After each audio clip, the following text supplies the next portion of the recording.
Are you going to school today? If I tell you, I will be in big trouble. And he starts, oh, play with me, please, Johnny. Please do it. I need you. He's delusional, by the way, it's fine. You put us on eliminated? All right, we're in the heart of the action right now. Things have changed. Things are going to look a little bit different in the venue this year round. Normally, we just got running down all the booths across from each other. We've got the analyst desk here. It's getting set up. There's a lot going on. Over here, we've got Heroic. They're filming a skit. Frank's on the ones and twos. I guess he's producing or whatever it's called.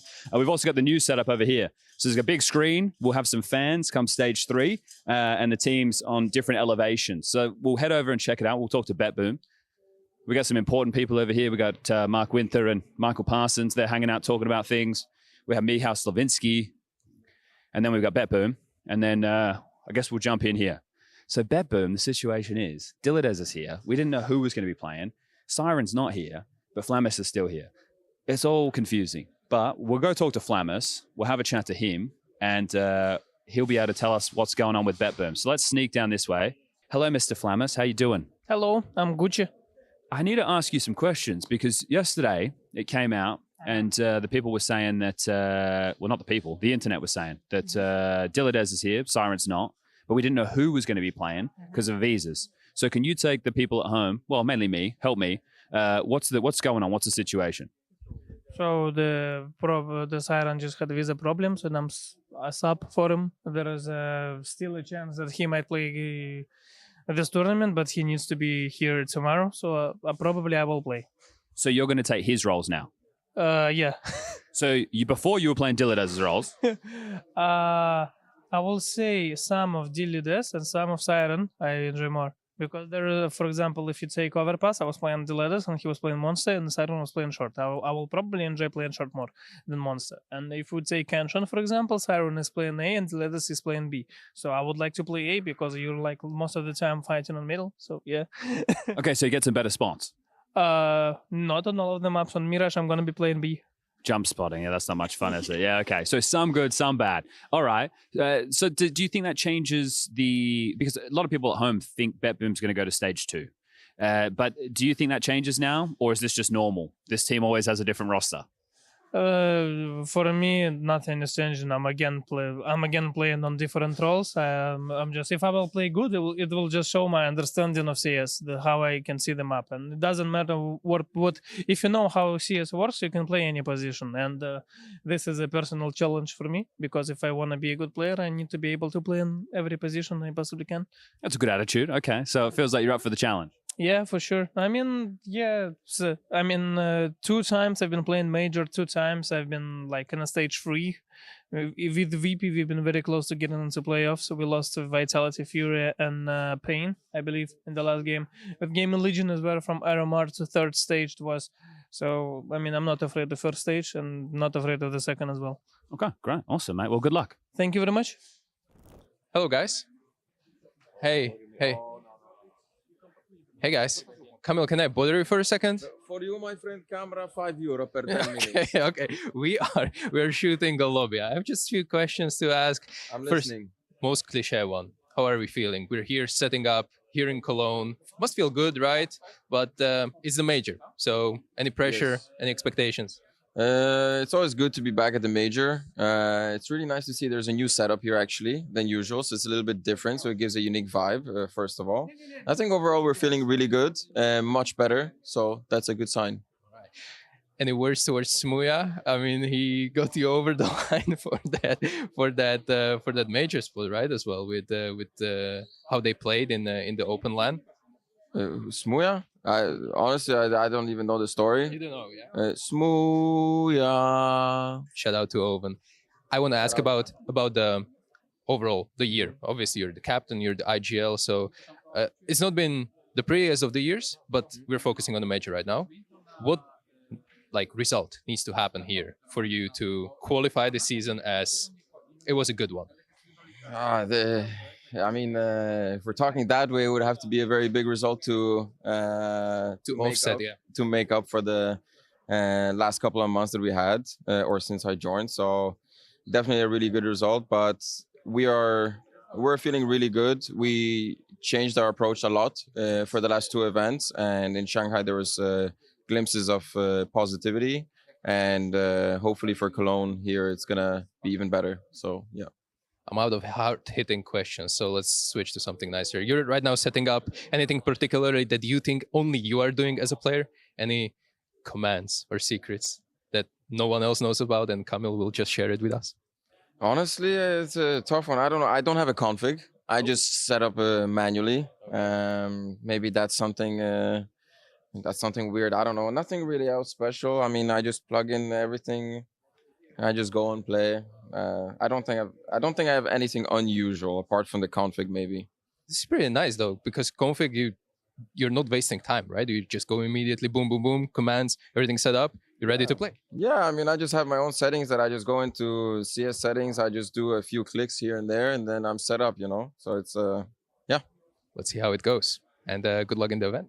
Thank you very much. Your 5 minutes is up, so I'll invoice you. Okay. That's why I looked at my clock all the time, and I made sure that it's just 5 minutes. Thank you very much. Yeah. Roland, can I bother you for a second, a real bit? I can do for free. I'm a nice guy. Thank you very much. This is wild contrast between 2 polls right here. I will ask the same question that I just asked Kamil. I will email it to me. I will ask about something specific. I just see you in Counter-Strike. People cannot see that, but we're in a windowed mode. Any specific reason? Are you playing in windowed mode? Or is it just for the setup, or you just change? Very valid reason, because if I'm changing here, the it's bugging out. Yeah, If it's Windows, all video settings, right? buddy, you think you taught me this? It's crazy business, but it's fine. I told her how to do this. You go Windows screen mode. You can change all video settings, smooth. No waiting 5 seconds for every setting to change. Which is weird. I just asked you if you're doing something differently. This is the most different thing I've ever heard, and you didn't mention it. Now it's his credit. Sorry? I thought it's normal. He's delusional, by the way. It's fine. It's fine. It's fine. But yeah, we do this to save time, to be efficient, and now we can go back to CS. Everything is amazing. Config is there because I have my own config, just for also being efficient reasons. I love the tension between you guys. Are you like this all the time, or does it ever go away, or it's just a friendly banter? No, I think he woke up on the wrong side of the bed today. Okay, buddy, relax. No, it's good. By the way, at the beginning of this talk, he just called you a rookie. Do you still consider yourself a rookie? Was it? Yeah, I would consider myself a rookie, but I'm not the biggest rookie in the team. I think he is right now at the moment. He's a very young player. You're an experienced rookie, yeah? You're the intermediate, maybe intermediate, but yeah, it's fine. Well, thank you for this, and I wish you good luck with your setup. I hope it goes smooth, and see you in the tournament. Thank you very much. Thank you. My time is up with you guys. Let's see if we can grab someone else. I want to ask about, just the mood ahead of the major. Nothing too crazy. I just asked really in-depth questions to your two poles on the team. I'm going to skip that with you. Just, what's the vibes? Are we feeling, any excitement? This is weird that I'm asking you about excitement because I feel like you could win the major and it's not coming out of you. So just generally, what's emotions like? I mean, we're feeling pretty good. I mean, we're just boot camping together in the Netherlands for like 4 days before the event. Obviously, before that, we had an event in China. So in China, we had some stuff to go off of. We had potential, within our games there to improve and, go a little bit deeper in the tournament. So hopefully at this event, we can kind of work on things and get better because, at the end of the day, it's pretty disappointing, I'm watching the videos of you roasting us, giving us a hard time, and they're all solid arguments. So we all agree. So we just need to make sure that we step up and improve because it's been a while since Liquid's been a main stage name, so we need to do better. So hopefully, we just with the progress that we've shown in the past few weeks, hopefully we can improve and show up at this event. I appreciate the shout out, by the way. I was surprised how many pro players here in the hotel are actually watching my videos. But I wanted to poke you on that bootcamp thing because you obviously have offices in Utrecht, right, in Netherlands. But there was another team that are here at the major practicing there with you. What's up with that? Do you just help out these teams, or is this like you have like bigger facility that you can just hold more teams in? Is there some bad blood maybe between like, oh, you guys are watching? I mean, not watching us play, but like playing in our facilities. No, I mean obviously Liquid has a really nice facility in the Netherlands, has a lot of space, so each team kind of has their own private areas if they want to practice. And obviously we had a fellow team there, and NRG was there. And I think it was also a convenient location for them because the location is really nice, and the support there and the staff that help out with everything is really good. And it's also very convenient because we all just came here by train instead of getting on a plane and having a potential longer travel day. So, it works out for everybody, more comfortable for everybody, I'd say. So if we're going to have a NRG against Liquid in 2-2 game, this is going to be spicy, right? Oh, no, we're not going to get to the 2-2 game. We're going to get 3-0. Maybe stage 2, 2-2, but no. Stage 1, 3-0. We're talking stage 3. Why stage 2? Why stop there? Oh, stage 3. Oh, yeah, stage 3, 3-0 as well. We love to see that, and thank you for this. So, of course, a lot of insights coming from you, and as always, thank you.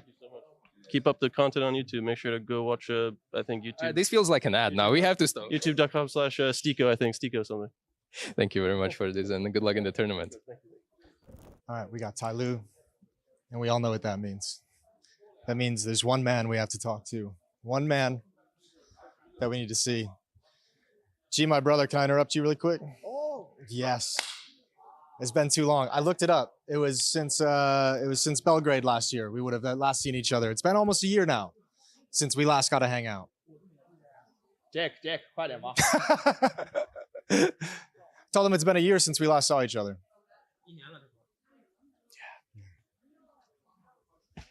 You too, bro. Yes, you too. Well, you're back now. I feel like you guys haven't been, you've been mostly in regional competitions this year. We haven't seen you in Europe too frequently, I feel like.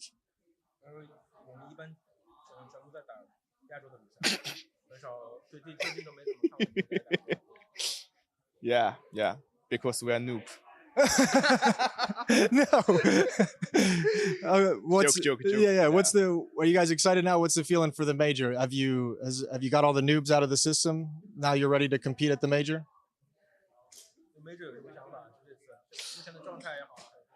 Yeah. I mean, I feel just normal because we don't have boot camp in EU before the major. Yeah. Because we have a lot of Asia tournament. Yeah. So, but I think it will be interesting. I think we can just try hard and enjoy the match and enjoy the Counter Strike. The beautiful game of Cologne Counter Strike. major. Yeah, enjoy everything. I think mentality is very important for us. Yeah. Yeah, mentality is very important for us. Mentality is good right now. Time will see, bro. Which one of your teammates is going to pop off at this event? Which guy is primed to have an insane performance at this event? 队友啊，John King will carry us. John King will carry you. Believe in John King. Okay, I'm gonna let you get back to it. I'm gonna grab you for a pick 'em wall a little bit later, though. Okay. Okay. All right. Cheers. Thank you. All right, I got PR, I got Hypex. Gentlemen, my first question, and he already gave me the answer. I want to hear your version of the story. Where's Snacks? The big man, Yanir. I heard that he arrived pretty late, and he's enjoying his time.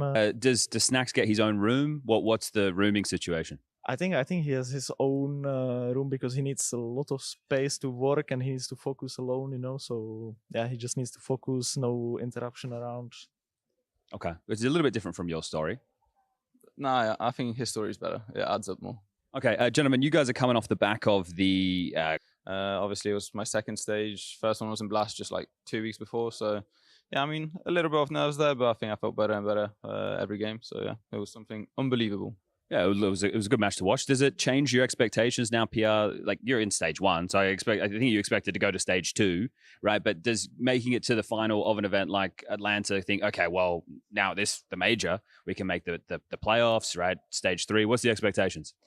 I mean, we didn't have any expectations on the event that we had the grand final or even before the Blast Rivals playoff as well. So I think we have no expectations here. At least I don't. I just go by game. Last major it didn't work out that well, so I don't want to say like we're gonna hit stage 3 and then we go out on stage 1. So I just take it game by game. It's BO1s, and we'll see. But, okay. Yeah, I believe that we're gonna hit stage 3 at least. Okay, nice. So just here to play now, boys. Obviously, the pick'ems is a big part of the majors. Have you guys played the pick'ems before? I never did it. Never did it. Never. Yeah, I mean, I started some years ago. My first ever pick'em, I got a diamond coin. Since then, never again. So yeah, it was in like 2021, I think. Okay, now we've got a kind of pick'ems board here. Let's move over this way now. Gentlemen, what I want one of you to be the man who moves the magnets, and the other one of you will do the pick'ems. Now, you got a diamond coin before. He's never done it. You want to do it? All right, you're going to move the magnets. Right. You're going to be our showcase man. All right. So here's how this is going to work. This is not the same as it would look in game. There'd be a whole lot more going on in game. And this could be way harder. I don't know. We'll find out. What's the difference? Like that, the difference is that it's like 2-3, 1-3 and stuff like this, or what? Well, look, I'm not gonna. Look, if you end up getting the 3-1, no, it is the same. It just looks different. Let's go with that. All right, it's the same, but it looks different. You can pick wherever you want. Do you want to start with eliminated teams, advancing teams? What do you want to do? I'll start with 3-0 and 0-3. So for 3-0 first. So I'm gonna put BetBoom 3-0. Even the fact that they don't have Siren. Yeah. Okay, they're that good in prac. Like, what do you think? I think they are just good individuals, and they are a bit more loosey, you know. And they are very loud, and I think it's BO1, you know, and they might be strong, like with their energy, you know. So that's why I think so. Then I'm thinking I put the GamerLegion. It's fair. I put you guys in my pick'ems 3-0. No pressure, but you are there. Let's go. The top right one. THUNDERdOWNUNDER. Exactly. What do you have against my people? Nothing. Fair enough. They're just not very good at Counter-Strike. I didn't say that. You said that. That's true. But you're not expecting them to do very well here. Yeah, I mean, we'll see. Maybe I'm wrong. Okay. Who else is 0-3? Do you want to really do me dirty and do FlyQuest as well? Is that, you really want to do that? No. I'm gonna keep some people still looking good at me from your side of the world. Okay, when you come to Australia, yeah. Exactly. So I'm gonna put Gaming Gladiators. I have them in my 0-3. So is that because they're like 31.1 average age or something ridiculous? These guys are all like Snack's age. It has nothing to do with age. Okay, all right. Have you practiced any of these guys that obviously you guys here, but you BetBoom's Pug team, Gaming Gladiators, you played them? Maybe once or twice. I'm not sure. Okay. All right. Who we got going? Who else is advancing? We need 6 more names. Okay, who is advancing? I'm gonna speed run a bit, okay? Okay. I'm gonna say 3 names. Sinners, BIG, B8. It's fine to speed run. Look, Bait I get. What's the go with Big and Sinners? Because neither team have played any great European opponents this year. So why you obviously practice against these guys and know these guys. So why do you have confidence here? Is it just these names are better than the Chinese teams and Australian teams, or what? I just have a feeling like they are very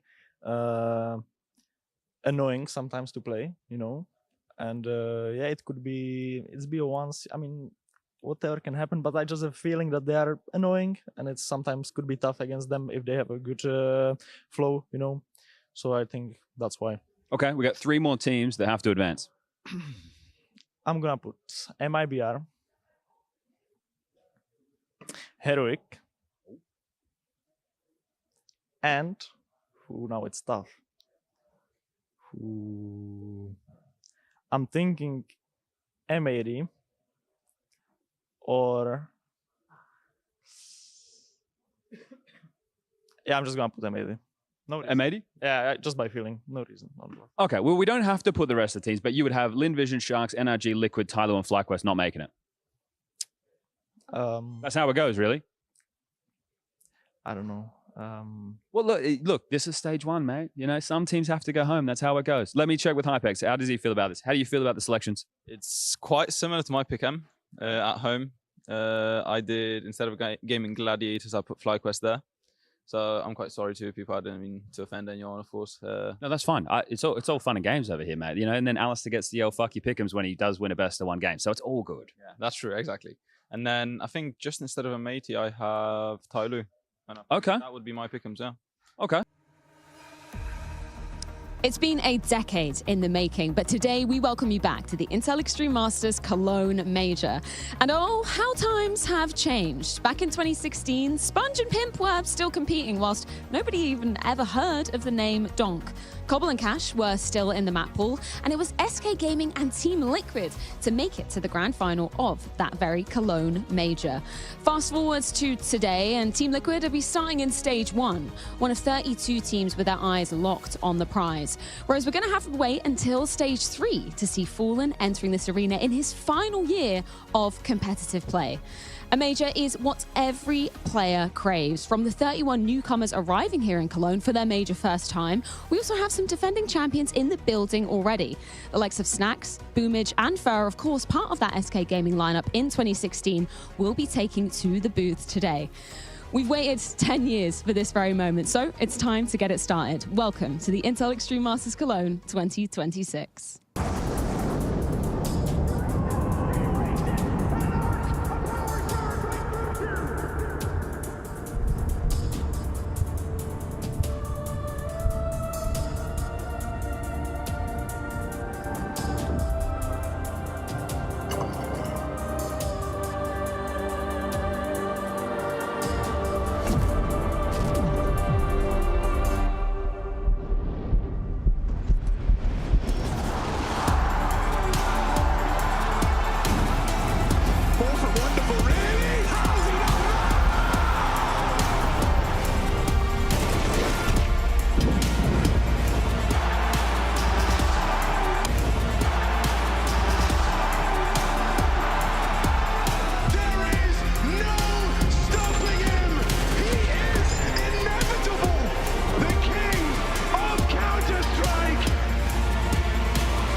Just gonna need some ID. Okay.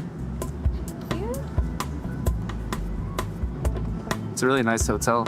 Yeah, only the best. Shame you're only staying for a couple of nights. No, it should be 2 weeks. Not according to what I've got here. Well, that's probably wrong. It should be 2 weeks at least. Not to worry, it's very normal to be booked in for a short stay, and then ESL will extend it if something unexpected happens. Unexpected? Let me rephrase that. It's common procedure for all teams. Oh, there we go. All good. Sorry, Mike, 1 second. Go. All good. Laundry voucher, you can cash that in any point during the second week of your stay. Thank you so much. All right. Really? You do know he's on liquid now, right? I always say it is so much better when you have a nice short stay. That is optimistic. What on earth have you got in there? It's got some weird shit in here, I'll tell you that. My boy got some dog in him. No, I don't. Oh, you don't, do you? Woof. Good luck in the major, dude. Thanks. Okay, well, here's your room card. 24th floor? Really? Well, it's a handful of trips though, isn't it? Right. Amazing. Well, I'll be here 2 weeks. Just working with the information I've got.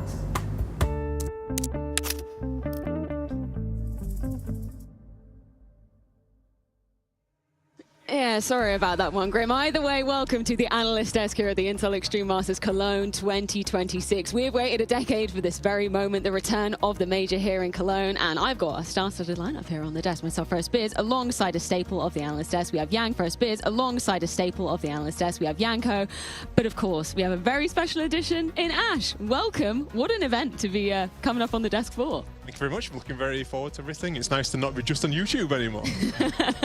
Yanko, you've been here for a very long time. You were, I mean, doing all sorts of jobs back in the first kind of major days as well. You were on the desk there too. How does it feel to have the major back here? I think it's incredible, right? Cologne turned out to be a very special event, even after it was no longer a major, but it being back to that after a decade, honestly, looking back just shows you how far we've come. You know, last time we were here for a major, you could win 2 best-of-1s and make the playoffs, right? It was only best-of-3s for the deciders. We had a group of deaths where we had 3 top 5 teams in one group. You know, terrible seeding, terrible formats, and now we have none of that. We have 32 teams. We have so much going on, and it's just been great to see how much we've evolved, you know, as a game and as a space. You've given me the perfect segue, Yanko. How much have you evolved? Should we take a look at you on the desk back in 2016? What a lineup. That's grown. Ash, I don't. That guy in between me and Alex, I used to faintly remember him, but haven't seen him. History guy, I think. His historian of some sort. Ash, I don't believe you were here, right? Unless I'm completely wrong. You were doing something else. You were doing something even more important. I-57. Let's bring up this picture. Do we know any of these people in this pic? That's Anders, no? Oh, no, he was at Cologne, actually. You might know the guy in the middle, but he has more hair there than he does nowadays. So. When did you first get into Counter-Strike? Because I know you were kind of a staple of the British scene. You were competing at all those tournaments like Epic LAN, I-Series, of course. What was your kind of segue into Counter-Strike? I think back at school, people were just saying, like, you've got to play Counter-Strike. I think it was the orange box or something you had to buy. Then you couldn't even buy Counter-Strike. You just bought that, and it came Counter-Strike came with it. And my friends were kind of getting me in that. But I wasn't even that interested in Counter-Strike, to be fair. I wanted to play Lord of the Rings strategy games. That was my thing. You've got something in common here with this guy. Loves a bit of Lord of the Rings. Did you win that I-Series? No, I think we came third. Just lots of third place, the second place, just like my coaching career as well. I remember being there. I think it was in... Was it in Coventry or was it in Birmingham? One of the two. One of the two. I'm not sure. It was a really fun vibe. It was very, old school LAN, lots of people shouting at each other, a lot of trash talk. Were you partaking in the trash talk? Oh yeah, big time. I still do it now a little bit when I'm coaching, when you're allowed. Not at the majors as much, obviously. But that's kind of the big thing. You kind of got to get used to it a little bit. It does help, to be fair, like getting used to just people shouting, screaming at you, trying to throw you off your game. So you kind of got to get a little bit involved in it. I'm hoping we're going to get that in this beautiful arena as well. I don't know whether this is the first time we've kind of revealed it to the public. This is stunning. This is just for the A-Stream game, so we're going to be having, obviously, FlyQuest, that's the first game, and then the second teams will be getting set up on the stage behind. It's very beautiful. It's beautiful, Freya, but where were you 10 years ago? What, you're gonna do dirty Ash and me? And like, yeah, where's your awkward picture? I was in the crowd. I was watching. I don't think there's a pic. I tried to find a pic. Nobody was taking pictures of me, but I was cheering on. Man, it was great. Who was your team? Such a vibe. At the time, it was Envious, which obviously came to a catastrophic end because that timeout from Fnatic, and then it was all over, right? Oh no, that was 2015. Sorry, that was 2015. But yeah, that was the first time I'd actually come to Cologne when it was in All Access. But yeah, it was a vibe. I came pretty much every year after that until it was no longer a major. It was good stuff. Then you started working it. Exactly. Yeah, I like the layered setup, you know, like for this one, it's a bit of a twist on how we usually do it. And as Ash said, like having the face-to-face setup really helps. For some of these teams, there's a lot of rookies at the major, a lot of teams that are also not really often seen at tier 1 events. Yes. You know, if this were just an IEM Cologne, they wouldn't even be here. So getting into each other's heads, right, getting loud is definitely going to play a part here in the studio. 100%. Should we take a look at some of the teams that just about made it and some of the teams that unfortunately missed out? We can begin with Europe because, Ash, I think this is where the biggest name missing out on this Cologne major, that is FaZe. What was your reaction when you saw the news that they weren't going to be making it here?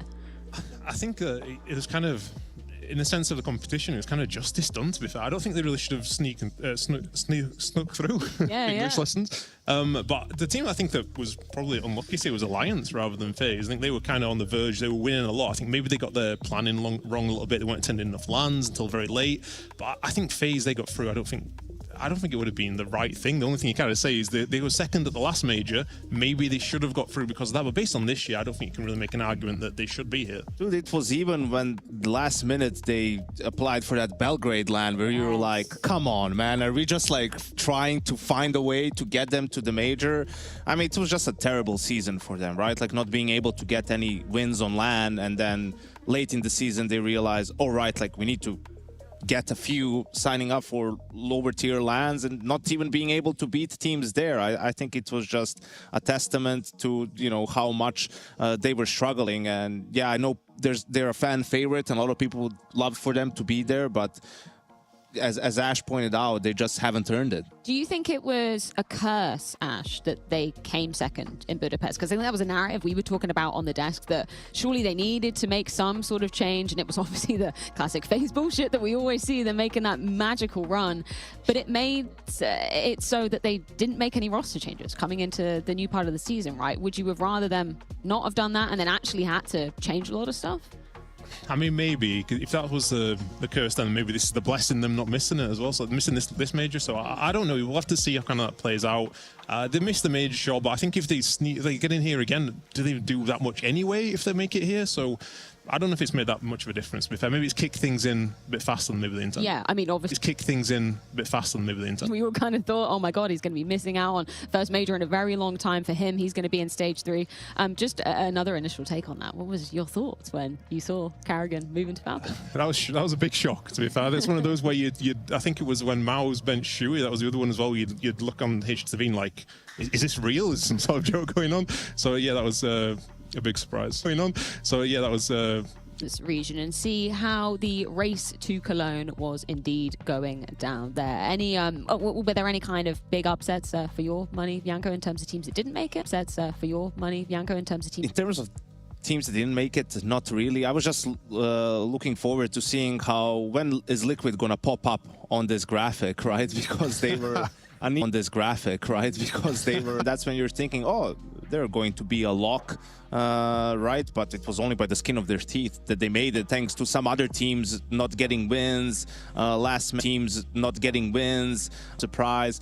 I think you look at a squad like Imperial, and you know they've been a staple at majors for the most part, not being able to qualify. You know, maybe a couple of mistakes in terms of picking and choosing the events they were going to attend. But at the end of the day, no matter what your strategy is within the VRS, you just have to win. And unless you win, you just have to win. And unless you win, assist, right? If you're not winning games, and we're seeing teams like 9Z, MIBR doing a good job early on.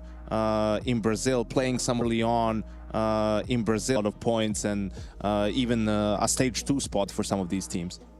we can also take a look at the teams coming from the region of Asia as well. I mean, then of Asia as well. Obviously making it through. We're going to have the FlyQuest discussion later as to just kind of how they were treating that as well. But I mean, it's kind of maybe the names you would expect, Janko, coming out of Asia as well, right? Yeah, the big surprise over there is obviously THUNDERdOWNUNDER, right? Like a second Aussie team at the major, but again, it's playing those local lands and the value of land wins and all of these different components in the VRS. Mongols, of course, are going to be a staple, and FlyQuest struggled all season long, right? To get practice together, to win games again at some of these Chinese lands, Chinese tournaments. I don't fault their strategy necessarily, you know, maybe they absolutely had to play some of these online tournaments in China, but you know, if they got just a couple of more wins at these lands, it would have been perfectly fine. They would have been even higher up. Yeah, it's kind of crazy to see them coming in that placing in terms of how they're kind of ranked as well. Obviously, we're going to have the Mongols later on, Ash. What's your take on them and how they're looking at the moment? They're looking a bit better recently, I think. It's been a big change bringing in, losing out Senzu, because it's kind of gone weird from they were kind of a team with 4 aggressive riflers, and then the AWP was kind of underwhelming. Now I think they've kind of completely flipped the other way around, where it's like the AWP is standing out and the riflers are kind of not really as like impactful maybe as they were before. I think as well, like in general, I like the way VRS has played out, because I don't think there's any like injustice from this stage. Like maybe the last ones you could say, like when we didn't make it, that we were a top 10 team at the time, we didn't get through.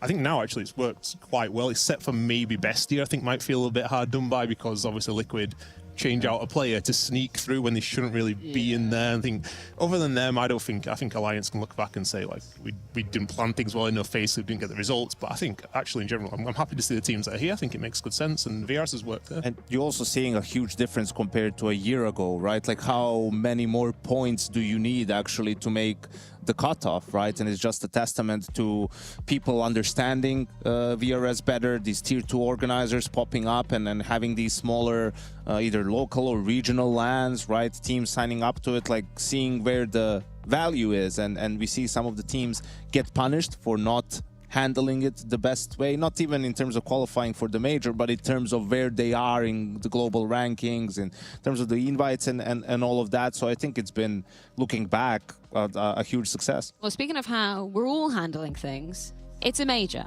It would be amiss for not talking about our pick'ems. And we do have the man with his boots on the ground. It's Chad Sponge Birchill with our live pick'ems wall. So we're going to be going through each of our pick'ems to kind of, I guess, berate each other a little bit. Hello, Chad. Can you hear me? Chad DeFrey, can you Hello. hear me? I can hear you. Can you that's hear me? great. I'm That's in the probably building. more important. Yes, you hear are you. indeed in the building. You're literally just behind me. Yeah. Show us your wall. Magic of What have you TV. got? So this is an IRL, which stands for in real life, in case you're not of the internet variety. Pick'ems board. Now we're not going to make it as convoluted as the in-game, but we will be keeping track, right? It's the diamond coin. That's what we're here for. Have any of you on the desk ever gotten a diamond coin? Yes, one time. Really? But way back. London 2018. London Okay, so when it was 2018. when it was, When a it was bit much easier. easier. Yeah. What about Ash? What about Yanko? How are you guys doing over there? You guys got any pick'em coins that have been diamonds or not? I think I have more wooden coins than diamond coins. Okay. If you follow my YouTube titles, then I get diamond every time. Well, look, this stage tends to be one of the hardest stages to pick, right? Obviously, you guys were just talking about it, but you've got a bunch of teams who are relatively closely grouped, and this is where a lot of people can go wrong at home. So let's see if we can help the people at home. Ash, as you said, YouTube videos, lots of content. How about we start with your pick'em, sir, and we can grill you here as we go through and understand your choices. How would you like to begin? Do you want to start with the 3-0, the 0-3, or just the teams who are going to advance? Let's go 3-0. Okay, we're going in heavy and hot first. Give me your first name. All right, FlyQuest. I'm kidding, it's not FlyQuest. It's not FlyQuest. No, I'm going to go with, so I think to get through the stage, like, you have to be good in best of ones. So I'm going to pick the best of one team of all time, based on how good they are compared to their level. That's going to be Bait. I don't know what it is, but these guys, phenomenal in best of ones every time. They can do upsets, they beat teams they're meant to do. So you've got to win your best of ones to get 3-0. I think they're also good enough to win best of 3. They've been good recently, so 3-0 for me. No real arguments there, I don't think. Okay, what about your second team into the 3-0 category? Yeah, kind of similar again. I can need a team that's quite good at best of ones. They've won 2 in a row recently, so I'll go MIBR. I like the lineup. I think it's got good firepower. It's got good AWP. LNZ, I think, is very underrated. I'm thinking 3-4 years' time, you're going to be looking at him as probably one of the standout in-game leaders as well. And Insani, the second best player maybe in this stage, I think. So. Oh, who's the first? Rez, of course. Okay, of course. No GamerLegion? Of course. No. So I think that, like, I remember doing the Austin picks, and everyone had Falcons to go 3-0, and fools. And they didn't even make it through. And I kind of always gone by, like, you want to pick a team that can sneak through, but I want my favorites to be in the 3-1. So the best two teams that I have to go through, well, I guess we can segue into this now, is I want GamerLegion as 3-1, and I want BetBoom as 3-1. I think they're the two best teams there. I'm looking for the tramp stamp. There it is. So GamerLegion is 3-1. Who is the other team? BetBoom. Sorry, I bottom left. got in my head there for a second. I did definitely get it. Even with the stand-in-ish situation at BetBoom, you still have faith that they're going to be able to pug through this? Yeah, I mean, I've been watching them play, and to be honest, you can't even tell that they've been using the stand-ins, and it's a bit frustrating for them because I think they've changed their style so much in a really good way. I think maybe last year they were playing too much around Magnagers, who was like kind of like a bit of the wonder kid at the time, but he was just too aggressive. He was just kind of getting a kill and then running and dying again. I think they've kind of flipped things around with the new coach this year, and when I was watching the demos, I really liked the way they were playing. It seemed really nice. It was well balanced. There's good defaults going on there. I think that style is now kind of showing it's working for them this year. And I think that the fact they can just swap a player in and out and still make it look good, that's really promising for me. So I think they'll fly through the stage. Both teams, GamerLegion and BetBoom, they could go 3-0. That's my biggest worry. But I think 3-1 for me. Okay. Yanko, any critiques here? We're still in the infancy stages of this. I mean, also GamerLegion suck at that. I picked a little bit differently. For me, Bait, I don't have him as a 3, I have him as 3-1. I swapped them in GamerLegion because I think Bait is a little bit too reliant on MPL, playing on a really, really high level to go 3-0. BetBoom, I also have him as a 3-1. MIBR is my 3-0 too. They've done a good job of balancing between playing tournaments and boot camping. They're prepared. They seem to have gone through the initial growing pains of going full international. Right, in GamerLegion, the way they've looked in Atlanta is just super solid, really. Of course, they had a couple of bad maps here and there, but the wins were really dominant. They can beat you in multiple ways, and their map pool is strong enough where I think they can push through. Let's, like, them not being 3-0, like fumbling here and dragging it out would be really a setback because they look like they can be a stage 3 team. Okay. All right. Well, Ash, you've done your more favored teams here. Let's jump into the 0-3 and then we'll go back to the rest of the teams who are going to advance. So let's do the hard part, shall we? You said to me today in the shuttle that I've made you a FlyQuest hater. Are they a 0-3 team for you? They are a 0-3, so I'm changing it with the way they have done it on YouTube. So I'm putting them 0-3, and I feel like they've done a bit of a disservice here. I don't know like who's responsible or anything, but not being able to practice and before the major and other tournaments, I hate that so much. I hate when teams bring stand-ins and they just show up and have vibes and stuff. So if you're not even going to practice for this, like those teams with vibes. If you're not even going to show up and practice, like if I heard Liverpool or something playing week in week out and not training, and then I watched them play and losing, I'd be so angry. So for the fans, 0-3 for me, FlyQuest. Okay. Is it going to be the other Australian team as well as the other 0-3 by any chance? You already know it is. So. I thought it was going to be Gaming Gladiators, I'll be honest with you, but you really think that the old boys of Gaming Gladiators can get it done over these young bucks? But this is kind of wild. Yes. Like, these are all on both of these teams. You have players with tier 1 international experience. Dexter was the IGL of Mouse for like 2 years, right? Usually that's where these teams struggle. Like, they're new to tier 1 CS, or they don't have a leader that can really rally the troops. Like, I honestly have THUNDERdOWNUNDER as the 0-3, but I really didn't want to put them there. It's just because for me, for a lot of these teams, they haven't played a lot of European opposition, right? Like they've played mostly local / regional tournaments, and I don't trust that. But you have Alistair, Lias, Dexter. Those are 3 guys with a ton of experience. And then FlyQuest, I don't think they're as bad of a team. I think they're a decent team caught up in bad circumstance with how they've approached VRS and struggled to practice and everything else. I mean, do I trust them more than Gaming Gladiators or Sharks or Lin Vision? I think FlyQuest is going to win a game for sure. I think FlyQuest can go through if they're 2-0 on day 1. Okay. All right. Well, let's jump into the remaining teams to advance from your pick and Ash, and we'll continue to critique. Who else we got thrown up there? I'm going to go for Heroic. I'm a bit worried. Their form's a bit dodgy, and they've lost like 6-7 of their games, like 6 out of 7 in the last games. Bro, it took you all of 10 minutes. You're kidding me. I've got to get it in there. I'm still not quite sure what it means, but you got to get it in there. But I think firepower, this lineup, I like the way it looks on paper. I think Kristen as well, you've got one of the things you really need at the major. You need like a loud in-game leader who can have the teams up. Obviously, the coaches can't do that as much here because they've got to be quiet or they get in a lot of trouble. You get admins tapping on your shoulders saying one more of that and you're out. So I like that. I think they've got a good lineup. I don't think anyone here will be taking them for granted anyway, even their form is terrible at the moment. I think they'll be okay. They will go through and maybe it won't be the nicest thing in the world to watch, but I think they've got enough. It will happen. Okay, well, you've got 3 more. Who else are you putting in there? Yeah, so I did have Gaming Gladiators in there. I did. Sorry, what? Bear with me. One remember more time for the Yankos? people in the back, Ash. Remember where Yanko was saying that the experience is important. They are the oldest team. You are not wrong. Their youngest player is 28, so he could be on the desk with us even at some point. So. Yeah. Fur used to be great at that major 10 years ago. Yeah.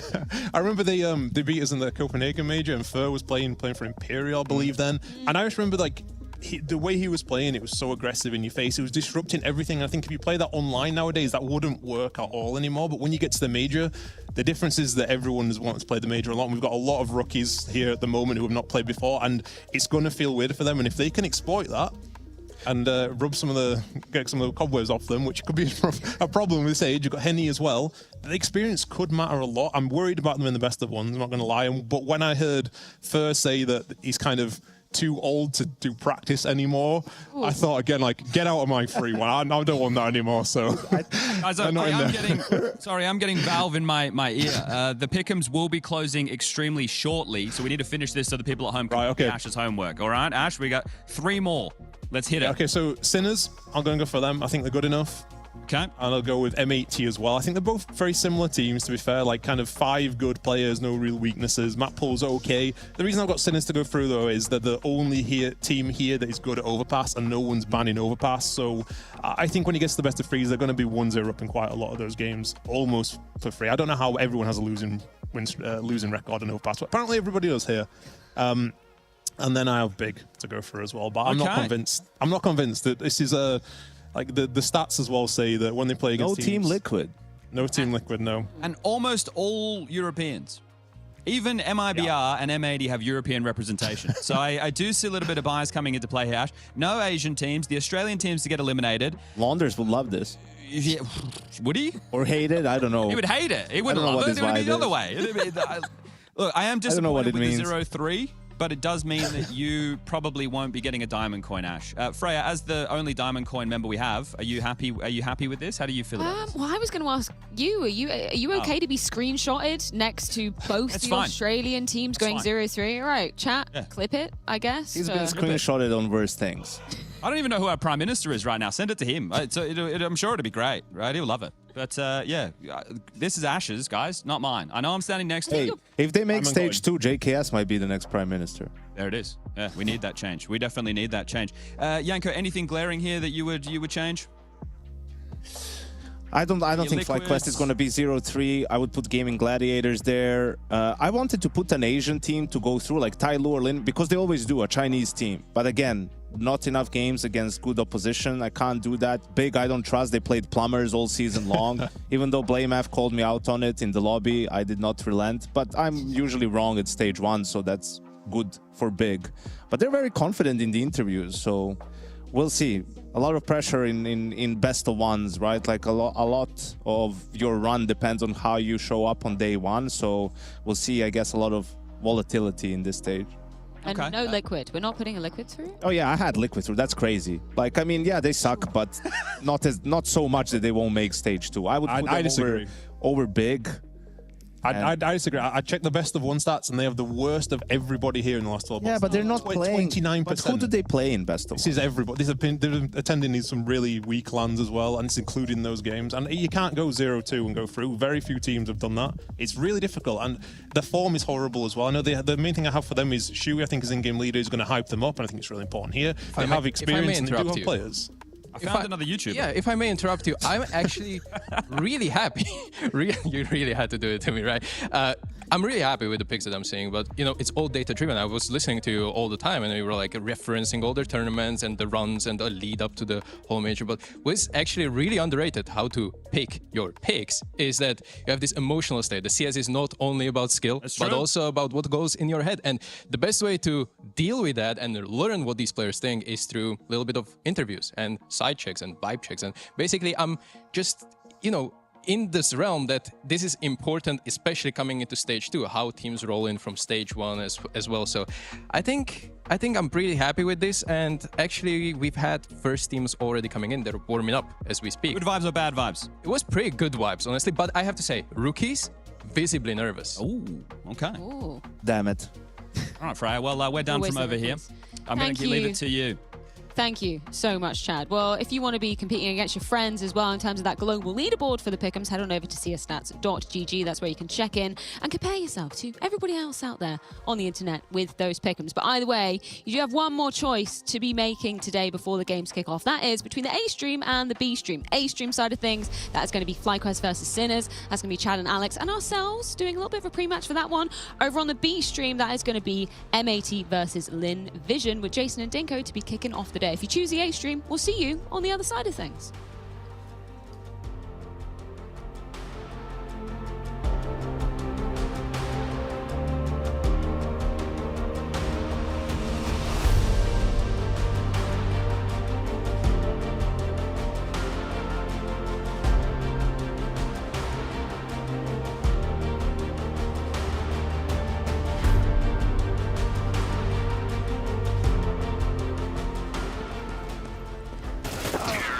Bro, you're baiting every round. What are you talking about? I had so many trades. You're trading anything. You're miles away. I carried you. Tell me one round. Hold on. Let me pull up CS stats.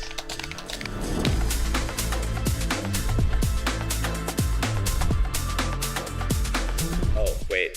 My bad. You suck. Settle your debates. Search your profile on CS Stats and turn on tracking to see all your games.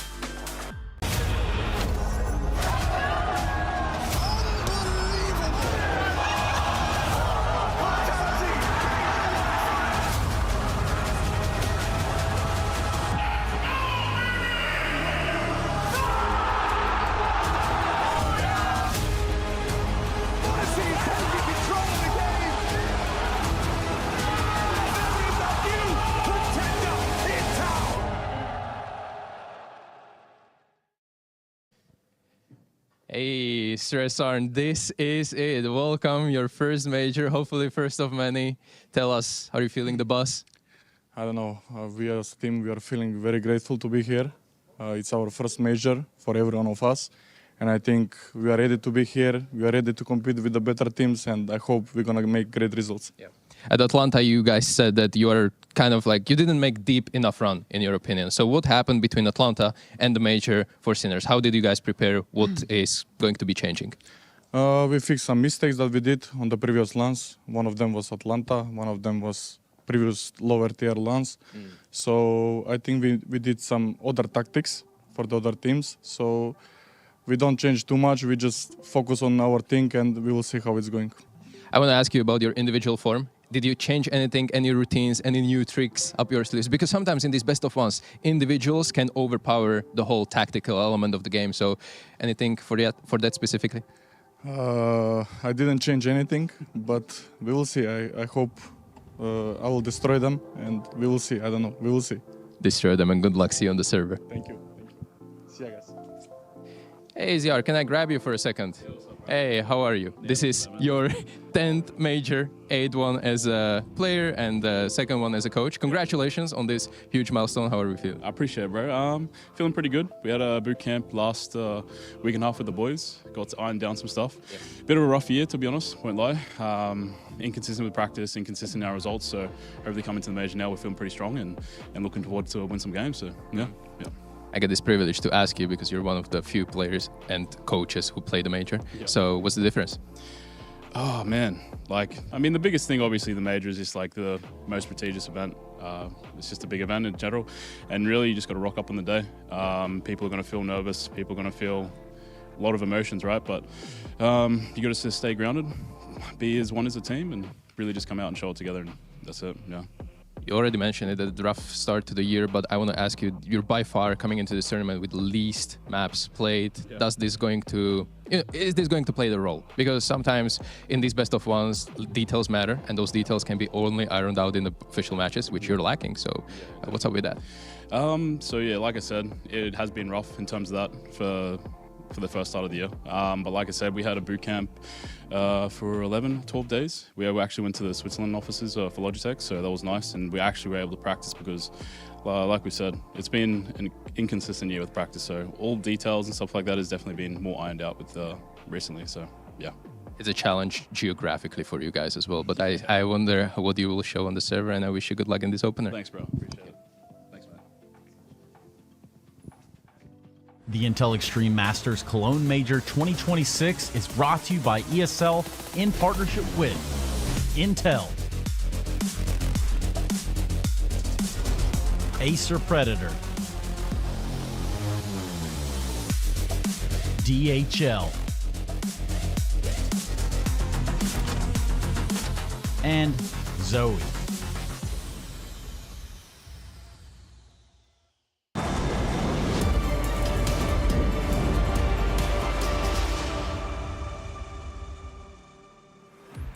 Best of ones galore begins here, as it's going to be FlyQuest taking on Sinners. Now, for the latter, as they just alluded to, a bit of a swing and a miss back at the Intel Extreme Masters Atlanta.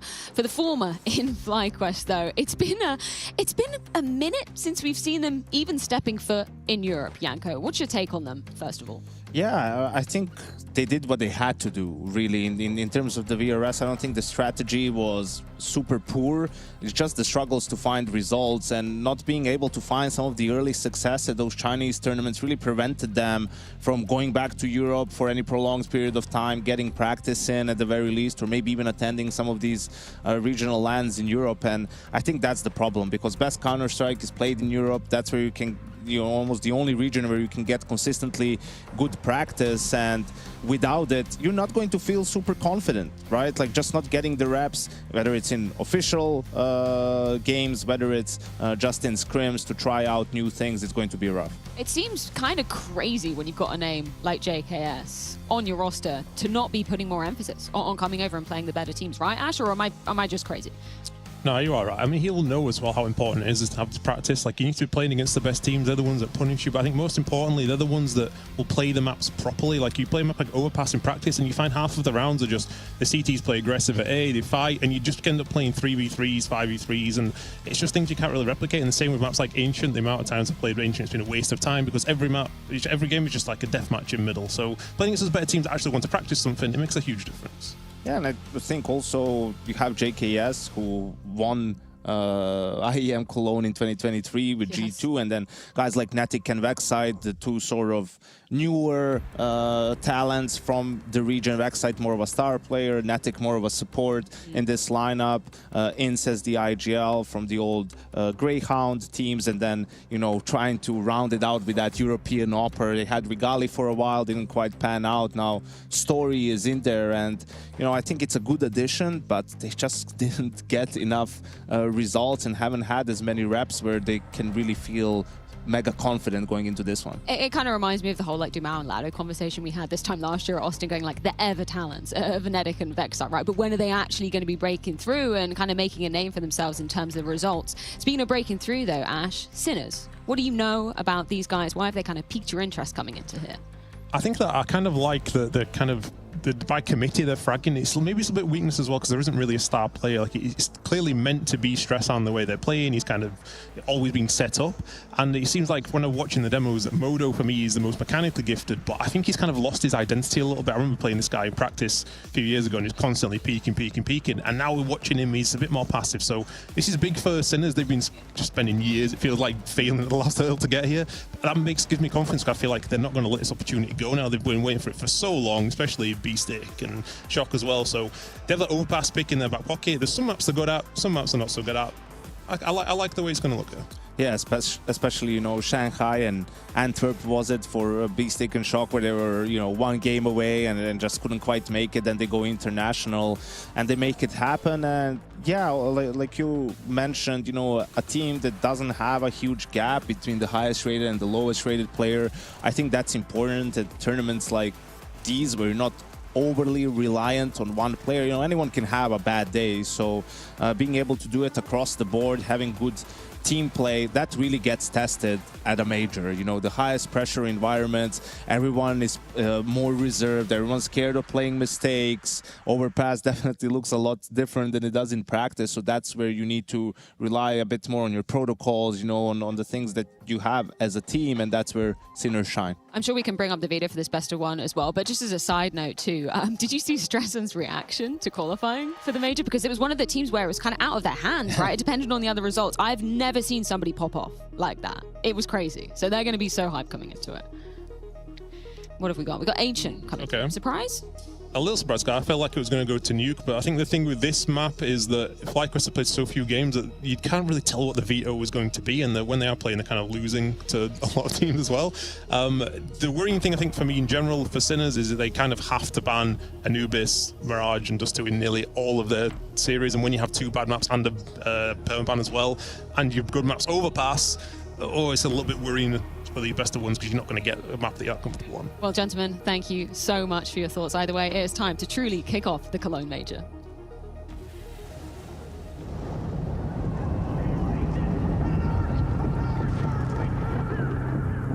More than meets the eye. More than just a game. A portrait of the human experience. Mirroring the human mind at work.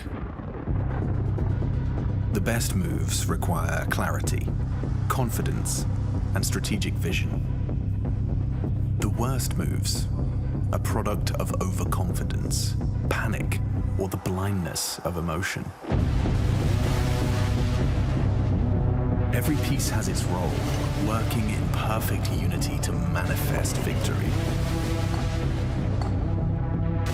A player's gameplay is a glimpse into the human.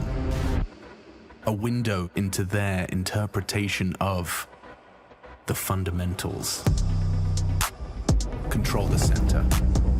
A delicate balance of calculation and intuition. Take space. An equilibrium between order and chaos. Sacrifice. Under time pressure, there is no time to calculate. The flow state, a mystical place, an immersion. Every player has seen it. Few have felt it on the main stage. Tune out the crowd, the beating in your chest, the expectation of your fans, the needs of your family, and make your move.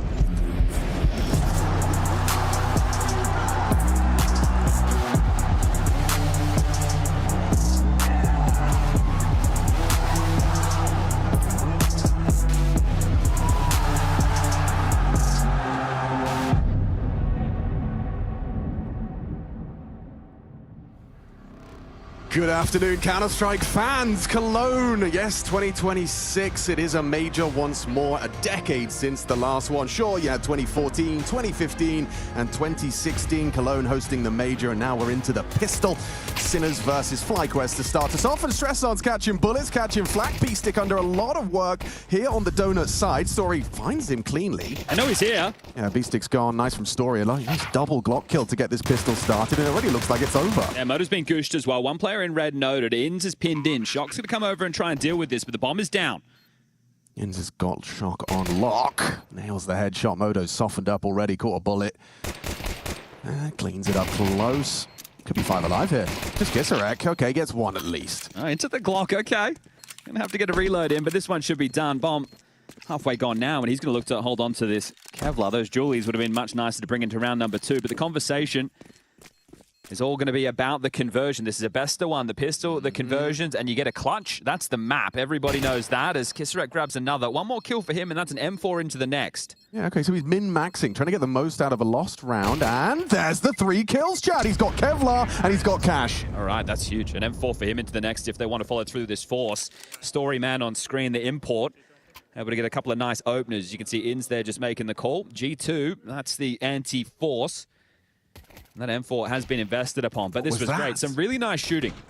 Really good headshot. You saw how little Stress Arm was actually committing to that fight. Still catches a Glock bullet to the face. And this is going to be interesting, right? Because you've obviously got Sinners who haven't really tussled with too many big-time European opponents, and neither have FlyQuest this year. So it's going to be interesting to see how they weigh up against one another. Well, here's G2. Out mid, Molly into pool.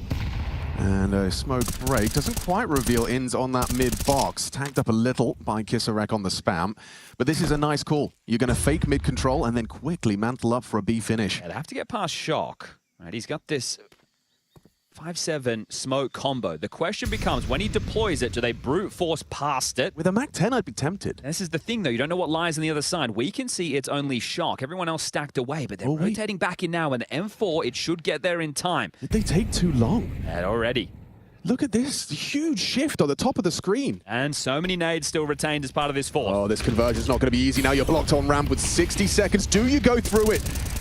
Nade to break, Shock up close. Vexite opens up the account. Solid from JKS, and the site not lost yet. Oh, Kisarek loses the boost. Beastick goes down through the smoke to JKS, and that M4 hasn't had a chance to do a thing. Oh, Vexite, that's some disrespect. Yeah, okay, that's what you want to see. M4 nearly goes down. Okay, held on for 2. Netic runs him down, and that investment is lost. Bad call. Win the round. Okay. Right? You've gone into the force by stack, and you're fortunate that your players have hit harder there. If you're Sinners, you're probably feeling quite sour about that scenario, but if you're Inns and Azza, coaching the team, probably not too happy either, the fact that you have just walked into... Well, you told me the checklist. Pistol, conversion, maybe a cheeky clutch. And this is the gimme. It's about not tripping over your shoelaces here against what is essentially the eco. There's a deagle for Shock, known for that weapon. One for Kisarek as well, and a couple of HEs. Uh-oh, Vexite dead, surely. Covered a little bit, nice combo with Netic. Gets 2 on the Mac-10, and then Netic the same. So solid output. A little 1 from the Shock D. You'll see that combo a lot, right? Netic will be there supporting Vexite in middle. He's the aggressive rifler, Vexite, that is. You can have JKS and Inns over towards B lane, and then Story, well, he's one of those AWPers who can do it all, right? He will be very supportive with the U2. He has good plans, good ideas, but still, the year for FlyQuest is one to forget up until this point. This is like all of us at school, I'm sure. You're cramming. You can salvage your season with a good result. Otherwise, you're out of the invite bubble, and by miles. Sinners, they're tucked in nicely as we got the first rifle round kicking off. Again, Vexite's going to be stubborn for this mid-fight. How often does Ancient Second wave determine the outcome on this mid-fight? Forced to extinguish. We've got Stress on poking his nose out the donut. Smoke Beastick 2. They will concede the space. Okay, you can see that FlyQuest was somewhat prepared for that. Inns was still at spawn with another flash in case of a CT retake maneuver. They've gotten the space. Moto's here to try and snuff them out. Looks like Netic's going to smoke red, or at least he's considering it. Has one on his belt. Got a bit of info there on that jump, I'm sure. I'm telling a lie. It's actually a flashbang. Excuse me, I misread the HUD there. They're going to walk into this orb. That dry peek into the AWP is never a good feeling. Moto primed and ready with the zoom banger, and there goes Vexite. Takes him down. It is going to open up an opportunity for this pathing of Inns. He's sneaking forward. Beastick on the line. Won't be considered, surely. I think Inns is a dead man. Barrel spotted. Yeah, caught swapping to his nades. Nice double for the follow-up. Can't convert. Netic brings him down into the 4-on-3. Still plenty of time to reroute here, but the util a bit of an issue, and Netic's HP as well quite low. So a bunch of flashes, Molly and a couple of HEs, and they are rerouting over towards B, where Shock and Kisarek are currently playing retake from long side. Double long setup. It's not bad, especially because they can't get smoked off. Valid. You still have some grenades. It's whether or not Netic's going to choose to use them. No, he'll pass them off. He'll be the brute force with JKS. Looks like that flash will catch the long side. That's what it's destined for. Shock eats it. Forced away. Both of them completely blind. In the open. Booked by Netic and Story. Bomb can go down. FlyQuest, a redemption arc here. Shock has a kit for the retake. They can take their time. Stress on. Did he get spotted? Yes, he does. Story, great pre-aim. Nails the headshot. Orp on the retake. Not comfortable, but Shock and Moto are doing it. Puts it all onto Story in the 1v2. You want a clutch as well? On the shopping list. Hey! On the shopping block. Story. He delivers. You've got everything you asked for in the first 4 rounds. I'm surprised they're not getting G'd up after that, considering the lack of success that this team has had this year. He's just won a massive clutch against the first rifle round. You now know that they're going into a partial. It's a big round to win. Flash. Let's see this again. I mean, the fact the that rally of flashes with the scaling. He tried to turn, and this kind of partially flash Netic still has the pathing, still has the aim, and nails his headshot. Story on that clutch just stands his ground. Well, speaking of Story, he has just missed the red smoke, so I don't know if they want to continue out mid going into this. They have called it off. You see that smoke that JKS was sitting in. That was missed. But they are just heading towards A. And this time, if they do accelerate, they'll be ahead of the stack that's taken this B lane control. Oh, this is about conviction, though. You have to be just committing now. Modo's going to rock up with his USP. Shouldn't be any sweat on the brow. No, not at all. Right, it's just a smoke, really, for Beastie. Give us a... Oh, hello. Okay, that's a little dink through the smoke. This should be handled. It's tough to see this one go wrong. Sure, there's a bit of question mark behind that smoke on sight, but all in all, this is where you just set up your post-plant positions and farm the Eeks. All right, well, there's the first default. This is great from Netic. Right, he got moved away from some of the star positions when Azza came into the team coaching. There's a couple back, getting a little bit stressful. Another miss. Love to see that orb shot hit. They need to get this kill. KisserX causing problems. Have they lost it? They've absolutely fumbled. Just a couple of pistols, Birchall, and it's gone down the Swanee. Oh, that's an absolute mare. You're off the back of a clutch. You miss a red smoke. You think, okay, it doesn't really matter. You've hit the right site. You're in. You cop a straight dink from a USP, sure, but you should not be losing that. That is some messy Counter-Strike from FlyQuest. Just sketchy on the aim. Just as I'm singing the praises of Netic, it's him and Vexside that fumble. I don't know who to blame. I don't know who to blame. You Everyone. expect JKS to win that type of a fight. Yeah, true. KisserX just... Oh, yeah, banger on Story. He did, okay. All right, well, that's the recipe back in on the other side. You don't win the pistols, you need to win some of those. So beautiful from Sinners. Okay, that gives you a bit of a reset opportunity. You can win the financial battle right here, right now, if you take this one, Sinners. Let's see if they've got it in them. Looks like Stressant on the aggress, and Story's unable to track. Stressant swung straight into his crosshairs there, so a golden opportunity missed. Trying the A site again here. Modo was towards Temple, but pivoting away the orb. If he posts up in CT, no. All right, he's playing for a pick elsewhere. So he takes over red duties. Stresson now picks up A. And they are set up for A go again. They've got a couple of smokes. Those are ready to be deployed. However, the bomb is on the back of Vex site, so this tells that it's unlikely to be the commitment. There's no pressure towards B, no spamming. It's just JKS who is sitting outside the door. So this is going to be a late round move from FlyQuest. An exchange of smokes, JKS towards the heaven side. It's going to enable them to not worry about Cave on this mid-crawl. Still going to get past the orb, though. You're right, Modo's on the line. Smoke from Vex side. Stresson's in trouble now. He needs a rotation. He'll lay on the pull of the trigger. Okay, Modo will get towards the site, but the bomb is heading back towards B. Yeah, it's not a bad call. Still 3 here, though. The Kisserek towards Cave. And now time's the problem. 30 seconds almost. Ramp-centric, it seems. Double long again. Kisserek deep in Cave. It's a risky setup. Look at the time. They are running that clock down. Here it comes. Shock still has his incendiary. Rots the clock further. Forced away by the flame. But Beastic should be safe. It's not going to spread. Beastic tucked in the corner of power position. Netico, you clearing this? No, you're not. No, still flicks in. Gets it. 9 seconds. Plan. The bomb's going down. Intu's plugging it in. And JKS provides the cover. It's a 3-on-2. Low HP, though. Yeah, you had the eco in the previous that you won. So you have extra cash. You can go fishing. Yeah, it's an uncomfortable way back into the site. Regardless of the low HP. Oh. He's dowing it. Stresson's backing away. Yeah, he's not interested. I thought they could have a look, but obviously long side being overtaken, you're going to worry about someone side holding on as well. And FlyQuest, after losing that eco, they're not going to go anywhere quickly. So they really changed the pace there. They lose a very bad round, they calm things down, and they execute late. It got dicey. There was an incendiary on the ramp within those dying seconds. The molly not spreading. A couple of problems there, but FlyQuest will get to 5. I hope we get to see it from Netic's POV, because that's one of those just, you know, raw reactions. That's just your peripheral vision kicks in, you overlooked him in the corner, and you flick into the head. First time out as Sinners, just trying to screw their heads back on tight, and also try and work out what you're doing with this weird one. Yeah, well, save those 2 rifles. Yeah, you've got plenty of cash, so you can get the full buy. Next round, you've got the loss bonus as well. Okay, just heard from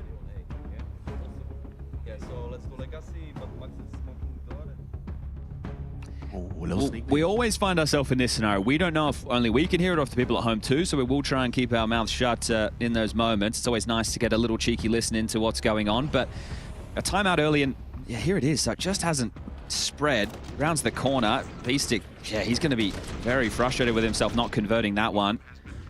But that's just the highest level of Counter-Strike, right? If you don't hit that first bullet on someone not looking at you, you're going to get punished. They can return the favor. They're not in the worst spot financially, Sinners. You lose this, you can still buy. Yeah, right.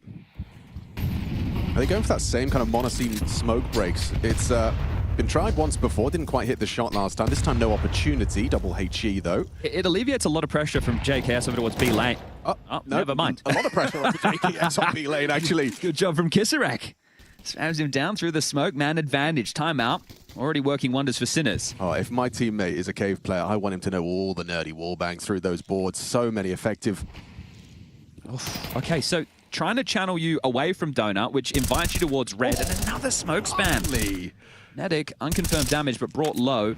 It's the stack towards A. Look at him go. Vexite. He's puffed up his chest.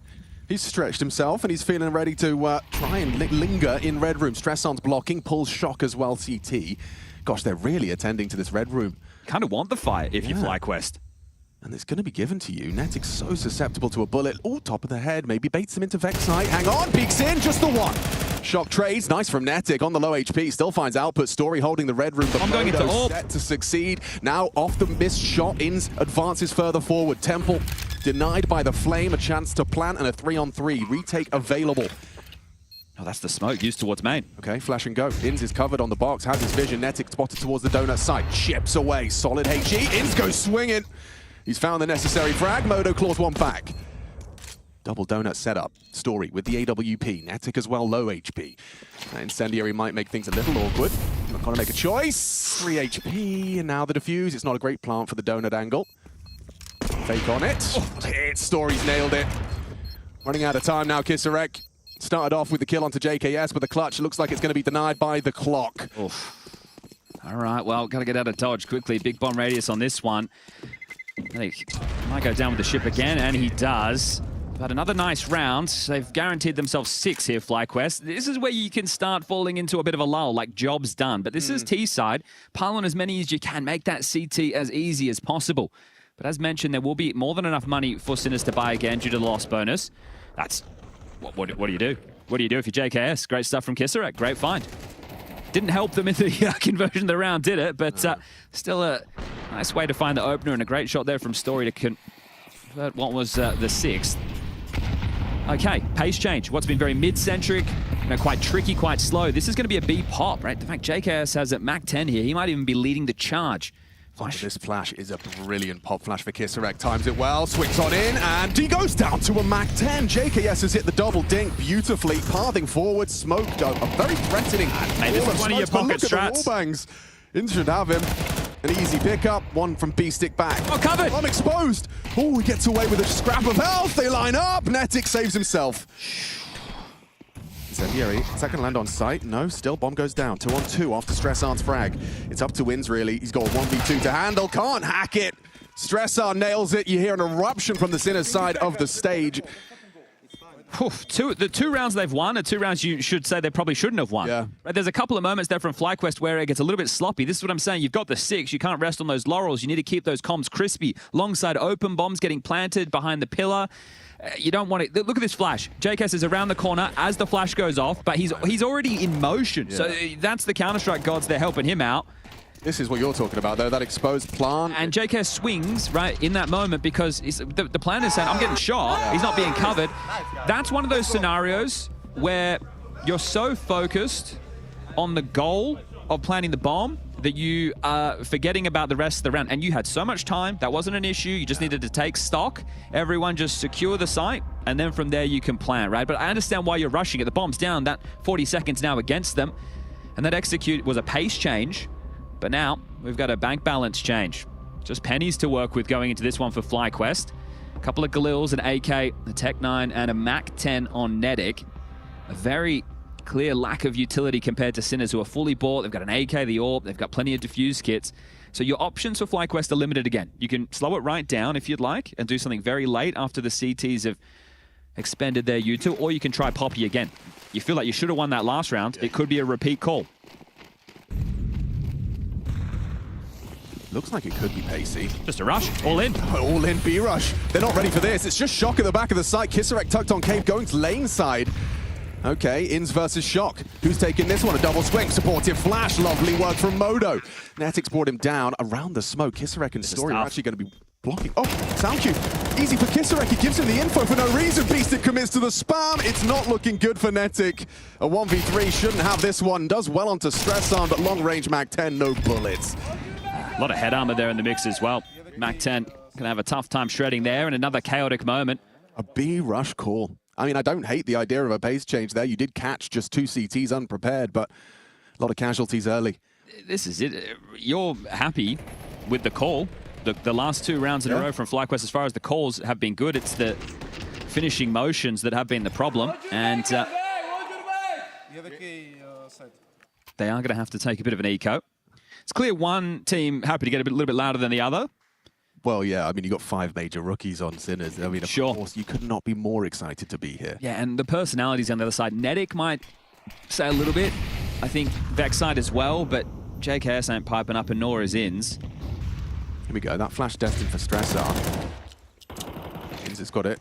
Close it out. Not gonna blind him. Yeah, he's gone. He's not fighting. Netic out mid and running with the Tech 9. Gets past the sight line. Yeah, safe CS. This is good stuff against an eco. Should just be able to farm this one up now. The first 2 found, and the other 3 will follow. Vexai, Ins, and Story still trying to collapse on towards this site, but with just a couple of upgraded pistols, the chances are very unlikely. So they're going to slow the roll. Even a kill or 2 in a motion like this could go a long way. Running out of rounds, and there's a real chance that Sinners could take their momentum going into the halftime break. It was the pistol, it was the conversions. They got on the board with that partial buy victory. Essentially an eco in those early stages, but there was pistols upgraded, the Samama and Util in the mix. And then 2 well-handled post-plant scenarios on that B-bomb site to get them 3. 4 is the easiest of the lot. And Modo signs the death warrant of Story there. Just 2 more to find. Simple stuff. Very well handled. All 5 staying alive. And now they've found their voice. Look, it's difficult to be yelling when you're losing rounds. Understandable. Believe it, yeah. That's 3 on the trot now for Sinners, kind of stabilizing after what was that 4-0 FlyQuest start. Yeah, both teams, well, any team in this stage, essentially, unless your name is Bait or GamerLegion, could really use a fresh foot forward here in Cologne, right? So a win would go a long way. I think confidence will be brewing for any of these teams who can pick up the win to start today, especially the embattled ones, the ones from, oh, okay, pace change from the CTs this time. Look at this push in A main. They've got so much information. Story's just picking up the bomb in spawn. He might get caught. Looks like he's going to lose bomb. I mean, he's got his gun on. Yeah, but you're not expecting this. Now he is. Nails it onto Shock. Did he do it alone? That's the question. Stress on around the side. Has Story. Trade not available. It's the bomb, though. Yeah, it's very awkward now. Netic's in such an uncomfortable position. So you want your B lane players to come back and help you out here. He's going to try and play it conservatively. Look at Vexside slipping the gap, though. So there's a lot of moving pieces here. Beastic's obviously acknowledging the potential for the gap, but will he have relayed that he could have slipped? Stresson's considering it. Ooh, Vexside might catch him here. He's going to hear the steps. Info. Yeah, Vexside's mouth just moved. Ins is heading back in T-spawn to get the bomb. Everything's moving right now. Yeah, okay. Want to get the bomb. Everything's moving right now. Yeah, okay, Vexside. You heard him towards the site, so you're going to assume Donut, and they're still on the move. Netic, he's got a big test coming his way. A contact play from Stressan and Kisarek. And he's there in time, nails the first. A 1 and done. Been everywhere this round. And Vexside should have Stressan. He heard him. He's ready. Nails it. Just pauses as Stressan strafes in. Modo on the cave fight finds JKS. So now bomb scooped up by Ins and heading over towards the A site. Oh, they're not ready for this donut play at all. Looking the wrong way. Looking. Freebie. An absolute freebie. Oh, Stick Time gets his gun on. B-Stick's alive though. Ins in the clutch. This one's winnable. 20 seconds. Modo and B-Stick He knows where both are. He's heard Modo. You swap it out. He gets the chance to plant. Safe behind the box. Here's them committing in. Needs to find an isolate. Can't get away. Modo in it to win it. Cannons with the low HP. Pull this one off. Doesn't hit the head. 9 bullets. Not good. Modo closes it down, saves them. That was a real opportunity for the clutch for Ins. Stressing with a massive round there. The A-main push, I loved it, right? They weren't ready for it at all. Story does get one, the bombs loose. And the round at that point for both teams is just this moving jigsaw puzzle of information and misinformation happening simultaneously. This could have been a great time for a captain's clutch from Ins, but too much to deal with. Heck9 just razzes him. And they were so confident in that move, right? Him running through red there, Modo. Ins is hearing that from sight. He knows where both are. They're going, all right, we don't care. Together. We're just going to take this fight. So final round of the half before the break. Can they stop the momentum? They have caught fire. 3 of which were with diffusers. Stresson is in trouble, so much trouble, burning down 2-0. Vexite finds an opening kill by virtue of the flame. Fight on Cave, Kisarek under pressure, nails it, stands his ground and equalizes into the 4-on-4. Kisarek's been great, 13 kills, very impactful. And that one has just leveled things out, so a minute 25, it looks like they are just going to set up for this B play. You can see them lining up the U2 now. They can smoke short and long if they'd like. They've got mollies for pillar. They're starting to play retake. Again, measured Counter-Strike from Sinners.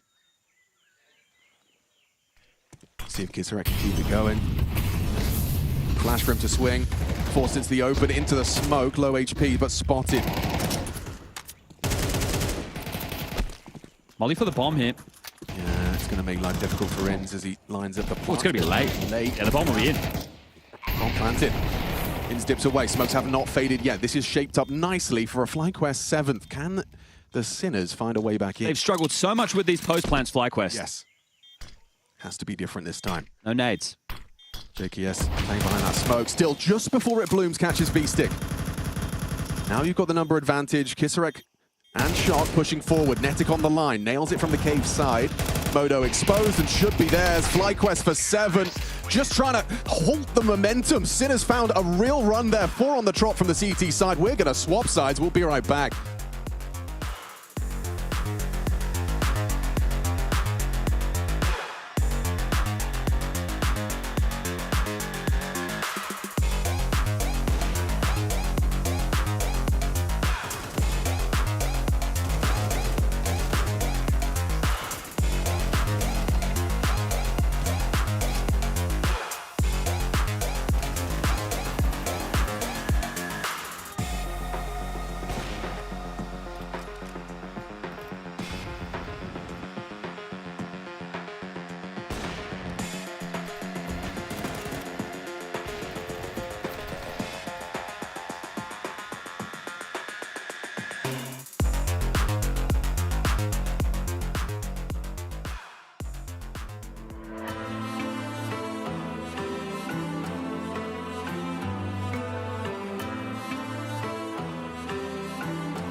Always ends like this.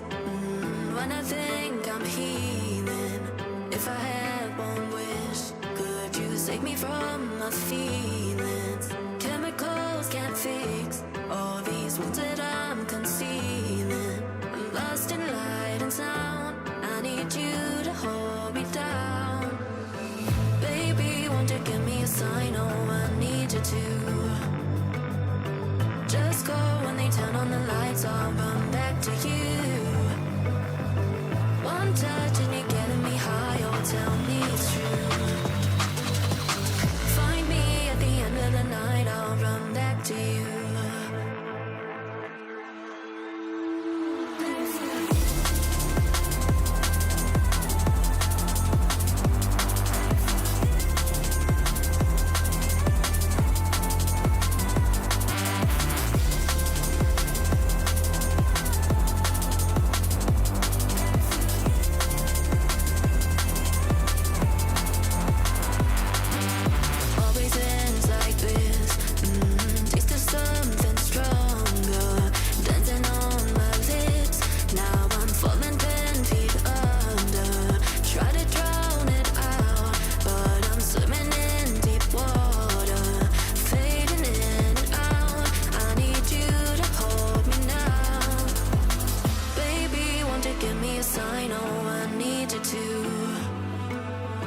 Just go when they turn on the lights, I'll run back to you. One touch and you're getting me high, oh, tell me it's true. find me at the end of the night, I'll run back to you.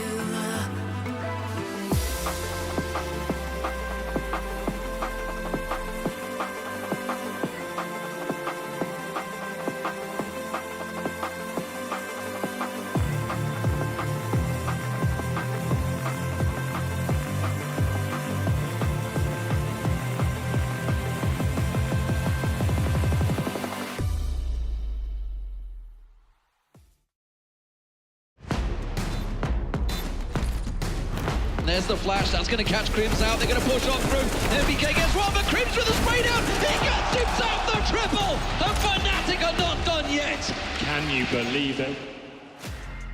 I can believe it, 7-5. It started strong for the Aussies, and then a little bit of the cracks starting to show. It's a best of one, day one, stage one, 1-1-1. We're here. Hi, Chatty B, how you doing? Oh, well, this score's not binary at all. Alex, we've got a scenario where Sinners worked back into it thanks to some good moves from Stressen and this man on your screen, Kisarek. The two of them combining for some impactful plays. And even though, yeah, sure, it's 2 rounds to the good for FlyQuest, this is still anyone's game. Absolutely. See what their plan is on this T side. Audible running past the cave line, gets spotted and noted. They want to go A, right? Yeah. They're trying to apply this B pressure, but the fight's going to come their way first. Does Vexite call for the flash, so he'll just sneak, and he's getting a freebie. Onto the bomb, no less. Still a player doors. Yeah, you overlook him. Yeah, easy for Stressan. In speaks into Kisarek and doesn't go down. That's important. P250 was designed for the long-range fight, bit of an equalizer of the odds versus JKS, but it hasn't connected. Yeah. Beastic gets to be eyes in the sky right now. He's the in-game leader, so he can call the shots with how he sees the board. Netic needs this. Yeah, and Stressan is being very irritating. Going to pick up the dual Berettas and tuck in. Just one flash for the finish, so it's getting tough now for Sinners. It might just have to be a pack play, group up, trade out. And as we can see, JKS is playing retake. Yeah, it's going to have to be the retake. You've got the kit on Story and a smoke on JKS, so they have got the retake equipment. It does look like that bomb's going to go in uncontested, as in starts to probe and realizes it's a bit too quiet on this side of the map. Yeah, Story should start rotating now. Netic, maybe he wants to join the push. Either way, they are going to be heading towards A. JKS will push up in towards Temple. You mentioned the smoke. He can't go down and give that over. They're going to need that as part of this retake. It's confirmed now. He tucks in. Ins spotted by Modo. Bomb planted. And fighting CT off the flash. Netic caught by the scuttled flashbang, covered by Story, only the one. Kisarek's just better. How's he got 2 there? Very quick onto the second. Story watching from the sidelines as Kisarek. He may not be done. He might want more. 15 frags and counting from Kisarek. Shot gets a freebie, and this retake falls flat. 3 kills from Kisarek. So well done. 5 major debutants on that Sinners. I don't know what they're saying, but they're having a good time. Either way, they're having a great time. And this is where the game falls apart for FlyQuest if they go for a force like this, and it's not even close, right? That was such a great flash, covered off, but Kisarek's already passed the line. The second is a thing of absolute beauty. And then the salt in the wound on the ins, trying to pick up that kit. Let's go. It is going to make a world of difference if you can emerge day one of your first major and you've got a win under your belt. It's going to change the whole dynamic. Just like any other tournament. Yeah, just getting the ring rust off, just proving to yourselves you can hang out. Here at stage 1 of the major. Flash. Headshot, nice from Netic, and Vexite's built on top of it. So hang on, this force bite, a necessary win for FlyQuest. And they've already taken 2 steps in the right direction. Well, now it's just about not giving away stray kills, making sure any move that you go for is information-based so you can fall away and have a new setup or have some trade potential. That's what this is all going to be about. Netic with more info, opts for the block smoke. You can't head through that, right? You're already 2 men down. If you run through that, you're trying to find a way back in, you give it over, round is done. But looking for space right now is Stressen. He's definitely had his way with middle in the first half on the CT side, but with this space, they are going to have to pivot back. Unless they want to try and B-split, so they're going to apply the pressure. That's pulled Netic away from Stressan, and now he's allowed to slip. Int has to know this is possible, but he's heard 2 smokes, so might not assume it's the case. Sticking towards Temple, if Int makes any noise, they're going to lose the bomb side here. They're going to lose A. Bomb's on its way as well, starting to path through middle as silently as possible. Vexite catch anything? No. Stressen has 1 more smoke. He's playing forward. He might get caught. Netic, a free frag. Now that the jig is up. Inns is still here. Yeah, that 5-7's going to have to do a lot of work. 15. It's not comfortable. He just has to stop this plant if he can, cause chaos. Shock's obviously going to provide the covering fire, and beautiful, absolutely beautiful way to dig yourself out of trouble. Okay, well, I'm still heading back for this. Those early kills not counting for anything. I mean, Story and Vexite in Stressan has through. Hey, man, JK's late donut. There's no kit. They're going to run out of time. Yeah, this force bite, despite the 2 opening kills, it's there. It's going the way of Sinners. So crispy, so easy. 10 points. Oh, they're going to make some noise after this one, I'll tell you that much. Oh, what a brilliantly manufactured advantage there. You just let him work, let him cook. You can't be losing those. And as I said, this is where the game slips away from FlyQuest. I thought they were just going to get run over with the Force. The fact that they give themselves such a huge advantage, now they're on Eco. This is Sinner's chance to take the lead. So FlyQuest have really fumbled this. Love the way he held this as well. It's such an advantageous fight for Shock. Provides the cover, backs his aim, and the rest just falls into place. But notice how the first 2 kills to make it a 3v3 were not together. No. Right? Nedic gets caught on his own, and Inns tries to win the round on his own because of the time. And now they're Eco. FlyQuest have had their chances. Nedic's been shooting hard. 15 kills for him, 10 for Vexite. Everyone else yet to hit the double digits. On the other side, it's been the Kisarek and Stressen show.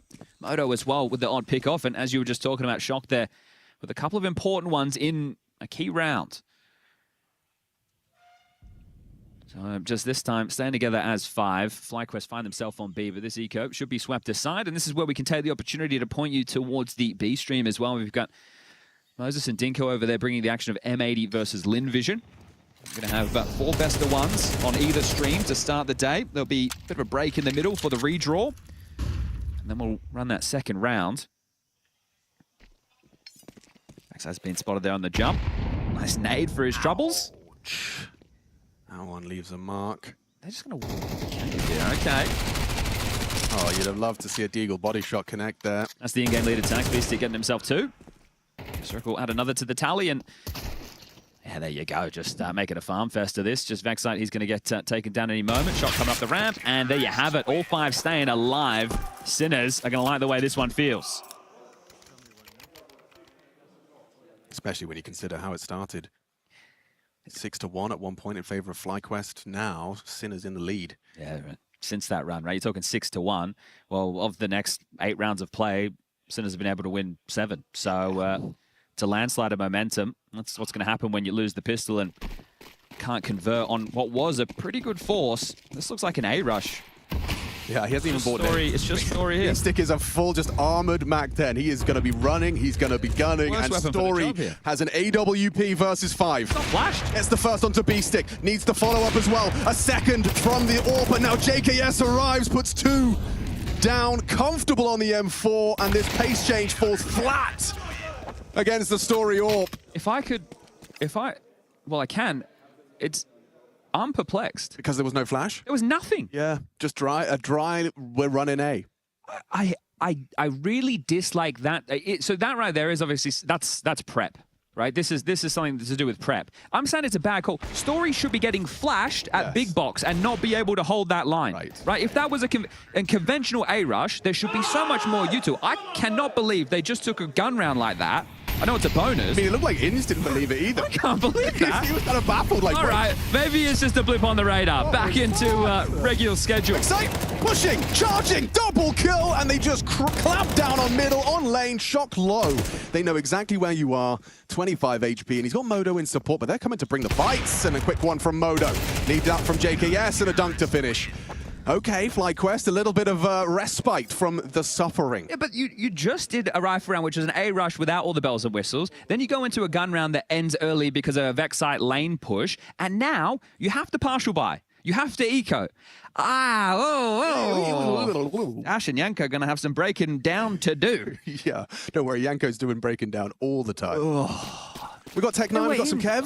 I'm locked back in. Yeah. I can't drift. I can't take a different orbit. Those rounds, what the hell just happened? See them again. Don't worry. You'll see that round again. This is stage 1. Yeah. This is the brawly, scrappy, out of the box, in your face Counter-Strike we want to see. It's just not what we've just been watching from Sinners. You know, exactly. Yeah. That's why it's felt odd, because they've worked hard. Sure, it's been individuals making plays and taking gaps, but it's still comms are flowing. Exactly. You know?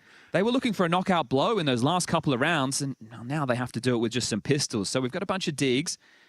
We've got 2 Glocks. It's stressing in with Tech 9.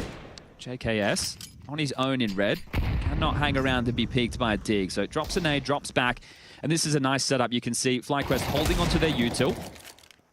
They still have 4 of the 5 smokes. So at this point, you should start to block on contact.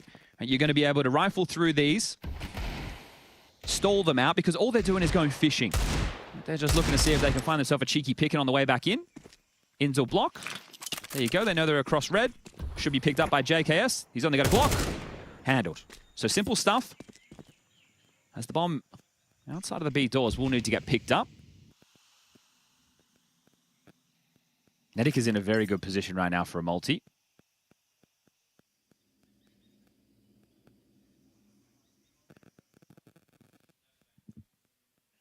Here they come, walking on in. 28 seconds. We'll have to finish over towards B. Netic, an opportunity right now. Spots the shadow. Spams out, goes down, but Vexite's here to pick up the pieces. Shock will grab something for his troubles, but that'll be that. Still has head armor. The Glock's not going to get anything done. He's just trying to be a nuisance, and JKS will deal with him. All right, couple of casualties. But back into the guns. No AWP available for Moto. T-side Ancient, not always going to be a necessary factor. So 3 with the pistol and the conversions for Sinners. Now 3 back for FlyQuest. Loss bonus, bottom of the barrel for FlyQuest, but they do have enough for drops and residual buys into the next. So away we go.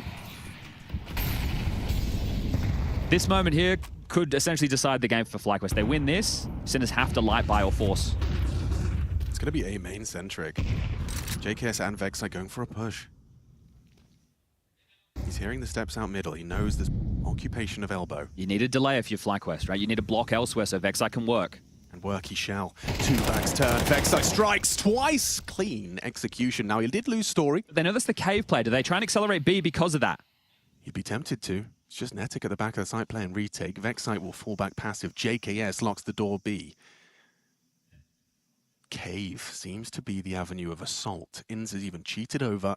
He'll be there to lend a hand with a block smoke.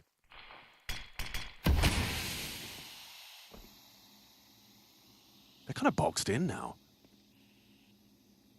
A boost actually not a bad idea to try and get some vision over the top of that smoke.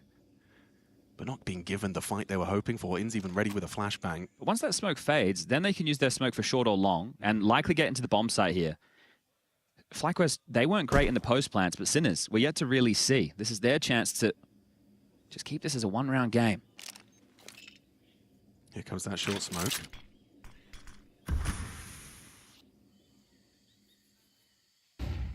Inns throws out some detail. JKS on the backstab. Good finds Modo.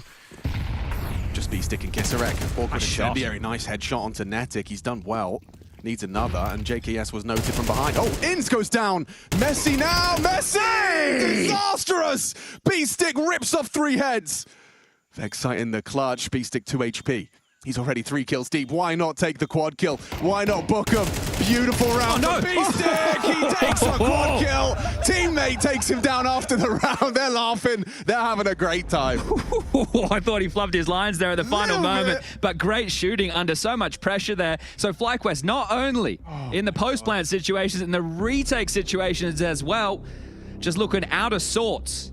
What would have been the first nail in the coffin of getting this one done for FlyQuest is now them going to have to look a little bit ropey. I discussed the cash. I said the finances are there. The buy's not a problem. But for Azza, this is where it gets stressful and helpless. I can imagine what he's thinking in this scenario.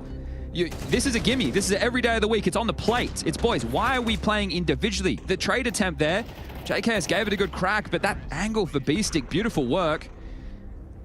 And that's the martyrdom perk right there. So we can tell which team's been getting fired up throughout, winning the more bullshit rounds of this one. It's just a 1-round game. And what that guy in the background said. Yeah. Money on the line for both teams here. See what the call is. What's B-stick cooking? Flashes for middle, flashes for stress on. And a nade on his noggin. That one hurts. Oh, beautiful trajectory. Stress-on's ears ringing. Unconfirmed damage, but first bullet and he goes down.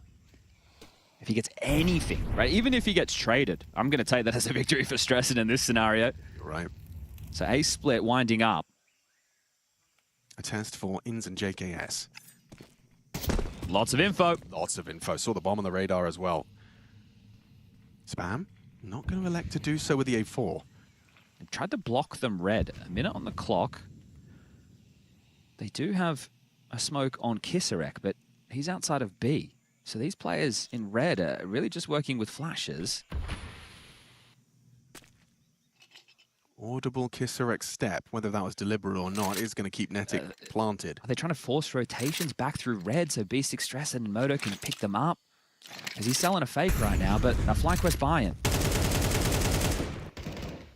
Here comes that angle for Story. Red still poised, nails it onto Stressen. Info. 3CT. Ins on site. 25. And JKS has got to win this fight. Shock and Kisarek pathing through the donut. Kisarek's leg spotted. Oh, and the headshots keep coming. Sinners, they are nailing this slow, methodical. They will pause and you will rot. FlyQuest suffering under this T-side pace. That right there is the perfect example of suffering, of not having a good understanding of the situation, not having information. JKS has just called that he's heard them coming mid to donut, so Ins doesn't want to be susceptible side. He tries to take the fight into CT. He dies. Now JKS is on his own. There's no trade work both sides of donut simultaneously. And Story might lose this. Again, I said money on the line. He's not going to hold on to this AWP. Kisarek will confirm it. We're all tied up 10-10. And FlyQuest, you've had your chances, but you've dropped the ball more than once. This is going to have to be an eco now. You got 4.5 on JKS, you got 4.9 on Ins, but everyone else just sitting around that 2K mark. And here you chip in. You take down Stressen for free. That death in the kill feed. Ins swinging into spawn. And then as they rotate in, they're always scampering. They're always responding late to these pieces. And well, FlyQuest, looks like they're about to lose the lead again. I feel like Sinners have been the better team. When you see some of the rounds they're converting, it's hard to argue. So if FlyQuest are able to just shut you down, sure, great, right? But when the rounds are getting more mid-roundy, more late round, they're having a tough time. And it looks like they're not connected. It does. Absolutely. You don't expect much from this level of investment. I do like that we've seen an MP9. JKS had a bit of extra cash and has elected to take it aggressive main. Yeah, but they only get 2,400 next round, right? So if they end up B, well, yeah, or end up holding onto that Kevlar so you don't have to spend the 650. Yeah, because, look, this is ancient. You're going to want all the nades to bombard middle, make sure they can't just... I would not be surprised at all if Sinners return to that A rush that we saw from earlier in the piece, which is where the 3-round spree for FlyQuest started. I wouldn't say that FlyQuest did anything right in that scenario. It was more Sinners in 2 back-to-back rounds, playing very fast, trying to just knock FlyQuest out of the server, and then they're the ones who had to take the save. So now that Sinners are playing a bit more measured, looking in control. That's exactly what we're seeing. Just missed a flash. Kisarek's having a very good time on the server today. 22 and counting. Gets run down by a USP this time after 2. You should save that AK. That would be a priority. And JKS might have one here. He sticks behind him, yeah, he's booked. Beautiful timing. How frustrating is it to play against this team? You're going to be so pissed off, right? Because you're trying to unravel that. You're thinking that's the fun type of baiting. Well, actually, all baiting is fun. Yes. That's the Feel the baiting. That's the excusable type of baiting because you're there, right? You're like, boys, I'm going to sell you, but I'm going to make sure we win the round. Don't you worry about that. Ins, likely cleared. B-Stick swings out. And Stressen with the trade, and now just Netic on this USP. You're not getting your hands on that AK. Stressen's going to make sure of it. Should be last tactical timeout right now from Azza. This is just to give yourself the 30 seconds to understand what comes next. Because, look, you're not in the scenario yet where you're trying to just push the game into overtime. You can still get this done 13-11 in regulation. But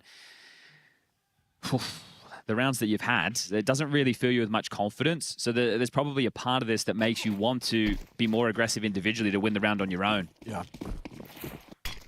Standard opener, red and cave. Mid-harass util. They're going to blow this one open. Ins is fast. Okay, that's invaluable. Mid control provided by Ins, supported by Vexite. He's been spammed. I can't believe he's hanging around here, Netty. He's already brought lower than half HP. I know that you don't just want to relent and give control, but at the same time, you go down for free. You're in hot water as the bomb's starting to reroute over towards B now. JKS will join this side of the map. Remember, it's that utility that's limited. Oh, the juggling nades, he's seen that. Oh, jump spot, gets the info. Netic safe. For now. For now. Trapped on the corner with the AWP on the line. You wouldn't go for another one, would you? You will off the smoke and flash, and it's all too easy. Odo takes down Netic. Vexite forced away by the utility. It's an advantage for Sinners. Last of the block util from JKS. That's an empty belt for him. Needs to be headshots. It's going to have to be. The bait and switch setup in Cave is potent. Vexite's going to be ready to react. If Inns needs the help. If you peek, you're just going to go down to the AWP. Short smoke, spam from Kisarek. This is so methodical. Running every second of that clock down. Story has found the lurk. Shot goes down. Vexite primed ready. Nails it. Finds the head of B-Stick. Baits in JKS. And now he can activate for one. It's actually Vexite with the double kill. FlyQuest survive a slow crawl from Sinners. Okay, finally, a little something right there. Well, it's the first time we've seen FlyQuest handle that slower pace, kind of, you know, picking at your bones style play. Well, they didn't let them into the backlines, right? They're not in red, right? They're not slipping behind you in donut or anything crazy. You've kept them at least in territory that you're able to monitor. So we tie things up, legs 11 again. Sinners on the mic with their tactical timeout. We've got one left in the chamber. If we make it to overtime, each team gets one per. So just making sure that the drops are in place for FlyQuest. Everyone able to get a rifle in hand. I don't see any defuse kits invested upon just yet, but we'll see. We've still got plenty of time before we get to that conversation. But it's Sinners, they're the ones who have taken this timeout. So first things first, you want to take a look at the spawns. Does anyone like stressing, have a good mid-spawn or even the AWP to try and send Moto out on a bit of a mission? Doesn't look like it, and right now Moto, the way that his model is postured, appears to be taking the AWP over towards B. Kisarek might want to try and fight Cave. He's got a pretty good spawn to give that one a go.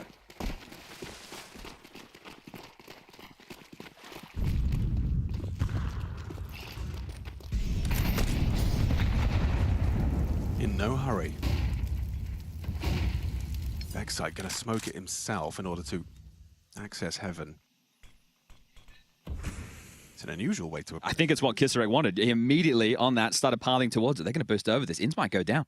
Inns might be a dead man. That would be a crazy death. He's going to be screaming. He's going to be screaming. Vexite, I thought you had me. A boost combines with a flash. Clawback attempt. Nice one. Finds a clean headshot onto B-Stick. You know exactly where Kisarek is. JK's jump spotting red. Story with all A main information. But Story's been told to deal with Donut. So he's going to have to slip back and pick this up. So there is a gap. Oh, JK's just been spammed down. Walking down. Modo again in the right place with his AWP, but he just falls away at the wrong time. Pulls out his flash. Oh, no! There was a flash. Kisarek down. Still takes one, though. With Vexite gone, trapped on the corner is Netic, eating HE grenades for breakfast. That's a way out. Nice bailout from the smoke. JKS provides. It's a 3-on-3 and very high stakes. I'm heading back one through at 11-11. This round determines so much. Ooh, maybe it was just fake steps from Moto either way. They're heading back towards B, and Netic is opting in retake. They do have kits. There's a couple of mollies. But we've seen how bad they are in these post-plant scenarios, whether they're retaking or they're trying to defend that bomb, and their gamble's incorrect. 20 seconds. This is all on Netic, or it might just have to be a save. How crazy. Look at the clock. 14, 13. We're still walking. Now the penny drops. Now the flashes pop. And Netic just going to have to play for the retake. JKS and Story are on their way. Doesn't want to give it away. Bomb gets planted. Are they saving? No, they're having a conversation about the retake, I guess. Nades. Does JKS want the AWP? No. Jump across and easy for Modo. He's done very well. Survives the hail of bullets. The HE grenade. Now Netic and JKS in an almost impossible retake. Just trying to get away. Save the AWP. Save what you can, because the 12th round is Sinners. Okay, overtime guaranteed at a bare minimum, and there were some just moments over towards that B ramp that could have gone either way to determine that round, but it's the gamble sack from FlyQuest. It's another one of these post-plant situations they can't deal with. I really have to give another, firm pat on the back to Kisarek. That second kill he gets, the fact that he's managed to be caught off guard, he was not expecting that. His teammate was throwing a flashbang. He's preparing for a different fight altogether, and he still manages to take Vexite out. Yeah, he's been hitting hard. I think right here, like, he's not ready for that. As soon as they see that smoke thrown from Vexite Cave, they know exactly what it means, right? They gravitated towards that like a moth to a flame, boosted straight over, and Inns goes down. It was a freebie opener and drawn back, sure, but it showed that Sinners had a very good read of the situation. And the reason I'm talking about the save in the 3v3, and I understand you think, okay, we go for it, we can still win in regulation, is that they were only getting 1,900 loss coming into this next round. So they had been able to scrap things together, but they had to save. Right, they were able to get that story orb. Netic's just going to work on a FAMAS. There's M4s for everybody else. Util light on 2 of the 5 players. Some kits in the mix. And Sinners, just 5 kills away from picking up their first win here at IEM Cologne. 5 major rookies. And your opening game, it would be one hell of a start. And so many question marks around so many teams. Okay, better be the call It's that the closes same, this game down. It's same round they're running. So it's the 3-1-1 essentially. Kisarek's fancying backing his aim, just looking for anything over the top of the Molotov. Why not? It's a FAMAS you're going to have to deal with here. It's terrifying for Netic. He is going to have a 1v1. Look at this He's not play. ready for. He's just not ready for this. Netic gets the info. You've got to get your gun out. FAMAS v AK though. Netic's in trouble. This is his block smoke completely. The pressure would be so high in that moment. He's screaming. And wall bang down again. Vexite this time brought down. They've been smashing them through the wall round after round. Yeah, you just cannot play that cave door. There's HEs, there's spam, there's Molotovs. Well, that's your highest fragger right there. Someone else is going to have to do the heavy lifting. Vexite's on 2 HP. Yeah, you're right. Maybe Story can step up. The import AWP into Modo. There you go. Wins the head-to-head and can't find the follow-up. It's away. Oh, hangs Pressure around. on mid. He wants to go for another peek. They weren't expecting that, but he doesn't hit the shot. Backing away through the flames. JKS got to find something here. He's got his nades out. He's Makes dead. it all too clear. He's a dead man walking. Still finds stress on. Beats A's it open. back. A open for business. Unless Story's AWP arrives just as he needed to. FlyQuest have got a heavy advantage for overtime They've here. lost a 2v4 before. They could do it again. Sinners, have you got it in you? Kisarek's alive. Nothing's impossible. Smoke on the CT side. Inns and Story, you need to trade this. Out the temple side. Kisarek going to bring the fight to them. Inns is there, primed and ready, and overtime secured. Okay, you can see that going wrong in so many different ways. But FlyQuest, they hold on. 7-5 first half in their favor. Lose the pistol, lose the momentum. And we're all tied up. This is how we want to kick off the major campaign. We got 3 weeks of this as the coach lets out a little bit of a laugh, as I'm sure the team is sighing relief. But great AWPing here from Story. I feel like Modo's had his, his number up until this point as far as, impact on the AWP, but that's a very important frag. He's managed to secure OT, and a sigh of relief washes over FlyQuest. For JKS, right? He should have been a dead man walking. Yes, That smoke's coming out. The good value for 1, sure. All right, well, we're dealing with the 10K overtime rules here. So if you do lose a bomb site early on the CT side, we may have to factor in a save. They've done lurk smoke on B. They really want to try and bully Vexite. Netic, excuse me.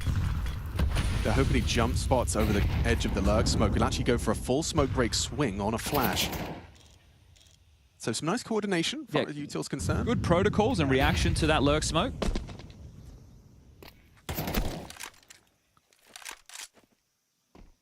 And no one's been tagged by a wallbang yet, so that's also... Inns is inviting it. Hang on. Inns was standing right there a second ago. Oh, there you go. That's a wallbang back. FlyQuest finally find one in the opening department. Vexite provides through the boards. Odo down. For some reason, I'm not filled with confidence that that gives FlyQuest any sort of advantage. Because of the time arounds we've seen them lose, I think you and everybody in Australia are probably feeling the same way right now. So rerouting. Sinners grouping up towards B. Stressing will be the tail of this, but they've got more than enough util for the execute. It's still this 3 strong with Inns, the mid player, cheating on the B site. So 3-1-1 on the defense. It's about the trade game now. The last of the block util. Couple of flashbangs is all FlyQuest have to work with for this last 30 seconds. The B side needs to be defended. Inn's going to have to step up. What's he got? Nothing but a bullet between his eyes. Netic does well 2 kills in defense of his site. And Vexite got the next head-to-head with Kisarek. He's a brutal piece, but nice from Vexite. Best Kisarek shock in the 1v3. Gets the bomb planted, he knows that long fight's coming, and Story just clears him. Nice, hard, slow AWP clear. Okay. Gamble stack there. Well, maybe not gamble. It has been the same round, essentially, from Sinners in the last patch, right? They've done the 3-1-1, right? They have stressing towards middle. He's just going to temper that, make sure that they're harassed if they're jumping up towards heaven. The other 3 will establish that lane control and then decide what type of pick. So Vexite, he'll grab himself another opener there. He's been great in that department, currently 6-1. Really important from Netic. The fact he goes for that second swing, he committed to that position. He knew he had to just try and take as many as he could.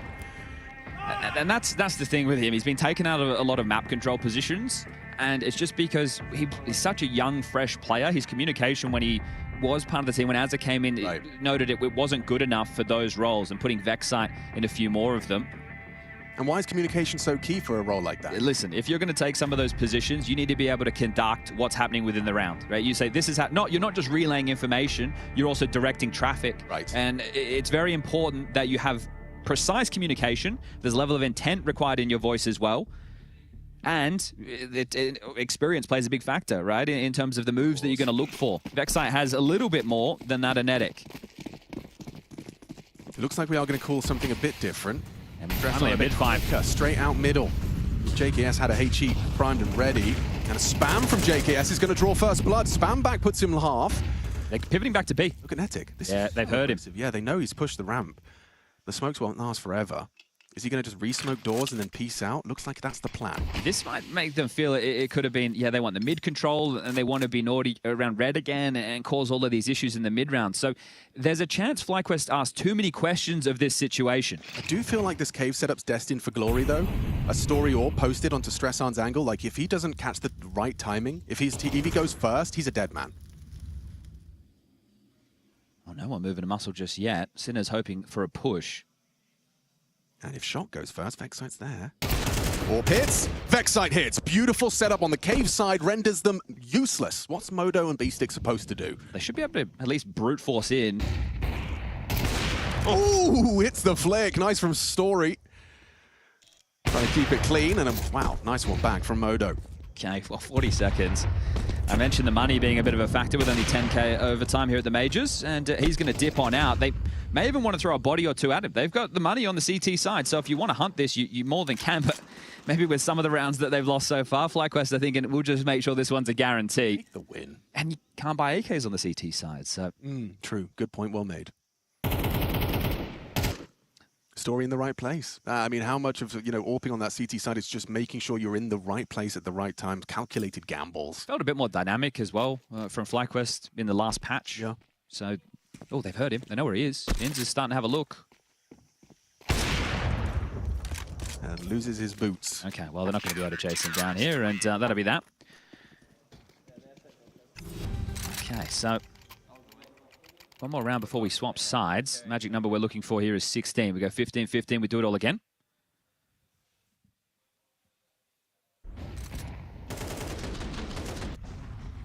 Can't count on that kind of opening every time. No. A gift from JKS. They've had a wallbang from Vexite and now a smoke spam from JKS. So what's next?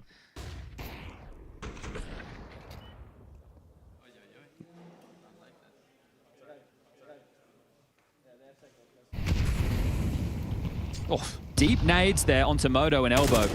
Yeah, Kisarek doesn't quite hit the headshot on the jumping back Netic. Yeah, that little move right there, FlyQuest understanding the situation. They had Modo, they knew he saved the AWP. He's gone for the smoke break play in middle. As soon as Inz hears the nade, he throws his own. And look at the amount of damage that's been done right there. So, AWP brought down quite low, and there's the wallbang. Oh. Netic almost died as well. Almost was a double wallbang. Holy, Kisarek's got those wallbangs on lock. Get yourself a Kisarek demo if you want to improve at that. Maybe when they're playing in China, FlyQuest, the opponents don't spam the wall. Yeah, I think you might be onto something. Now, this is the type of round that Sinners were great at, right? Just being really weedy in all the cracks, able to outmaneuver. Solo AWP red push. I mean, let that sink in. It's just story on A. JKS is joining the B stack. Inz and Netic, they're not playing forward. They're not playing for info. So this is just a gamble. Okay, last time Story needs two. He needs two. Yeah, he does have to find the multi here. Modo has the rotation. Kisarek is just an annoyance.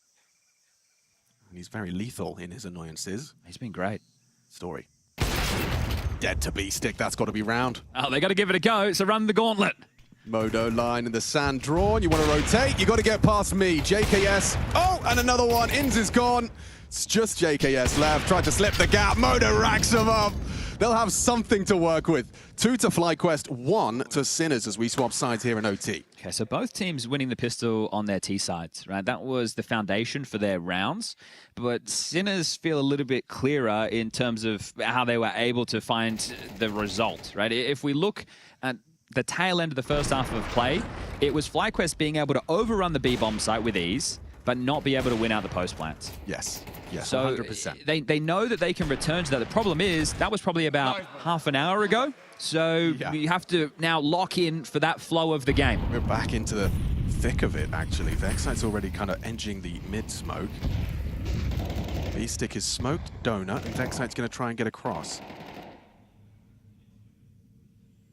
He's not alone either. Partners up with Netic, so early space taken towards middle, and no one addressing that from the CTs. They're going to have to. There was just a molly thrown in A main. You know, if you're clearing out close A main, then it's for a reason. It's not just posturing. So Modo put on high alert. Stressen deals with the red leak. Story takes the line. If he heads back now, the shadow advantage will fall the other way. Inns and JKS have an invitation to start walking into main. They don't know it yet. Inns has started to clear A main now. Hard to see Story win this fight. A flick up from Modo. Oh, Shadow, all too easy. Opening kill goes the way of the CT AWP. Stressen spotted the slip. Onboard util. Limited rotation, that's 7 seconds rotted. They cannot help. Coming through their own smoke here. Have to wait that one out. Vex, can smoke off Donut. That would make life so much easier. Smoke down, post plant coming. CT fight for Netic. They're going to triple swing him. Stand his ground for what? There's Vexite in support. It's a massacre in CT spawn. Hold up! Shot comes back with 2. Puts them both down. That's a necessary trade. Makes it all the more winnable. You've got a smoke, you've got a kit, you've got a dream. And you've been better in these post plants. You absolutely have. Can FlyQuest finally find one? Nate does some damage onto Inns, softens him up for the M4 headshot. JKS will play first. Especially with the smoke on the bomb now. Nice from Inns! Wow! Both of them swinging through. Nails the spray. Gets the double. 15 found. 2 opportunities for FlyQuest to start off their major with a win. It's just crazy how quick they can go from, okay, double kill in spawn or triple kill in spawn. All right, they're in a great spot. Then bang, we're back in a 2v2. Yeah. It's just, this is the type of Counter-Strike we're going to get through most of Stage 1 and definitely a decent chunk of Stage 2. Obviously, with the best of 1 still in play. This is a quick little storybook. It's not a novel. It's all contained. Little afternoon package for you right now. And just one more round. Sinners need to dig out 2 straight. And that's an opening kill. Vexite's found stress on. He was trying to start with a bit of oomph. Instead, you've conceded an opening kill. Hang on, wait. JKS has got to deal with this. They're pushing ramp. He'll dip down, going for a smoke push. A boost up. JKS tucks in the cubby. Shock aware of that possibility. JKS going to play this safe. An audible dismount. That's info. Another smoke from Kisserek to block off the doors. Minute and 10 on the clock. No rush for FlyQuest. Sinners would love to get a pick back in. Just a cheeky kill to level out the field. That smoke break doesn't find anything. Doesn't bear fruit. Gambling A. Here comes Kisserek. Wins. JKS's position now noted as well. Gets the info safely. Gets away.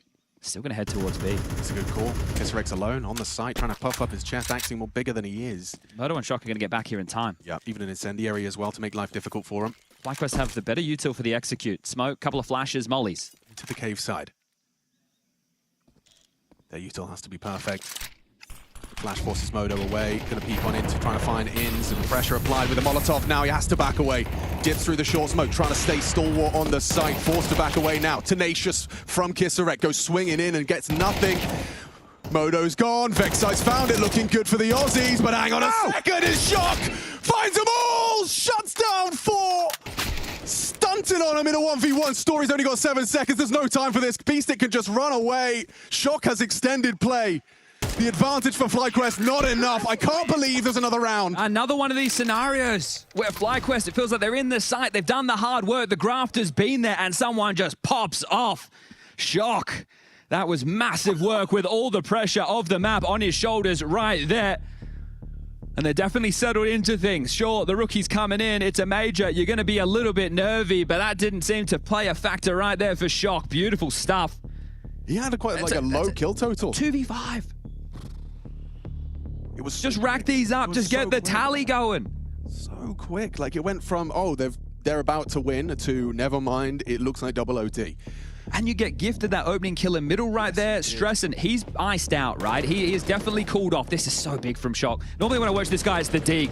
But the A4, the aimers, they know, and he just mows them down. The dink right there. Chef's kiss, Shock. Nice move! Good fucking job. Well, hanging on. 15-15, we go again. FlyQuest. Have you let go of that rope? You're not going to get another opening like that, I don't think. I don't think Stressan's going to be trying something as audacious this time around. You can tell why he wants to, because he's cooled off since his earlier impact. JKS has taken this space quite quickly. No Moto Orb. CT's this time under a lot more financial pressure. We've got the rifles, the armor's there. There's only two kits and very limited util at this point. Is Shock trying to be the hero. He's going to go have a look off the back of the flash. It was in, he did tuck in, doesn't get spotted. Now he is. Information relayed. JKS has been brought down to 2 by Spam. Forced to smoke. Beastic trying to retreat, that could cost him everything. He's getting chased on down. Vexite in hot pursuit, but the smoke makes it awkward. He's done well, Beastic. A nice response. Bomb heading back to be on story through T-spawn now. When that smoke fades, Beastic could play forward for info. It's always going to be risky short. It's actually, yeah, okay, so they do feel some pressure. Vexite will burrow into Red Room. It might be a clear. He might get the fight, and so could Kisarek if they go cave. Here comes the fight for Vexite. Oh no, crouch peek, what? Vexite can't believe it. Have to go. What a go. 4 on 5. Shot for one on the way in. JKS manages to slip the gap on the low HP. 2 HP for JKS, but still into the site and alive. 2 here. Double swing. Stress on a Modo. What have you got? A dead man. Double from Netix, huge. Puts it into a 3 on 3. Kisarek knocking on that back door. Coming in from the ramp side. Story puts him down. Shock again. Netic having a round. And now Shock again. Just to save Sinner's first opening game. First major. Has he got a clutch in him? No, sorry! Story closes it down. FlyQuest survived day 1, first game. 16-14, everything you could ask for stage 1. But FlyQuest, they're going to feel they got away with that. They should have put this one away much earlier. But the Aussies will get the win to start the day. They're going to find themselves in a 1-0 bucket. Playing again later today. Sinners as well, but 0-1 for them. And all in all, that one had what you're looking for to start your major on a Tuesday. I would say so. I think that's a perfect start to what's going to be a very long and enjoyable 3 weeks of Counter-Strike.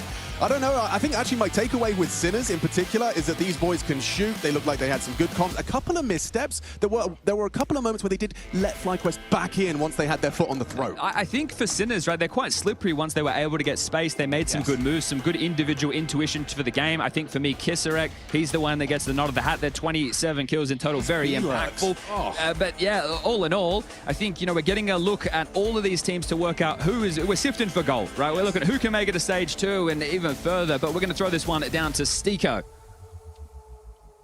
Netic, wow, what the last round, hero of the round, but also the match itself. You broke a lot of pick'ems with this win, probably, but I have to ask you, what's the feeling coming into the major, leading 1-0 from the first match? I mean, it's pretty exciting because we haven't really played much. Yeah.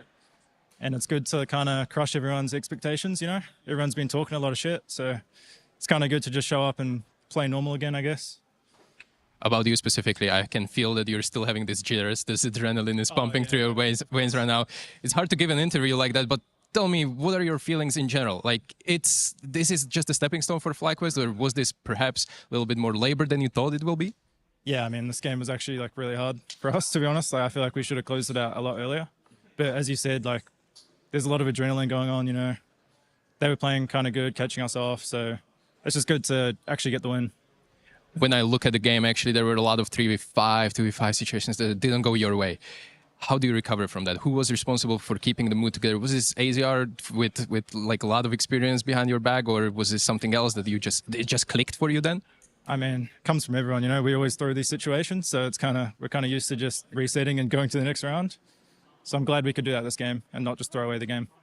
You ready to grab that 2-0 later on today? Of course, we're going 3-0. Thank you very much for this, and see you on the server next.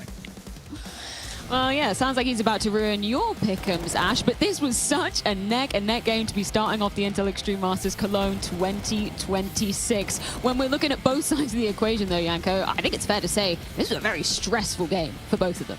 Oh yeah, and a very entertaining one at that. I think you could definitely feel the nerves from Sinners, you know, to kick off the game, falling a little bit behind. Luckily, they were able to stabilize themselves, and then you could see the lack of confidence from FlyQuest on the other side, and the lack of reps in official games, of practice, you know, losing these rounds with big advantages. It's not even, it's just lack of understanding of the macro, bad communications, you know, leaving gaps where they're not really needed, not great team play, but hey, you're at the major, it's day one, it's best of ones. Getting that W is the only thing that matters.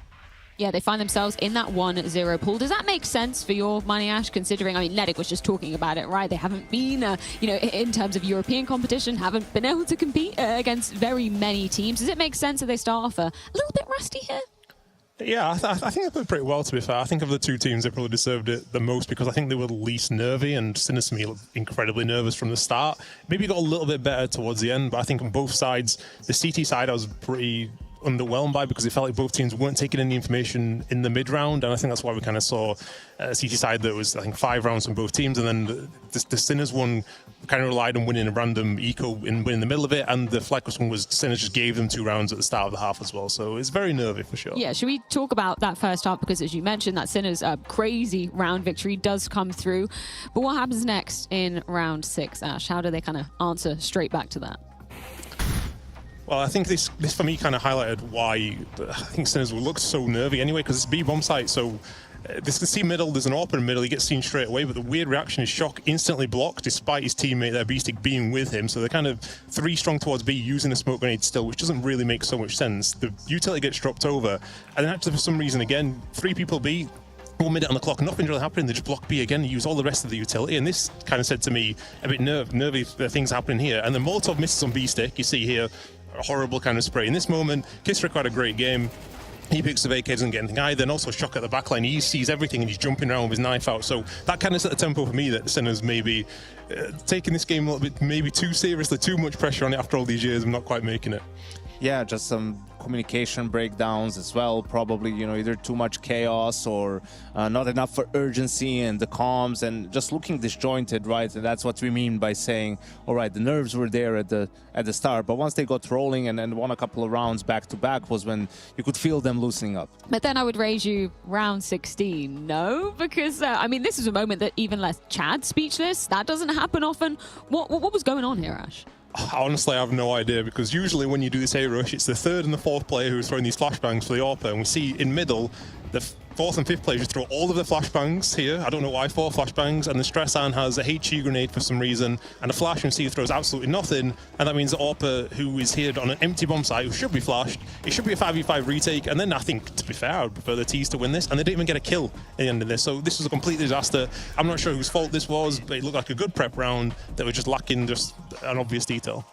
Yeah, it's hard to explain, right? You could see if you watch Stories POV, he's actually turned initially because he's expecting those flashes that Ash is talking about. So I don't know if that's what you're trying to do, like catch him off guard and just run at him. But yeah, of course, eventually once the footsteps become closer, he turns and he's getting free kills, right? So that was very weird because it comes in the first gun round. Okay, it's a bonus round, so you're trying to do I don't know what, but they lost the first 2 gun rounds, both of them very quickly, you know, and that was such a huge momentum shift because they felt in control after some of those early rounds. If you remember in the anti-force buy, they were in a 3v5 that they were able to convert, right? So that was a huge round for them, and here it felt like it just deflated them a lot, and I think it was sort of commendable that they were able to get to overtime after those first 2 gun rounds. 100%. Just looking at FlyQuest moving forward, obviously in that 1-0 pool for now, they will be playing later on today as well. How is your kind of temperature check on them versus what maybe you expected to see from FlyQuest coming in? Probably right about what you would expect. You would expect them to be shaky, but also to have some good moments. You know, they have some good players, some experienced players. And I said, you know, a lot of this tournament is about confidence and dealing with pressure and dealing with nerves. They can't have a ton of confidence because they didn't have good results lately and not a ton of practice. So confidence has to come from the results within the tournament. And if they win the second game today, I think they're a lock to make stage 2. But if they don't, then it becomes a matter of, I think they have to be they need 2 wins out of the best of 1s. I think without that, they just don't have enough depth really to advance in best of 3s. Echoing that sentiment as well, Ash? Yeah, and I think as well what I kind of noticed was that when it came to the start of the rounds on the T side, it actually looked really well balanced, mix of tempo, using both the bomb sites. That looked to me like something you can do in theory, where they've talked about like having a lack of practice for being on the server still. That looked quite good, but then in the mid rounds and the after plans, we saw Sinners lots of time into peaking, destroying their setups like it was nothing. And I think that's kind of where they're lacking that extra like knowledge of what to do, the fundamentals. That's where they could come undone a little bit later. But I think I've got to also say, like, Story for me, I think he's been pretty good for quite a long time. He won a good clutch there with the rifle. He never really seems to miss his shots. I think he's a good solid player. If he kind of is consistent, I think this team could still potentially do something. Well, either way, we will be seeing both of the teams taking to the stage later on today in their respective pools, but plenty more Counter-Strike on the cards before that. Our next game, it's going to be TYLOO taking on Bait. That's going down after this short break.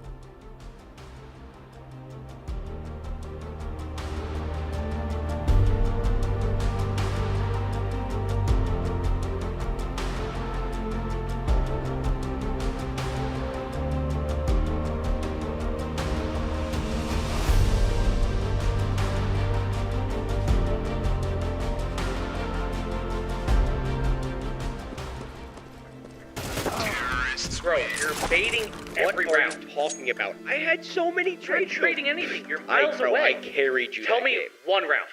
Hold on. Let me pull up CS stats.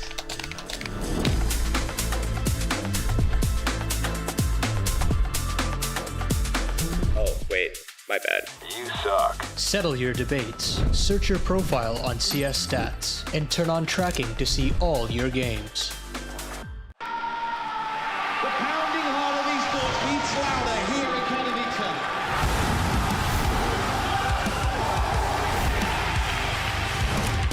Double peek, he's getting his shot.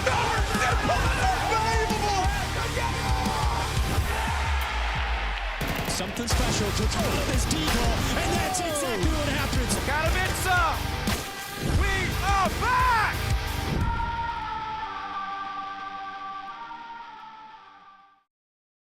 To reload as well. I'm holding flank. You can big short together if you guys want. Yeah, can we? They're both there, I think, guys. 3, 2, 1. Right side. Right and left. Or left side. Left and right. Nice, Johnny. Good job. Let's go, Johnny. Like, these guys aren't anything special, and you've already fucking felt it in the first half, okay? You guys are better than these guys. We come into the second half and do exactly what we did now. We fucking come out communicating. Everything's fucking good. We're fucking swinging for each other. We're fucking updating each other with fucking nades when we need to, right? Stuff is really fucking good right now. Let's keep the momentum going and carry it into this next half, and we're gonna fucking crush these guys, okay? Let's close this shit out. I'm flashing. That's a I have long. Chill, Kevin. Play for yourself.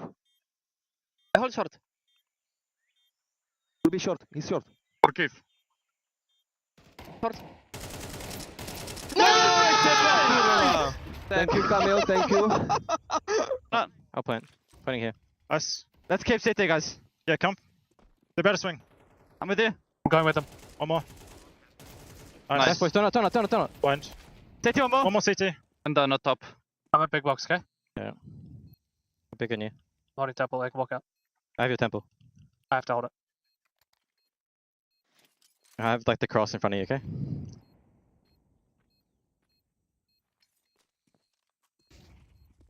CT. Well, we'll just be holding, I think. Yeah.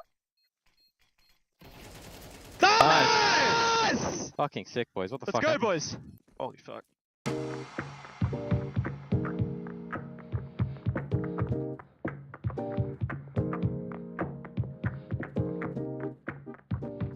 Maple, can I grab you for a second? How are you? I'm great. All right, so this is your 4th major, I believe. Yeah, at just 20 years old. This is impressive experience already. What are you feeling? Any nerves coming? Heart rate a little bit up? No nerves this time. No. I ask this because you're this key piece in this team, right? Obviously, at every notable event, big event that you're playing, you're the one kind of pulling up the good numbers, and you're also responsible for tactics and IGLing and stuff like that in a lot of sense. So I want to ask you, your individual form ahead of this major, is it good? Are you happy with it? I think I'll like gain more confidence with every game. Okay. Yeah, because I'm not sure I'm not sure in my form like 100%, right now. But we'll see. And actually, I'm not IGLing right now. Yeah, now you're... Yeah.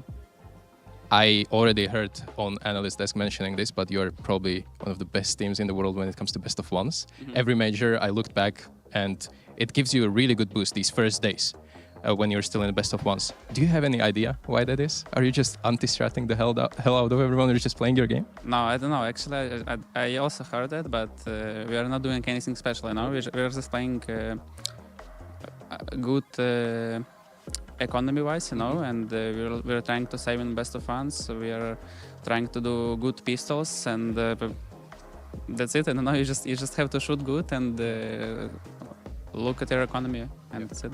So it's about the details, right? Yeah. I wish you good luck and see how this goes in the first day, hopefully for 2-0. Thank you. The Intel Extreme Masters Cologne Major 2026 is brought to you by ESL in partnership with Intel,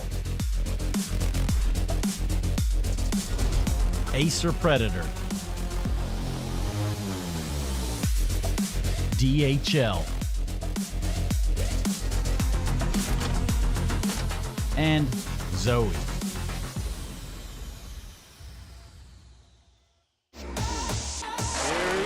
Once again, the first base is a Dren. He's going to hit the ground there. Oh, what a jumping double for Cole!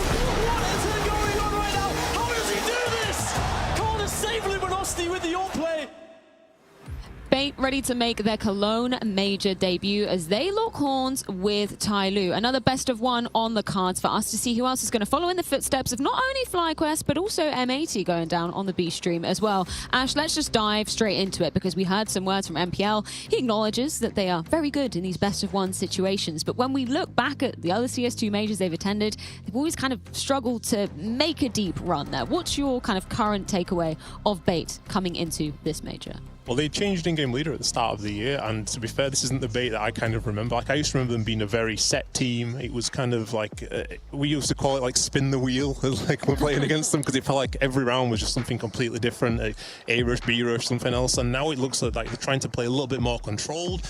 I've noticed as well that MPL's numbers have actually gone down since he's not in-game leader, which is very unusual, so maybe he was perhaps calling around himself a bit more. He also mentioned that his form isn't perhaps in its strongest state right now as well. But the person I think I kind of want to keep an eye on is Sizzy, the AWPer. I watched his games against Vitality. This guy is incredibly sharp. I would say his understanding of the game is a little bit off at times, on Inferno in particular.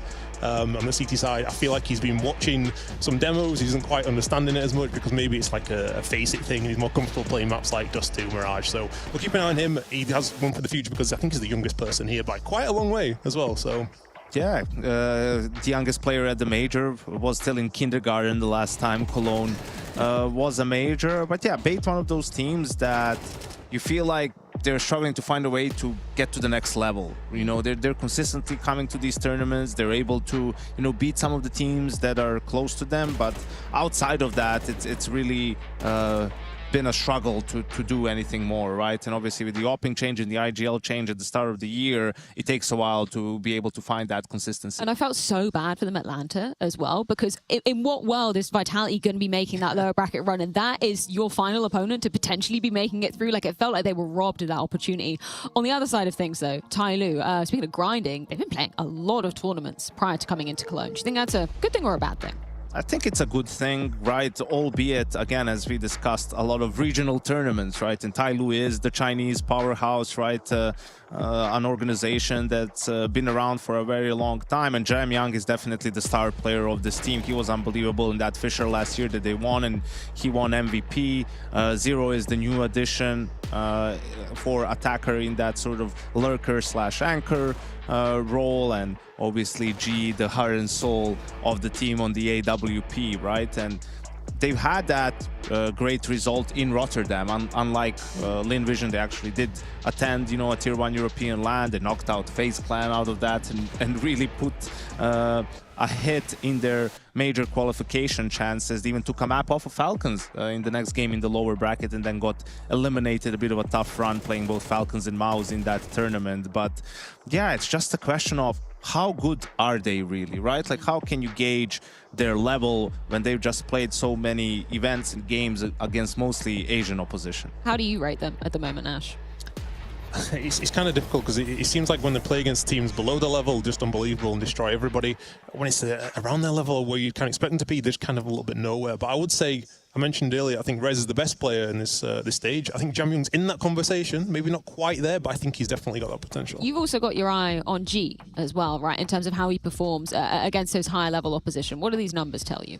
So there seems to be quite a big drop-off in general from TYLOO, and I noticed that I think the map win ratio, 42 wins and 9 losses against teams outside of the HLTV top 50, but when it's in the top 50, I think it's 9 wins, 15 losses, so the drop-off is quite ridiculous, and G is the one that's moment is the most struggling. And I was actually watching him in game, and recently he doesn't look very sharp, and I think what's happened is he's probably lost quite a lot of confidence, and I had G in my head as being like quite an aggressive AWPer, but he's really not doing a lot, and CT side's not been from an entry, and T side he's sat back throwing utility, but then his rifling is looking a bit mediocre when I was watching his demos as well, so interesting to see how we can show so far, because he does have it in him. Yes, should we take a look at some examples then? You've been looking at fundamentals of TYLOO. What did you learn from these? Yeah, so basically what I was looking at was, why are they struggling more against some of these better teams? And I think this is a big problem you can have when you play against some lower level opposition, is that you lack a lot of discipline. So here we see a 5v2, the round's completely over, but the positions and the playing off teammates is terrible. You see Jam Young here, 1v1, no chance.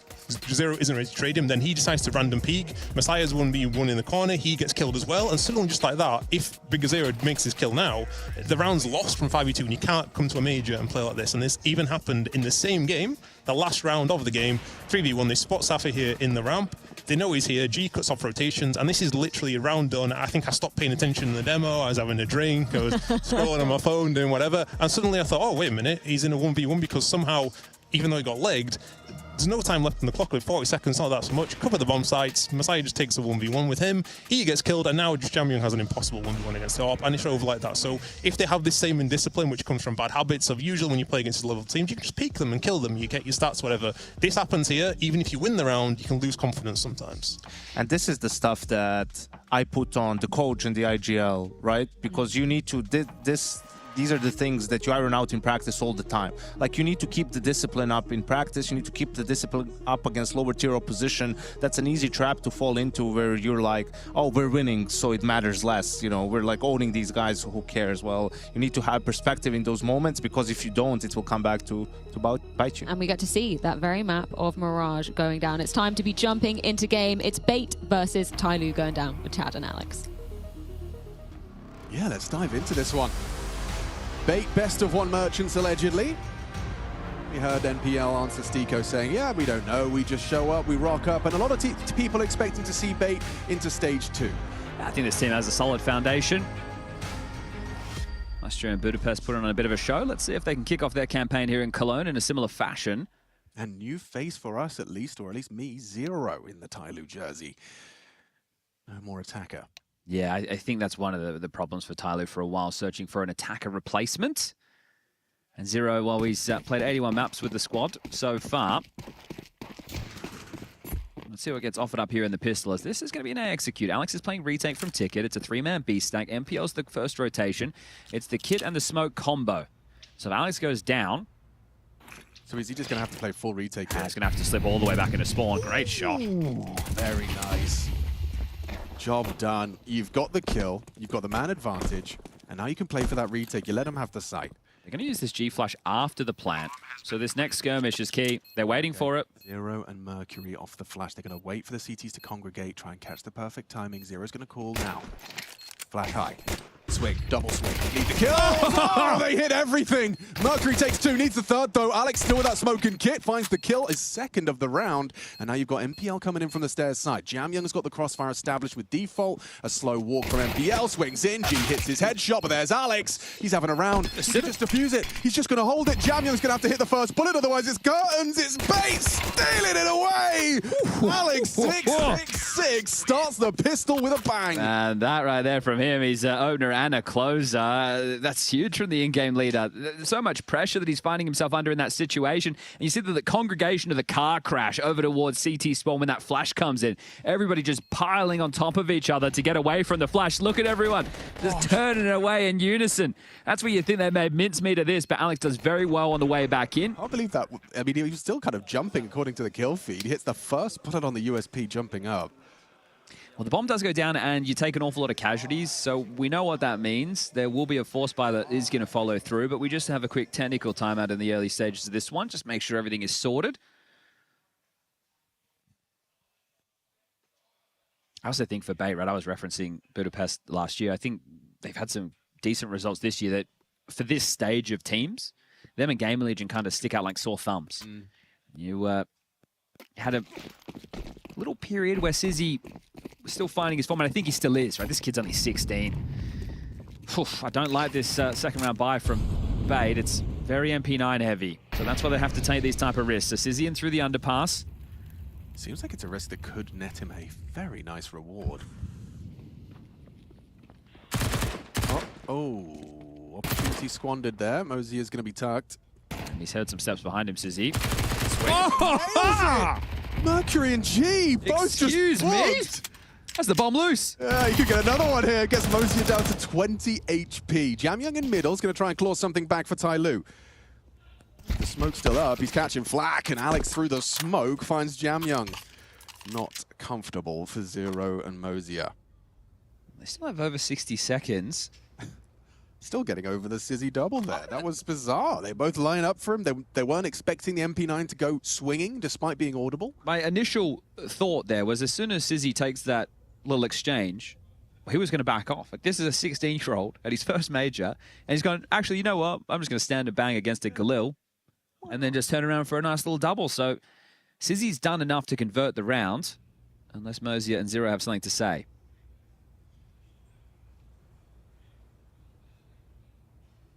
Window boost, okay. Well, they're trying to force a gap. Might get something on the short side if Kenzizor goes any further. Doesn't feel the need to, though. This is the headshot spotted. And brought down. And that's round. I know that Mosier was over towards the B apartments at some point.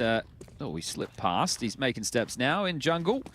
They've triangulated the position and they'll rip it away. Those MP9s are going to quickly turn into Galils. Very well done. And Sizzy, the man on your screen, a young buck, gets himself a juicy little double, and now he knows he's done the hard work. They'll be on eco. He'll buy himself another. He'll try and farm himself some cash. This is the... Look at this. Just caught completely pants around the ankle there. You're not expecting that. You're not expecting that type of a swing to be possible at all, and this is cheeky from Alex. I thought maybe there was like a little gap on the oscillation of the smoke, but I think that was just straight smoke spam. It's in the one on Palace, right, where if you're in that back corner on the balcony, you can actually catch like a with the light, yeah. Yeah, so that there's like a gap in the pillar, and you're very visible. But that one there just peppered through. And we do have another little tech for everybody playing at home. We also have the B stream running simultaneously. THUNDERdOWNUNDER taking on MIBR right now. MIBR quite highly touted coming into this stage. Well, when the admin's out and the phone's in the hands. But at least it's his phone, not the player's phone. If it's the player's phone, or is is he on the player's phone? That would imagine. That's it. You have to let the admin use it. Scraping it might be even hardware related. Alex is like talking about his keyboard. It could. Okay. Oh. Well, we'll see if we can get some official word about this one. No, it's actually, I'm very curious. It's rare to see an admin having to kind of... he's coaching now. This guy's coaching. It does, yeah.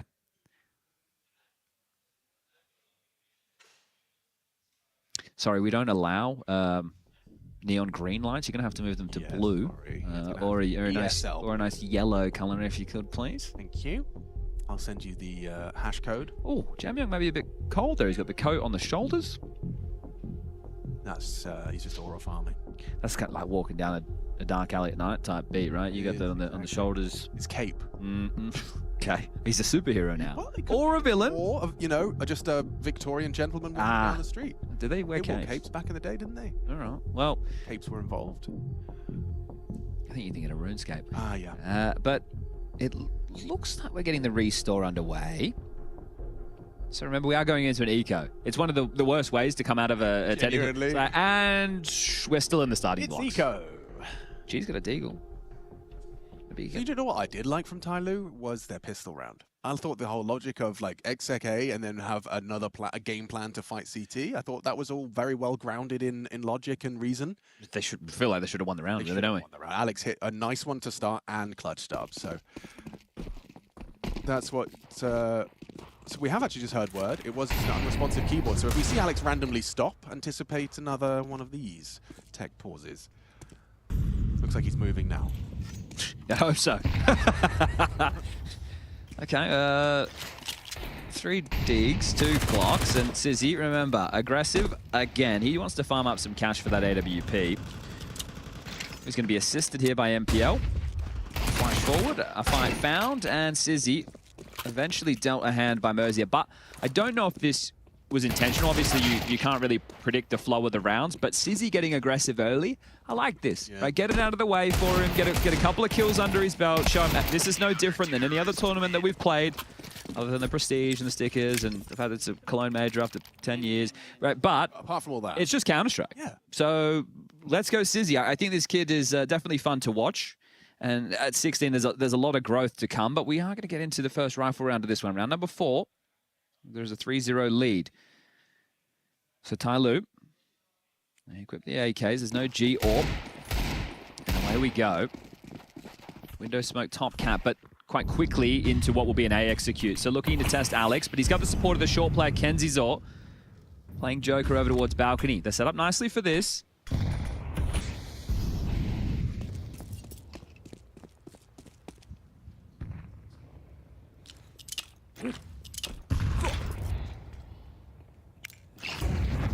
Full exec. Kensizor trying to... Oh, didn't burn. Very cheeky game on the ladder there. So able to find an easy one. Galil connects onto 0, and it is a mowdown. Nothing but G double to try and celebrate. NPL's his next victim. He's making this one threatening. Not a 1v5 from G. He's certainly making a strong case. Things will cool off. He finds the AK and just hits pause. It's going to be Sizzy and Essential to try and work out how they want to approach the finish here. Are you just going to stay together? This is it, right? You don't have any information on where G could have gotten off to. You can't now beat him on the underpass rotation. You don't really want to leave your teammate to have to worry about so much. So Essential, he is playing for info. Only speculative glances, and now he's going to consider B. G's going to come out top mid. Timing's great. Yeah, and Sizzy is going to have his back turned to all of this. So unless he reposes to a safer haven, which he's doing slowly and methodically. G has middle, but 25.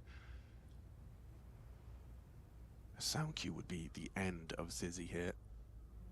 G has no idea. 18 seconds. It's this head-to-head with the shot from Sizzy. G's going to run at him, trying to apply the pressure through the incendiary. Gets the headshot, gets out of the flames. Ooh. G in it to win it with an ace. With a clutch unlike anything we have seen from G before. Just has to get past Essential. He's so vulnerable, susceptible to the spam. He's got the AK advantage, but now getting tagged through the box. 19 points of health. This would be historic from G. What has he got? Time rotting. Essential knows he's trapped behind the box. One bullet could do it, and he's found it. Denied at the final hurdle. A masterful 4K sequence out of G, but all for naught. Yeah, he's put the sweat on the brow there. The AWP's been picked up. The defuse will come through. Essential will convert this, but that one could have hit the spot right there, G. That was... great attempt. Yeah, a very good display, because this is just a shutdown. No one can even get out Tetris. And then, okay, hold up. I'm going to play deathmatch right now. You step in, you go down. G, the AWPer with the rifle in hand, didn't miss a beat. And Ash talking about him being the emotional player on this team. He wins that. That fires up the rest of the boys. But also a great sign. Ash was talking about how his rifle looking a bit wobbly. That's a sign that the rifle's hitting today. Oh, They're going to take a timeout. Zoking a chance to get on the mic. You know that the cash, right, is, well, I was going to say ropey. It's not at all, right? Even though it comes down to just a 1v1, well, from a 5v1, there's not enough casualties felt in the first Force and Eco. So there is bait sitting on this cushion. I think you should call a timeout in that scenario, not to cool off or anything like that, because the round was bad, right? G put on some heroics, but otherwise you just got owned. So looking to set up a bit more of a standard. I was going to say, no, this is very A-split centric right now. Jamyoung's out mid. Very aggressive strides. Dizzy loses his head. A huge opening kill provided by Jamyoung. And some big info as well. You know, one short, one window from the HE trajectory. Walking through the smoke off the flash. Alex is booked. Team play on display now from TYLOO. Jamyoung with an impactful double. NPL claws one back onto Mercury. But they've got the A site. It's theirs. Trapped behind the smoke is NPL. Oh, Jamyoung survives that. HE scuttled across the floor there from Essential. They'll keep that deep jungle smoke down. I think that might call this off or funnel them through CT. They do have cash. They even have more to spend in the next round to play, but... Doesn't look good, does it? Well, they have these smokes, and they've got the kits, so they might give it a go late, but Mosier and Zero, they're close by. Here comes that flash. And eats that. Gets one. NPL finds two. It's high stress now. We get that smoke on the bomb. You get the smoke on the bomb, and suddenly you're screaming. This has got to be TYLOO's round. This has got to be your round. Jamyoung set you up to succeed on the defuse. Not off the bomb. NPL hasn't got the time anymore. So TYLOO will break through, but by the skin of their teeth. Yeah, and that's going to be their first opening kill to go with their opening round, provided by Jamyoung in middle onto Sizzy. So good shooting. Jamyoung's the star player of this TYLOO roster. We've seen how insane he's able to... You wait till the CT pistol. That Jamyoung USP. Ooh, great replay with the slow-mo. You see just how far off the shot was from Sizzy. So we've had 2 rounds in a row that have had very few players staying alive, right? Both teams still able to scrap together buys. Bait's looking a whole lot stronger. It's Galil's for Mosier and Mercury. And now a bit more of a slower default into the mix. A nade to try and flush out Jamyoung. Hasn't made it across the tap, but it costs him a great deal to be behind the boxes. That's huge information, though, that Sizzy being able to confirm no one's across and pathing. As Jamyoung takes another nade. Late mid-crawl, Mercury going to join them through under. Mosier too, maybe a window boost brewing.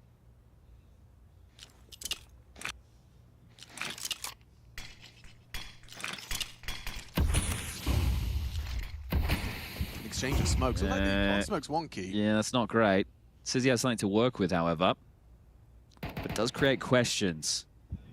They won't window boost. They will be splitting A. Oh, they will. Okay. Not anymore. Are we making noise? Are we doing it? Double window boost. NPL heard the jump. So you go clear Mercury. Didn't find it with the Galil. And an easy headshot for NPL. Jamyoung on the jump up, gets the trade. That's important. Puts TYLOO into a 4-on-4, and now they've lost Sizzy. Mosier catches him on the short side. Kenzizor stands his ground for 2. Solid as a rock on Mirage, as per usual. Yeah, Kenzizor's a fun one to watch on this map. Especially when you start flooding through connector. That's exactly what he wants to see. He's in the right place. Nails the multi-kill, and a nice shot from G's rifle. Hang on.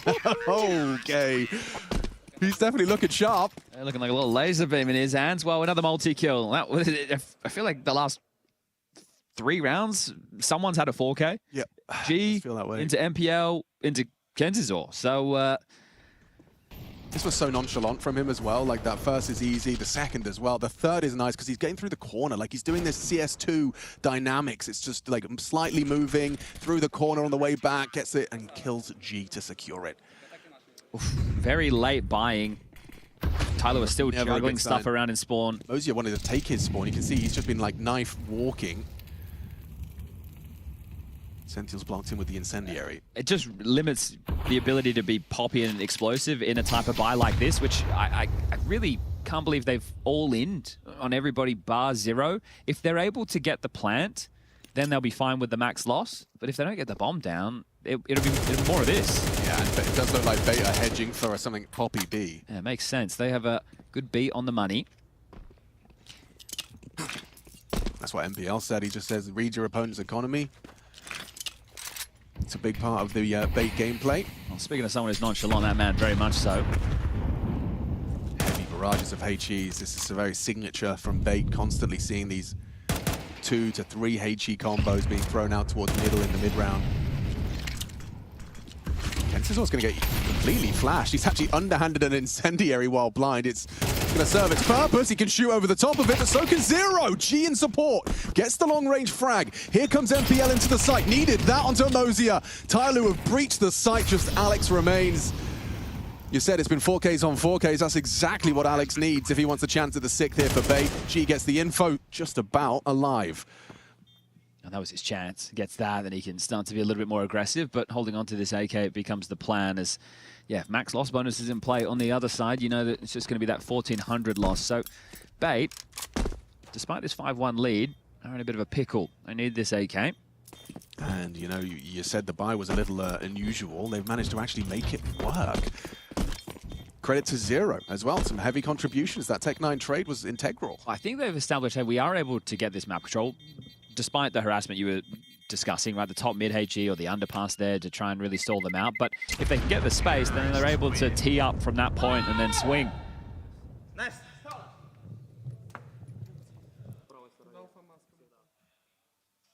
I heard Famous. This is that trade I'm talking about.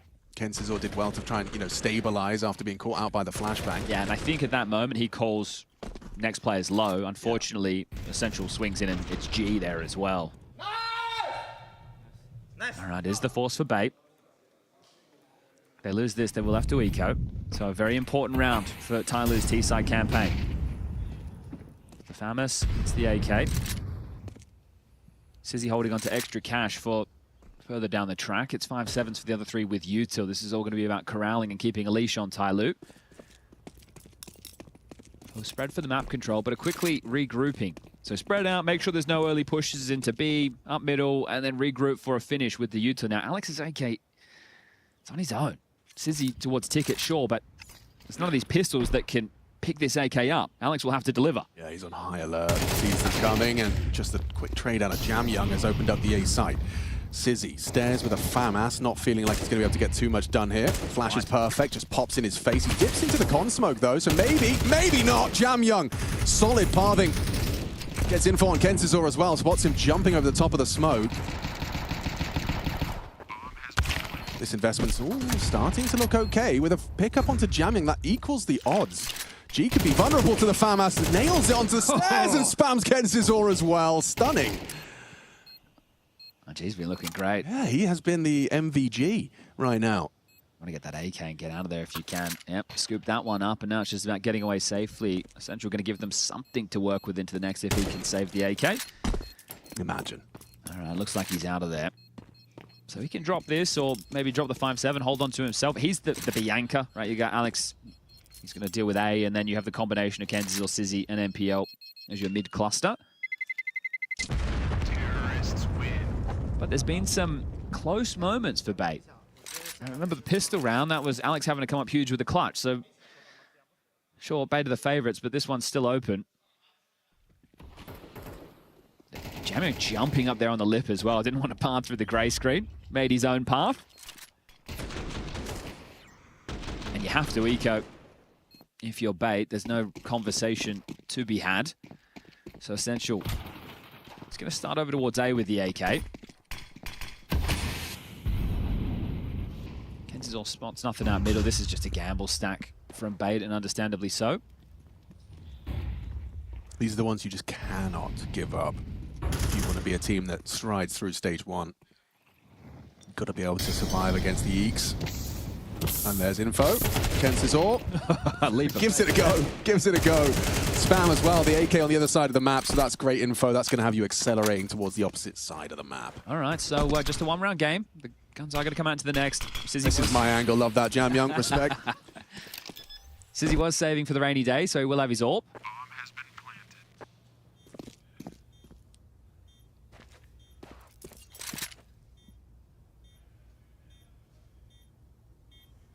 And we can just take a breath. Alex, I would just point, but I will point, but we don't do spoilers. We don't do We spoilers? say if you want to go find out the result, you can go check out the B stream. The result hasn't concluded yet, but that must have been a big round. That must have been a big round. That must have been a big round. I'd like to watch that when I have a ship moment as soon as possible. Yeah, well. B-stream update. Go watch it. There's a Sindinko over there You bringing got all two the action. screens? You got a phone? You got a computer? You got a television, maybe? Never alone with a phone. I entirely know that they're still in this one. So pressure now on to Bait. They've lost the last 3 consecutive. They managed to have a couple of saves, so they are playing the financial game short. Sizzy has this AWP.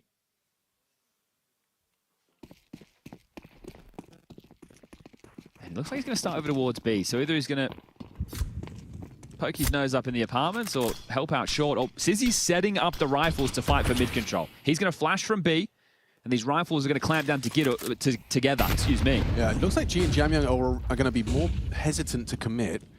Mercury's got a lot of space ramp, and here's the head-to-head. Kensazor forward position, finds the barrel, spots G, bomb spews forward. Important trade, there's Essential. He provides and keeps the bomb loose. It's going to pull Mercury away. Zero, is he going to go alone? It looks like he is going to start his investigations. It catches Alex, trying to clear underpass. Essential cannot trade that from the short side. Molly's going to limit NPL's contributions, and now he can peek into Essential in a 1v1. Oh, Essential sharp. Wins the head-to-head duel and should set Bait up to return to their winning ways. Mercury, last man standing. Nice headshot into the first of the 1v3. NPL Con. And Sizzy peeking out on window as well. This is a fight he can win. This is a goal from Mercury!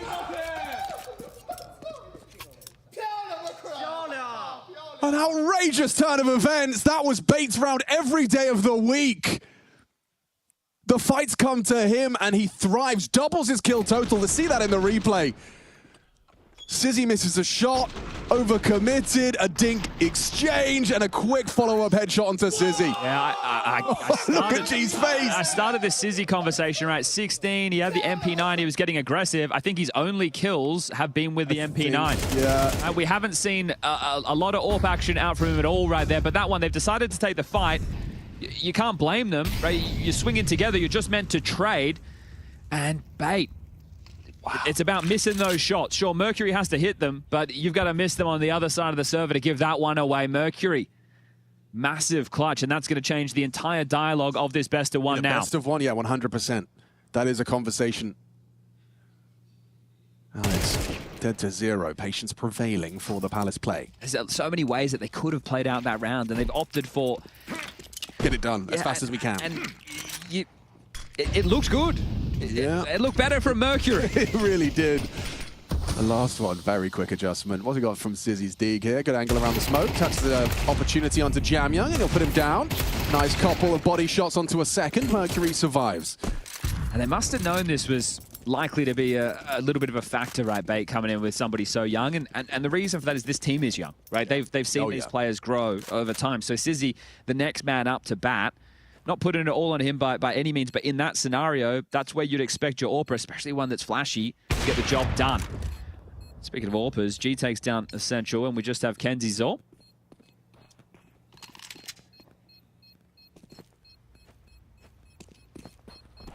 If you can upgrade away from this MP9, it would be great, but they're coming at all angles. Oh my goodness, he's going to get an AK-47. 2 kills at $1,200. And you deny the AWP from G as well. I mean, they've got plenty of cash. It's not about that, but he gets the most out of that. Yeah, and okay, we finally get a timeout here from Bait. So you lost 5 consecutive. You just need something to go in the halftime. 6-6, fine. Mirage, that's all good. Right? You're not going to be too stressed about that. Equal pegging in it as an important conversation being had just on how to finish this one. And that's the thing, it's about the finish, right? Because the opener was great. Sizzy setting them up in flashes. I'm obviously going back to a previous rifle round. They get the mid-control, they force the skirmish, and then you're not expecting Mercury to be able to pull off that level of magic.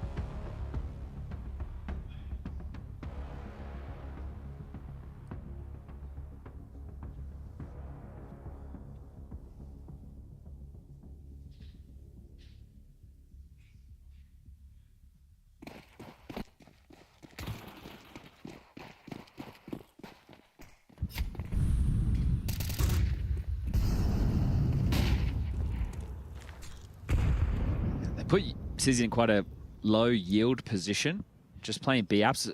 Obviously, he's going to need to hit his shot if they come his way, but he's not searching for fights, right? He's playing this quite passively, so you wonder if their setup is to hide some of those misses or give him more chances for fallback AWPing.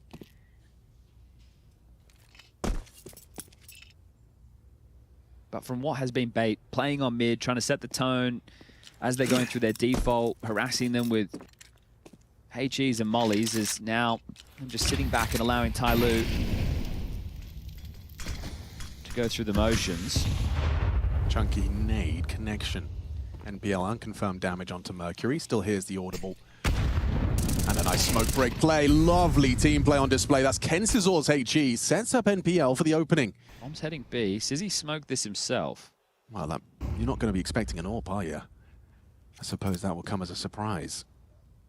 Zero's kept the round alive. It still could be this A play. 40 seconds, the bomb pivoting through underpass. So action now on Essential, Alex, and NPL, as that will be the finish. Oh, audible for Zero. That's information. Given up. Alex on the default box. Who moves first? Surely the util from Zero is going to be necessary here. 20 seconds. He can Molotov under, make life difficult for Essential, but no. Throws it out towards the ramp side. Essential's not there. Alex is spotted, nails his headshot. Palace gone. Clear from Mosier. Need another onto Alex now. He's got support from CT, and it's Sizzy even racking him up. Denied. 6-6 at the half. Okay, bait stabilizing a little, but TYLOO, one hell of a run. 5 consecutive T-side rounds. We are dead even as we take a break.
Welcome back. Dead even. TYLOO versus Bait. It is stage 1 of the Intel Extreme Masters Cologne Major. A banger, for sure, to be sure. And plenty of Counter-Strike across 2 streams. You can go and check out the other one. Some crazy results happening over there. I don't want to spoil it for anyone. But I'm here with a dead even 6-6 scoreline. We've seen Mercury doing ridiculous things, and we've seen a young 16-year-old gamer in Sizzy who is showing some signs of that classic LAN nerves, feeling the pressure of the major. I felt like Bait were in control, right? They just got that pistol, barely. Let's see if they can make it too. Sizzy to set up the boys for the B pom. Alex, the late piece of this top mid. Mercury's got an incendiary on the pistol, Chad. And a HE. That combo could be lethal. Is an anti-B rush setup.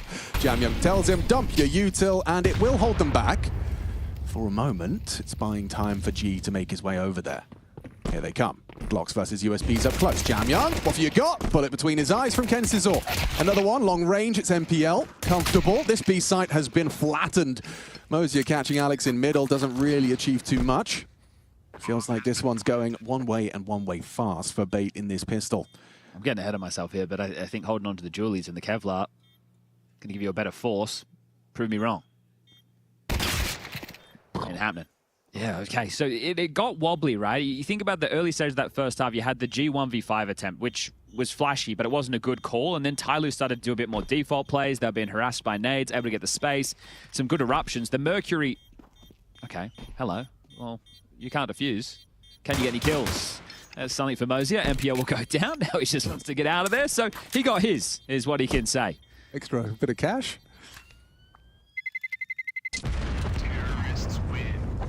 Yeah, but the real stain, I think, on the record for both teams in the first half was the pistol loss for TYLOO. Yeah. After they worked hard to draw it back in their favor. And then for Bait, it's the 1v3 loss to Mercury. Yeah. Those two are going to stand out for either team in reflection. But again, all tied up 6-6 on Mirage. Most played map of the year alongside Dust 2, right? This is...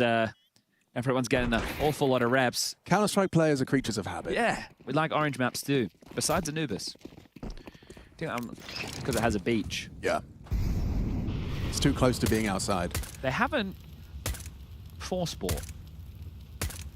So we are seeing TYLOO take an eco with the save Julie's Kevlar and Mosier with this smoke that he's just deployed towards a ramp.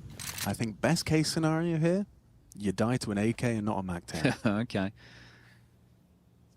You'd feel that Bait should be set up for 8, but Sentinel pathing slowly. He'll be able to get back, scoop up the bomb. My question is, does he join the pack? Or does he go T-spawn? Okay. Well, makes an awful lot more sense. So regrouping now for a B finish. They are cognizant of this T-spawn push, but how much do you really believe it? You're giving it that glance. Mercury and JamYoung over towards B. Again, it is nothing pistols. So surprise onto Alex has to be the key. And they hear him. And they see him. And they kill him. Now this forces the hand into B. Yeah, but those USP headshots have hiding. not been provided. Mercury is hiding, but the spam will reveal. Kensizor removes.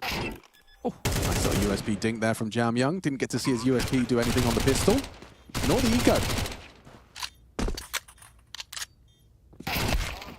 So looking to do a little bit more damage. But this one is done. The bomb down and ticking. A repause. MPO coming through connector. You'd feel with G being so low, this one should be dead to rights in a moment. He's just trying to see if he can get himself an upgrade, but no. Okay. Well, at this point, if you're Bait, taking stock, you understand it's going to be a buy round into the next. This was the eco, and they will have at least a Galil. That means Mosier is going to be able to drop the AWP if he'd like. I'm sure G would. Yeah, so this right now, this save is going to give them an option they wouldn't have had otherwise. Just depends on if they want to back that early. So he has dropped the AWP. So Mosier, by keeping the Galil, sets G up with his primary weapon. I wonder if you've done the quick maths if you're on the Bait side to understand that this is a possibility. True. I mean, that was something that they claim to be, a strong suit of their gameplay, so we'll find out. He saved on the pistol. Yep. He saved on the second round. Saved Kevlar, then a Galil. Think about how much money this guy's saving you right now. Right.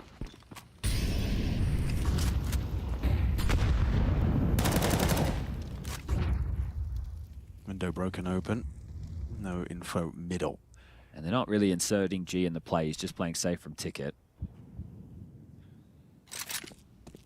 It's going to enable Mercury and Messiah.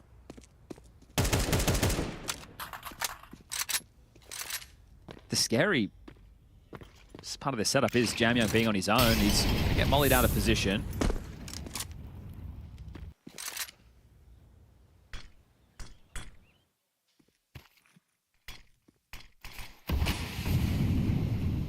Hasn't really created a pocket to work with. That molly's not going to achieve its goal.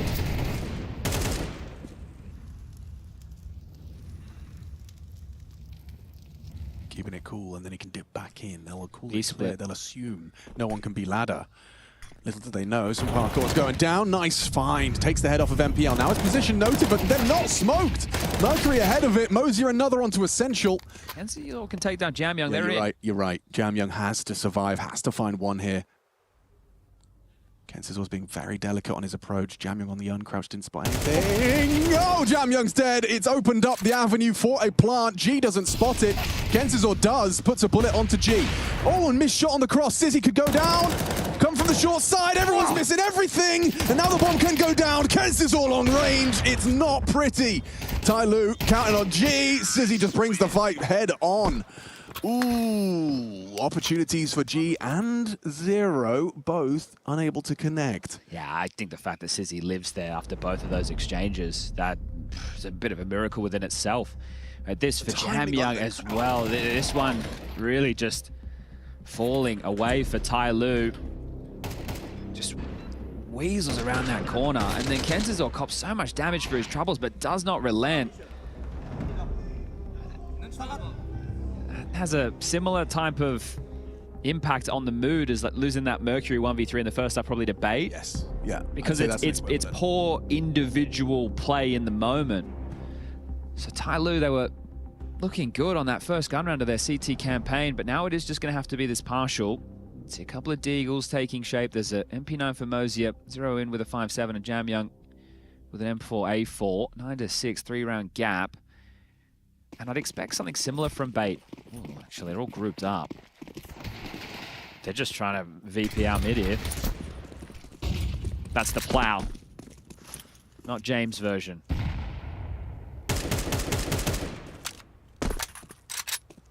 Alex wasn't too far off, trying to find G through the wall. Jamyoung's ready to pivot into this fight short side alongside a Mosier boosted. This bottleneck could be carnage. Nice reactions from MPL. There's Jamyoung though, activates for just the one. Deagle supports with some damage. They're into B.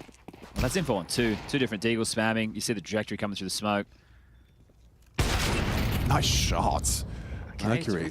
They have so many nades. Surely you just use these mollies and smokes and block. There is a smoke from Mercury and Zero if they wanted to try and have a look. Maybe boost over the top, or what is that? I think they want the gun if they can. Okay, it's a retrieval mission. Ooh, he gets it. Okay, you want to try again? Yep. Not bad. Lucky dip for Mercury. Fair play. It's like he's at the carnival. Scoops up a couple of ducks. Not bad at all. Okay, AWP and AK for free makes the best out of a bad situation, but you're buying next round anyway. You are running out of rounds at this point. Bait have managed to reach the double digits. That's the most concerning part of this, is you're going to get maybe 2 more rifle rounds. Right. Or you can have rifle rounds throughout, but you just have to keep saving. So neither of them sound particularly fun. No, TYLOO are in a spot of bother at the moment.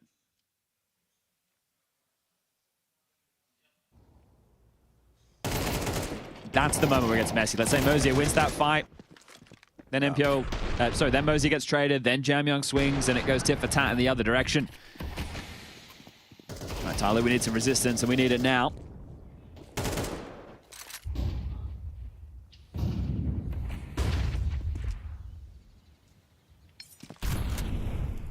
Bit more of an aggressive start. Early info towards the ramp.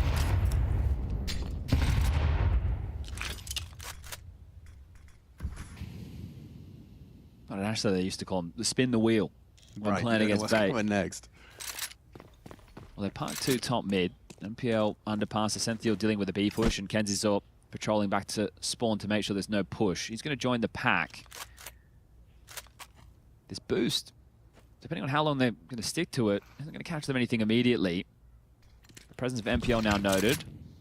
It's a hard shot to hit Kenzizor's head in a vice, and he's nailed it! Important from Mosier back. Supportive spam has Sizzy and Alex low. Bleeding. Mosier is stubborn. Forward position on the short side.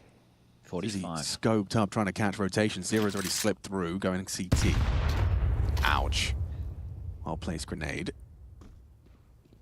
Smoke fading. Mosier walking. Gonna flank Sizzy. Beautiful counter-strike, just using that smoke to his advantage. Gives him a 2-man advantage, 25 seconds. Bomb on Alex. I think Zero's one around with his position. Oh, no, they're heading B. Okay. Okay, flank on G. Well, Alex has to full W. Oh, there's no way he's ready for this. Did you take the kill last second?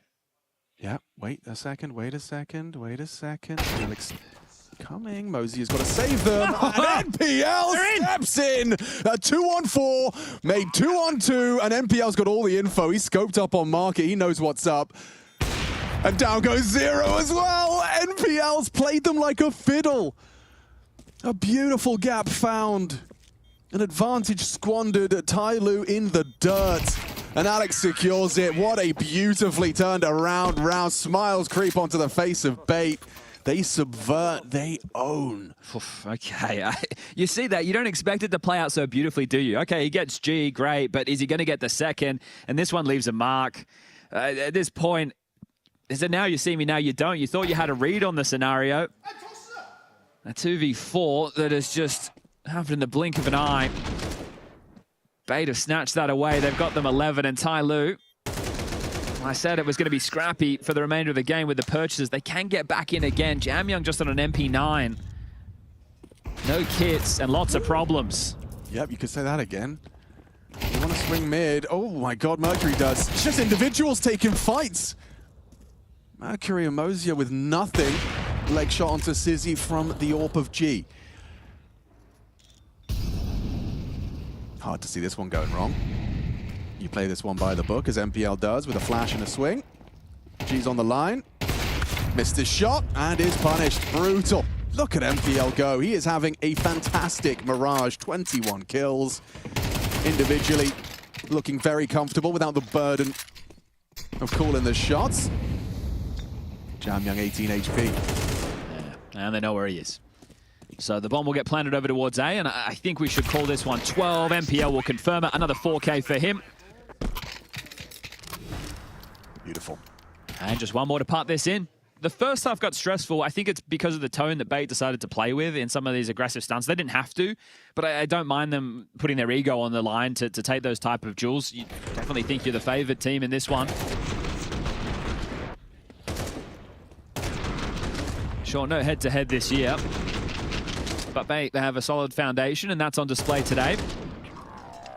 Going for a clean AXX to try and close. That's just Zero here with an MP9. His response is Mercury Connector and G, who's rotating Ticket. That's a big test for you face Zero.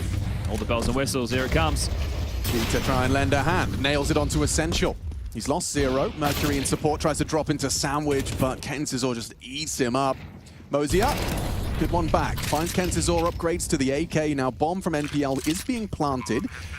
He'll scuttle a smoke forward of the bench, hoping that enables some sort of cross. You got that Tetris default crossfire established. Sizzy as well, just going to be holding the flank. Looks good for Bait to have a flawless second half here. Smoke's not bad. Yeah, Alex has the elevation though. Time's their biggest issue. It's just ticking away. Molly default's good. Makes life difficult for NPL, forced to peek into Mosier. Time, boys, time. You gotta defuse. You can't defuse. 10-second defuse, there's still two opponents ready for you, and that's game. A flawless second half of play from Bait. T-side Mirage is where they do their handiwork. comfortable start to the major campaign for Bait. Yeah, they dominated right there in terms of the opening duels, and then that one only giving up 5 opening kills throughout that. There were some crazy clutch moments, right? We had Mercury with that 1v3, but he was 0-5 in omens. We had G with the 1v5 attempt. Both teams definitely putting it on the line. Sure, a couple of wobbles there from Sizzy, 16. It's to be expected. I think that as he warms into the tournament, he's going to look better and better. But this one, this is what Bait are here to do, handle business. These guys know that they should be in stage 2 at a minimum type of team. When you look at the field stepping up next, and you can understand why. So TYLOO, it's not the same. TYLOO, it wasn't looking flashy. Jamyoung wasn't owning. G had a couple of moments short. But it was always going to be a question mark with the Chinese coming in here. Same as the Australians, same as a couple of the South Americans. But Bait will take their first win without the coach sitting behind them. It's not the first time that's happened to them. So they take care of business, and yeah, just some impressive stuff. We're going to throw this one down to Stiko to hear from the winners. Yes, congratulations on the first 1-0. Obviously, good start to the tournament, but I want to talk to you a little bit about how it went. Because it looked like you were like ahead of them all the time, but when I was spectating, there were some situations that they should have definitely be winning, and they're just not. How did it feel coming back in those crazy 1v2, 2v4 situations? I know, like on City side, I think it should be more easier, but we was in like 5 versus 1, and it was like 1 versus 1 after, and we lost all our economy, and after it was hard. And it's also first game of the tournament, so it can be a bit tough and hard, yeah, shaky. But after we came to T side, everything like was calm, yeah. And yeah, there was some situation when I was calling go, let's save 2v4. I was in under. It was 20 seconds. Nipple said, boost me window and run B. Okay. Yeah. And I just trust him and just ran to B, and he just went to kitchen kill 2. Wow. So yeah, so it's really like important when all team is communicating, like calling something. So yeah, that's why we won like all our rounds on T. I wanted to ask about Sizzy specifically. He's just packing behind me, but he's obviously new to the major, and he's the youngest major attendee that we're having here. Did you notice any nerves? He was communicating just well enough. He had a quiet game, but at the same time, was he helping you? Was he doing his usual stuff that he needs to? Yeah, I think he doesn't care like it's major or other tournament. He's super confident, but sometimes we have some plan, and he need to listen to the plan. Maybe sometimes he want to play other way, but we are not letting him. I know why. We're getting him on the leash, yeah? Yeah, but still he has like a space he can do. We're like always writing what he can do. Yeah. So yeah, but I think he played well, but they also was playing like a bit different. So yeah, he didn't get too much in City. Thank you very much for this, and good luck in your 1-0 game later on today. Analyst Desk, take it away. Thank you very much, Deco. Yeah, felt like Alex was completely spot on there. Basically, no worries at all for them on the T side. That was an emphatic result to be starting out their major campaign here, Janko. Yeah, definitely. Also maybe a bit arrogant even in some moments. It's a thin line between confidence and arrogance, but yeah, it didn't come back to bite them after a couple of those weird rounds in the first half. They were just in full control in the second half, even converting that 2v4 and outclassing TYLOO and Mirage. Yeah, we'll get into some of those maybe weird moments in a second, Ash, but was this what you expected coming into the second half from Bait here or Mirage? I mean, yeah, I don't know what it is, but they're just really confident in these best of ones. I think what I most note about them is they're always playing to win. They have like no fear about them. I think some other teams, I think it's normal, right? You don't have many chances, you make a couple of mistakes and the game's over. They just keep playing to win over and over. And like you said, they were talking about saving. MPL says, no, I'm the in-game leader now. Thinking that he's in-game leading last year again, maybe. I don't know. He calls it, he makes the play, and then the game's over. Was it similar to the Bait that you kind of referenced you guys faced on GamerLegion, right? Where there's a lot of different things going on, kind of like a roulette wheel, like you put it. I think actually it looks nicer now. I think I like it more this year so far. They had a really slow start to the year, but I think it's kind of more in effect. So this was pretty good. You mentioned a name from the other side of the server on TYLOO, Jamyoung, for good reason, right? You put him up as one of the names that we need to be watching. Obviously didn't translate into results, but how are TYLOO kind of setting him up to be succeeding in this one? I mean, they kind of are and they kind of aren't at the same time. So they take attack pause here, and I noticed that where do they go to? Well, straight to Jamyoung, their star player, and it pays off. I mean, he just seems to be very consistent. Like I said, I think he's in that conversation being one of the best players in this stage. Quick punish here onto the window player, Sizzy. perhaps wasn't set up as well as maybe they intended to do. And just the flash play comes through in a second. He goes through, double entry, and I think G, who had a very good game on the rifle, proving me wrong straight away, I think he cleaned this up in the end. So yeah, they went straight to him. It worked well, but I'm kind of confused a little bit still because this team is fantastic on Mirage, but then they put Jamyoung into BAPS. And when they're playing these weaker teams, I think they're 18-3 on Mirage, but they're 3-4 against top 50. Why is he playing BAPS to me? It doesn't make any sense. And this game kind of showed again, like, you take him out of the game if he has a bad first half, what else is there? Isn't necessarily even a full anchor like on other maps. It's a bit map dependent, and I think it's a unique example of your best player playing B apartments on Mirage. It almost sounds like he lost a bet at some point in the team, and it's sort of, yeah, I guess that's just what I have to do now.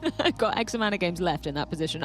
Speaking of weird things, there were a couple of weird moments that are almost translated, definitely did translate, Ash. We've got a couple of moments back to back. How are you looking at these in terms of TYLOO obviously closing one of these out, but Bait letting these get as close as it did? Yeah, I mean, they talked about it in the pre-game that they really want to manage that economy. This is the 5v1 we talked about. I think first off, this is like a fantastic A shutdown. Instantly they come out, they have absolutely no chance, kills happen everywhere. You're thinking coaching wise, fantastic, everything's great. This trade here, more normal, but then you see MPL loudly from down here against a guy 100 HP, runs up and wides. And what I really don't like about this is you're playing with the youngest guy in the major, his first major, and you put him in a 2v1 like this. And you see now he had a 4-3 start in this game, he had a big double kill in the second round.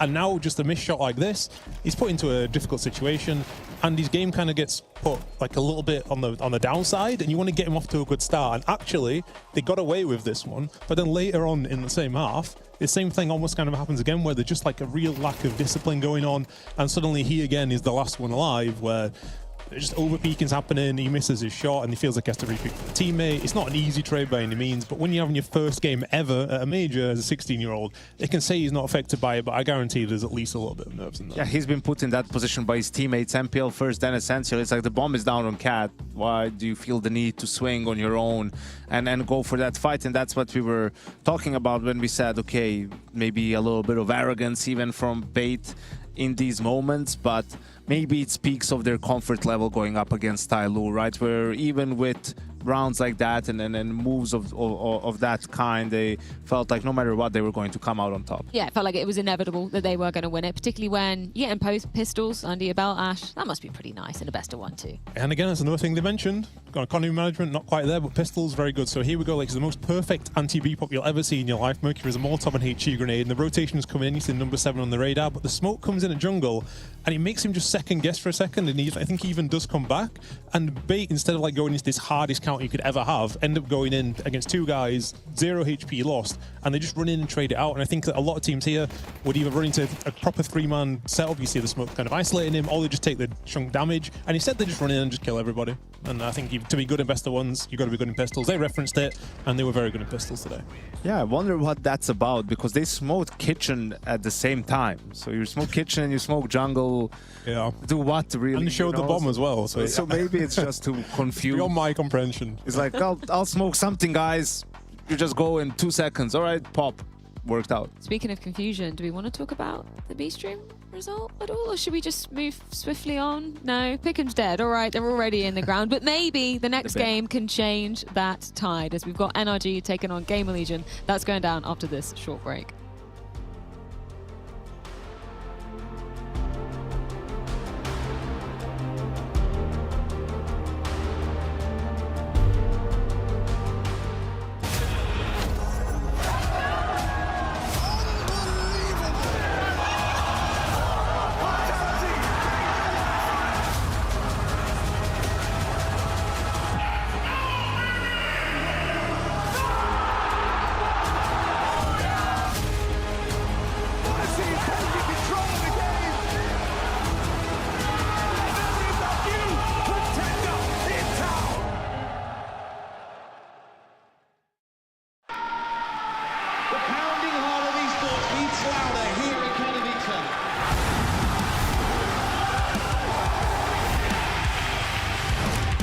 Double peek, he's getting his shot. Unbelievable! Something special to throw this decoy, and that's exactly what happens. Katowice! We are back!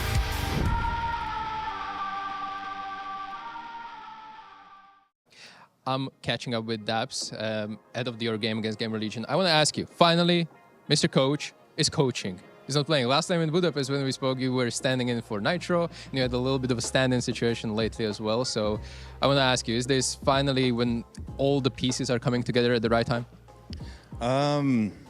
I wouldn't say that. It definitely has been a tough last 2 weeks, especially for Bro in his given situation.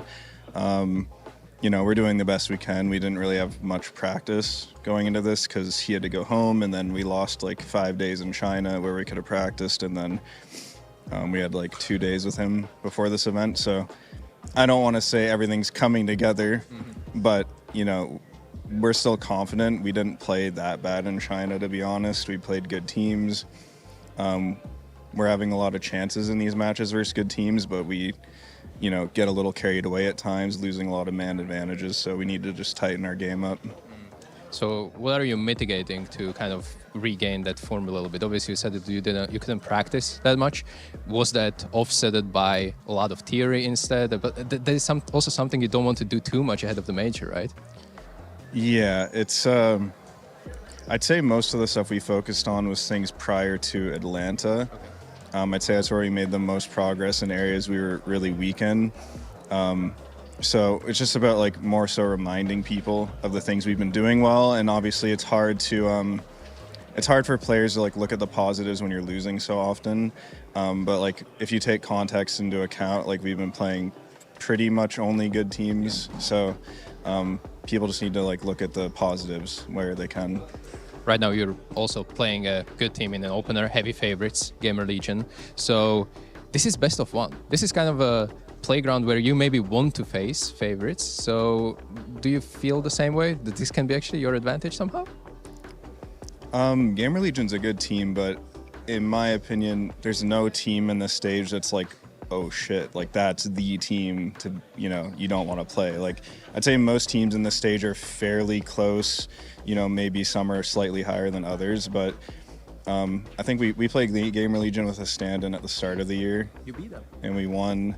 Obviously, it's a different situation now. Like, they're definitely better now. But, we're confident.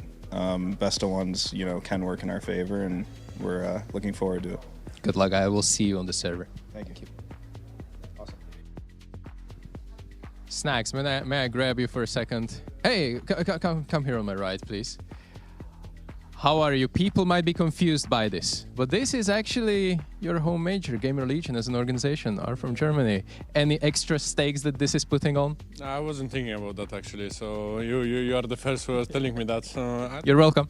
I mean, first time I was playing 13 years ago, first major, so quite a time. I think I'm getting used to it a little bit in terms of like just playing. I mean, obviously it's nice to be on major, and I'm happy that we managed to do it with the GamerLegion, as well as a favorites, I think, of stage one. So it's looking good. Heavy favorites, but I have to ask, whenever I interview you, someone on the team is sick, feeling unwell, please tell me everything is good right now, because otherwise you're cursed officially. Yeah, but the thing is, I mean, last time we were sick and it wasn't that bad, so maybe I should say that someone is sick. I don't think so, anyone. I had just a hard trip yesterday, you know, with the flights and everything, I mean, 2 days ago. Yeah. But overall, I think all of us are good for this match. Opening game against Energy in a best of one. Tell me, what do you think about this? Because they are not looking too hot, but at the same time, it's best of one and it can be dangerous. It's very dangerous against team like Energy. So, your honest thoughts? I mean, I put us on 3-0, but I don't think so we're going to do 3-0, to be honest, in PKM. You know, best of one, you lose 2 pistols, you lose 1 force or something, and you are losing the map. And that's it, yeah. You just blink your eye and you are end of the match. So, I think on the paper we are better, but major is just a different rules. So, we'll see. I hope for the best. Blink of an eye. I will go and let you warm up because I don't want to come into the game not hot. And I will see you on the server.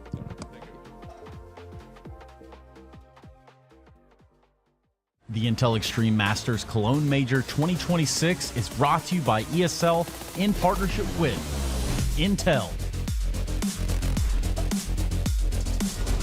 Acer Predator, DHL, and Zoe.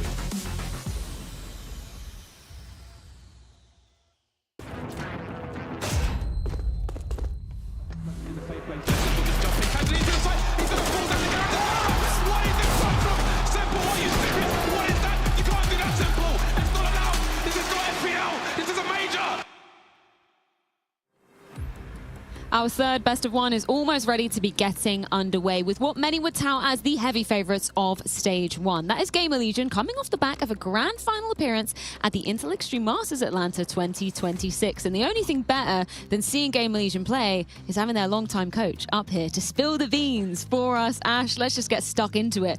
We hear everybody saying they're the favorites, most people putting them through as their 3-0 in their pick'ems. You know these guys better than most. Do you think they're feeling the pressure right now? I don't know if they're feeling the pressure, but this is probably the most mismatched game of the day. I think NRG's form is absolutely horrible at the moment, and it almost is like giving off dead team vibes. So this is probably, like, in terms of expectations, this could be a little bit of a problem, honestly. But yeah, this team, I mean, there's so much to like about it for me. I mean, not only the best looking team here, probably the best team here as well. Rez on that USP, unbelievable. Best player, I think, here. And PR probably going to be there one day. I think it's very good for him to be in this organization right now. Someone like Rez to look up to. It's probably the perfect place for him. Snacks has done a great job coming in. Towson's solid. Hypex is kind of showing that improvement. So it's there's a lot to like here for sure. What's so special about Rez? Why do you put him as the best player of the stage? I think he just has kind of everything. I think he's finding his confidence a little bit more as well. He can be aggressive, he's impactful, he makes good decision making, and he's just good at everything. A true all-rounder, Janko. Would you agree? Yeah, I don't know about best player in this stage, but, you know, as his former coach, I guess, Ash, we'll give that to him a little bit. You know, I think the most importantly for GamerLegion, sorry, Ash, is that Hypex is looking better. Like, they've struggled in the opping department, you know, to find a stable player. But for me, it's been Towson, right? Like, it seems like this time last year, he sort of just turned the corner. They had some role/position changes a little bit, but he became their most consistent rifle, really, from that point on.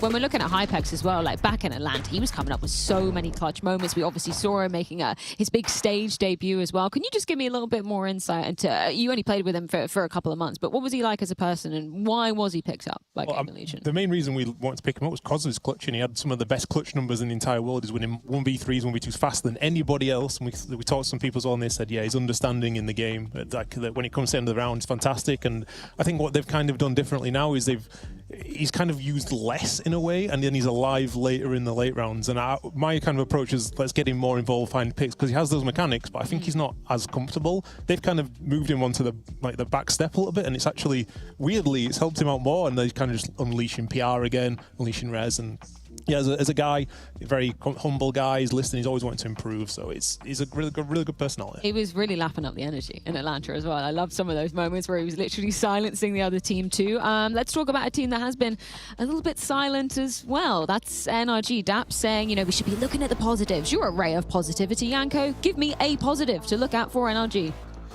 They've been marred by misfortune lately. Okay. Freya, you know, Bro hasn't been able to play with them. They had Daps as a stand-in, and they've faced some tough opposition. You know, a couple of times they lost to Legacy at the tournaments they played. Some other good teams as well had to face FaZe, the likes of Foot also, both in, I believe, Bucharest and at CAC. So it's like, you know, NRG is not gonna necessarily be beating these teams, and it was a huge shock in Krakow when they made stage 2, right? Like, out of nowhere, seemingly OC had an unbelievable tournament there, has fallen off since. The addition of Grim was supposed to be a huge one, right, coming over from Passion UA, but it hasn't really resulted in you know, more success for them in terms of results. So we'll see. I think there's potential there for everything to come together.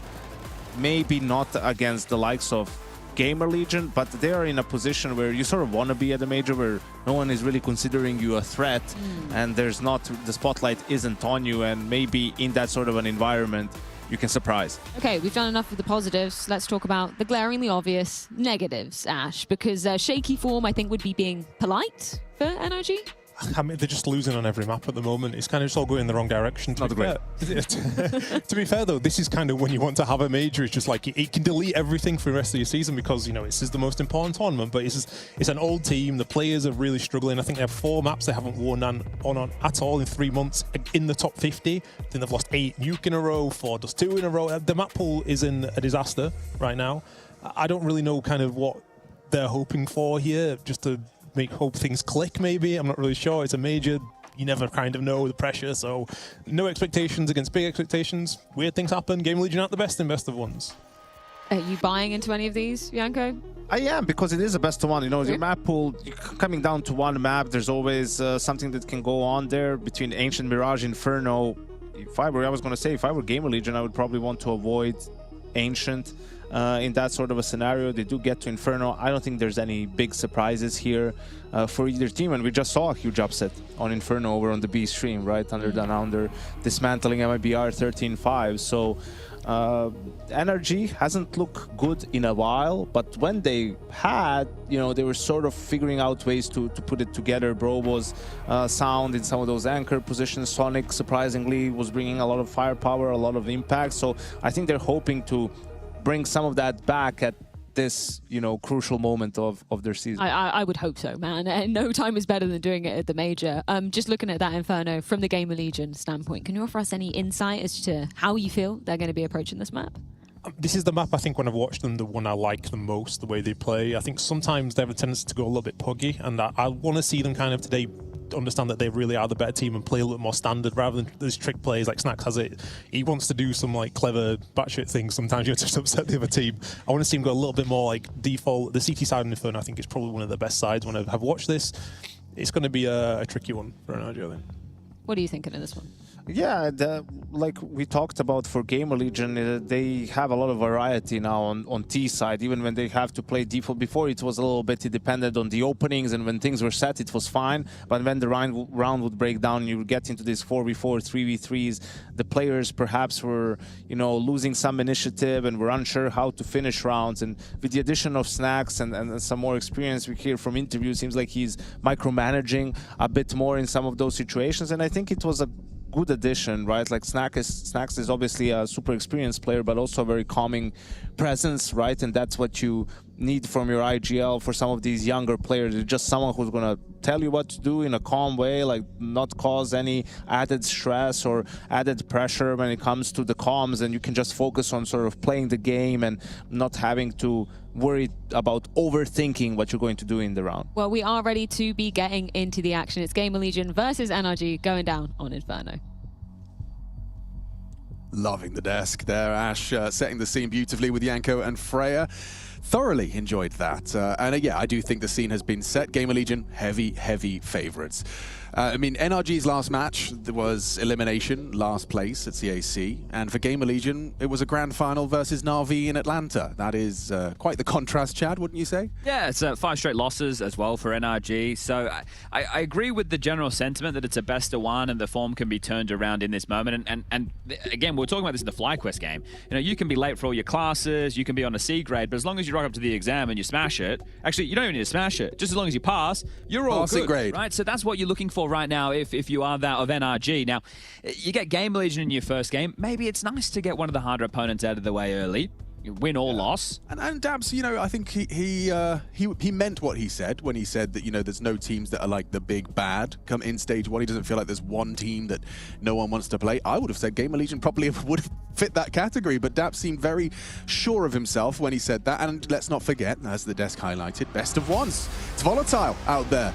Well, we saw it in the last game, right? Even with all the clutches, it was still Bait managed to pick up both pistols and seal the deal easily against TYLOO. Counter-Strike action coming here all day. There's plenty more. This is just the first set of best of ones on your A and your B stream. Here we go, NRG, T-side start. They're going to be equipping the U2 on Nitro and OC. 2 smokes, a molly, and 2 flashes. Towson, very standard for CT pistols. Jump spotting to see if he catches nothing second middle. He could be misinfo. Sonic and Grim were tugged. So they're on high alert on B. Yeah, they've got this blender set up. So you got PR Jiggler in the half wall, the HE ready to land. More steps being made, and Hypex to farm them with the dual Berettas. Flash is going to come over that half wall. Will Hypex be supported enough? Oh, never mind. Wasn't blind at all. Bro is down. Okay, well, now they pivot quickly into A. Rez on the jiggle. Spotted. Huge amount of info. Already up short. Yeah, they're going quick with this. Pressure applied. Rez drops down. Towson hoping to activate from the pit side. And, oh, the flash combines with the flame. He's in there.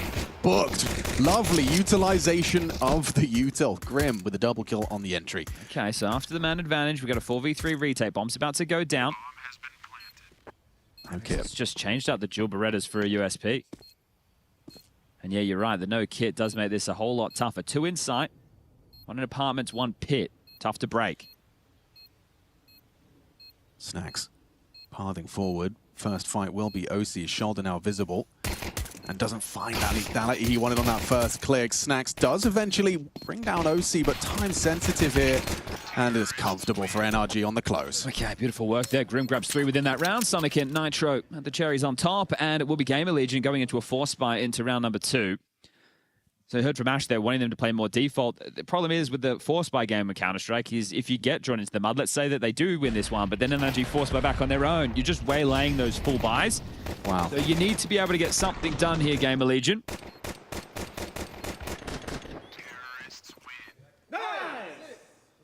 So scout for Hypex, pistol upgrades for the rest. It's a Deagle in the hands of PR, the rest are on the 5-7. Hypex would love to get a couple of tags here, trying to be staunch top mid.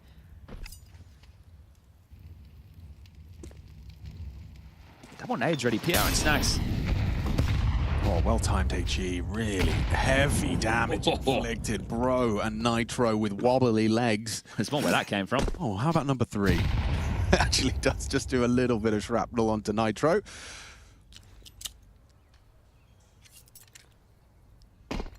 But a very strong start to your second round force. Yeah, so at the moment, there's a setup long side with Rez and Hypex. Rez has the HE, could even break a long smoke if it comes into play. Sonic and Grim, by not having Boiler and Brackets control yet, and we're at the 60-second mark, and the low HP of NRG, I think they're going to be rushed into the finish. And if not, it's going to be 30 seconds, and GamerLegion may have stacked the right side. Here they come. That late A pivot, you've called it. Towson responsible for Grim through Balk. Is he getting that? They're trying to wrap smokes deployed. Hypex with the softened up damage from the HEs. He can finish them off. Nitro goes down to the scout, just on a pixel gap, throws a bullet towards the smoke, doesn't quite connect onto Grim. Towson needs something. Oh, wow. Rez has finished off another. Snacks is getting the assist from that HE as well. So both of those players now down. Second round force by a roaring success right now. OC into the site, down in combination, the 5-7, the scout in combination, Hypex starts, Towson finishes, and Snacks closes it down. Flawless. All 5 staying alive. That's a great round. That is a very nice round, right? Shows the proficiency on the util, the understanding of the scaling there as NRG are taking space and the timings, and then their setups, right? They're able to play off of each other very well.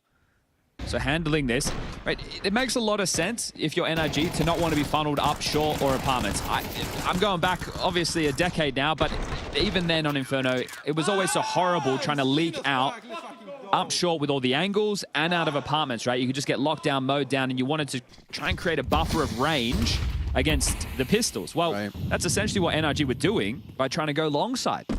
Just that early damage being made good upon, and now it's their turn on the force buy. Yeah, you need to cool your jets, young man. Gets a lot of info on his jump spot, though. That's what flashed, I think. You'd expect, yeah, through the flash, or rather through the smoke. Ooh, okay. Well, this is all they have for the execute. It's just PR. It's just PR. Goes ahead of the play off the flash from Snacks. Just the one. If they can get past Snacks, this is a bomb plant. Tucks on that oranges. Needs to clean a headshot onto Paul. Sportive flash does come in. Now they're looking. Now they're blind. Sets himself up for the tap onto Sonic. Can't hit him on the back of the head. Needs help and has it. Hypex in support. Rez chucking the flashes over the top, and it's just Sonic on the site, on the fountain, and now dead. GamerLegion make that one look almost as convincing as the previous. Well, a little bit sketchy there, but I saw you go like this. the vibes are very high. Everyone with smiles on their face. I got to chat to these boys during the media day, and GamerLegion were in high spirits. Yeah, we saw Snacks in the interview with Stiko as well. Says he's got GamerLegion 3-0 in the pick'ems. But he did highlight that BO1s could make that difficult. There is more volatility. Okay, this will be a full eco. I'm going to take this time right now just to check in on the B stream. We've got Sharks and Heroic raging on over there. And then to finish things off on both streams, it's going to be BetBoom versus Gaming Gladiators. So Boomich versus Fur. Cologne champs. Let's go. Yesteryear. Let's go. And then after that, Big versus Liquid. Very interested to see the form of both teams. Yes. Liquid are on a downward slide and Big are on a little bit of a rise. Flame has been able to get the German organization to the Cologne major after what was a bit of an absence. Yeah. And hopefully looking to propel them as deep into the tournament as they can. Big are trying to regain some of that status of the name once upon a time. And this will just be the slow and steady mow down. Just standard stuff, right? Beautiful little anti-eco is, well, Rez will strafe out and he'll mop up the mess. Grim's gotten something for his troubles, but it's Rez with 4 in the mount. That's a good amount of damage. Still early stages. They haven't plenty of money to rebuy, but yeah, still a good amount of damage done there.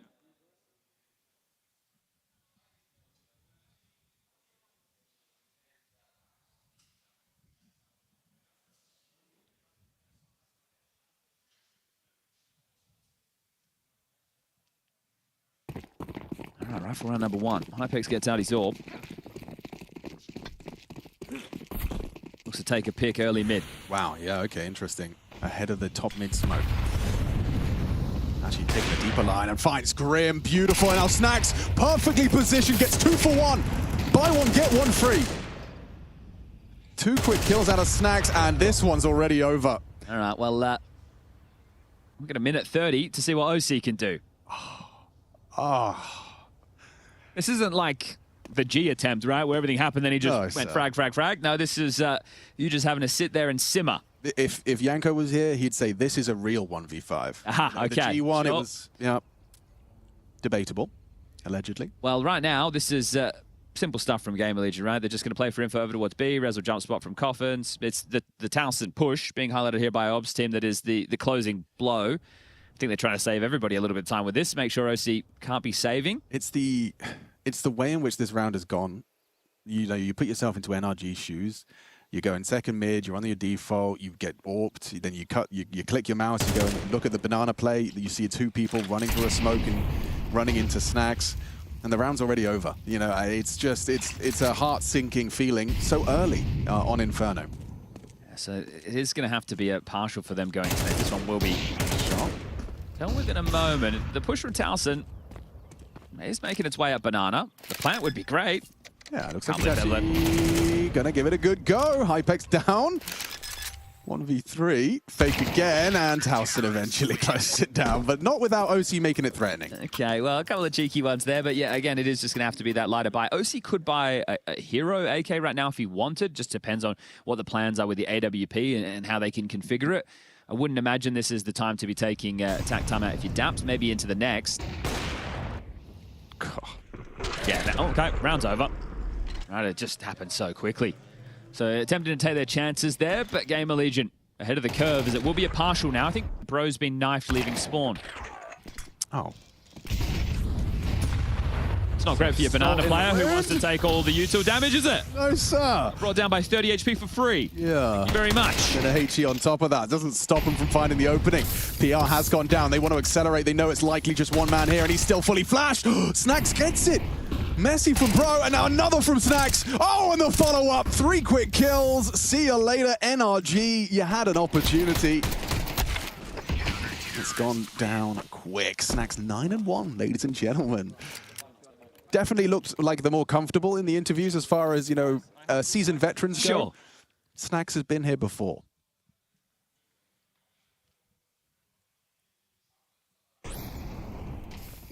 So I want to see, how did he... Just comes unflashed. Oh, yeah, okay, so maybe 2 clicks. Two shots from Bro that didn't hit, and it cost them almost everything. It looks casual there when he starts deleting, but he's under a lot of pressure in that moment, especially after that PR opening death rate. So 5-1, NRG have had a couple of chances, but GamerLegion are definitely dictating the tone of the game. It's flowing so nicely. Like, the fact that Hypex continues to move around with this AWP as well, this constant threat.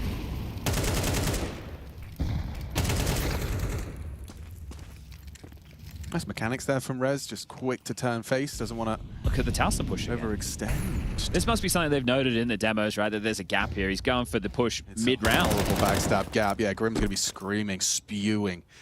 OC set up on this boost, hoping to catch Hypex on the way back through Arch. Why do I feel like Hypex is going to kill him? Oh, God. That's not supposed to happen. That was not the plan. Sonic Strong finds Rez. Towson, however, has relocated, and he finds himself a triple kill. Down goes Sonic, down goes Nitro, and NRG's hopes of starting off this major on the right foot dwindling. Okay, 6-1. The question is if they let off the gas, right? You know, a couple Exactly, of a bit of complacency. Bit of complacency. Right. That's kind of where we're at already, 7 rounds in. Could just see there on the shots with that double-decker set up here for the A stream. Big and Liquid making sure they're all set up and situated, ready for their game on stage. Might be sooner rather than later if it keeps this one up.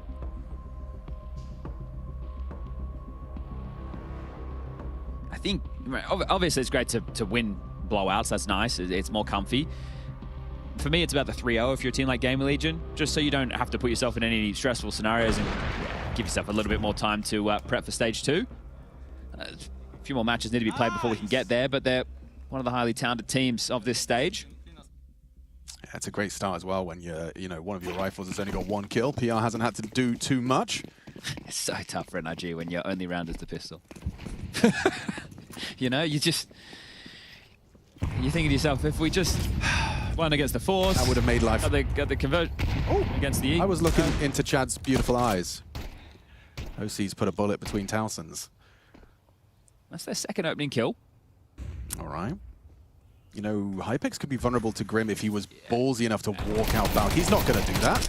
And Bro finding Rez. Hang on. Here we go. Something to be said about NRG on round 8. Surely Hypex is the dead man here. Yeah, he should be. The AWP in back pit. And against a Tech 9, like an army of pistols. Scale. He's just going to have so much hard work. Nice shot onto Sonic to start. Still vulnerable and susceptible to apartments. He knows that. And a nice deagle. OC has set up NRG on a silver platter for a round. Okay. A deagle headshot into some Tech 9 swarming. There we go. There's that more to come from this, right? PR hanging around having a little bit of a look. It's good to know the caster curse still works at the major. Yeah, exactly. I was wondering if it wouldn't. Valve haven't debuffed us yet. Okay, cool. Didn't see it in the patch notes, but you never know. Those hidden upgrades, you know. They're definitely sneaking a lot of things in. Yeah. Or out. That is a massive boon. They were obviously going to buy next round anyway, but you get yourself some free upgrades. Nice. And you build a little bit of confidence because you've just won a scrappy round. Bro gets his first 2 kills. Everyone's on the board now for NRG. OC's deagles hitting just right.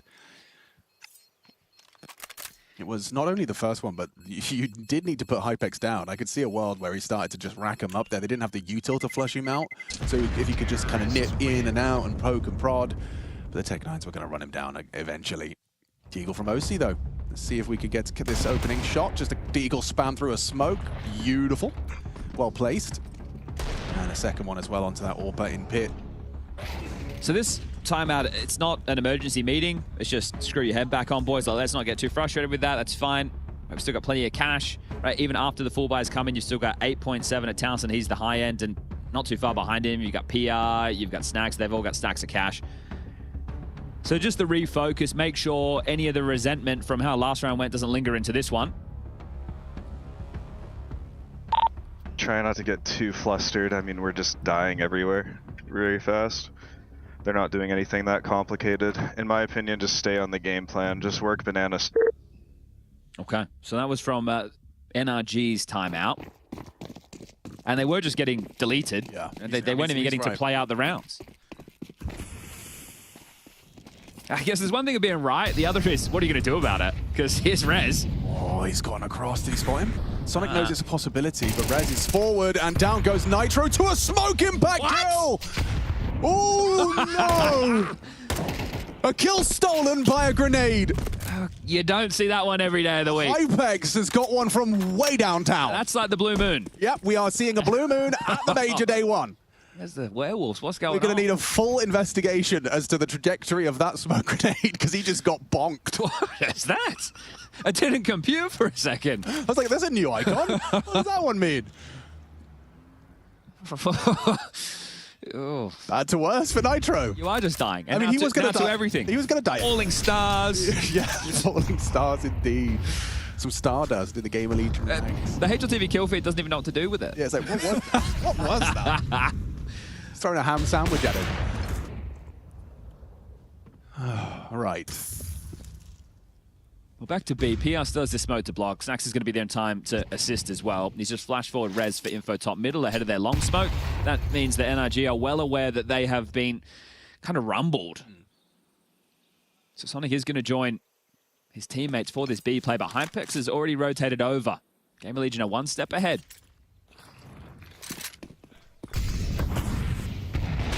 God, Flash going to come through. They get baited in by the orb, and then the Flash connects. Grim's actually put Bro down. A team kill through, though. Finds PR. Sonic's done well. Hypex another. Oh, Grim spotted over the top of the smoke. Snax goes over. Look, good one back from OC, but there's just simply no time to win this one. Going to save his AWP. And it kind of came quite comfortably over after all. Well, this replay is the thing I'm looking forward to the most. I wonder if we get it. I bet he does. Bowling from Hypex. Here we go. That's the lineup for you if you want to get any kills. That's obviously what he... Guys, this is what he was planning. What? The timing of everything.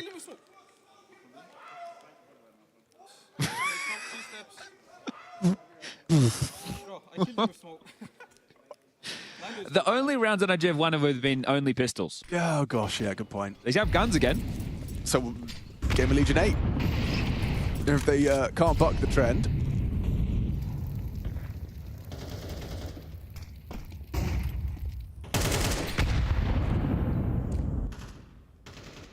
Oh, Grim's quite quick to this, but Hypex is pre-aiming it perfectly. And Towson again. Apartment's activation. Sonic. Yeah, you're going to be turned the wrong way. Oh, no. Headshot. Perfect from Sonic. That's a clawback gift. Towson's gone down. It gives options to NRG. 4, yeah. They don't have to just commit towards B now.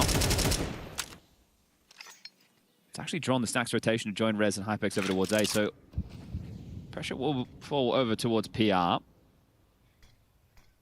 Sonic is puffing up his chest, trying to sell a fake over towards A, and, well, it already worked.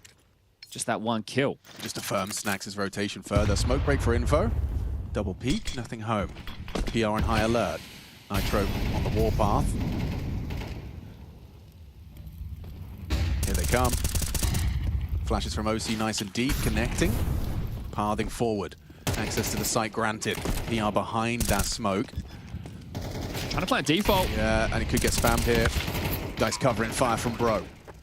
NRG, man up.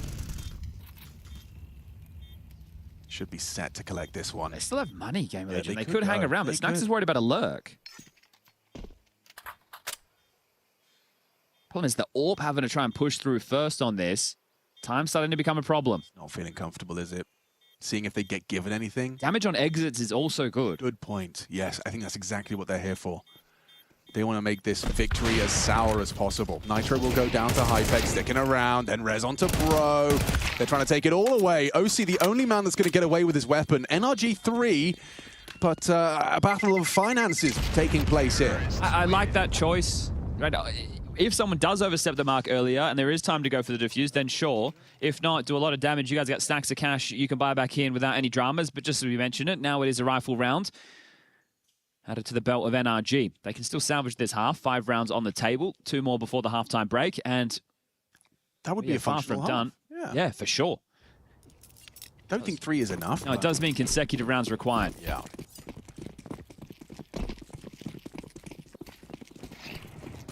So they might want to fight for banana control here. Hypex is joining them with the orb.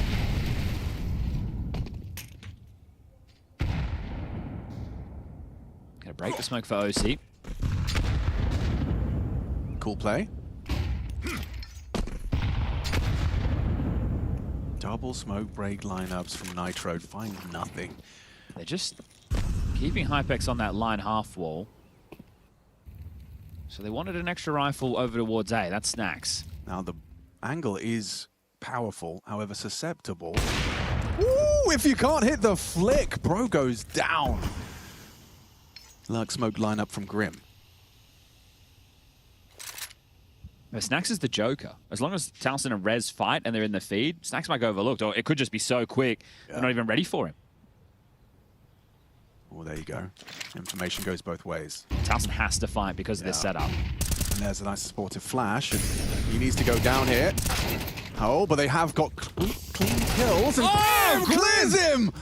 What a round, what a sequence out of Grim. Just brutality on the assault, straight in. Lovely pair of frags, or rather triple kill from Grim, excuse me. He's done very well there.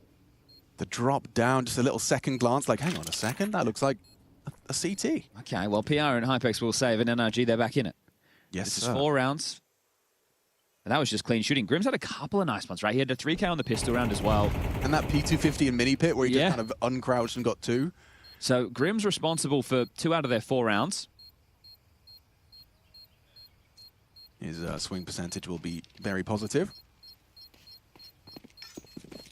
Ipex is 6-0 in openings after that. He's been everywhere and been hitting them. He's 11-5. Snacks is 12-4.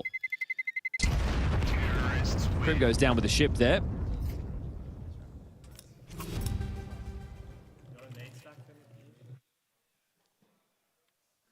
Here's that flick up, yeah. This is all with, the opening disadvantage.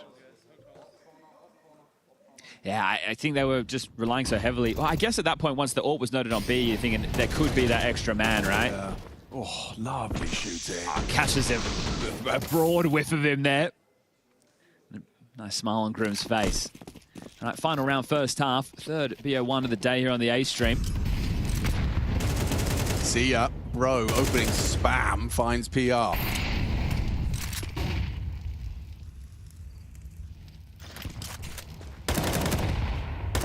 Oh, an opportunity on the barrels that nearly saw Snacks convert there. Okay, just a moment too early. Thinking they might try and scale up half wall to punish Snacks, but they'll block them. They've used a lot of utility to ward them away from top banana control. In the interim, Grim and Sonic have got Boiler and Halls for free. Tassin's been pushing this an awful lot, so just want to make sure he's not in any hidey holes. And the exchange of flames gets them top banana control. Snacks, he's coming through. He's coming through. Or not. Second timing off the second flash and easy pickings. Nitro provides. Got a Towson versus Grim standoff here. Oh, and Grim nails it. A little bit of shoulder. Grim further away from the angle. The bomb's still towards T-stairs, but it's hard to see how you mess this one up, right? Send in a little beacon into A or B, get the information, and then from there find the finish. Someone will have to go back and get the bomb. I'm not going to be too worried because Nitro is still alive, and looks like he understands the task at hand. So darting back, bomb picked up. Sub 30 seconds now. Bro's searching B with the AWP. Where both players lie. And that's it. So you're going to start rotating now, but you are going to have to somehow retake this A-bomb site. I mean, this is a really nice recovery of a half hit. It could have been much better as well if they didn't flub the pistol with the conversion, right? It's never easy. Oh, okay, hold up a second. We got a camera shot here of PR. He was the man who just went down first in the smoke. He's had a tough half, 1 and 7. Yeah, not how you want to start your major off, is it? That just hasn't been a real non-issue. Ooh, pixel gap. Hypex had the chance, fires off a shot, but not able to connect it onto the pit player. Barrage of bullets, looking set to collect. NRG, a recovery, a stabilization. Tail end of their T side, and they have 5 to work with. Started so dominant, but now GamerLegion questions being asked. Hot favorites, heavy favorites for stage 1, and NRG are making them work for it.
move your body, cause everybody's gonna need somebody. It's just a beat. Now move your body, cause everybody's.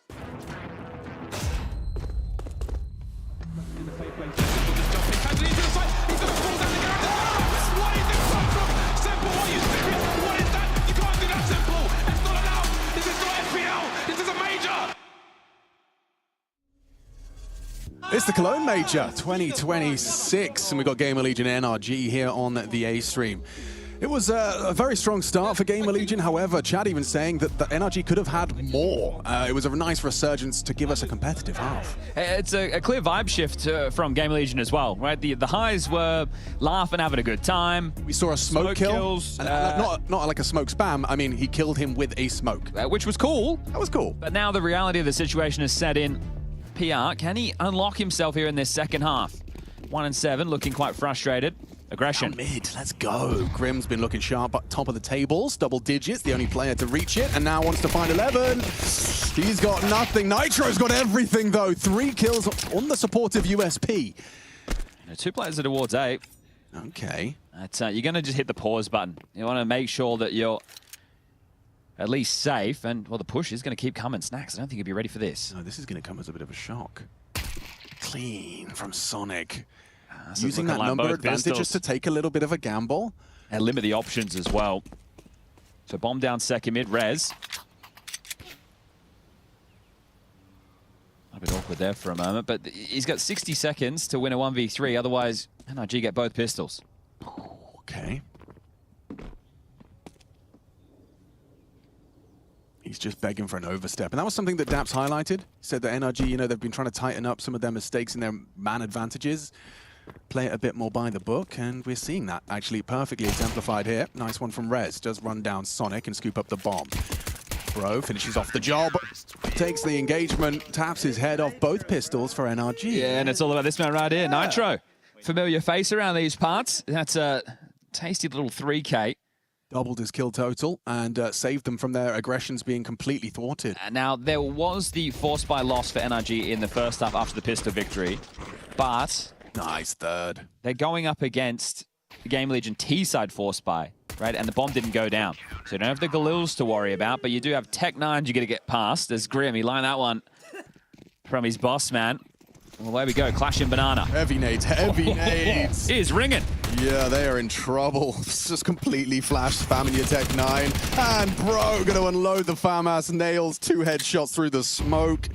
Looking set to collect a clean one. Grim takes down 2, and now Sonic can put the cherry on top. Oh, that can't wait too easy. That's going to be NRG an opportunity now to take the lead. Tying up 7 apiece, but it is the eco now for GamerLegion. That's it. I am surprised to see that force in that round. You take the eco, you give them that round for free, sure, but now at least you'd be into AKs going up against their buy. You could have also used it as a bit of a French tactical timeout, gone really slow, slowed the roll of things, but GamerLegion trying to get into this with a bit of pace.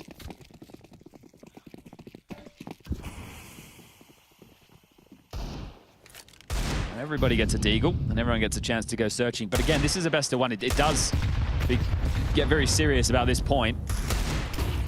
Howson very fortunate to be alive. Everything in the kitchen sink being thrown his way as he's been forced away from the banana peaks.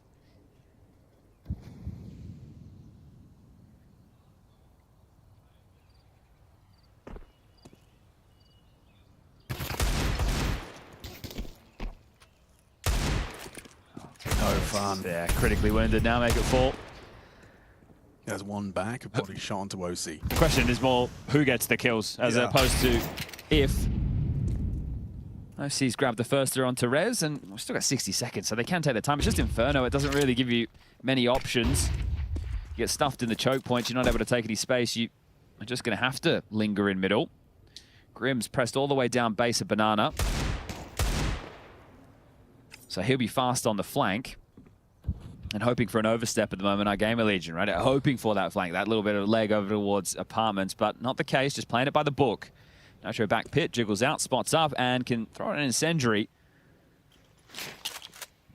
This is the one to do it, and here's that Farm Fest. Nice shot from Hypex short.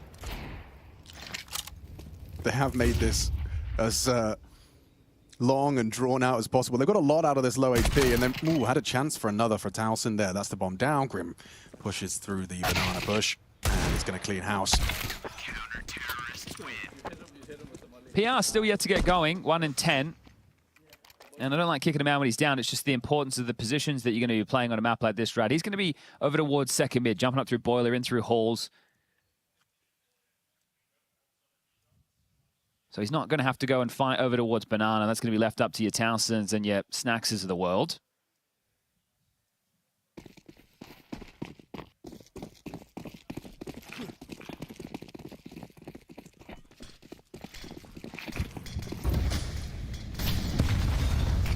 Quick on this. Heavy nade damage once again. Yeah, NRG's HEs have been farming. Every round starts with at least 2 members of GamerLegion half health. This is what we're talking about, right? And especially with MR12. It's a best of 1. It looked like GamerLegion were going to run away with this, going to be the biggest game of the day. Did. Now NRG have the lead, and they're even looking good going into the rifle round in this second half of play. I can't help but feel that NRG's setup, I mean, this stack on A. Ooh, counterintuitive to be blocking mid when you're playing full mid. Yeah, it's 1 of 2 reasons, right? You're either, hey, we aren't heavy here, or come on in, the water's warm. Right? I'm alone, I need to block. But back to banana with 4 PR just handling any CT info plays right now. So it's Sonic and OC over towards B. That couldn't be easier for an AWPer. Now PR feels he has to play. Yeah, but that's going to be a death sentence. He's going to get info on maybe 2 if he peeks out. But if he returns and tries to go at apps and the rest of his team go up top middle, they can smoke off long, sure, but I don't think they're going to be ready for this type of a setup. They're running into the meat grinder. Yeah, they are. This high-low setup. Grim and Nitro on top of each other at different elevations, and then you've got the tuck on Bro. Grim takes that first contact. Bro gets onto the line. Rotation comes through from Sonic. Nice from TYLOO, but then they clamp down. Nice one back from PR, but all too little too late. He's got too much work to do and not enough time to do it. Now smoked off. Bro has secured the round with his smoke grenade. Oh, he can only hide in pit right now, so he's hoping to save. They could run him down. Obviously risky to try and give over some guns here, but... He's had a rough game, I should say. Yeah, that would really sour the mood, right? If he goes down after time here, it looks like it's going to be fine. He'll get to retain this AK short, but still yet to get off the starting blocks in this second half. Our GamerLegion. Everyone riding the recency bias, their result over in Atlanta, a good one. They made it to the grand final. They took on Na'Vi. Sure, they ended up getting stomped out, but right when you're comparing the field, you have NRG who are on this 5-series losing streak, can't seem to catch a break. Right, you've got, like last year, Nitro wasn't coming to the major, right? Dabs had to stand in. Earlier this year, Bro was unable to play. Dabs having a field again. They also brought Grim in early stages of 2026, right? That was that whole swap. He was on that Passion UA roster. George is... Actually, I don't know what team George is on. It could be Voca. There's plenty of North American names. But regardless, NRG, the camp has changed. But these are all names we're familiar with from top to bottom. I think you've got nice role players in your Sonics and your Bros. I feel like a lot of the heavy hitting has to be done from Grim and OC. And right now, Grim is delivering 15 and 12. As the frustration on the young Pole as they're into a partial. And Grim, he's run out of the AUG. He's always been a bit of a fan of the scope rifle. Big nade, ouch, and lethal. They just keep coming. How about you take a late banana timing? You know what? You might be onto something there. I'm looking at the utility damage, and they are laughing right now. Half's not done. And there's a nice one back. Snacks, Tech 9, throws caution to the wind, finds himself a kill and a rifle.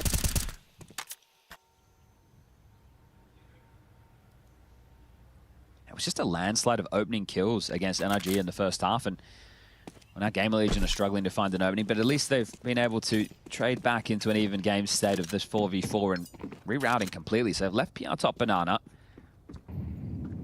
the safest way possible over the bridge in second mid. They have the M4, they have the util. Now, the biggest gap in the defense currently is that OC's playing Porch. Nobody's watching apps. They're allowing this to be just a free avenue of access.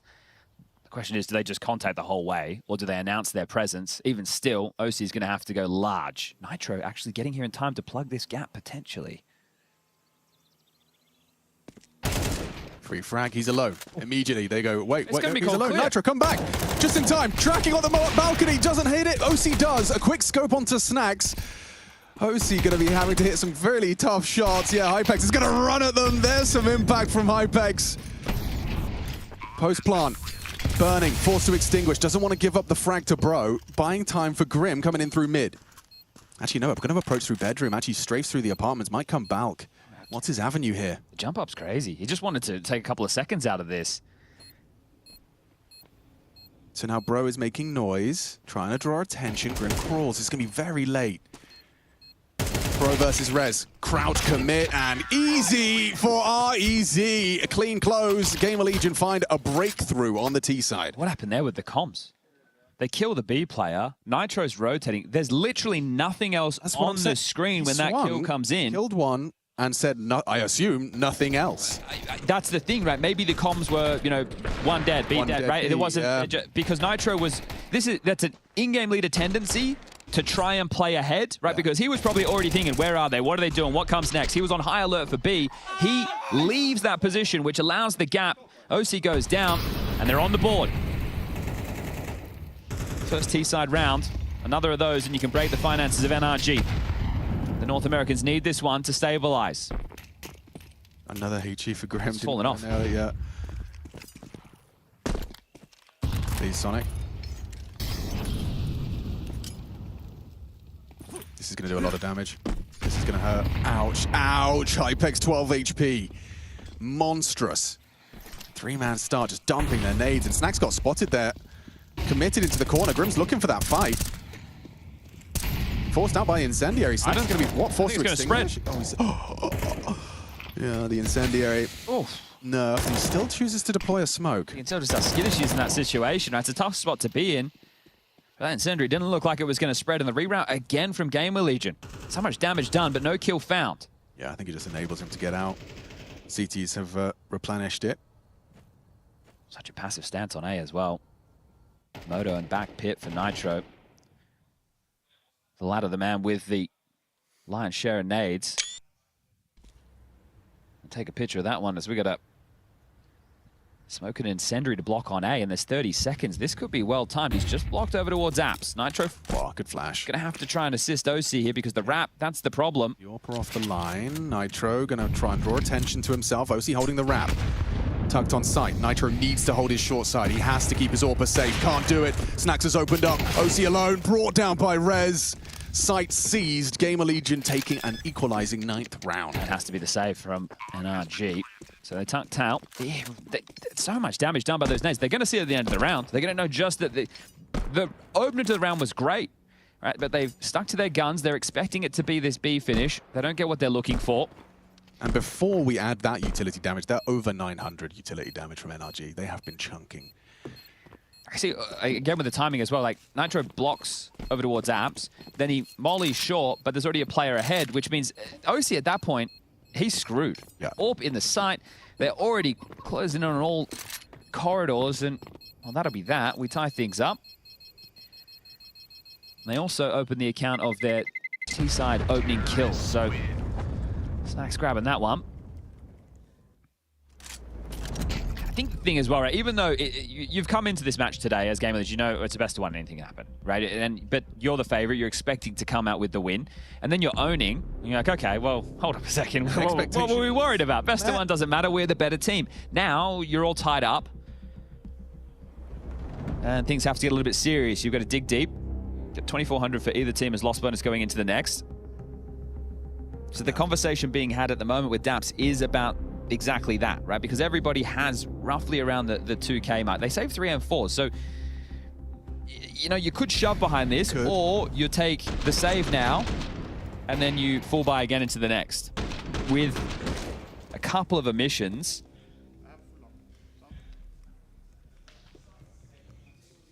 Yeah, you can see how tense it's getting on both sides. 100%.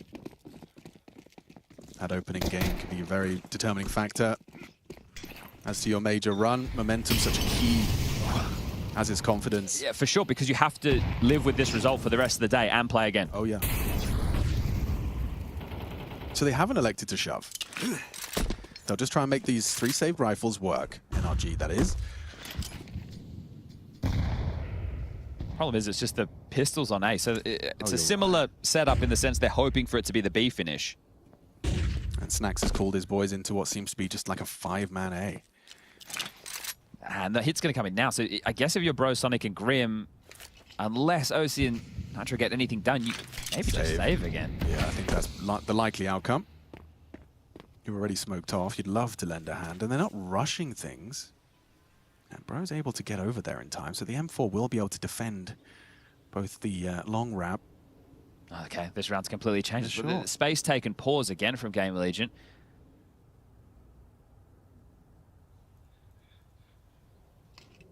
It's just such a pack roll, take space, leave a million gaps and hope they walk into them. Great HE. Bro connects onto 4 members of the 5-man unit. OC's P250, a distraction, and it's destruction. Wow, look at that breach.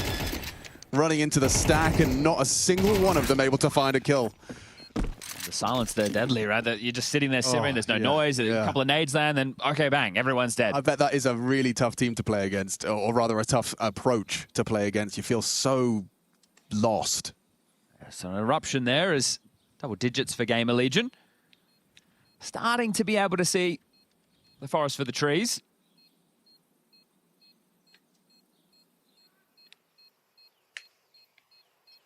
Three consecutive for them now.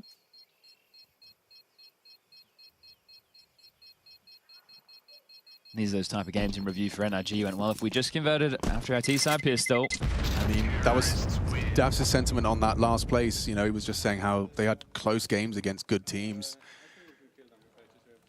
Yeah, that's where it can be very misleading with the results, right? PR still having a very tough go, I think, regardless of the scoreline here. He's 2-11.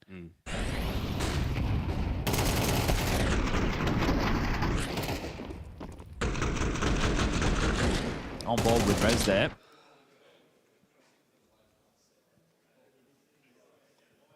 No OC AWP. Nitro with a FAMAS. 1 kit for Grim. This time, it's actually the T side that's done some early chip damage. I think we heard Snacks say we can kill him with the nades, so they've lobbed him out. Good amount of damage, sure. But the game plan from NRG is the same. Again, we'll play 3 towards B. We'll have Nitro and OC hopefully anchor down A. We hope that they don't take a gamble and walk up mid or go for another A pop or brackets control. What's Towson cooking here? All the way towards the A site?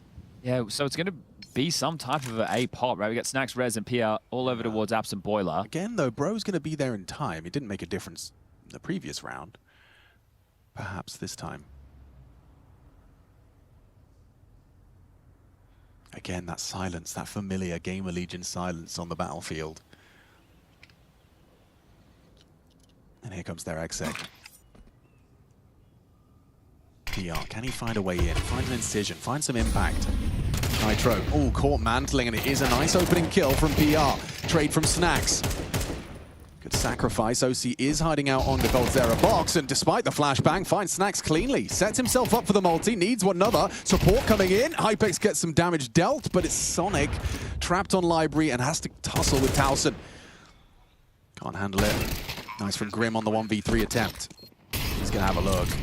He'll definitely have a look. Throws the flash, and Hypex nails it on the swing. GamerLegion edging closer to the magic number. Yeah, that was 20-100 loss, so NRG half by territory and then a full buy to see if they can drag this one into overtime. But Grim's having a game, 17 frags for him. It's always when you start to try and reposition, he just touches his keyboard, decides I'd rather be on their railing for the drop-off, and that is when PR starts to path in. I wonder if that round is something that Ash considers standard or a bit more of a gimmick, right? They've run that before. I remember seeing that back when we were in Atlanta, right? Yeah. Towson smoking over towards the balcony. Hypex on the balcony in second, been smoking towards Moto, that little A-pop piece. Nitro with a CZ75, not too many of those rolling around the parts. They want to fight. They want to fight, and Towson welcomes it with open arms and an empty mag. Sprays down 2. OC hiding on the half wall in the smoke at 20 HP. Doesn't feel great for NRG in this one. Round 21 looks like it's already come to its conclusion. A rough start to the round for Grim and Sonic. And now, you want to talk about rough. How about Nitro Solo holding A with a CZ. He's the reason they're even in this half, right? The 3 kills he gets on that pistol round. Like their mid pushed it. I understand he's only got 7 frags, but yeah, that helped out because then there was that force where they just rushed. Then it was the Deagle search. Oh, how many can he get? Oh, maybe Hypex. Yeah, and another onto Towson. Seriously good output, but I don't really see how that's going to make a difference. PR's got his 4th there. He'll only off the top mid. That'll slow this roll, and they'll get that bomb planted. Oh man, just the fact that I'm still casting Nitro with a CZ75 26 is just crazy. Don't see a secondary AWPing anymore. He's retired that. I feel like it was always just out of the necessity. And Bro's going to be picking up an AWP for OC, so that's a nice scavenge, but it is going to have to come down to backs against the wall territory. I see he can pinch this AK and get under there as well.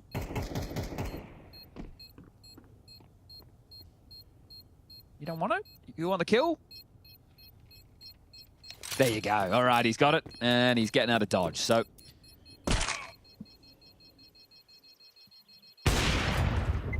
it's 12. 3 consecutive from NRG. They've done it before. Yeah, and that's all they need. It sounds casual, but there's been a real change in the tides ever since the first round got put on the board in the second half. Since that moment, every round the opening kill has fallen in the favor of GamerLegion. One of the factors there obviously being some of the lighter buys.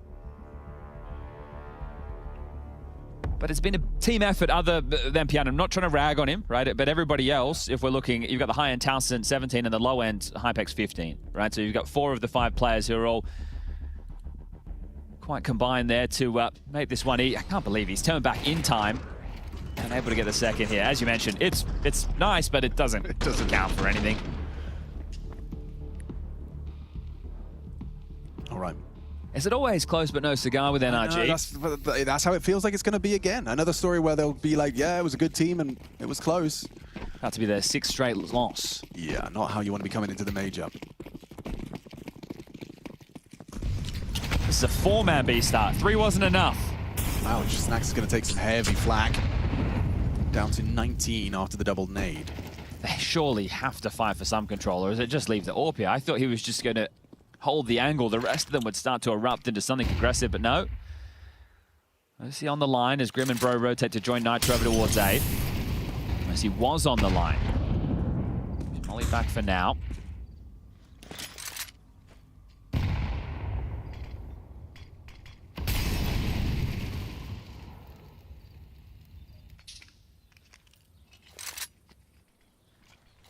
Pressure now on A. Yeah, they don't have any info. Right? The radar, we always talk about this. Inferno, you don't ever want to be in the black box. You don't have any brackets control, and you don't have banana control. At least OC knows that they're not sandbag, but they could be car. And now you got the brackets info. You hear the steps. Smoke thrown by Bro for Sonic to play behind. If they walk through this, he is perfectly positioned to punish. It is going to be an A piece. He's in the right place. Can he find the right result? Oh, it's nearly lost control of that one. Still finds Rez. Hypex finds the trade. A little late. Towson. Oh, actually a warning shot. There's one on site. Bro is there and actually does significant damage through the board. Still able to find the frag as Bro. Nice shot from PR as he got a clutch in him. Grim denies, catches him in the backstab with that AUG. Still plenty of money to buy for these final 2 rounds for GamerLegion. Just do it again. 2 more times. Just 2 more of those. I think this is where you could throw something a bit more set piecey at them if you're GamerLegion, right? You should be able to buy again into the next. The loss bonus for you is going to just be 1900 sure, but you've got 4.4 on PR, 3.1 on Hypex, 3.9 on Rez. You're going to be fine. Thought that was PR's moment to start the heat up, but just doesn't consider the pit position. Oof, Snacks has just flubbed his nade and naded his teammates. Yikes. It's only light. But this is, look at the pace change, just going to erupt up middle. Yeah, they are going to pop him. Nitro quickly forced to turn his attention to middle, and they're just lined up for him. Nitro with 3. Lovely shutdown, quick pace change, gets nothing. I mean, I say nothing. I guess you've got PR and Towson up brackets, and they're starting to hit some shots, both of them in quick succession. Not like this, NRG. Your 2-man advantage disintegrates before our very eyes. Sonic to save you. finds PR, and now it's up to Towson to come up clutch. Gets swung on, hits the first, just grim between him and NRG, starting with the loss. Can he clutch up? Gets the info, Towson's got the Molotov, Grim on the reposition, gonna go swing wide, Grim's already disappeared. Disappears on the long side, throws a threatening smoke that's gonna have Towson second guessing, and how quick is he? How quick is he? Towson's internal timings, pistol for a bit of extra move speed. Towson rounds the corner just in time. Grim on the walk in. Towson's still worried about that smoke, has to consider the short wrap as well. Grim's looking sight side. Towson surely booked him. GamerLegion take it. NRG unable to convert. Solid work, made to work for it, no doubt about it. PR a slow start to the major, but it doesn't matter. GamerLegion have taken the dub. Yeah, Iron Mike right there, 21 kills in total, a 4K to close. The beautiful little clutch, played that one to style. But as you mentioned, NRG, another close one. 6 straight losses now. The L's just keep on coming. They drop down to the 0-1 bucket. They will be playing another best of one today, as with all teams. But it's going to be that familiar feeling of so close, but yet so far. You're taking on one of the biggest names in this stage, and you've made them work. Bit of a nod to Grim. He was a beast, 18 kills throughout. The game plan looked pretty good from NRG, right? Think about how many rounds on the CT side they were just owning them in banana. And when a scoreline is a 13-10 and you end up winning both pistols but can't get the conversion on your first, you go back and you look at some of the details and think, boys, we just need to do better in those scenarios. Quick maths, 1,200 utility damage for NRG. I mean, that is an absurd, that is credit to their Inferno, right? They were throwing a lot of nades. The fact that GamerLegion managed to weather that storm, but very impressive. Stiko standing by with Rez. Yes, Rez is here with me, and labored win, but necessary one, obviously. Can you talk us a little bit through that? Because it felt shaky in a way. I mean, I think we got a really good start with the winning the force spy and all, and I think they got a bit close in the end on the CT half, and those runs really mattered for them, I think, into the second half. And yeah, it got a bit shaky, to be honest. But yeah, I think we managed to keep our calm in the end, though, and like with the calls and all with Jano. So yeah, I think we did a good job. Well, in the end. Keeping your calm in the end towards the last 2 rounds. You know, we had a team damage from HyperX on 2000, then we had a fluffed nade as well. Yeah. These are kind of the things that we don't really see in Tier 1 CS, especially from you guys from GamerLegion. Could this be a little bit of nerves working there? I mean, I think we're going to see a lot of these weird things in the major. I think this is the event, these things comes out, you know, and he also got a smoke kill, I think, as well. Like, these things don't happen on normal like events that you usually see. So yeah, it's gonna be fun. I'm excited for next games. Pack that all into one best of one, and you have pretty eventful and exciting game watching. But talking about 1-0 pool, obviously you're in there right now, and that is kind of feeling nice, obviously, for heavy favorites like you are. But I have to ask, there are a lot of teams making surprises, and maybe not a lot of teams that you expect to be in this 1-0 pool. Can this work against you in the future, later on in this day? I mean, I think you can never like underestimate anyone here because of the best of ones. Like, you in 2 pistols and you're in a really good spot already, and I think that's the most scary thing with these games here, that anyone can win. And I think like I said, you can't underestimate anyone, and I think that's what we're doing right now. We're gonna do our prep as usual, no matter who we play. Before we throw it to the desk, I want to ask you, Ash is on the desk right now. He said that you're the best player in stage 1. Any comments on that? That's my boy. That's my boy. Thank you, Ash. Take it away.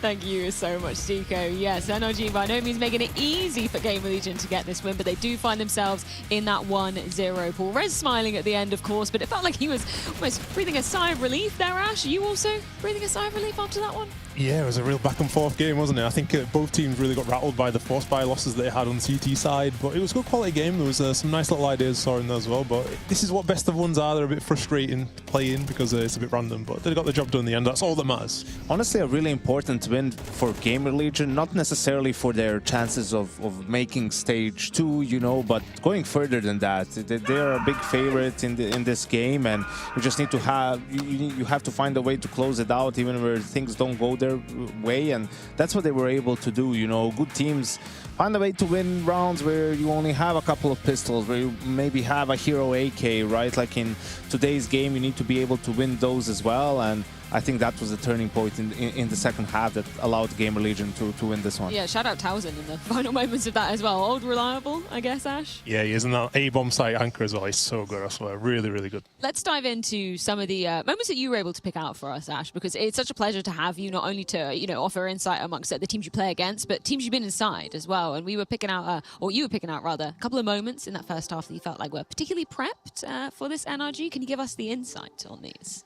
Yeah, so they've got new coach IMD. I think he's doing a fantastic job with this. And I think in this game, Daps was complaining they're having a lot of entries against them. And I think this is one of the issues here, is that they noticed that NRG are quite slow at throwing this Molotov at car sometimes. It happened the last round of the game as well. PR did the same play, but he got spammed. In this instance, Snacks gets ahead of the util and he gets an easy 2K, which is nice and easy there. It's a good start.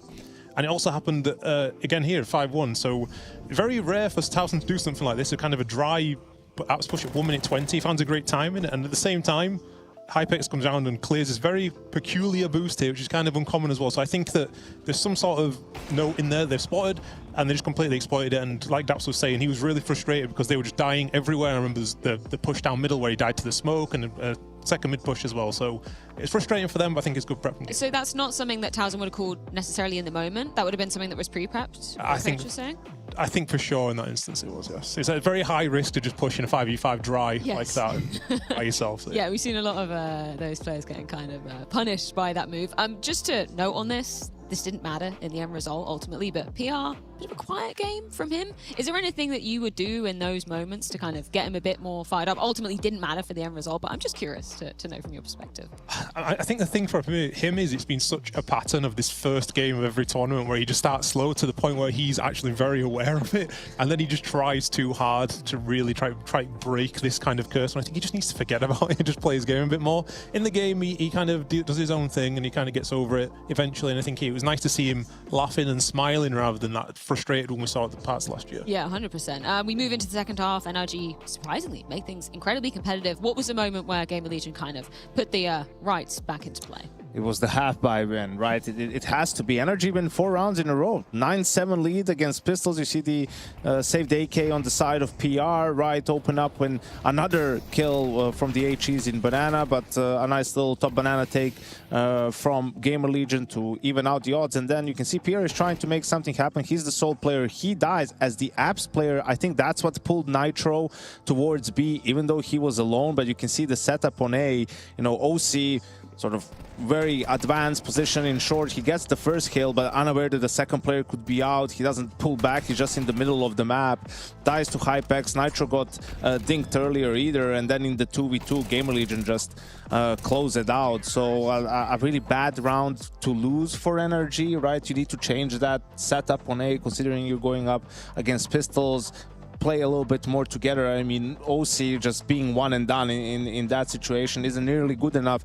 When you have to think about, if I die here, then they get the op and are defending the retake with the op with my 2 players coming from B, right? Like, that gives them a huge advantage. If you were playing from the site more or somewhere else, had a different setup, then you can keep buying time for that rotate to come in. And do you suspect there was maybe a little bit of a miscomm coming from the NRG side of things in terms of that execute coming out? Yeah, I think sometimes what happens is people are screaming information like, be clear, be clear, and you kind of confuse what they're actually saying in that moment. Yeah. I'm kind of disappointed by the decision making there, because I expect more from OC. Get the kill, just run, jump around, go into the pillar at least if you're worried about a mid lurk and worry about that. And Nitro, yeah, you get dinked, but just sit in the corner. They can't do anything about it. Just play for your team later on. They both kind of just took the, well, I'm here, I'm fighting. That's kind of what I'd expect from like Sizzy that we saw earlier, 16 years old, rather than OC that's experienced disease. Yeah, totally. Just to wrap up the NRG side of things very quickly, we were painting quite a bleak picture of them coming in. This sounds kind of counterintuitive because they did end up losing, but is this maybe a better face of NRG than you were expecting to see here? So it was about what you would expect, really, in a way. I'm not sure this does wonders for their chances to make it through, because you're still making some mistakes that you're really not supposed to. And the reason it was close was because Grim really stepped up and had a couple of huge moments to make it close down the stretch. Yeah, ultimately not enough to be taking the win over GamerLegion, but we do have one more matchup in our round 1 matches here in Cologne. That's going to be going down between Big and Liquid after this short break.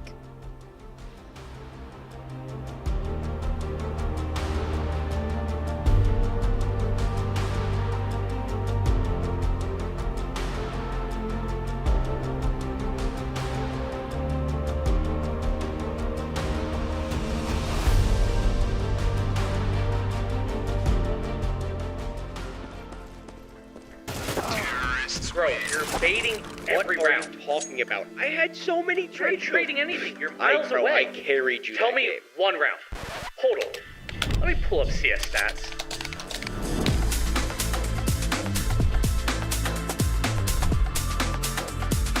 Oh, wait. My bad. You suck. Settle your debates. Search your profile on CS Stats and turn on tracking to see all your games.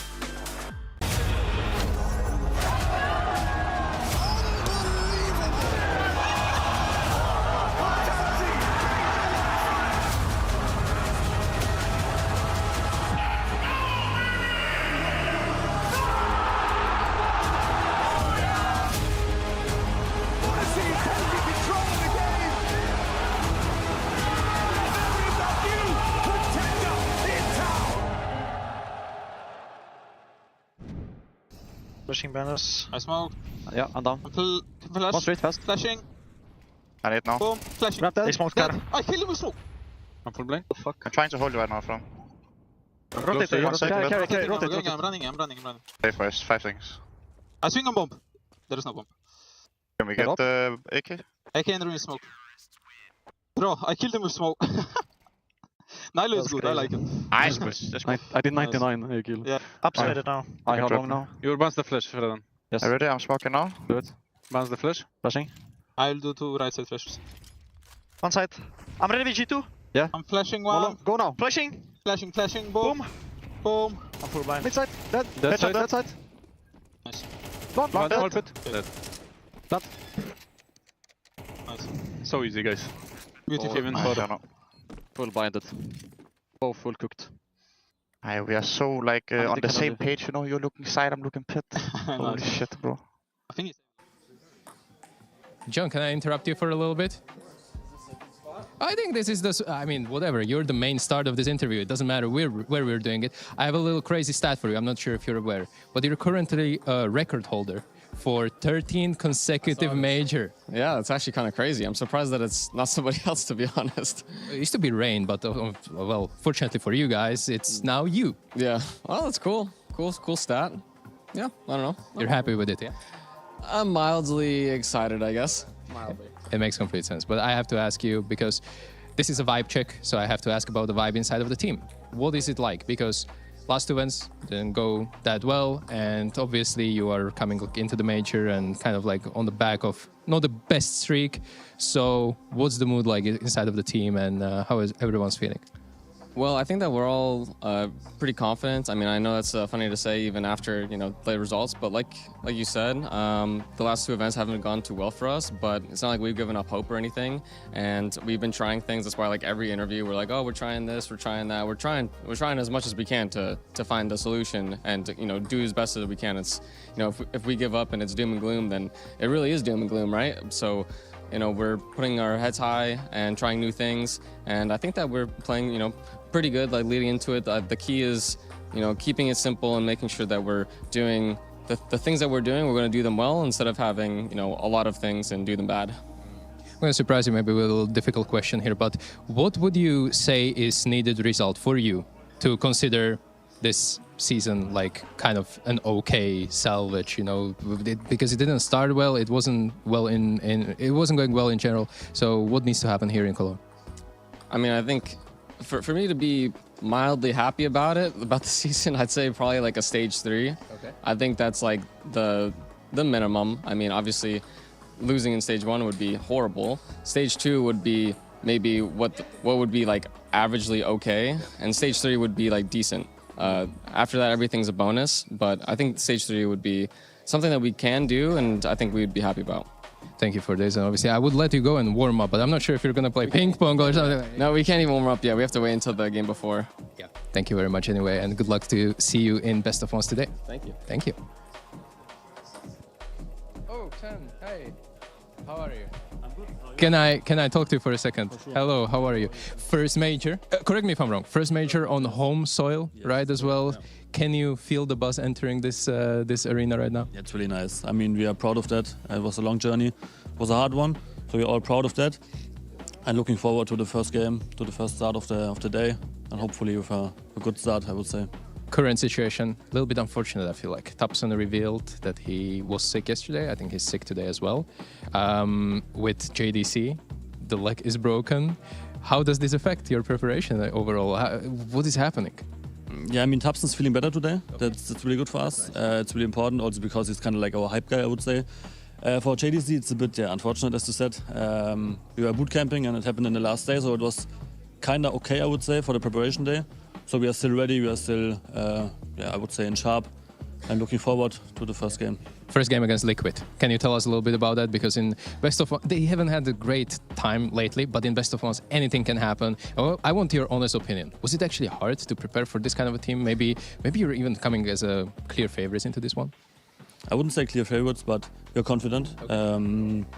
I think in general, it's hard to prepare for Best of One. We kind of expect 2 or 3 maps against them. They're both really good for us, I would say.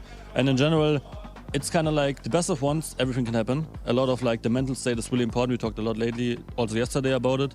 And like talked about how to fix, how to have good mood and so on. You know, those things really important for us. And yeah, we just go. Like we are ready for the game, we are confident, and we are ready. I wish you best of luck to make this good opener for you and perhaps even go 2-0 for today. Sure, we will. Thank you. The Intel Extreme Masters Cologne Major 2026 is brought to you by ESL in partnership with Intel, Acer Predator, DHL, and Zoe.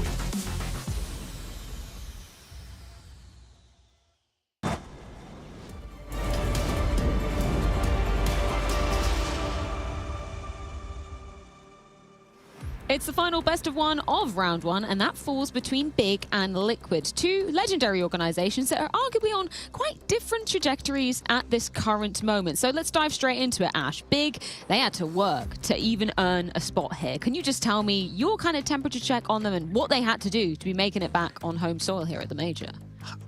I think that, honestly, probably the easiest run of anyone because they haven't really played anybody, and I think there's kind of a misconception from their side where they're thinking that people are downplaying them, but actually we don't really have anything to go on so far, and so far when they've played the games like against his opposition, they've been good. So it's nice to see BlameF back here, see Towson back here, and I think JDC is one of the most underrated players, to be honest, out there right now. He's a really good player, and Brix for me is the one I want to keep my eye on for this tournament and see, like, can he keep performing when he's playing against like this stronger opposition under a bit more pressure here at the Major. And I think there's kind of a narrative as well, I think out there, that there's never going to be less pressure on Big than now because they've kind of built the lineup and this is their first big event together and the crowd is kind of behind them as well. From here onwards, there's going to be more expectations to make more results. So, and the fans don't really like to stay in one position, right? You always want to see your team improving. So interesting to see how they'll be going here. I just don't know what Tico's on about. Like, he's calling them a favorite against Liquid based off of what? Did people look who they played? Yeah. Like this year and how they got props to them for making the Major. I mean, no one expected that, right? Like, they had a great run, maximized the VRS, all that stuff. Awesome. But I mean, almost didn't play any good teams. A couple of games there against teams like, you know, NIP and so on and so forth. They lost to them still. Yeah, but there's also they games against Mao's Academy team, Bebop, Ursa, you know, teams you've never heard of that they were getting wins against. And it's like one of those things like now if you like, let's say, oh, let's look at the map stats for these two teams. Oh, Big is sick, right? They're beating everyone. Oh, Liquid is absolutely terrible. And Liquid isn't losing like exclusively to Vitality or Spirit or these teams. Yes, there's some relatively bad losses in there too. There hasn't been a lot of wins for Team Liquid, but you know, they're consistently going to tier 1 tournaments and competing in those compared to Big, who's, you know, hasn't sniffed a tier 1 tournament in a year. They are there, I guess. That's the story with Liquid. They do make it to those top tier tournaments, Ash, but then they don't do all that much when they actually get there. And I think that's what everyone's struggling with. Looking at some of these names on this roster, they should be achieving more, no? Yeah, they should be doing this. I'm kind of interested to see if we can see this tendency of throwing coming out of their games, and these T-side afterplans in particular. It's been so much over-peaking, it's been really amateur, if anything, and that's what I kind of been disappointed with them watching from the outside, is they play kind of emotional, it feels like, when it should be a team full of like cold killers, you feel like, on the server as well. I'm a little bit worried that best of one-wise, this is one of the worst teams statistically out there as well. I kind of have this down as an equal matchup, if anything, and for me, I want to see Ultimate kind of kicking on a little bit more. He's got that ability to be aggressive and annoying, and on the stage of the major, you kind of want someone who can disrupt the other team. This is where maybe I'm going to play devil's advocate to defend an absent Stiko who's not here. Maybe he's just looking at the context of, yeah, Liquid, terrible best-of-one record, as Ash was saying, some terrible results in the tournaments we've seen so far. Maybe he's just looking at that and reading into that side of the coin. I don't know about you, Yanko, because there's not really too much to go off for this Liquid. Yeah, they've also had the issue of ever since Malbs got in, they had to play a bunch, right? And maybe didn't have time to just sort of practice and figure things out, how they're going to set up some of their game, but that's not an excuse for what Ash is talking about in terms of discipline, right? Like I'll always put that on the coach IGL combo, right? Like you're there to instill discipline in the players, call them out, right? Like fix those moments, because games come down to that. They come down to the post plans, right? Clutches. You're not going to, you're very rarely going to outread and outcall your opponent to the point where that's going to win you the game outright. You know, you're going to be able to put your players in good positions, have some of those favorable post plans, but then they need to deliver and close out those rounds. And if you're losing those constantly while you're getting like good openings and good situations, you're not going to win a lot of games. Shout out to Elige for his honesty in that interview with Stiko as well. Apparently stage 3 would make him mildly happy. Is that even a possibility in your eyes, given the results we've seen? No, I think it's a testament actually to where Liquid is at, that I haven't seen really anyone put them to go 3-0, even with this field of teams, right? Like there's been a good amount of people who put them to go through, which is reasonable, again, considering like the level of the other teams that are at this stage. But for me, their ceiling is stage 2. I don't see them making it out of stage 2, barring, you know, 2 wins in a best of 1 somehow, and then an easy opponent because of the seeding in some of those best of 3. I feel like every time we've talked about them on the desk, it's been, okay, this is surely the worst it can be for Liquid. Surely this is rock bottom and it's only up from here, or can it actually get worse, Ash? Well, it could have got worse if they didn't make this player change, because they wouldn't have been here. And they'd been in the same place what FaZe would have been. So they're here, they have a chance. I think they need to not, as a team, be thinking, let's get to stage 3 as like an okay thing. They just need to approach each game one at a time, because right now they're in hell at the moment where things are going. They just need to get through and win some games. And I think again, coming back to this kind of the pressure on the players, like for example, someone for Shuey, he's getting a lot of questions on him. It's not helping him when these people are over-peaking and dying and throwing these rounds away, because like Yanko was saying, you're getting in good situations and you're throwing them away. Just more pressure, it feels like, from they're putting it on themselves a lot of the time.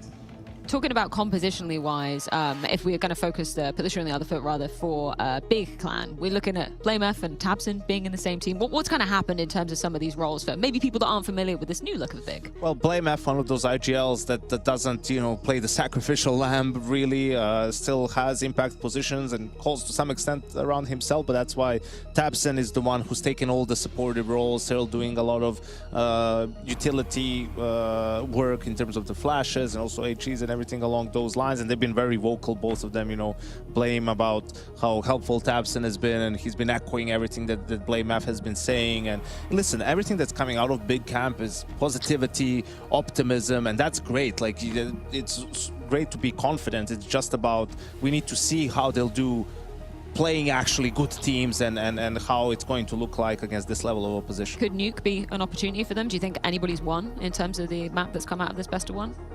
To be honest, I don't think there's a map out there I would just be like, it's a guaranteed win anyway, because I think both teams are kind of in a weird position. You can't really judge how good Big are, and Liquid are just all over the place. So I look at the map and I'm like, okay, it's a map of Counter-Strike, but we need to see, like, how is this actually going to translate now? Can Big bring this here? Can Liquid fix their mistakes? Because I don't trust anything I'm seeing from either teams at the moment. So let's just see how it plays out, and we're going to build that narrative. Our Big maybe undervalued right now, maybe not. We'll see. A lot of questions. It's time to get some answers. There's Nuke between Big and Liquid here in Cologne. Yes, get some answers and get some results for Big, perhaps, because that is one of the things that's stopping us from calling them a hot favorite, or at least some of us. Shout out to Martin one time. I liked it. I like the friction. I like it a lot. Liquid to talk about. Yeah, exactly. Liquid, however, coming into this one with Well, they have results, they're just not very good. This is it, right? Looking to salvage their season. Actually, Liquid looking to salvage the last couple of years. But it's going to take a lot of results before they get there. Going up against Blame F in the big jersey. The Dane brought into the German squad, and he's done what is needed to be done. They are at the major in Cologne. Now it's about what results can they deliver. A CT side start on Nuke. Naf's got a decoy lineup, I'm just saying. He threw a decoy. That's exciting. Well, we get a broken leg on JDC. Okay. What else can we get? Hopefully no more broken bones. Plenty of nades, haven't they? So Ultimate's got the back sight flash. It pops behind the silo so your teammates don't get blind. Smoke towards the unbreakable box. Letting Shui work outside. Here comes the util now. It's going to catch Favor and he turns it nicely. They're into the site though, and Naf's already found JDC. Great flash work. Look at this util. A really strong start to Liquid's pistol. Okay, there's single flash. Yeah, and no kit. I don't really know what you do here. You're going to have to flash through heaven, but you're going to come through the grey screen, so you got to hope it's perfect. Where's Blame going? You know what they're doing, Alex. Looking for lurks. Because here they come. All right. Blocking each other in the doorway. Here we go. And we're off. Flash for Malbs. He's dead. Grix makes it so. Blame, nice one onto Ultimate. Grix has found the double up. Now Elige is gone. It's just Naf to save him. He needs to be cautious. There's no time. The round's over. The round's done. Too late, she cried as you wave your wooden leg. That one is done. Dusted. Naf, the hero. 1v3 on the stat sheet. What a clutch. The one from Keith. Look at him. So calm.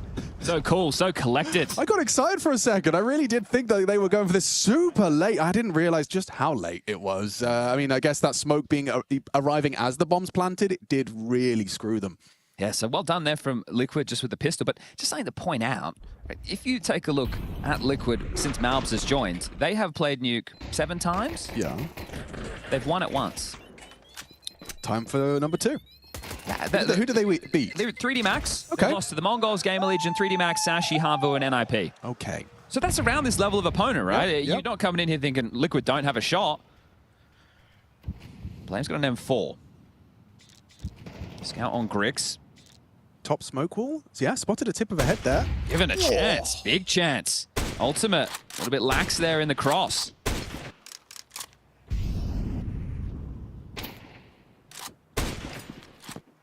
They are down.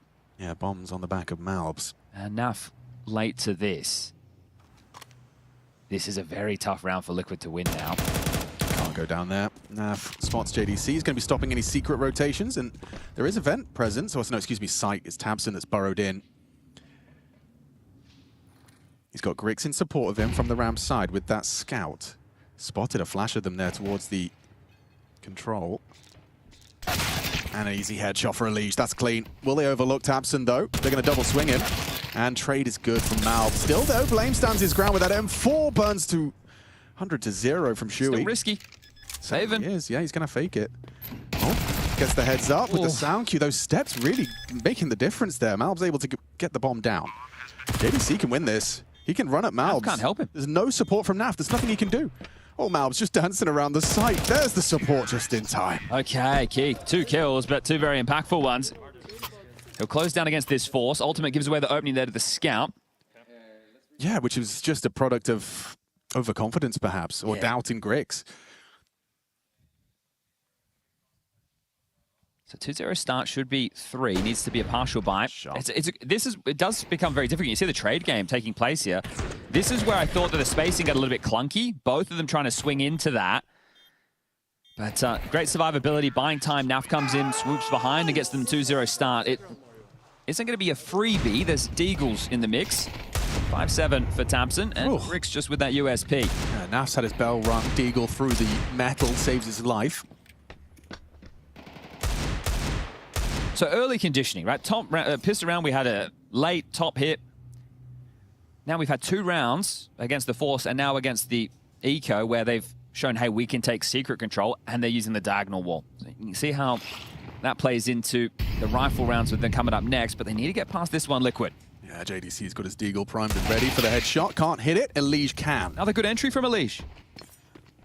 Record holder. Yeah, Johnny Jabs hitting hard, 13 consecutive. That's of the major variety. This is his 17th in total. You got the guys at the top of the pops. Apex and then Carrigan, who got a bit of a lifeline late for 22 as Shuey takes down Blame F, and there's just 3 to find now as, oh, that's the bomb spilled over. 50 seconds. Naf low. Problematic. It shouldn't be too much of an issue. You'd hope not. Grix with his unarmored Desert Eagle looking for another one. Actually, it's a Shuey. 1 HP. Mouths down to Faven. Okay. Everyone can breathe. Look at Naf and Shuey, though. I mean, that's 7 points of health between 2 of them. And Naf couldn't go over and pick up one of those Galils, so he's just going to be rocking this MAC-10. But Shuey was able to pick up that AK. So it's not the spawn he would have liked for the MAC-10. He's at the back of the pack. Yeah. Won't be seeing anything pacey out of Naf. Not that we're used to seeing anything pacey out of Naf. No, and I don't feel that you need to do any crazy bonus rounds into this next one, right? They know what their game plan was going to be coming into this. Right? You're quite clear it's going to be one of a handful of maps that you're able to force this to. So stick to Flashy's plan as the smokes are being juggled onto the feet there as Shuey. So thrown first smoke, but they haven't done the follow through for 2 and 3 for the secret cross just yet. Now they're in the sky. Yeah, but it's a different variation, right? And that means Elige can path close to this. Don't really have too many HEs for the breaks, so Blame F and Grix don't catch the timing they were looking for. Yeah, that's nice layering of smoke. Grix has just been able to get another nade. Faven's playing like anti-top rush with a HE held. So Elige is selling this, right? The last couple of rounds we saw many more bodies heading down. They're giving Elige the opportunity to work. The rest of the pack is in lobby and ultimate to catch anybody in rotation. Audible JDC, another head-to-head. This time he's got a fair fight. Yeah, and he's going to win it. Was Galil v Deagle, now M4 versus AK, and M4 picks it up. Even in the heart, this is pretty stuff in the choke right now, 50 seconds. This is very disruptive. Might just turn this into a top split with ultimate to come in through main, or they could try and drop down the vent.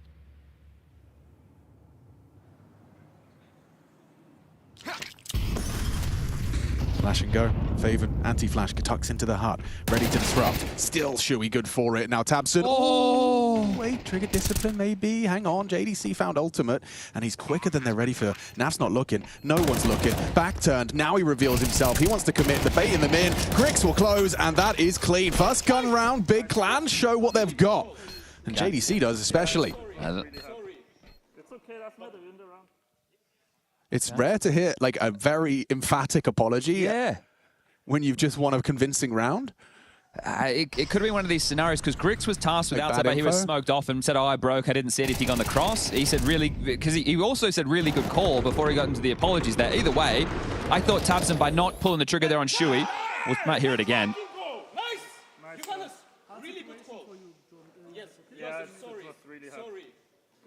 Oh, need more information from him? Was that what was being asked? Okay, right. Fair enough. Just asking for accountability. That's fair. Yep, can't mess with that. Early stages, it's better to get it out of the way now than have regrets later.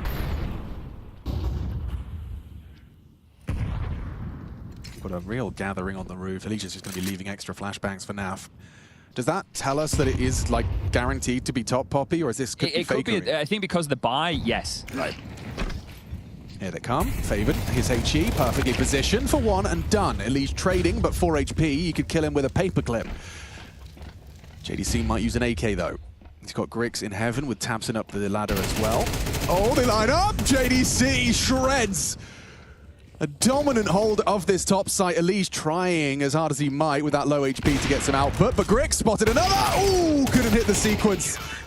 Would have been quite stylish, but either way, it's a big plan second in quick succession. They just got that orb back. Tabson has... Tabson's making some noise. He's jumped off the rafter to grab that orb, so they've gotten it to give to Grix. There would have been money to drop one, but the man's putting his body on the line. I think what was interesting detail there, they get the trade into topside, but Elige, it's... I don't think it's that he doesn't want to swing to take the squeaky fight and clear. It's that he had util to block heaven. Yeah. So he's trying to prioritize one of the choke points, and by doing so, his teammates, well, they don't get the job done. So now it's Liquid down to an eco, but this is CT side of nuke. Let's go, man. It's good to see that Tabson's feeling better. Yeah, 100%. You're looking for, I'd say, 8 for big on this CT side. And without the pistol, they'll have to do it the hard way. Yeah, that's the thing, right? This conversation about this team, we haven't seen them play top-tier opponents throughout 2026. No, but picking up Blame F is the first pickup in a while where I've been like, oh, bigger serious. They really do want to be back. And then his shift back into leading as well. There's been no doubt he's delivering in the fragging department. Oh! Fine. Everything's fine. Eagle does do significant damage. Elijah's done some significant damage, but no kills.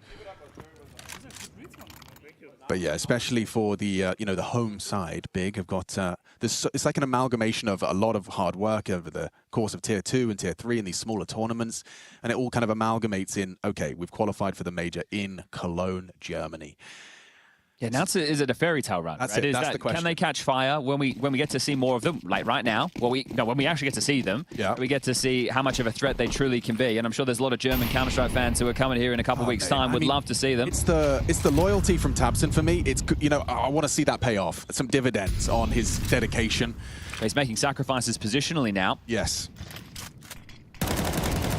Oh, hello. Nade onto a leash. Yeah, that's really disruptive. Not great from tabseN on the incendiary. Not going to cost him anything. You can see this setup. It's a yard control setup, right? So Blame parked at red. And Blame gets one and nearly two. Shui's dinked and gets caught on the spam by tabseN. That's team play. You should know that the AWP now is likely ramp, right? That tabseN has shown himself outside. Oh, JDC dance down the vent. Now that opens up the top side, right? It's just Faven here. Oh, never mind. tabseN up the ladder. Faven trading. Constant trades from the CT side, and they know where Faven was. They're going to go swinging in, and Naf has found him. JDC up the vent. Naf spots him. He can't go up. He's going to try. He's throwing up a flashbang. He's going to have to go secret. And then you know it's an AWP on the retake as well. This one favors Liquid, surely. Uh-oh. Ultimate caught walking. All too easy. Grix, just by not announcing his presence, manages to pull it into just a 1v2. Just got to get past Naf. What can Naf do? Here's them both. How's their spacing? He gets an isolated fight. It's all too easy for Naf. And Grix, next victim, just hits it quick enough. Quick scope out of Grix. Denies the clutch of Naf and puts Big up to 4. Okay, great work there from the major rookie. He's quick on that. Yeah, and it's a tough fight to be taking right there. So 4 now, consecutive for Big. They take a lot of casualties that one, but they had plenty of cash to splash.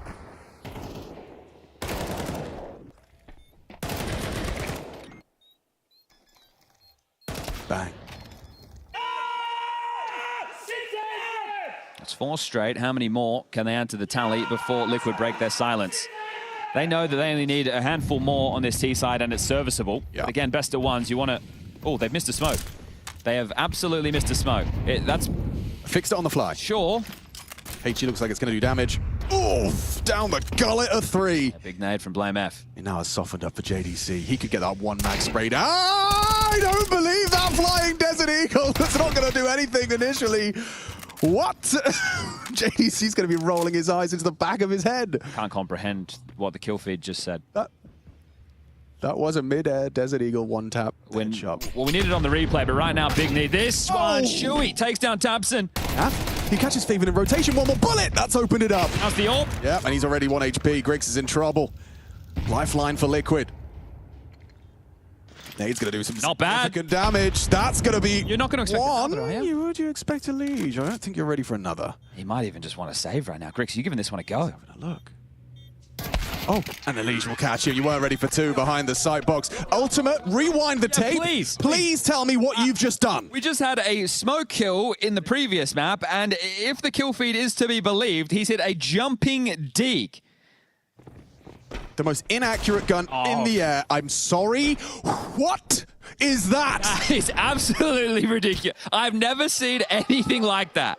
JDC in display. That's like... That's like some one. It's not a Tech 9. It's not a P250. That's some Source bunny hop deagle stuff, right? That is insane. That was only his 2nd kill. That's one of the flashiest kills I've seen all year. What was that? Okay. All right. I thought the kill feed was lying. Yeah. I know what I saw on my screen, but I didn't believe it. Okay, we've had some madness day 1, huh? The smoke impact kill from Hypex. Now we've got flying Desert Eagles, and this is just stage 1, day 1. And now you got Big's money on the line. Okay. Very yard-centric. Now responsible for lobby.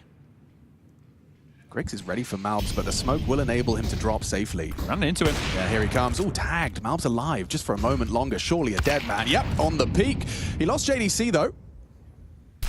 Oh! Yeesh, what a shot. Just beams the AWPer out of the round. We've got a 4-on-3. We've got an advantage. They're pushing for lobby control. Faven's the only man that has the control of the site. Both of them tucked on their respective vent. It's Faven that's actually looking for it. Finds it. Nice find onto Naf. An equalizing kill. I think you want heaven and hell control. You've got about 35 seconds to get there. And I think that's what Big were expecting the play to be from Liquid. But tabseN, he's got a timing. He's making noise. Yeah, it's been audible. I think Shui would have been able to... No, but he doesn't know he's on the roof. He doesn't know he's above him. Shui's going to be a demo because he has to move in a main at some point. They're going to lose the bomb. There's no way. Like, Shui has no idea that he's on silo. tabseN's going to win the round. Oh, he's not even checking. Oh, Shui gets away. A lifeline back in. Yeah, 15. BlameF chasing him up the ladder. He knows what's up. Shui's got to get in the site. He's got to run now. What are you doing? So why are we walking? Faven can try on to the stop ladder. him. Oh, God, it's tense. Just enough time. He has to plant front sight. Gets it in. Somehow, Liquid Remember, have money's on the extended line. play. Do they want to give it a go in the 3v3? Yeah, hang on. BlameF might catch a leash underneath. Do you want to give this a look in? BlameF does. He's got a key. He's got a smoke. If he finds a leash, they go. And a leash has been found. Now very uncomfortable for Ultimate. Make no mistake, this is not a favorable fight for him, especially now he gets the info, still nails the headshot. Shui onto tabseN, can't hack it. Need Ultimate to come up clutch. Faven denies, he's got the time. Oh. All right, they're calm. They think they've got calm. They're calm. He haven't worried about picking up that kit. It's going to be just enough time for this defuse to go. Yeah, a second or two in it there, but it's all good. They're going to be able to pick up an AK. They get the round 5-4, money not broken, but definitely feeling a little bit ropey. Bizarre. All of the matches on the B stream for the opening stage have concluded. Okay. So it's just the last game until the redraw can be done, and we know the second round of matches. So, been a lot of upsets in the opening round. Who would have thunk it? Yeah, that never happens at Major. No, definitely not in stage 1. Okay, mixing the German in. Okay, accountability immediately taken there from Shui. Ultimate being set up for a pick. Has the AWP searching back red. His AWP counterpart still focused on the hut, so nothing. It's like top play by the looks of this setup.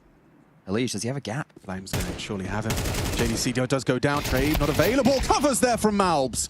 Still, though, we have seen Grix with the AWP. It's revealed to be towards the site.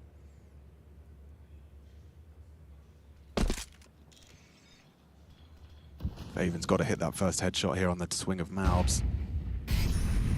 Anti-flash and turn. Wow, precision on display from Faven. You're seeing that rifling prowess. 2v2 again. Everyone's certainly still up for debate. tabseN versus Naf. Nice peek. Takes the head off of tabseN. Now just Grix getting cheeky. Just walks the smoke. They'll double swing him. Naf with a nice double. Closes it down in the 2-on-2. Nice fucking space taking outside into main. Okay, I liked everything I heard there. I like with the in-game leader Jin everybody up. I like Naf talking about the finances to ground everybody again, and he's right. They do have to force. Can we have Keith do that every time? It'll save me rehashing it. This here, Slips part JDC is going to be absolutely spewing. No one was spotting that. A bit of a gamble taken. Like BlameF is playing as reaction. Yeah. So he doesn't want to take the angle actively. JDC goes down. That's the opening dent. Faven feels like he delivers enough resistance to make it their round, but no, it slips past Big and we're tied up 5-5. Now I said I think Big needed about 8. With the way the game's gone back and forth, maybe not, but you still need to win out the half. And that means they need the next 2 rounds. But because of this financial situation, because of the back and forth nature of this game and how many close scenarios we've had in this patch, they are in what is essentially 2 force buy rounds back to back if they don't win this one. Next round, they only get that 1900, so it'll be more of what you're seeing again, and maybe even less. We've got 2 5.7s, an MP9, a FAMAS, and a Scout, with just a light dusting of utility on top. So this is going to be difficult for Big. You need Liquid to have one of their classic trip over their own shoelace type rounds.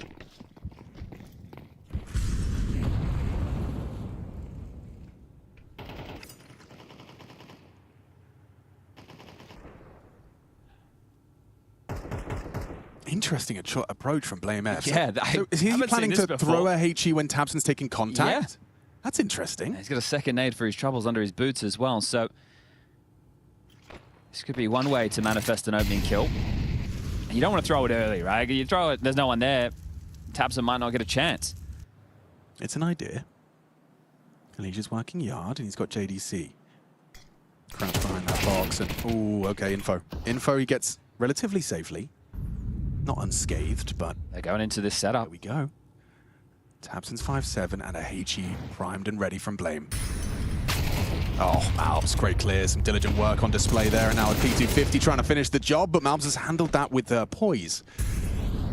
He's looking the wrong way. Faven does profit the trade. Wow, important from Ultimate. Just his 5th kill, but an integral one to their win and not tripping over their shoelaces. It's still up for debate. Grix is going to push this into the AWP line. Does Ultimate hold? Yes, he does. Okay, well, from the jumping dig, Ultimate is starting to find his form. 6 kills in total now as it's just JDC, normally the Dorman. 25 seconds. The bomb has to get across his sideline. It does. Naf could smoke, main.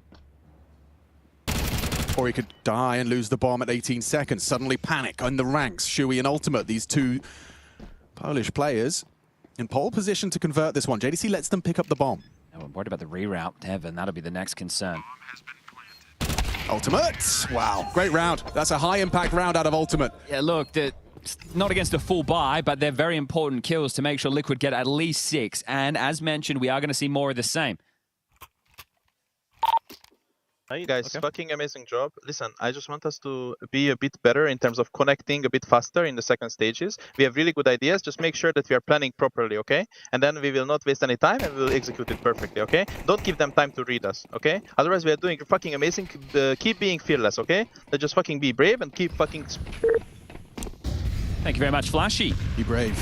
Did that in the morning. Oh, God, that's a lot of bravery from the CT side. They're the ones charging in. A lobby crunch, an oldie but a goodie. It's very effective. Can you hold on to this one now? Okay, you were just throwing your smoke wall. Maybe you can see something. Blame's cowering behind the blue box yard. That's going to be very difficult for the AWPer to flush him out. Oh, Ultimate hits the reaction shot. I think it's brave from Blame to even go for that kind of range, but Ultimate reacts just in time. He was a dead man. One more bullet. Faven's surely got himself a kill here. He's just walked in through Squeaky. They know it's blocked. 2 players have walked out into topside at the same time. I love how Ultimate's playing for himself. Shu will have communicated that's possible. He's either gone down the vent or he's gone into door. So Ultimate can just hold lobby. Sure, he can't really assist with this, but the bomb is planted. The time's against big. Patience is rewarded. Ultimate gets it. They found Faven. Now they're looking for Grix and tabseN. Grix in heaven. tabseN coming to main. Shui has the crossfire squeak with Ultimate as well, so we can focus on heaven. Clean shots from Shui. 7-5. Okay, not quite the 8 that they asked for, but they'll make it work. Liquid in the lead. We're going to swap sides. We'll BRB.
Big Clan with 5, Team Liquid 7. Now they take to the T side, the home squad, and home I mean the Berlin International Gaming.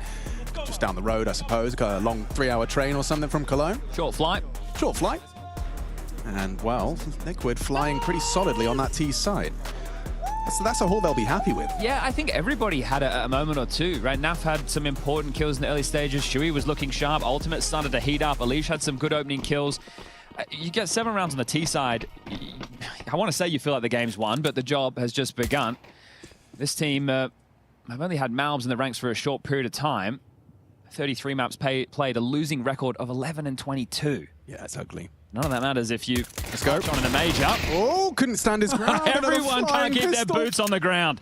Fourth one out yard. Oh, Blame F will finish him off cleanly. Never mind, he was low. I take that back. Rescind the ooh. And that's one a clean headshot. Now on the way back in does find Tabson. So they heard a USP, so they know they're both here.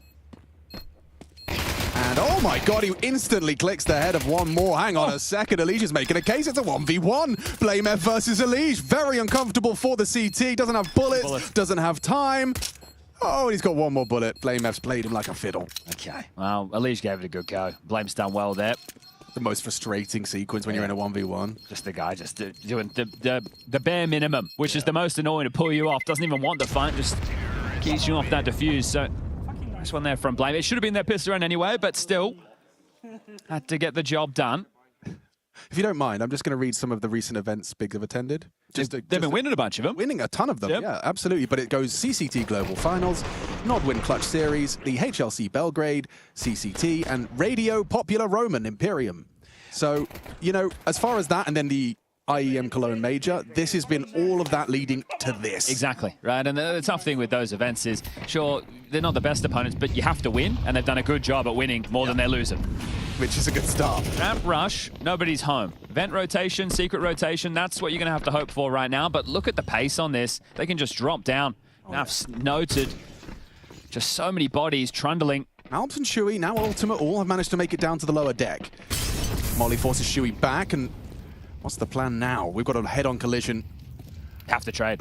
It's going to be messy. Throw the bodies in. Here we go, Grix. Just the one. Trade from Malbs is solid. Blame F in that off angle doesn't connect the spray. Malbs has done very well, puts a rifle into his hand. Now he's a threat to JDC. Never mind. Tabson finds him on the Galil, puts us into a 3-on-3. Single door smoke. Gonna fade. Naf can swing it open. JDC will be vulnerable and susceptible to it. Has to be considering it. Nice find. MP7 shreds the head. Oh, even in the 1v3! Gets close. Nearly had a leash there into the 1v1 necessary from Naf and Shui. The face of a leash, I've still got it on my cam. I think he knows he got away with one there. It was it's like stifling a smile. Yeah, it was. Ooh. This, just throw bodies at the problem. Yeah, that's the full body problem. Yeah. That one from Blame as well, just in the open. One would have been enough. Enough to the rescue. You see the face here? Maybe he's laughing at Shui making some noise. I think that's just a response to the energy Big Clan brought to the server. They can force back. It's 2 Deagles, 2 Tech 9s, and an AK for Grix. Everyone's got head armor, and they can whir into action a bit of a smoke wall. Tabson will be tasked with deploying that. Faven in lobby, the other 3 going to take some space outside. Now, right now, Alish is being told by his teammates that the smokes are dropping, but they couldn't have crossed just yet. So Alish knows he can get to the stairs, and they can't be in front of his face.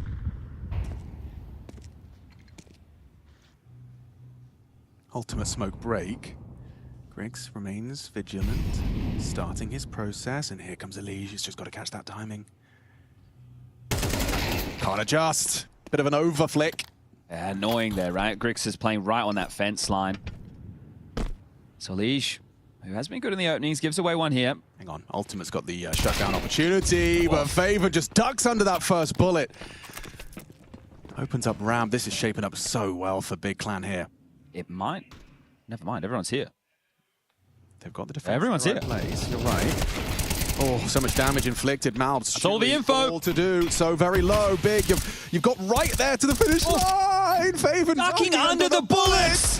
And now he's missed his deagle opportunity. Blame F onto Shui. Surely not, Malbs. You got to hold on to this. You have to hold on to this. Why is he looking like he wants to? Look, this one, you're forced by in the next round, so I think with 1400, you have to hold on to this. It's because his teammates are screaming they're all 1 HP. Well, he might go down here. Blame F already over towards Lockers. Has spotted him trying to joint away. Dancing with him, and Malbs is off. He's out of there. He's skedaddling. He's heading for the hills and seeing if he can retain this AK. It does look good. They still have a decent amount of time to try and track him down, but I think they might just want to hold on to their guns. So the Force Buy Wars will rage on, or at least likely to. I do expect to see Liquid Force Buy in again. Ducking, literally ducking under the bullets. Yep. So many ways that should have and could have gone wrong. Ultimate with empty hands on the ramp hold, even one would have made a difference. Yeah, that was a really nice shot from Faven. And this was, like you said, the hugging the fence, hard adjustment, really hard adjustment for Elige. And Grix was essentially beelining that, right? So it feels like that might have been something from the prep. So around Malbs and the saved AK, they're able to go SMGs aplenty. They also have a handful of smokes. So unless Big play fast again like they did last anti-force, they might get pushed around by these smokes, but there's only a handful, and one's already been burnt early for the CTs for an outside, well, not even block, just a question mark. The Glaive smoke. So they're setting up for a lobby crunch, right? You've got this flash that goes deep from Elige. They're going to press in. They'll see that nobody's home. It will facilitate a rotate. So if Malbs can get the AK down to B quick enough and join Elige, well, Naf's down there too. And look, it's fast and noisy. Very quick. There's that confirmation of presence. Ultimate tried the vents. They're going single door into the site now. Malbs has an opportunity with that AK, gets the info on 3. Smoke blocked, but progression smoke thrown. It's Shui that goes down next. Griggs' AK primed and ready. Malbs and Elige fighting back, tooth and nail, 2-on-2. Still on the top side. Faven's doing it on his own. Changed his name to the insurance policy. Yeah, exactly.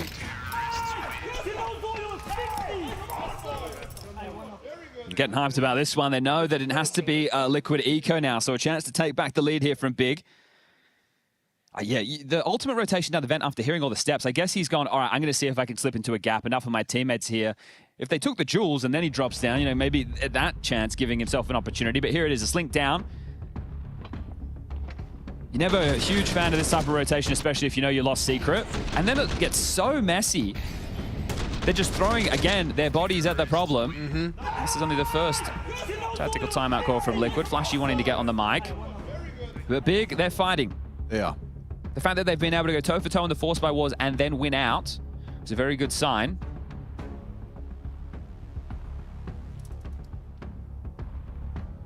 Liquid will stomach the eco. They'll take the 2400 loss. This is the type of round where doing damage financially them, great, but if you can get a kill, snatch the AK, save it, it is going to bolster you into the next.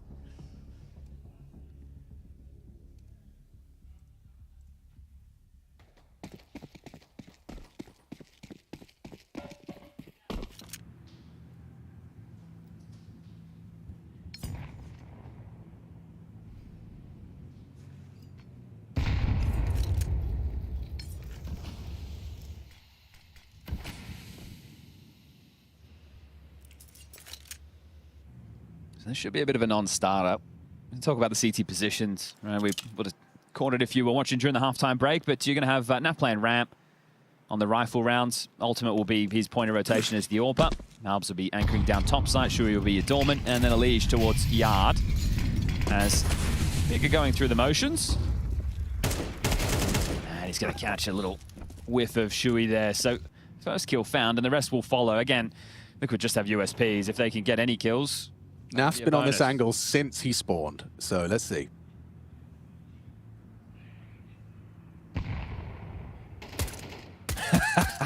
Come on, a little bit more. Not quite. Leisurely paced around 17. Elige up and behind. JDC's swiveled around, spotted him, and it's just Malbs on top of the hunt with a 5-7, but this eco will be dealt with, and Big are going to take the lead, 9-8. This excruciating pace as well. Malbs just wants this over with. He's going to be caught on the dismount. It looks like we must have a pretty good idea of what some of our next matches are going to be for the best of ones, because below us, I can see THUNDERdOWNUNDER have taken to the setup and Bait on the other side. So, looks like we'll be able to keep things flowing.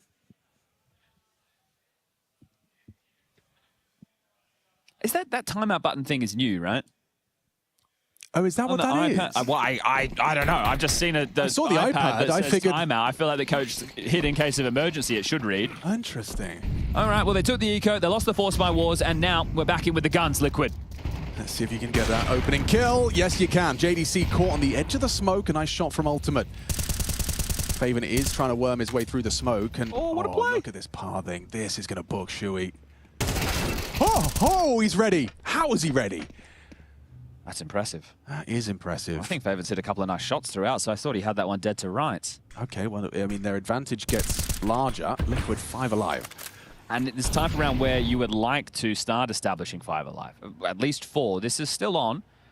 Even though Grix disconnected from the pack on top of Silo with the bomb. BlameF has this secret control. And then tabseN just floating in lobby. It's one of the things, right? If you are going to use all your smokes to get the space, you need to do something with it. Unfortunately for them, JDC goes down trying to make the space, and then Faven trying to make a move also removes. So at this point for BlameF and Grix, well, how are they really meant to contribute? The smokes are now faded. But Grix is going to join tabseN in lobby. Do they just want to try and go ramp to B, link up with BlameF and find the finish?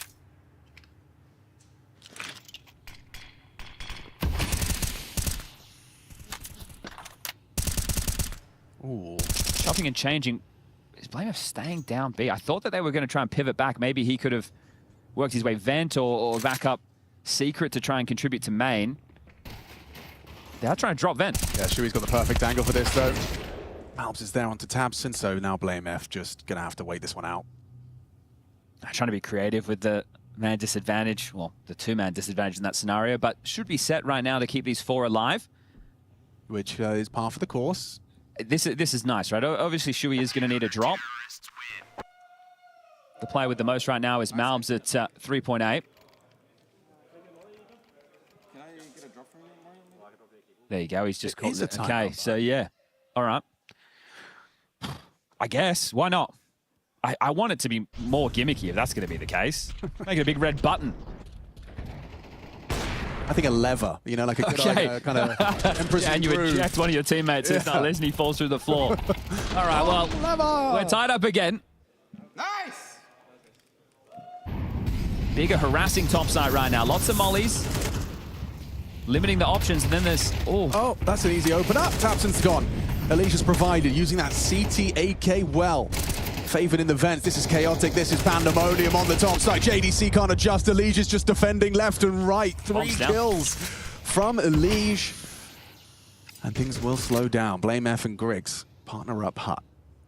Naf's on the line. He's just averted his gaze and still adjusts comfortably into Grix. Okay, well, it's the duo of Naf and Elige. Between the two of them getting the job done. BlameF in a 1v3.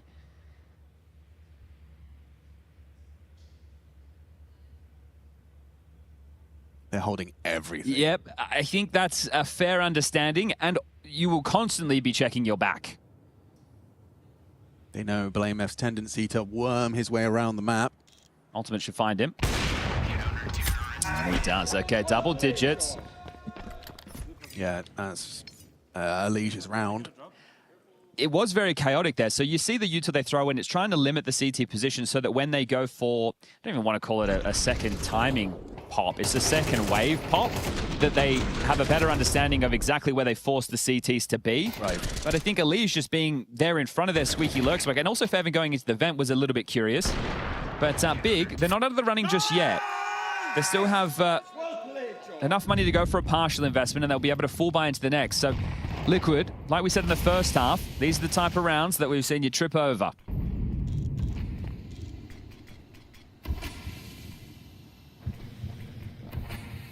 There's the question mark smoke, the third piece of that, but they've got info over the top of this with blue. Yeah, good stuff from Elige. Snuffs out Blame. JDC will take the AK. This one feeling comfortable now. Was never going to be easy for B to get back into this after the 7-5 first half in the favor of Liquid's T side. Does Naf clear his corners? Well, the wrong corner, but they're out ramp with the bomb. Yeah, could go wrong. Orbs low. Oof, definitely don't line up here. You could easily get doubled.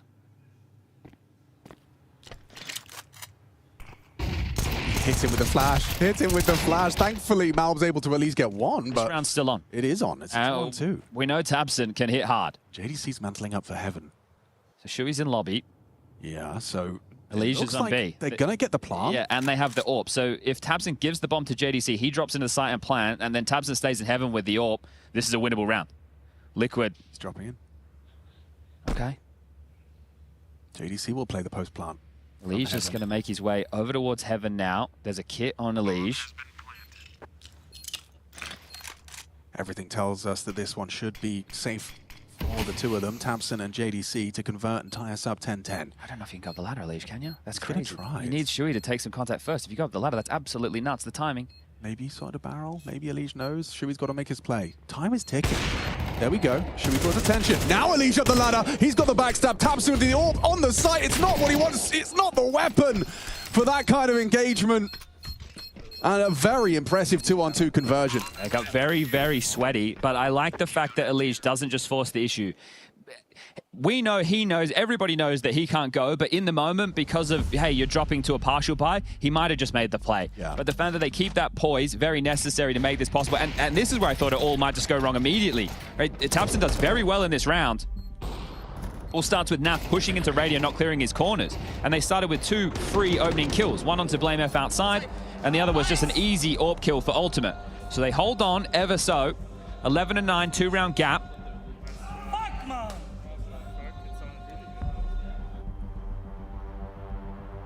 Yeah, that's a 2-on-2. I think Big Clan are going to be on the review, just feeling like they should have won that. It just, I guess, right, AWP in either position, he misses one shot, he's likely dead, so... Oh, it's a very uncomfortable repeat if you're an AWPer in heaven, so... And not the AWPer. No. All right, round 21. This is the round that's going to tell us whether there's more to nuke than we're currently looking like a Liquid win. Yeah, it's only 2,900 loss bonus for Big next round, so they really do need this, or at minimum a plant. Okay. Let's see what their avenue is. It's only JDC yard, so safe to assume it's not yard-centric. You can see the congregation in lobby. BlameF's going back to spawn for nade lineup, so we will see a wall.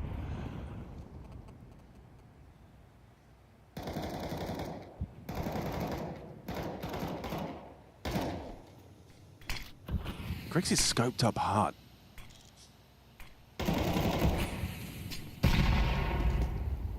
Nothing to report on the first smoke break. There's another one. Still nothing. JDC's playing this really reserved. I feel you have to think that there's a chance that somebody crossed, especially now there's a second wall in the sky. So Naf's under pressure. So much pressure. He's got support of Elige. tabseN's on that elevated position. He's lost Naf as well. Elige got to back away. Invades the flame. He might have to do this only. Oh, JDC catches ultimate, completely books him. Didn't expect anyone to have crossed secret. You still finish B, I think so. Okay, well, Shui's down here versus the entirety of Big Clan. No molly to force him out. So he gets to just bury himself here. Starts to reveal his position with the smokes, or with the door spam, excuse me. 2-on-5 though. Safe, boys. You don't have any money for this. You need to get out of here. Yeah, he's trying. BlameF going down does open up an avenue through the vent exit. Yeah, notice how the bomb hasn't been planted yet, so Big wanted to make sure that they had everything in line. Sure, he's hanging around. Boys, you do need these guns into the next. You've got 5-count Elige, you've got 5-count ultimate, sure, but everybody else is towards the bottom of the barrel of this. Malbs has a little bit, but it's only 1,400, so this is the right call to go for this save. It's an impactful round out of JDC. They might start somebody down secret again in this next round, or maybe play a yard control, because the biggest issue there was for poor Naf getting pushed and pulled between, am I needed under, or do I need to hold ramp? And he was in a limbo position, sure, with support, but once they had already breached, it was never going to be easy for him to find the fights he was looking for. Ultimate, because of that pressure, tries to make a play outside, and they give away a couple of freebies. Nice, John. Can still do this in regulation, Big. So all the drops are going to be possible. Ultimate can get the AWP. This is that Naf death you're discussing. A comfortable position. Fucking go, man. Keep it up. We are playing very good. We will win this game, 100%. That's confidence there from JDC. Griggs placed that ramp, so expecting some form of Alps aggression. wants it. Yeah, he's bringing the aggression. Look at this angle. Faven, perfect clear. He's been shooting well, Faven. Great contributions from him. He's going. They're going. They're pushing through. The flash good, but the frag better from Elige. While blind, taps and dips down the vent. Grix trying to make it down as well. The bomb's in lobby. The bomb's in lobby. Yeah, but Blame's down secret stairs. What do we do with the bomb? Your utils mainly on B as well. JDC only has a molly. They're fully rotating, but the bomb hasn't been planted. If Shui pushes and somehow catches JDC, JDC must be feeling that the world is collapsing around him. Yeah, hang on. He just said 100%, and now he finds himself with the bomb alone in the lobby. His teammates on B saying, "Can you get down?" He can't. He cannot. Is the answer to that question. He's gonna have to fight his way out. Caught by Naf on the walk. Bomb delivered to your front door. I can't quite believe it. Look at the nades they have. Naf has a smoke. Shui has a smoke. It's round over. Grix lost in the source. Blame F arriving on the flank. Could catch ultimate. He's looking the wrong way. Cover is there from Elige. Oh, diligence from Blame F. Now ultimate's firing off warning shots. Blame F caught by Naf, and that's round. Holy, what an uncomfortable state of affairs. I guess it was an impromptu call after the Faven death. I don't know, but that's 12 for Liquid. And sure, it's been a rough season. There's been a rough couple of years. But right now, stage one, taking on big, just one round away. And it's a full team effort from Liquid. Like, indeed. It's not like a kind of a 1v9 situation. It's not a carry performance with one guy just going absolutely bonkers. They have looked well kept. Yeah, yeah. Synergy on display. Proactivity, everything you want to see. Ultimate 13 kills, Elige 19. Everyone else in between. Yeah. All right, well now you've got Mac 10, Galil, limited nades, and Liquid. They've got everything they possibly need, including an opening kill provided by Elige.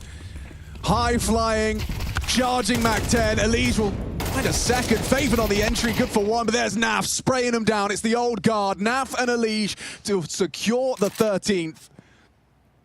Liquid starting off stage one with the win. Just JDC between them and the conversion. Naf and Elige all 5. Liquid securing the first win of the major. And they'll add themselves a second nuke win since the tenure of Mouse to the roster. When I saw this map coming in the pool, I didn't know what they had been drinking, but it's all worked out in the wash.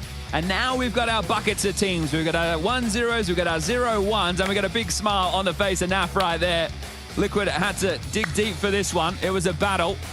Big, we got to see them in the server against the top opponent. Wow, let me take that back. I'll reel that one back in. Against a household name of an organization. Well done. And the IEM Cologne Major 2026. And they didn't get blown out. They were definitely in some good plays. For me, Faven was shooting quite hard.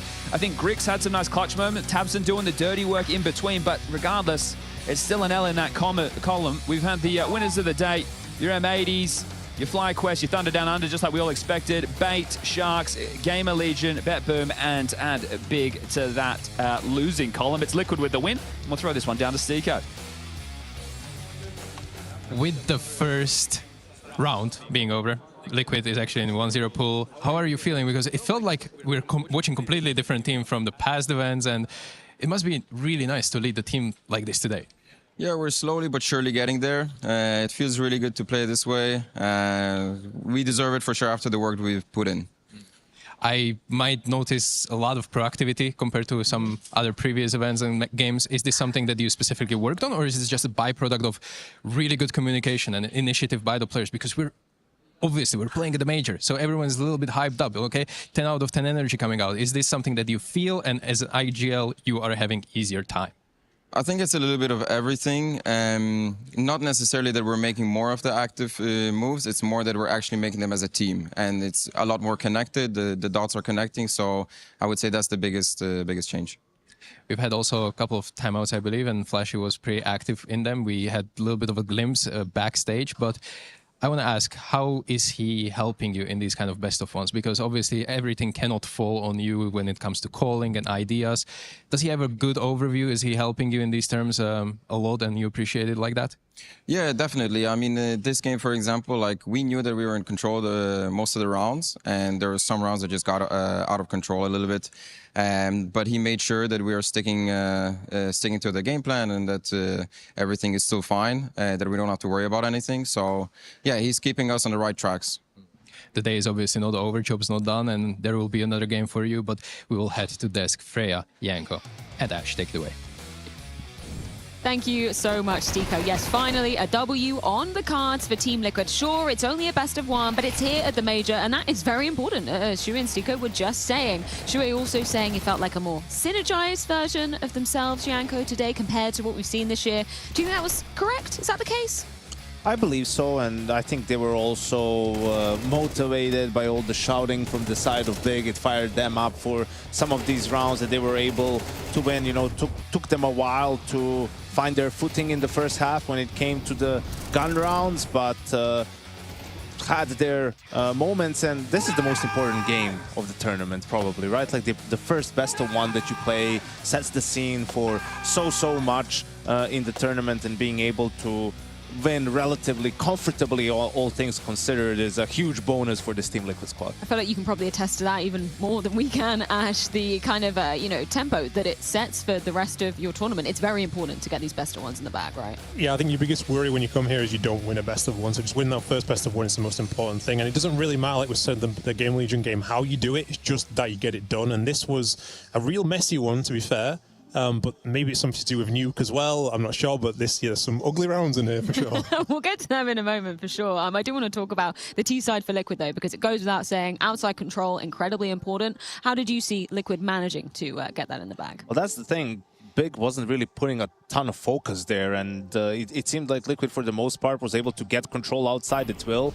And they haven't utilized it as much. They were going back to A and all this stuff, but here they understand that, so they're taking space more aggressively without the smoke. Ultimate just holding an angle. You can see Elige moving closer to main, but Blame isn't really like actively holding this. He gets flashed off the angle, but then, you know, Griggs come over. He doesn't have a flash for Blame, and JDC just gets caught in the back, right? Blame tries to play after it, but Malbs is covering exactly that from top main, and Liquid is able to just sort of trade with the man advantage going into A. Nav does a great job here of killing Tabson on the flank, and they're aware that the player might have tried to walk out, so great work in the clutch to win a round that, you know, they were few and far apart for Liquid outside of winning the pistol and converting, right? And it's a round like this where the Blame F critics will be like, yeah, man, just hold something, right? Like, and it was just such a huge gap being left open that Elige masterfully took. What do you make of the battle for kind of that outside control, Ash? That was the biggest problem for sure for Big outside. I kind of not sure. It just felt like there wasn't really much presence. There was a couple of rounds outside. Just Big Blame was just going for one, and it's not really kind of good enough a lot of the time. And Liquid just look comfortable out there. So it's something they're going to have to keep an eye on for the rest of the tournament, because teams will see that and they'll think there's a bit of a weakness out there. Let's switch our attention to the second half then. You've got a couple of examples to show us. What do these illustrate, Ash? I think it's just kind of showing just how chaotic the game was getting. So it's two situations from both teams here. It's a low execute, and Liquid actually understand very quickly that it's a B. And the fundamentals just kind of go out the window big time. This time is from Big, the namesake as well. JDC just kind of leaves his teammate before, like, as soon as the Molotov comes in. Then he leaves, Blame F stays. So now it's another 1v1 again. So the kind of fundamentals kind of weird there. But then Malbs takes the gun, and then Malbs starts peeking, and his teammate isn't there either. It all gets very strange. In the end, I think this is the round where Elige is jumping with his knife out in the 2v1, thinking that the round's over or something. So this was kind of an ugly round at the start of the second half, but it's not the only one, and we see here again now, Liquid very quickly understand the lobby crunch, good information. It's got to be B, guys, right? There's nothing going on here. We're on a low, but let's take a risk, go straight down B. I just don't quite understand what's going on, because it's not like the T's are walking or anything. They are fully sprinting down, and the first person that gets contact when everybody is down low is Ultimate sneaking down the vent before anyone else has played, and the T's are nowhere near him either. So this should be really a free round. He goes down in the contact from the two long players. Instead, everyone just kind of starts running out, and in a situation where I feel Liquid with 5 people on lower, they should win this round every single time, even though they have the low buy, but it's just a really chaotic game. Maybe the most chaotic one of the day, but like I said, it is Nuke, it's best of one, it's the first game, and we could attest to it. There was a lot of shouting going on this game, so maybe a little bit more emotional than it was tactical. I think we kind of expected it to be a bit of a brawly affair, and it definitely was. Yeah, it was a messy game, and I think it was, you know, in that round, a good adjustment from Big. Sort of they heard the lobby crunch and heard everyone running around. So, okay, we're already outside, let's speed up.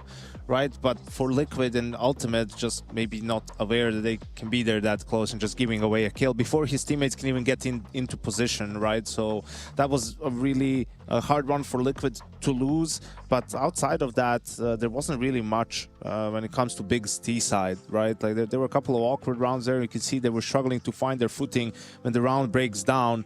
Even if we disregard the strange one with JDC stuck in lobby with the bomb, but they were struggling to find sort of solutions in the mid round, and that's where Liquid's experience sort of shone through. Liquid now in that 1-0 pool, so we should check in with our Swiss system to see exactly what has gone down, because of course we had 4 best of ones on the B stream side of things as well, where Janko, there were a fair share of upsets. Is that THUNDERdOWNUNDER and Sharks making it through to the 1-0 pool? That's crazy.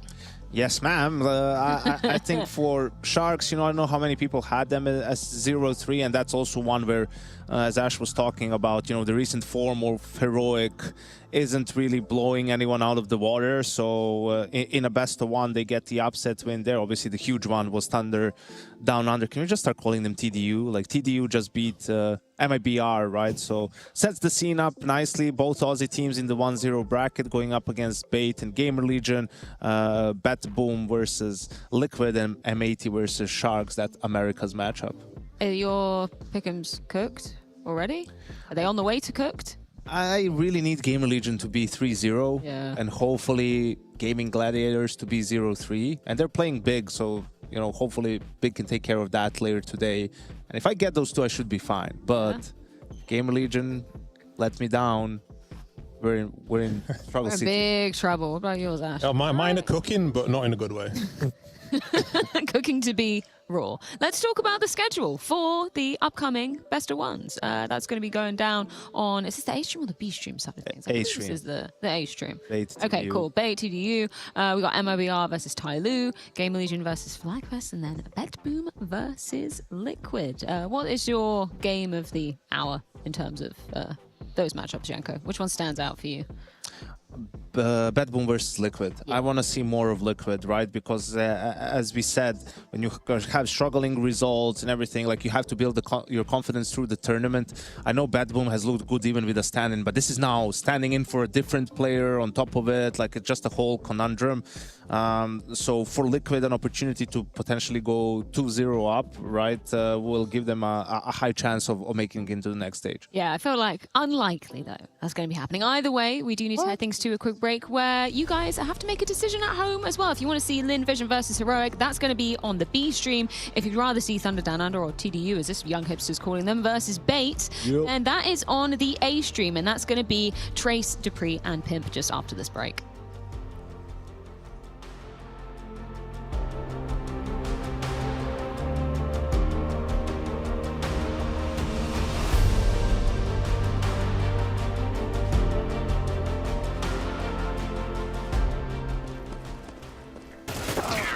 Bro, you're baiting every round talking about. I had so many trades. You're trading anything. You're miles away. I carried you. Tell me one round.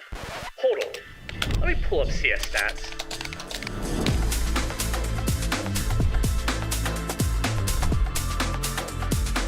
Oh, wait. My bad. You suck. Settle your debates. Search your profile on CS Stats and turn on tracking to see all your games.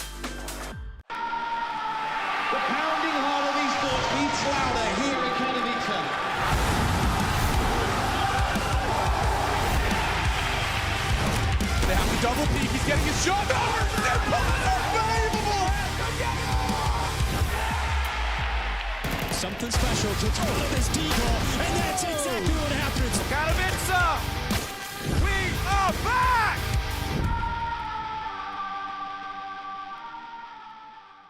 The Dispatch is back and looking better than ever. Oi! Get a move on, you know who we are! This season, it's bigger deliveries. It's alive, Hugo. Bigger personalities. Efficient way of working. And bigger problems. Trace! Featuring special guests. Alex, what the hell is happening? And of course, the team you know and love. Is this really necessary? There it is! $100,000! I've had enough of you! Be careful what you wish for. The Dispatch. The all-new season premieres February.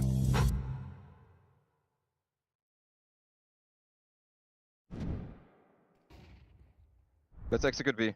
I'll smoke right side, okay? Do it. You have Molly coming. I'll cover you.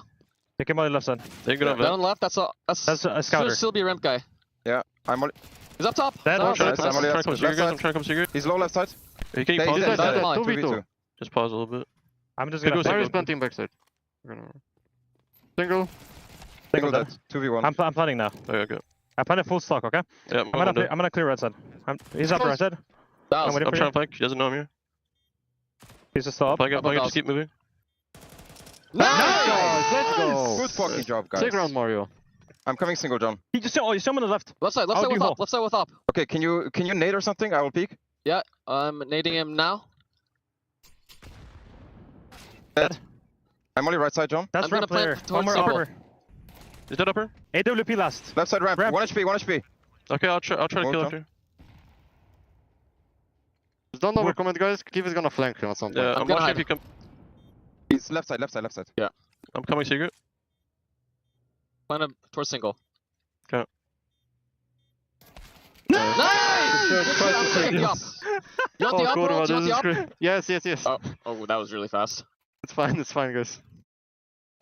I have ASAP with me here. THUNDERdOWNUNDER are making it into 1-0 pool. Welcome to the A stream. How do you like this setup? A little bit better than on B stream? Yeah, it feels good. It feels fancy out here. I guess this is what happens when you win games of Counter-Strike. Well, you got promoted into the big stages. Oh, not the big stages, but the big setup, right? Because after the performance in the opener, probably no one except you expected it, but probably one of the best lands maps that you've ever played. And I want to ask about the overall vibes and experience that it kind of brings you, because you've clearly shown that you're able to outplay big teams, big names. Right now, Bait in front of you. So what's there to say about that? I think just the experience of the players I have on my team, like it makes it a lot easier to play these better teams. Like I think before in my older teams, when I was playing international events, it felt really, really hard compared to playing Australian teams. But with this team, it almost feels like easier playing these teams than versing Australian teams. So it's kind of backwards. I think MIBR respected us a lot, so that made it easier for us to play like the tactical CS that we want. But I don't think B8 will. I think they're gonna try and steamroll us at the start. So we just have to stop them and, I don't know, stop them playing momentum CS.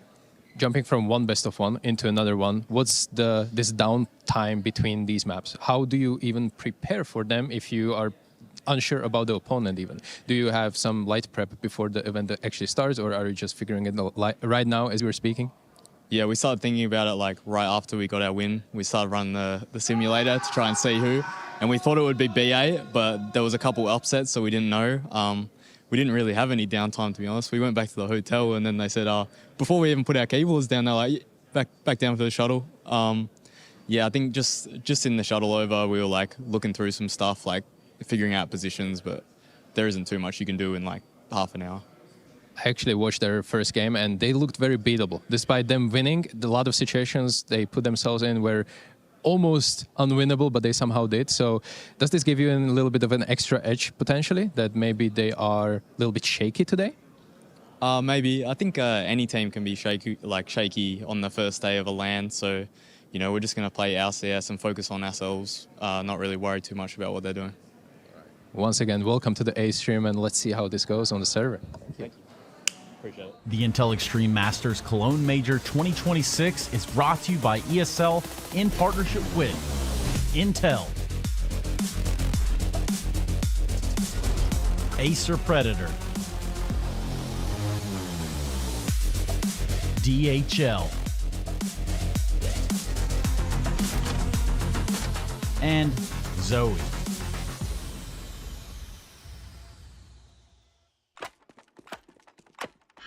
Stewie's on his own, but look at the time! Look at the time, there's 7 seconds of gun at one! They're trying to build pyramids, but there's no more play! Stewie's on the round, we go to overtime! Well, it's been 10 years since the last time we had a major here in the great city of Cologne, Germany. The 24th major, if I can be exact at that. And of course, for this one, it is absolutely my honor and privilege to be bringing it to you as your desk host. This one that we have in front of us is a 1-0 game. So B8 and THUNDERdOWNUNDER both arriving at the port of call on this first day. Also, we've got some very special gentlemen here on the desk with us. I'll start on the very end with the accolades. Dupree, he's won several majors. In fact, Atlanta, London, Katowice, Berlin, Paris. Some would say you could take 2 of those, give them away to Jacob, and you still have 3 for yourself. That'd be nice. Yeah, that would be nice, right, Jacob? You didn't win a major, did you, right? No, I didn't win a major. I'm sorry for it. It's actually a joke that I've been pulling off towards my teammates for a long time, that I could pass on a couple of major. We'll still have some more. I get to brag about it, but you know, it's maybe coming to an end at this major, but I hope not. I thought he was humble. You know, everyone thinks Peter's humble, but he isn't. I think he's been clearly humble at that. I mean, Jacob, you come from you're hailing from a Liquid, from a Dignitas. My thing is that, look, Dupree and Astralis built such a successful dynasty that I guess Denmark's just been living on the reruns of that ever since. They're not even in this matchup, but I do just kind of have to throw that your way. Yeah, it was a little bit tough back then. You know, last time I played with Peter, I think he kicked me from our team. So, you know, that was the last I saw of him. You know, it's been a long time since. You're excused. It's okay. Do you remember what happened to your hair? I remember I was bald back then. It wasn't pretty. You can Google it. You can YouTube it. Yeah, it's a long time ago, Trace. Is it the beginning of the journey? It's the beginning of the journey, and who knows? It may be the end. It may be the end, but it's just the beginning in terms of this matchup for both of these teams having found a footing in the direction that they want to. And I'm saying that because I'm talking about a team called THUNDERdOWNUNDER. Jacob, why are we having our eyes peeled against this team that surprised MIBR pretty handily earlier? Well, first and foremost, it's a big surprise that we do have them, you know, on the A stream in the 1-0 game right here. Again, when you look at the team, when you look at the players, you see familiar faces in Alistar, Lias, Dexter for that matter as well. But some of the new blood, you know, some of the players that may not be too familiar with the Counter-Strike viewer, who's not necessarily watching all the games and all the time zone, is TJP and ASAP as well. ASAP, who in particular had a sick showing in the first game as well, showing that he's the real deal. So I don't know about you, Peter. I expected MIBR to win. I expected THUNDERdOWNUNDER to be a strong candidate to go 0-3. So already by now, they've exceeded my expectations. Oh, totally. I think that, you know, everyone, or at least the majority of players at home or people watching at home, they wanted to just see that they went 0-3 because we know how the Australians want to be messing with the pick-ems. They've done it once again, and you can also tell the fact that they have a player like Dexter in the team, the guy that's been leading both Fnatic but also Mousesports. You know, he has a lot of experience, but the core is seemingly just moved on from FlyQuest and make their own project, and you know, domestically and regionally they've just been beating everyone at home, and you know, they have had limited practice against the best teams in the world, but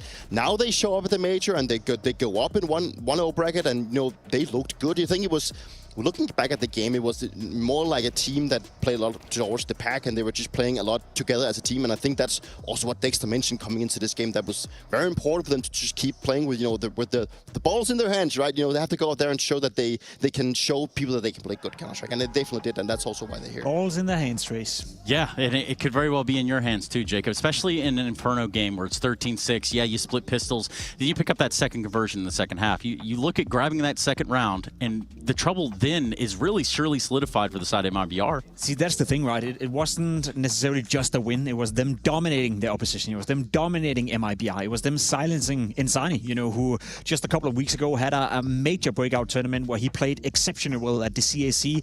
MIBR as a team as well played well at that tournament. So I thought, okay, coming in against THUNDERdOWNUNDER, that's a decent matchup for MIBR. So one thing is winning, you know, another one is doing it in the fashion they did. And then, as I said, you know, we have some of the experienced names in Dexter and Alistar, you name it, Lias for that matter as well, but it was ASAP who really took the headlines from that game, showing that he's the real deal with the rifle. Now, again, a best-of-1 game is not necessarily going to dictate how he's going to fare for the rest of the tournament, but it's pretty much the perfect start for him and his team. Yeah, you couldn't really have wished for a better start when you're the rookie coming in, and you probably have a lot of expectations for the team, but you also want to be showing that you can individually show up in this case, and ASAP did that. You know, he was very instrumental, and I think that is that was very key, and it's going to be interesting to see what the video is going to be like, because, you know, when it comes to down to best of ones, usually you get to play a map that both teams really like to plan out, and we do actually get to see the likes of Dust 2 coming into this one. You know, it's probably a map that both teams feel comfortable since they let it go through, and I think we have to go to say that Bait is going to be the favorite regardless, because they have been looking stronger, and I do think that on paper they're also a better team. But looking at THUNDERdOWNUNDER, you know, anything can happen at this point. And again, a best of 1, and for both teams to find themselves in that 1-0 category, this is another one for you to try to grab in your opening campaign here at the Major in Cologne. Let's go ahead and jump into Dust 2. It's THUNDERdOWNUNDER versus B8. All right, day one of the major here in Cologne. And we're into these second round matchups. Both these squads 1-0 up.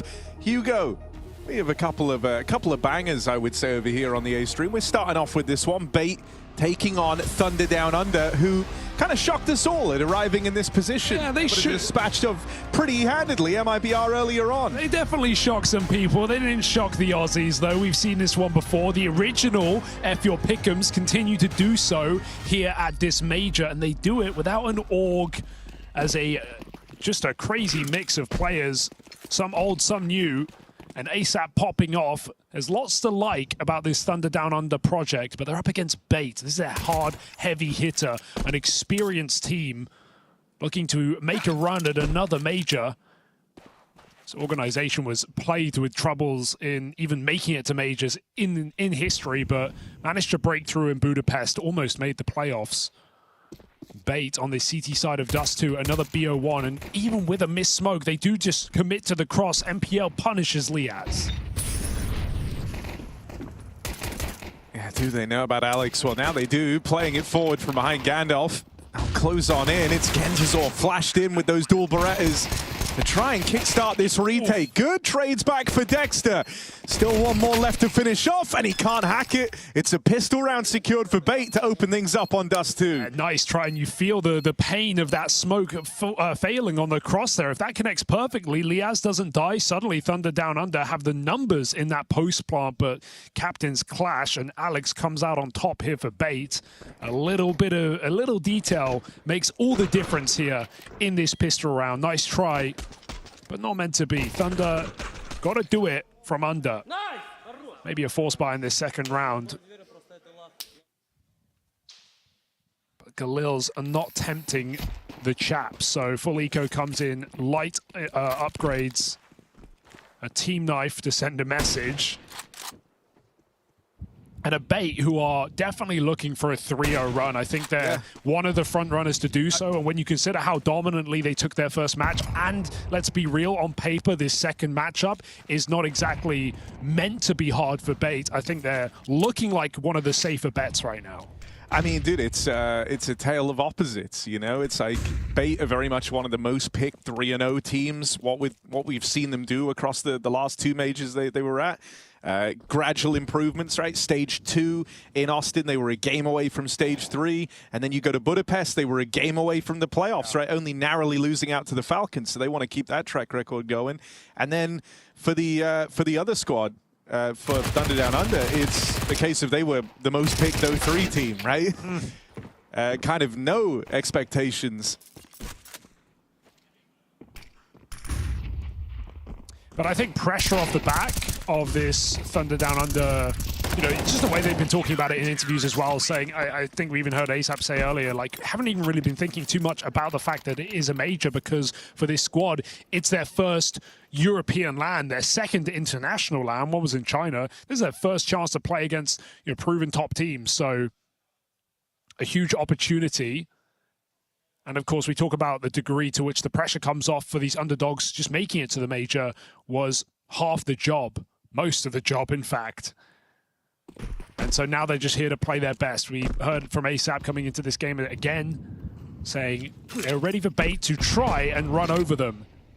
And they just got to stop that. Will it be easier said than done?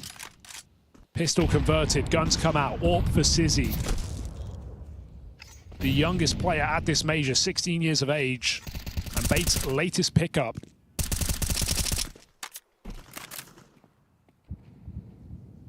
THUNDERdOWNUNDER get their guns out. They wait in the middle, poising for a mid to be.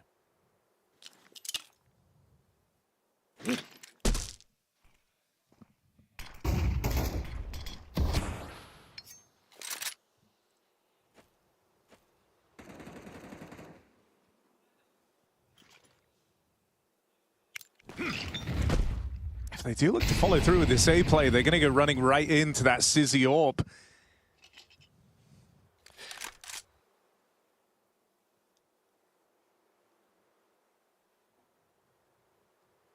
A lot of this is going to come down just to how well Alex is able to stave them off on long, because if he dies early, this AWP is getting pincered, and Sizzy will be in it all alone.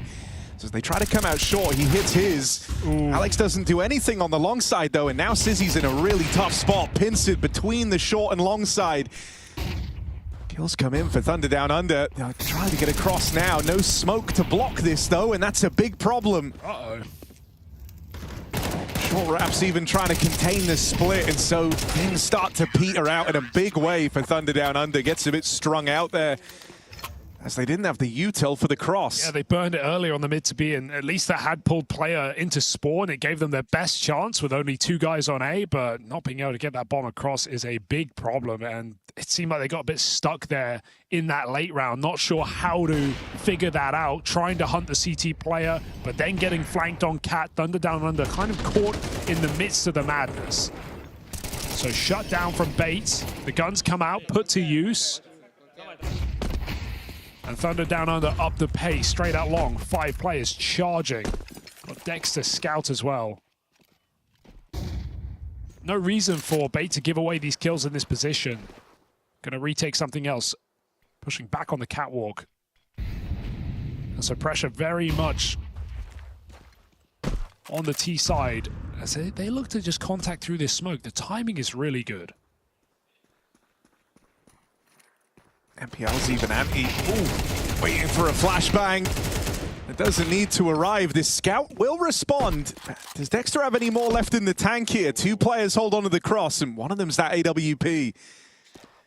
Both in spawn, would you be ready for that? He's got to hit the headshot. Meanwhile, Sizzy, one to the body, would get the job done.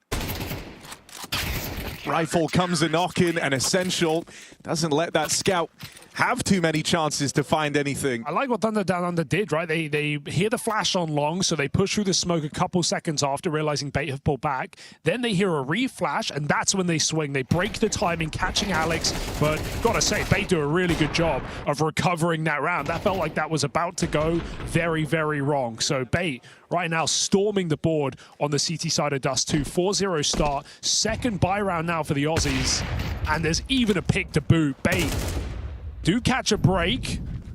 Trade comes out quickly. Dexter somehow follows up.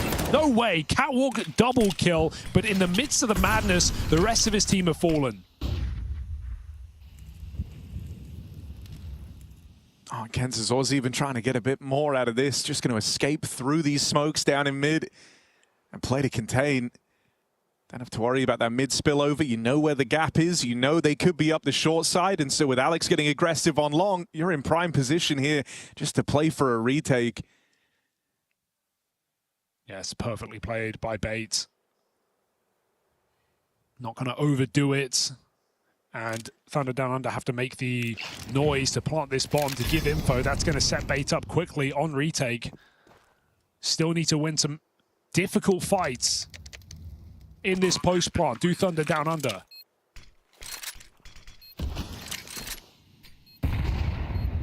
Just that long presence combined with CT, you know the only place they can be is on the catwalk or in the bomb site. And so it makes this attempt at the retake feel a lot easier. You already know where they are. TJP gonna look to complicate things with that double, though. Might have all the info. Doesn't matter if you don't get through with the entries. Essential now left alone. They'll hear him closing in.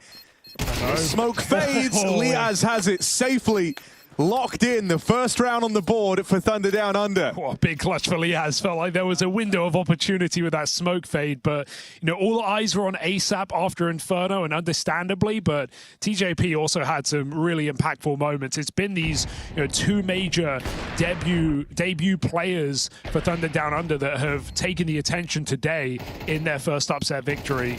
So huge double for TJP. THUNDERdOWNUNDER find a gap and exploit it perfectly.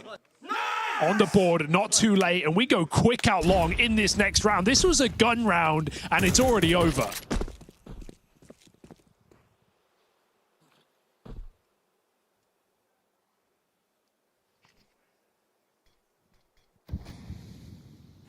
You're telling yourself Sissy's here on the AWP, but this should be a done deal, and he knows it. He wants no part in the round. And so, yeah, that's just a nice little pacey one. We didn't even catch this round. They just ran through the long corner smoke as it came down, and THUNDERdOWNUNDER were just spraying the smoke. So it kind of all lined up for them there. surprised to see Bait commit that hard, but hey, they're going to pay the price, and they might not even save this AWP either. The door is shut by Dexter.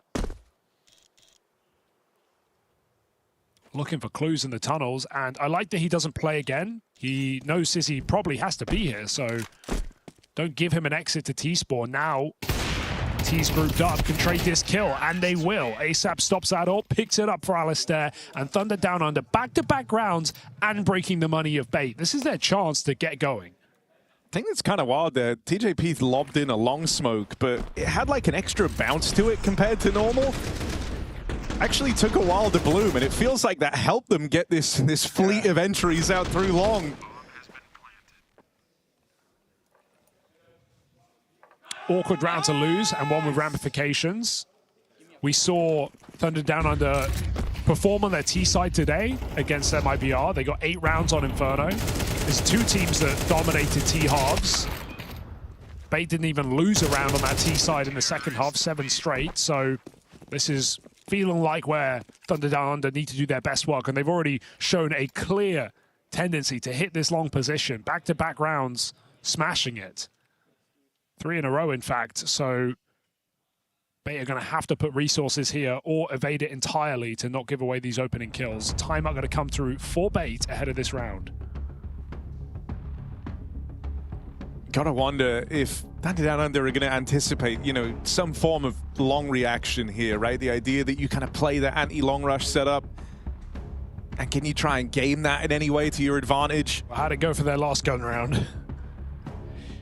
It's awkward for Bait in these timeouts as well. I noticed again their coach isn't behind them. This seems to be a consistent problem for this team, right? Same in Atlanta, just coming off the back of that were Bait, looking like the same here for the major. So it's going to make things more difficult in this timeout. The one good thing you have is you've got a lot of players who like to talk on this team, right? We've seen multiple iterations of in-game leaders across this roster. MPL on your screen, who has been there before. It's Alex in control now. But hopefully lots of ideas coming from Bait, because they're going to need them as T-side gets going. Here you go. They did anticipate the triple A start with the anti-long rush setup. That's exactly what Bait bring into this round. And so Down Under try and stay away from that half of the map. They lob in their usual long corner smoke. And now if you want to try and catch Bait adjusting, you got to go quickly. You know, that one kill likely shuffles the defense here, pulls players out of position. This was good awareness on the round from Thunder Down Under. Now they've just got to finish the job. It was a good round start. Time for the close. They get past MPL out here in middle. It's a lot of pressure on Kenzazor. Not up for the job. And so as long as TJP doesn't die, you're telling yourself that the numbers alone win you this round. Spam is just off the mark, and that writes this one off. And that's why that's a great example of why a team like Thunder Down Under is going to be fun to watch right now, because sometimes it's better to just keep it basic on a map like Dust 2. Sometimes it's just better to send it, because what do? They go for the 1-for-1 on B. We see ASAP get away with that kill. They know there's a lot of long control. They hear those grenades, and so where's the gap? It's straight out mid to B, where Bait are out of position. Thunder Down Under already have the weakened B bomb site. They seize it with a fast mid to B. So just a great call, playing off of their early pick, and Bait are out of position. They're forced to save. So just a great move from Thunder Down Under early on this T side. Going to keep Bait guessing now after going for longer hits. Now a quick mid to B. And building up on this T side, there's going to be a bit left over for Bait. 2 guns saved, AWP on Sizzy, but you can't justify the buy, can you? So a chance for these Ts to keep going. And light investment, pistols and SMGs put behind these saved guns.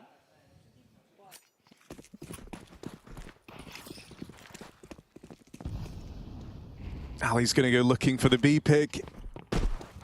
Shouldn't be able to find anyone. They a little slow to arrive towards the B site, and I don't imagine Essential's looking to throw his life away, peeking into the tunnels on this 5-7, so it'll be a walk up with the AWP. This is happening. They've already won this round, it looks like. Essential's scratching his nose. He's not ready for this. Pretty busted gun. Let's see what he can do with it. First shot connects cleanly. No one nearby for that instant trade. What? Another out of Essential. And still it's not enough. Oh, that one kill out of Alex on the long push. You wonder if this entices you to give it a go. You're a little out of position, but the delayed bomb plant has let you close in. Both players out here towards the mid doors. You've got nades, use them or lose them. Molly in at the window, that slows this down a bunch. Smoke at the double doors too. THUNDERdOWNUNDER trying to buy as much time as they can. They would love this to end without a gunfight being taken. But Beta posturing, now they're moving in. This crossfire has not moved a muscle the entire time. And you almost wanted a fight sooner than this if you're Bait. They just get iced out by the clock. That is very well handled.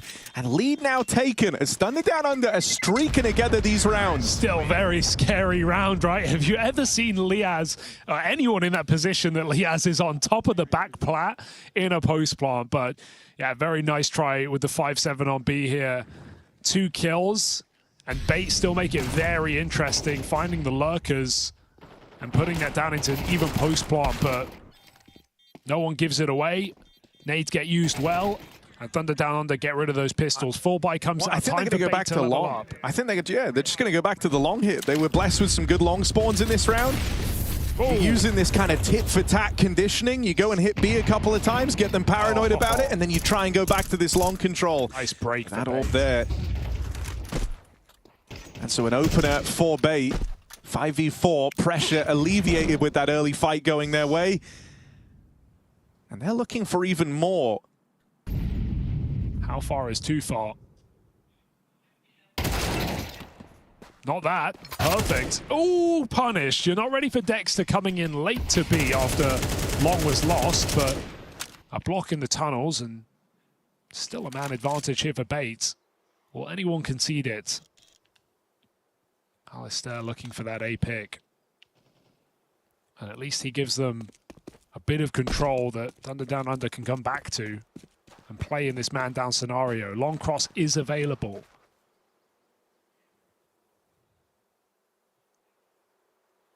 Sizzy waits on an unsuspected angle. And this could be the perfect remedy. Smoke makes it awkward now. Now starts to cross in behind it. Burnt out, Sizzy doesn't survive. They'll make it in. Bomb now planted, a long reroute for Alex here, all the way back through these doors. Alistair's going to try get on the angle, and he's just seen enough. Doesn't actually have armor around this orb. Doesn't matter in the head-to-head. This was a 4v5 for THUNDERdOWNUNDER. They're now in a commanding position. It's Bait on the ropes, and as they try and force these fights through, they lose every single one of them. Dude, that was a straight up 3v5. They lost long, they lost B on that double push for Bait. They were in a perfect position. But it's excellent utility here for THUNDERdOWNUNDER. Burning out Sizzy, catching him in the open, punish. Alistair, very hard shot to hit, getting wide swung at long after being tagged. And we know this team like to talk shit. We've seen them at the locals.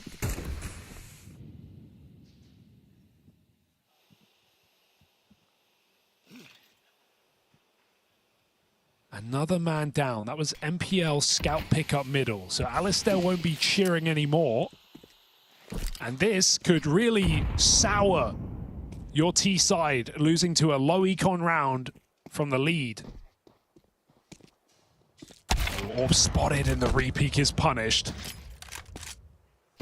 Does feel like there's an element of ego play here for Bait. They are playing quite aggressive. They are giving fights to THUNDERdOWNUNDER. And right now, the Aussies looking like they're willing to take him.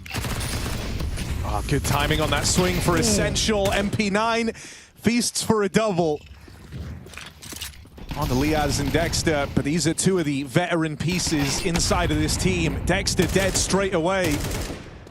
And so this low econ around win is just a kill away for Bait. The AWP is still not even known about either, and as it holds this line, Liaz may just walk right into it. There's the swing to help him out. That's a round robbed. Bait finally back on the board after a 6-round hiatus. Yeah, a bit of a humbling experience there, perhaps. Essential's been a huge problem. Double 5-7 kill, now double MP9 kill.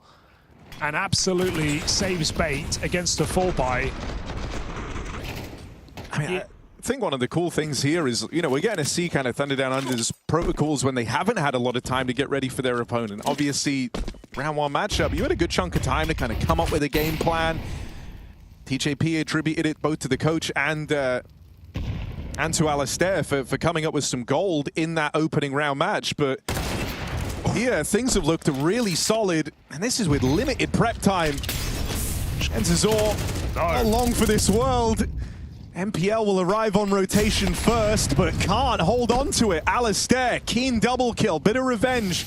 As the AWP has set up THUNDERdOWNUNDER for a win on the half. 4v2 post-plant at the B site. This is tricky. Yeah, it's just tremendous calls, keeping it basic at times, and the util just feels so purposeful, nading and mollying bait out of every comfortable position, pushing them into this uncomfortable 2v4. But that first kill is right there for the taking. Alex miss, and now out of the window goes the AWP, goes the opportunity here for an equal half for bait. THUNDERdOWNUNDER already broke the pick'ems today. They're looking for more at this major.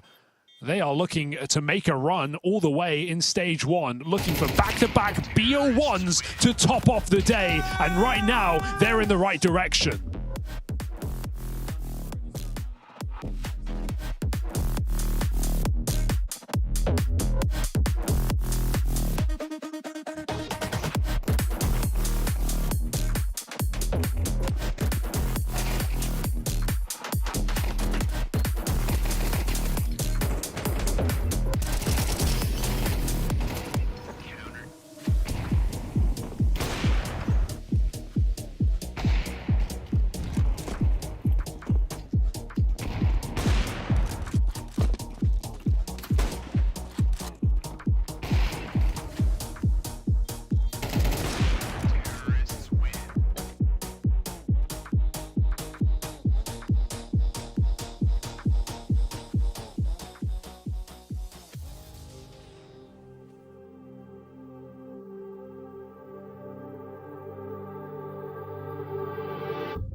A storm may be brewing in Cologne. Thunder Down Under winning out on the half.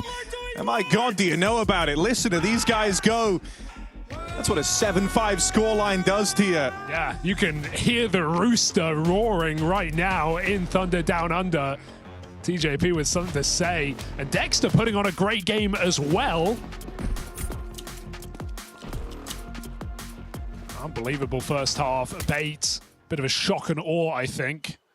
ASAP maybe expecting more from his opponents based on that pre-game interview, but despite some... Oh, dear. Oh, Susie, no. Oh, buddy. Welcome to your first major. The young'un with a miss mid-smoke, and Dexter looks to punish here up middle. Will it be his undoing?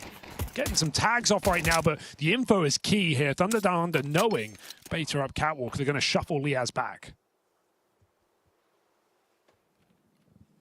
I'm a little curious because Essential still floating around in the tunnels. And right now he's just waiting to catch aggression, right? In response to seeing everyone go short, you're thinking maybe they try and come through with the tunnels flank, close this. Oh, God. Throw a grenade right. Okay, it's a lot of missed util in this round. Trying to drop down into CT, into this mid to B split. They will get past the first. Backstab in on long side, doesn't matter because the B site still falls. Alex throws the bomb in. It's his parting wish in this round that that bomb gets planted because he's got 5 points of health, shot away from death. Alistair closes in. This guy deals in doubles. On Essential, full blind, wrecked by the util.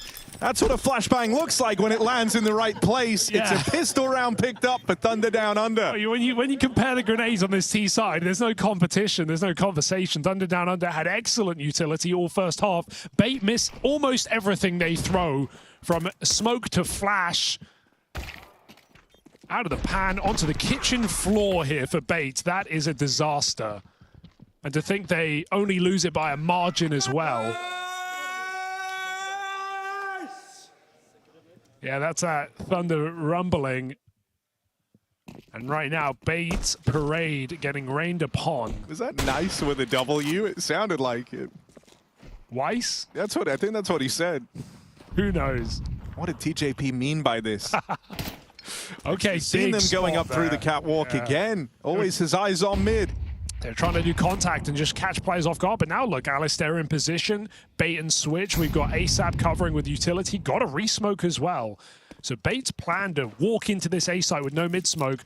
While it looked good for a second, Dexter has denied it. They're still going to try. Can they stop this two-man hold? One man's closer than they're ready for up through CT. Oh, and a keen fleet of entries come through. It's all eyes on Alistair. Needed a multi-kill. Round was meant to be set up for him. Kenza's double checked there. He wanted to hold the shot, but he turned around. That will make the difference. Forcing Alistair to take the kill. Saves Bait in that round. So, hey, even though Bait know they're walking into somewhat of a trap, they deal with it very well. Deep spawn control taken. And nothing from that long player either. Far quieter game from ASAP here than back on Inferno. And this is where you really have to watch out for MPL. He finds those two crucial kills in this round. He was the front runner back on Mirage earlier when Bait picked up their first win. Just stormed the board on T side, as he always does against TYLOO. I think he went 11-4. They didn't drop a single round.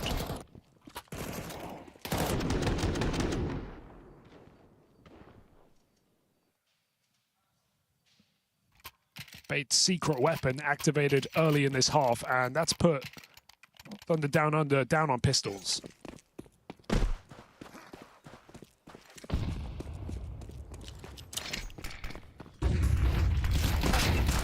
All right, good pickup for Liaz. Dealing with the long fake. 3 guns. And now Tunnels is blocked too. Yeah, this is not going swimmingly for Bait. They had an idea, wanted to get that long control and then just finish the round off with a little B hit. Nice nade. Oh no. But they're dealt a rough hand here. Everywhere they've tried to go, losing these opening doors, 3v5, and you've got no map control. I think they're going to try and head towards short, but even now, Thunder Down Under have control over this space. A few seconds later on that flash, that might have been another kill. They hear that drop as well. Do Bait just take the gap?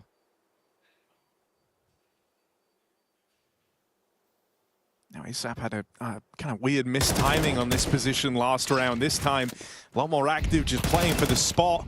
Dexter is mopped up, trying to come in on a fast flank. The rest of THUNDERdOWNUNDER here need to have some staying power. It's only the rifle of Liaz left in the blink of an eye. And flashes leave him wrecked on the long side. Need a multi-kill, really, as he's trapped out in the open. No time to get that reload off. TJP down bottom of the board. Loudest guy outside of the server, but inside been pretty quiet. It's not going to get much easier on this B-site anchor, is it? But yeah, got to save that one. Bait break through, and that's the firepower on display from Bait. Excellent recovery from an ugly 3v5.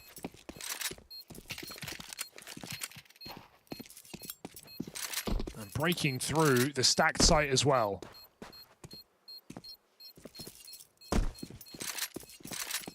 So Forced by Win paying off, not going tit for tat at the start of this half. Bait will win the money game. Terrorists win.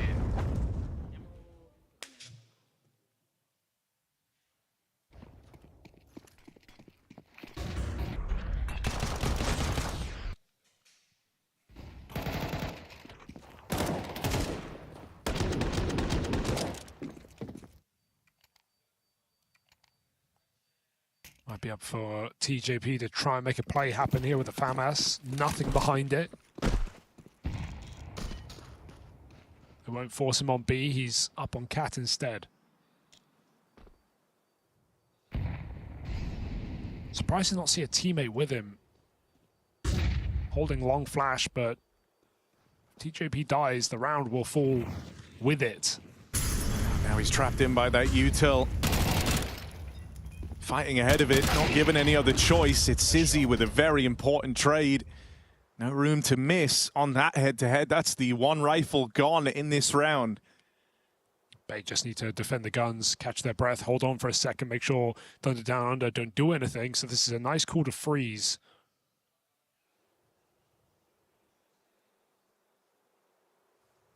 Patience will pay off. One way or another. Sizzy, a couple of misses. Guns grabbed. Careful, lads. 3-on-3, but this shouldn't get hairy.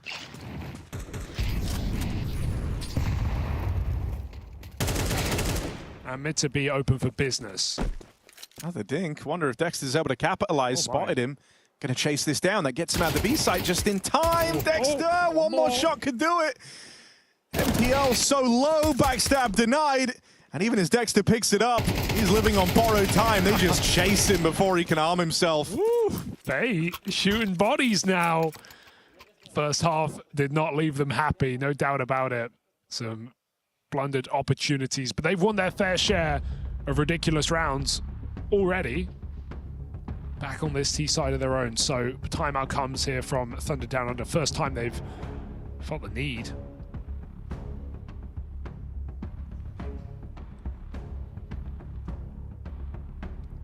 I think one of the things you would have noticed from that first half when Bait was CT was they ended up playing very reactively, and that kind of put them on the back foot for the longest time. It allowed that streak to come through.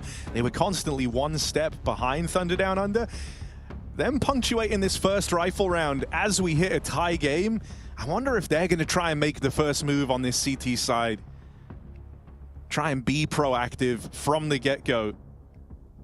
Can feel risky, right, with the lead on the line. You being the kind of big underdog in this head-to-head. But they played with some real confidence throughout this entire map, so wonder if that keeps going. Warp out towards long. Alistair, full blind, not a problem.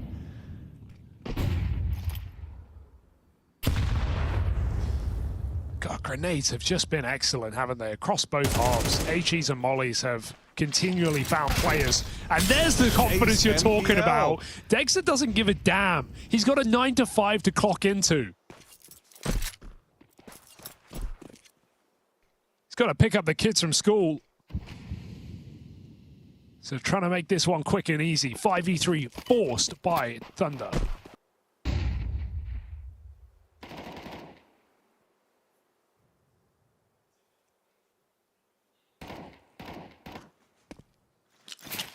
Going to be hard for Alex to fake with no utility, but his presence has to be enough.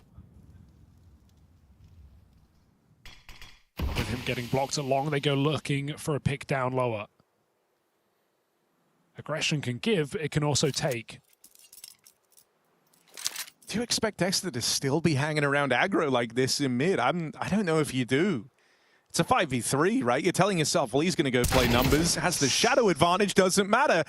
Essential reclaims one of these lost kills. Orp is here. Orp is committing. What an angle. That's audacious. That's too far. Double entry for Essential. And suddenly this 5v3 slipping through their fingers. Alistair tries to go for one push too far. Sizzy punishing the flank. TJP silent on that B site left to save. What a disaster from THUNDERdOWNUNDER. That repush for Alistair feels criminal. It's just going to leave such a mark, isn't it? Like, you could have just stayed on the line. You've been so happy with the level you've played all day. I think you've had some really solid protocols, some good ideas, and then one overstep in a 5v3. The thing that's crazy about that is, like, they're making the call to repush, so they're doing it together. There's two players there, but with 30 seconds on the clock in a 5v3, I feel like you don't need that repush. Let that kill come to you. Alistair can get one shot off, drop off. His teammate's going to be a big surprise as well. But when Bait see him pushing forward with an AWP, they know what to expect. That is a huge blunder down under.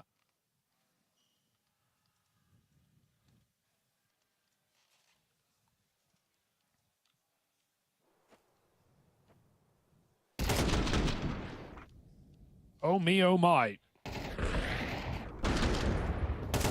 Oh, everything about that push is so awkward, isn't it? I mean, if you lose the game, falling off the box. That's the round that you remember.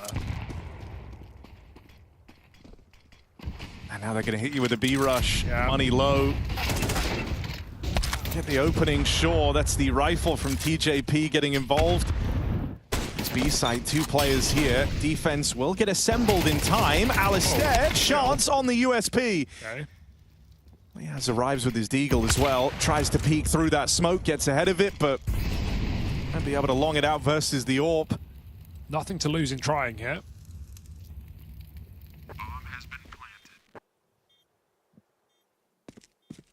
Knowing the odds against him, ASAP looks to save play for later, and man, if Bait win this game right now, I think THUNDERdOWNUNDER probably just feel like they were 1 5v3 closed away from going 2 up off the day. And now Bait have the lead by 2 rounds.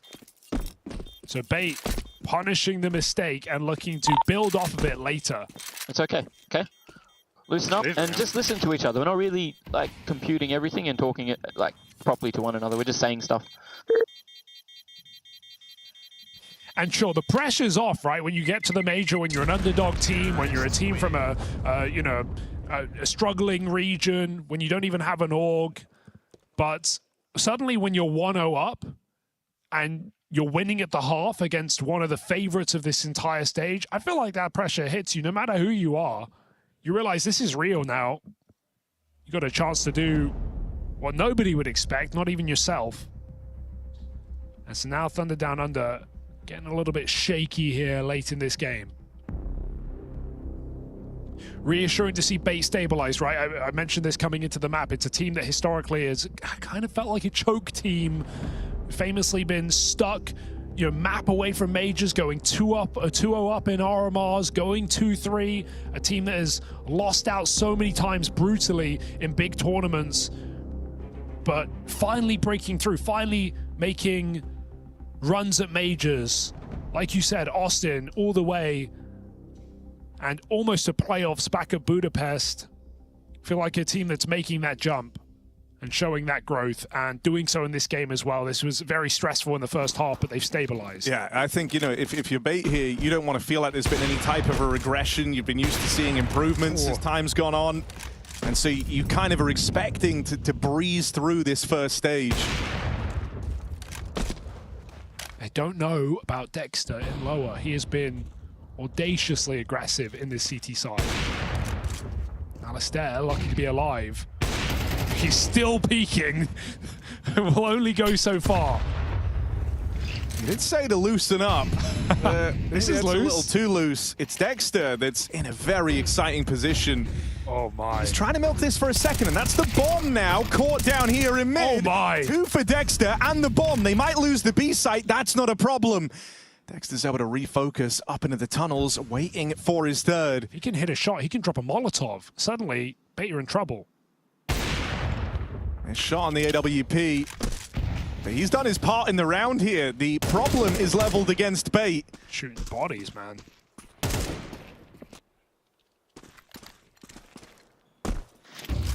He has got to be careful. Just swings out wide with a flash from his teammate. Massive kill on Kenzazor. Information known. They know where both Bait players are. MPL through the smoke. And Dexter is not done. 3 kills deep. Essential 1v3. And he's got 30 seconds to put this together. Dexter holds the line. Missed chance. ASAP saves him. And THUNDERdOWNUNDER do it from a disadvantage. Is that Dexter or is that Dexter? Because that AWP man play through the tunnels, gets behind them, bomb drop onto the AWP to finish the job. That's a thing of beauty. And right when they needed it too, this game was rapidly getting away from them. How is it Dexter, of all people, the guy who got a quick competitive CS, got a full-time job, joined up with his ex-teammates and the young blood of Australian Counter-Strike, and now he is the top performer in this major game, making some incredible plays to hold this shot on that first guy, dropping the bomb. That is the round winner. And so, been given another chance at life. Damn right, you molly the lower tunnels. They're scared he's there. Diggity clear.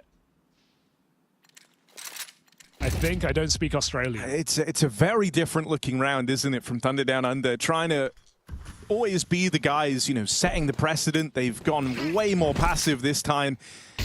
And Bait, obviously, you know, a little bit paranoid after that last round, burning through a good chunk of util. Oh, dude, the nades, man. ASAP with the block. Dexter and ASAP, 500 plus UD combined. No one else in the server over 100.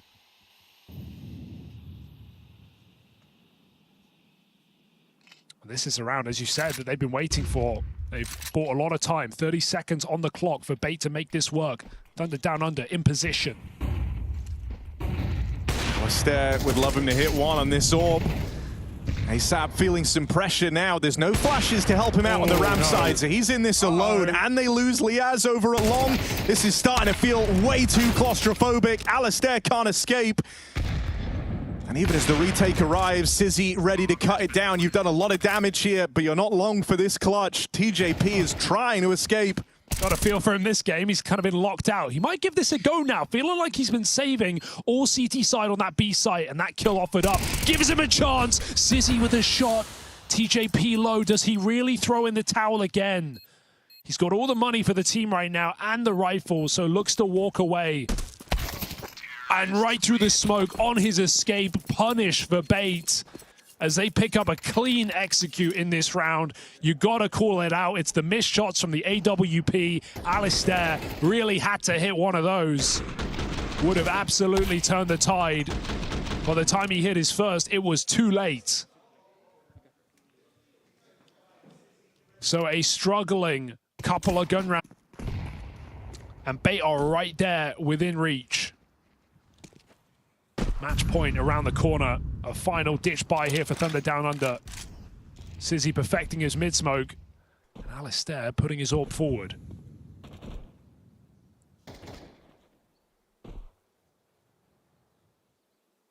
Oh, I think they saw him there, yeah. Can't hang around forever. All right. Random dink through the mid-smoke. Dexter's day. Oh, they want to going to flash play short. It to be silent, no smoke. Dexter, you've been ready. How ready are you? See that smoke lobbed in, you know they're close. Flashes, leave him blind. Still gets out with one. Wow. Don't know how he's managed that. TJP with a helping hand and a collapse upon the mid-take. THUNDERdOWNUNDER, the least likely of rounds, comes comes up their way. And you know those earlier saves for TJP pay off. He has more money. He gets the M4. He mows down 3 kills from the window here. Perfect position to save his team. And THUNDERdOWNUNDER do survive. They do break Bates' money right back. Sending a message. What a back and forth this game of Dust 2 has been. Right when you think you've had enough, Kenzazor's got the revolver out. I don't know what to make of this. I wasn't ready for this. Just enjoy.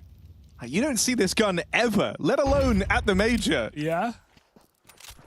It hits hard, man. This is serious damage. Glock's PT50s can finish it off. I'm here for it. What's he got? Go on. If he gets one kill, I will be amazed. Ooh, well, how about this kill? Oh, hang on. He tried. Not enough. Alistair hits his cross shots this time, and THUNDERdOWNUNDER level out. 11 apiece. Another bait timeout. I think this is just a huge opportunity for THUNDERdOWNUNDER. It's one thing. They were, you know, they were the most picked 0-3 team. Bait, one of the top picked 3-0 squads. Team who at their last 2 majors have gone from strength to strength, from stage 2 in Austin to stage 3 in Budapest, a series away from the playoffs. And they might be about to fall to this plucky Australian team, seeing them go 2-0 on the day. I think the most impressive thing is, you know, we looked at that first game today for THUNDERdOWNUNDER. It was ASAP and TJP who popped off. ASAP carried that game with so many multi-kills with an ace on the CT side and the force buy. But right now, it is some of the older, more experienced players here for THUNDERdOWNUNDER showing up. Dexter with massive impact. Alistair has hit some key orb shots in this game, and Liaz with a clutch at the start of the map as well to get them on the board. Right now, they will not go down quietly. They just continue to push the boat out. Yeah, always trying to be the guys, you know, setting up when and where these fights take place.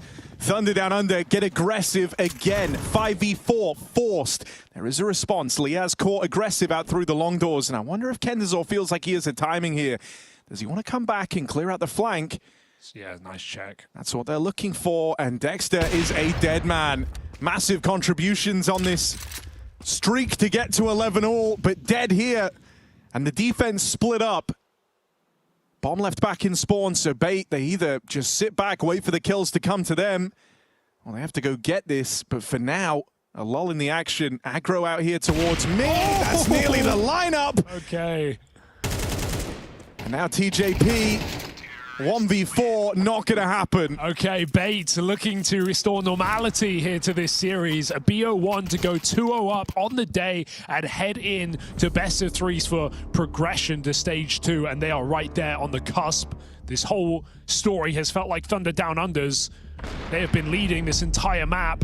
Bait finally broke through right on this T side. And now THUNDERdOWNUNDER have to dig deep once again with their final timeout in the final round of regulation. I think one thing that's probably feeling a little brutal here is the aggression feels so key to success for THUNDERdOWNUNDER. When you think about some of these more passive rounds where they've sat back, thinking about some of the crossfires over in A, that's really what's kind of let them down on Dust 2. Yeah, but it feels stressful this late in the day, round 24, looking for overtime to have to call an aggressive move on the CT side. Best way to find that balance is just do something mid-round, right? Don't do something out of spawn. Let Bait, you know, take mid-control, use their util. Think of the last round that THUNDERdOWNUNDER won. It was, you know, reflashing catwalk and jumping out on the mid to B to stop that play from Bait. You can still make a move. It just doesn't have to be off the rip. Alistair has been really trying to get this AWP involved up middle, but Sizzy has tagged him yet again. So on his last legs is the Aussie AWP. And Bait go back for that mid control. They cleared lower as well. They know the CT side is not up to anything untoward. Holding for this mid break. Catwalk control on the cards. Alistair holding on his AWP absolutely has to hit this shot. This is a chance at redemption here, right? Alistair's played a really good game, called a good game too, but these cat fights have not been fantastic for Alistair. And so this is kind of the chance to redeem yourself if this is where the play finishes. You feel like Beta in the perfect position, but with a player back in tunnels, does that not just tempt you to go back for the mid to B? Is this just a fake? Bomb is on the catwalk. They are throwing in the execute, but this is no commitment right now for Bates. Do Thunder down under panic. I mean, they have Alistair is still on the cross, all eyes on the orb. They have a surprising amount of util left this late in the round. Chance to reblock on short, that is a big problem. And Bait might just have to play right through it. Missed shot from that Alistair orb. And now you're left looking at ASAP. Has to be able to hold on. Overran, overwhelmed. Thunder down under. They came so close to this upset win, only to have it stripped away at the 11th hour. Bait will survive Dust 2.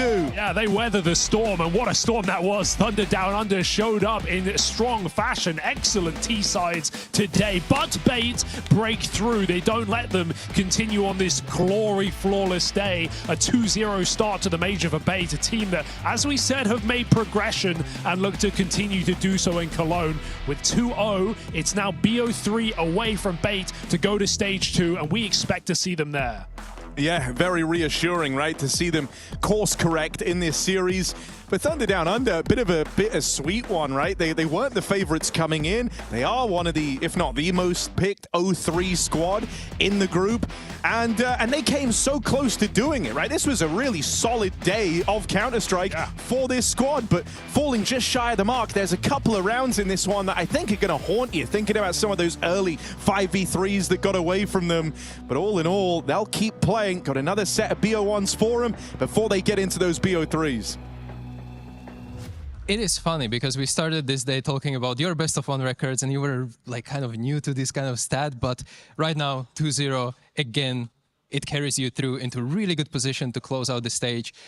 Tell me, what are your feelings after today? I'm feeling great. Yeah. I don't know what to say. Yeah. I want to talk specifically about this game because Thunder Down Under, this playstyle that they've been playing against you, it must have been pretty frustrating to play because I've heard it a couple times. Even Kensizor, I think he got pushed through the smoke, and then we heard like a really good bliat out of them. So, is this true? Is this like really annoying playstyle to play against if they're up in your faces and they're risking a lot? It's not. It doesn't feel sustainable. So, what are your thoughts on that? I think that's the kind of gameplay they can only win us, and just to play like some random, like fill-in plays. And that's it. I don't know. They don't have any chance, And yeah, there was like lucky for sure. Like a lot of moments when they catched us like in very good timings, or I don't know, like anything special. Like I don't know how to say. I mean, it definitely looked pretty frustrating from your POV. A lot of the rounds where timing just didn't go your way because there was no timing even to be in the first place. But I want to talk about you in coming into best of 3s. This is probably a ground where you're more familiar with and more consistent, more stable as well. So coming into best of 3, is this something that you feel as, a little bit more confident when it comes to plays and when it comes to map pool as well? Yes. Okay. You have something special in store for us. After that smile, I have to ask. No, I just do not have much words to say. Yeah, we're just feeling more confident, but obviously we have like to qualify stage 1, so it's like obvious. Now I don't know what to say. I want to congratulate you. I'm not going to grill you anymore, but it was great showing from you guys today, and we will see some new faces on the analyst desk. Yeah, we definitely do have, well, the Thunder from Down Under has been stopped, and in B8 will find themselves escaping what was a certain nightmare around the edges. Here on the desk with the Pre, we've got Pimp in the middle, and we've got to put a head to this one. Honestly, we walked into this, I think both of you having B8 in your 3-0s and in your pick'em, and now you can kind of have that at least so far subsided. Yeah, I mean, they got the job done, and I think that's the main takeaway. I think it was pretty evident from listening to NPL as well that he didn't feel that was the best game they've played during this season, and I would tend to agree with that sentiment. At the end of the day, though, Peter, I like when a team is not playing up to the best and still find a way to win, and that's exactly what Bait did right here. They were applied a lot of pressure by Down Under, and a lot of rounds that didn't go their way, a lot of, not so pretty rounds, missing grenades, etc., etc. We'll get into it later, but you still find a way to get the W, and that's the only thing that matters when it's a best of one at a major. Yeah, 100%. And I think Bait looked a little bit frustrated at times. Stico tried, get a little bit of a glimpse of how it was to play against this type of playstyle when you have guys running through the smoke or playing a bit unorthodox and playing that fast as well, because the majority of the rounds that THUNDERdownunder came in with was rushing long, going down mid past B splits or B pops, and it's, if you're not ready for that kind of play, and if you just play against a pack of players that are just playing this trading game and playing in a way that you're not maybe too used to, it can get very difficult. But Bait seemed frustrated. They missed utility, as you mentioned. They also had a situation where they didn't play off each other, and it had to get them back into the game before they could actually close it out. Well, let's look exactly at that moment where we're talking about that missed utility, where frustrations are starting to boil over. I'm talking about around 13 here in the second half. Yeah, story of the first half, as you said, THUNDERdownunder, playing very fast-paced Counter-Strike, get away with 7 rounds. So you head into round 13, a pistol round that is mega important for Bait, and this is how you start off by doing it, right? You mess up a smoke. You don't have that much utility to work with, as you can see on the left side of your screen. You then have this little flash play right here where you want to apply a bit of pressure, and that didn't go to plan either, So you're basically wasting 2 of your most important nades, and the player right here, probably would have liked a flash to flash Lias. He ends up dying. They go in for the B split. They still find a decent amount of ground, come in towards the B bomb side, a 3v3, get caught off guard right here, again, lacking the utility. Player stuck behind the window right here, can't get anything done, and then, THUNDERdownunder coming in, retaking the bomb site quite easily. If you're Bait at this point, you go down 8-5, you miss a smoke in T-spawn, you miss a flash, on catwalk as well. You have a guy jumping down CT spawn, dying as a result of that as well. It's one of the most frustrating ways to start a second half that was mega, mega important. And that's kind of why I wanted to give credit to Bait, because Peter, let's be honest, a round like this is full-on disaster. Going down 8-5, full-on disaster, yet they found a way back into the game. Yeah, great work from Bait, despite having this rough start to the T side. And I think it's also like they even get the conversion afterwards, which do help them, right? But it's also, looking at round 17, it's one of these rounds where they find themselves behind and they also want to be trying to convert. This one is a 3v5 they to manage to lose, where Alistair gets the first kill here. Then Dexter actually decides to push in and catch the guy that is in mid.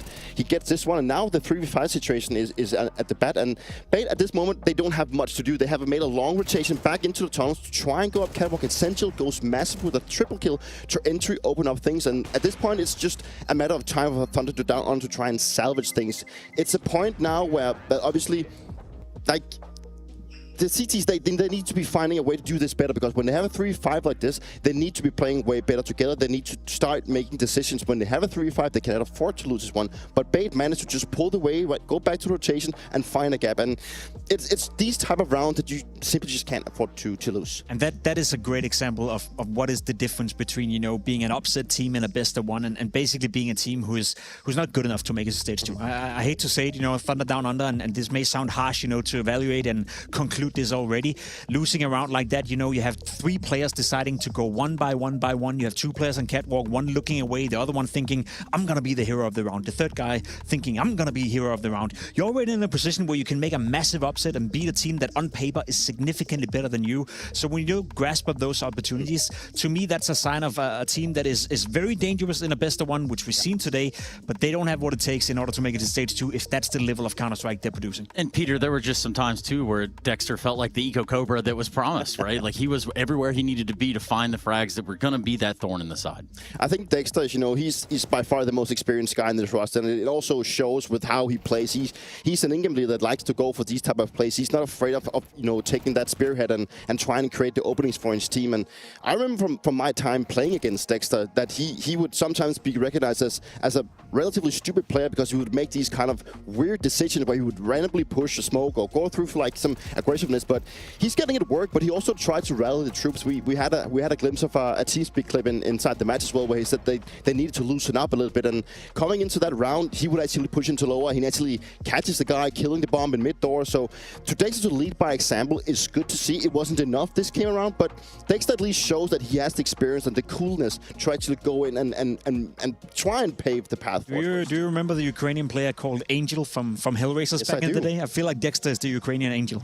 He's constantly flirting with the line between being insane and being smart. Because I agree, you know, some players would label him as quote-unquote stupid. He takes an awful lot of risk, you know, plays very much upfront, in-your-face Counter-Strike. In this essence, though, in a best-of-1 scenario, when you're playing for Thunder Down Under as well, when you're the massive underdog, I like it. That's exactly what you want him to do. He finds an awful lot of impact. He's clearly making NPL and Bait frustrated throughout the entirety of the game, and they get another best-of-1 to play tomorrow as well, given their one-on-one. So in that case, I love it from Dexter. I love it from Thunder Down Under. But as I said, there's a difference between being a team that can upset you in a best-of-1 and a team that has to win a best-of-3 in order to make it to stage 2. I'm just sad we're not going to get you saying it 5 times fast over and over.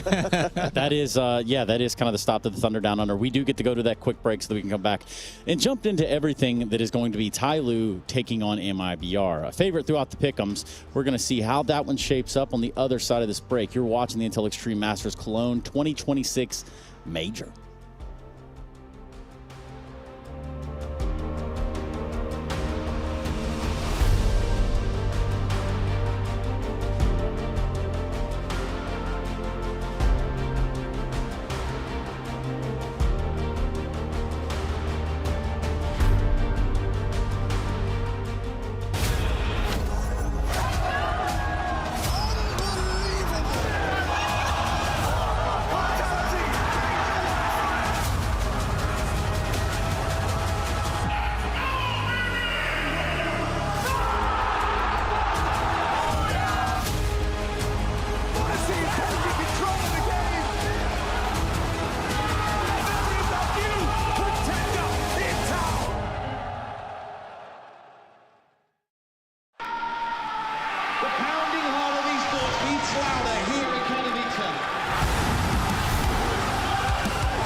Double peek, he's getting his shot.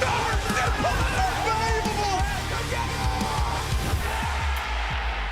Something special to throw this decoy, and that's exactly what happens. Katowice!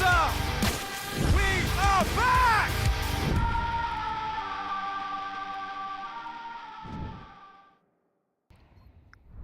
I can't flash now. No flash.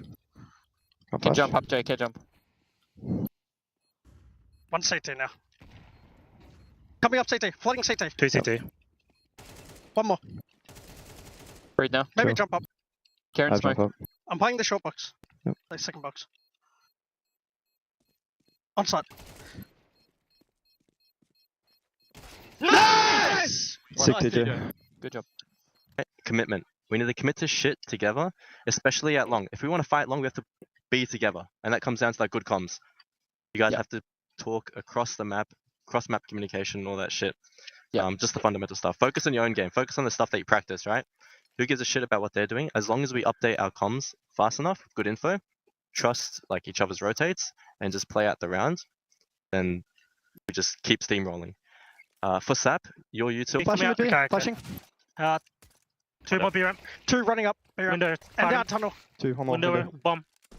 It's still window. Stuck window. Stuck window. Stuck window. And Stuck window on the Any right. B player. Still window. Come. Still there. Yeah.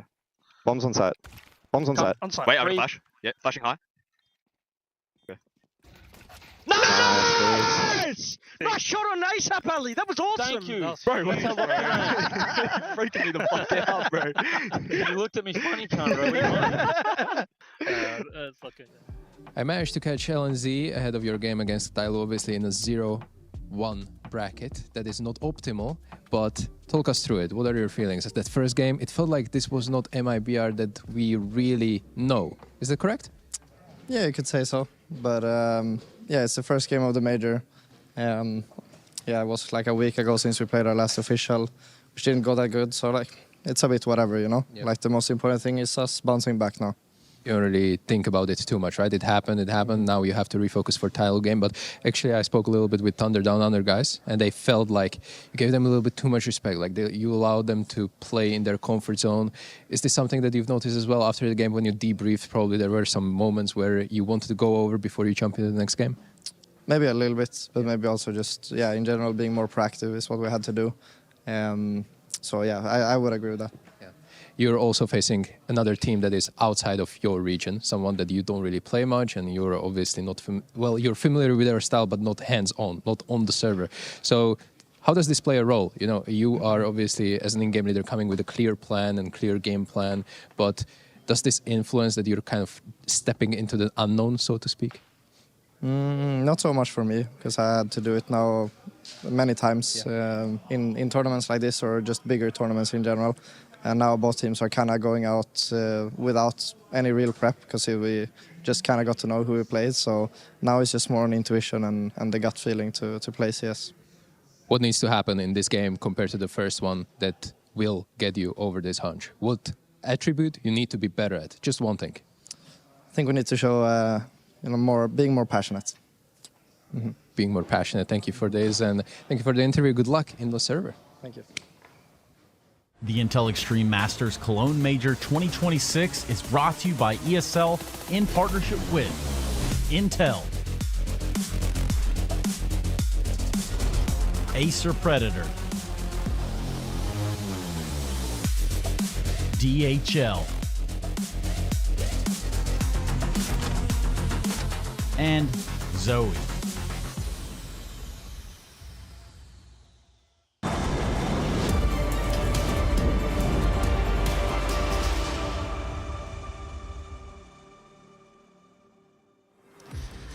Well, some would say that Denmark's best lineup and not in contention is the one right here on the desk, featuring the 5-time major winner and the fastest guy this side of the Rhine on a bicycle. Here to tell you all about what is MIBR versus TYLOO on day one of the major in Cologne. Gentlemen, what about we have in front of us? For MIBR, one word, we definitely looked at them on the radar and said, hey, this looks like a pretty good shoe-in for what would feel good in my pick'ems. I'm surprised that we have them in an 0-1 game. I saw this as a 1-0 game, to be completely honest. I saw MIBR as a team that I was considering, debating whether or not they could make it perhaps 3-0 or at least make it to the next stage. TYLOO, I think, is a bit of a wild card as well, with all the young talent they brought in as well, from a region we don't see that much. So yeah, I'm a little bit surprised. But to me, the biggest disappointment so far has been MIBR, on day one, to be completely honest. I know it's just been one game, one best of one, and they can definitely rewrite that history by playing well now, but with players like Insani, with LNC, who over the years have gained more and more experience, and with the way they played at CAC just a couple of weeks ago,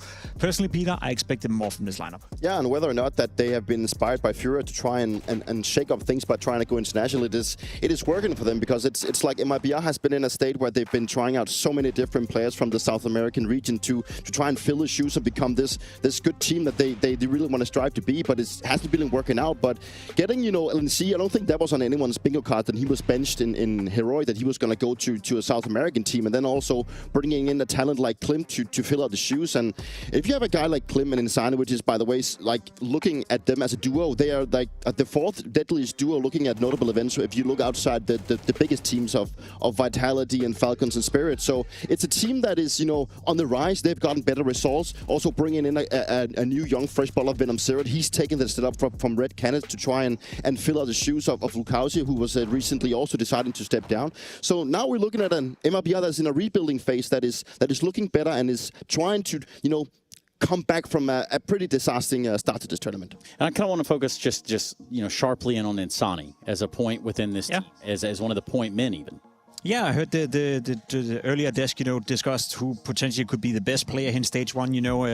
Names like Rest was brought into the mix, PR from GamerLegion obviously as well. I think this man on your screen as well is someone you could put into the mix as well. Insani, from a pure individual standpoint, has been playing exceptionally well as of late. And I know a lot of it is domestically, but it's a player that's been around for quite some time. And as you can see, the last 3 events leading up to this one, he's been firing on all cylinders. At the CAC, the one where his rating was 1.4. Before the third place decider, where they got absolutely smacked, his rating was 1.60. Absolutely insane at that event. So when you speak of players that has the ability to take over a game, that has the ability to distance themselves from what is the rest of stage one here at the major, Insani is one of those few players, and I expect a lot from him, not only in this game, but in this tournament as a whole. And they need Insani for this one. Like, he needs to put up some of the numbers that he did in the regional. He was bottom fracking in the first game. I know, right? But that's exactly what also has to change, right? Because in some of the Tier 1 tournaments that they have played with the full Brazilian roster back in the days, he would still occasionally put up big numbers. So he is certainly capable of doing it. But this time around, I think it was kind of interesting to hear that LNC thought they needed to be more passionate about the wins. It's a Brazilian core. Why are they not more passionate? That's one of the things that he's been praising the team for the most, that Brazilian Counter-Strike, very passionate. they're the major, man. They gotta step it up. You know, they're in the 0-1 bracket right now. They had a disastrous start. They gotta be picking things up, and it's a good start for them to have Insani playing well. Which is exactly what we're looking at on the other side of things as well. I'm talking about the TYLOO side that took that opening loss to Bait. You know, throttled 13-6. Yeah, they got the 5 rounds they put together at the end of half one as teas, but overall, this is still a TYLOO. Does it leave a lot to be desired? I think this could be a great game, you know, especially when you consider the map being a nuke as well, a bit more tactical map, you know, from a team like MIBR who brought in LNC, a team like TYLOO who's not necessarily known to be a tactical force as well, but you have this cool duel between Insani and Jamyong. You have Zero coming in as well. There's a lot of skill on the server. There's a lot of, you know, firepower on the server, one of our favorite words. So I think this could be an explosive and fun game to watch. And regardless of the result here, we're going to have one of the teams in the 0-2 bracket, which I did not expect either to be MIBR or TYLOO, but that is what happens when you fumble out the best of ones. And best of ones and majors, they're just crucial, right? If your day form is just off, if you're not really finding that groove, like the connections between the players, you can easily see yourself being 0-2, and then tomorrow you're going to be playing for elimination. I think, for me at least, I think MIBR was, at least from my expectations, supposed to be in another bracket, and they should be looking better than they did previously, because there's a lot of things they need to be picking up from that first game, because that did not look good. You know what they say, Trace? Today's a bad day to have a bad day. Yeah, it's maybe one of the worst days to have a bad day. Let's go ahead and see how this day is going to shape up for MIBR and TYLOO at the Cologne Major. Right, well, the desk were a little surprised at the slow start from MIBR. They're now going to look to try and course correct, taking on TYLOO. Nuke is the map. That's where we've ended up in this BO1. Yeah, I think Nuke is interesting as well, right? Because this is a map that clearly LNT has wanted to bring into this roster. It's a map they only played 12 times last year. They've already won up that in just one season, up to 17 maps played. So they've had the experience. MIBR have definitely been a team grinding, playing local lands, playing out in Brazil, getting some experience as well for this young AWPer of Klim. But to take it to the big stage and the major means they must be somewhat confident on it right now in this BO1. It's up against a TYLOO, who were also a little slow to start here in Cologne. Both teams looking to redeem themselves. Both teams looking to avoid 0-2 and that threat of elimination looming over the rest of their run. We are straight into this best of one. Oh, no waiting around for Klim. It's a clean set of openers here to instantly leave you in a good spot if you're MIBR. Eventually brought down. How much more does G have in the tank here? 2 players about to face him. Linus didn't even need the backup. Oof. So that double, you know, round starts off that well. It can feel kind of tricky to put much wrong past that point. Peter's out for TYLOO. Left to Mosier. There's one. But the job only just starting, and it gets a lot harder now that he doesn't have the element of surprise. It's a nice reroute, but the more time that goes on, the more realization, and Insani is already holding towards his position. So I'd like to think he would be able to get back in cover in time. Insani's pretty sick though. Don't count a flick off the table. And there's the crosshair placement that should perfect this pistol round. Peek on me is the call for MIBR. And Isaiah will go no further. That is a pistol locked in and trying to bring the energy into this game already. It's nice to see. MIBR starting with some sharp shots on the CT side.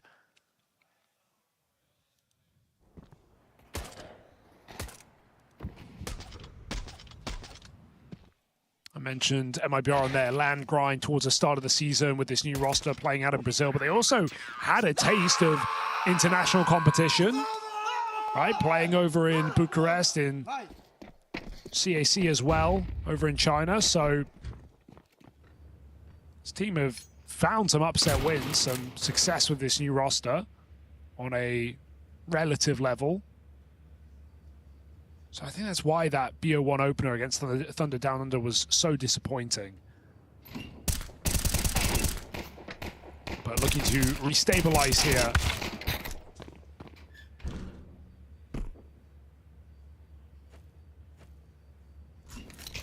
Oh dear. But it's all fine.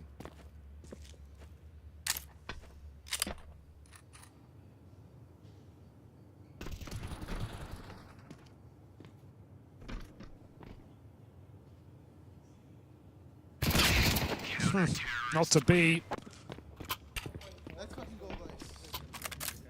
Some money made here for Venom Sarah as TYLOO bring in guns.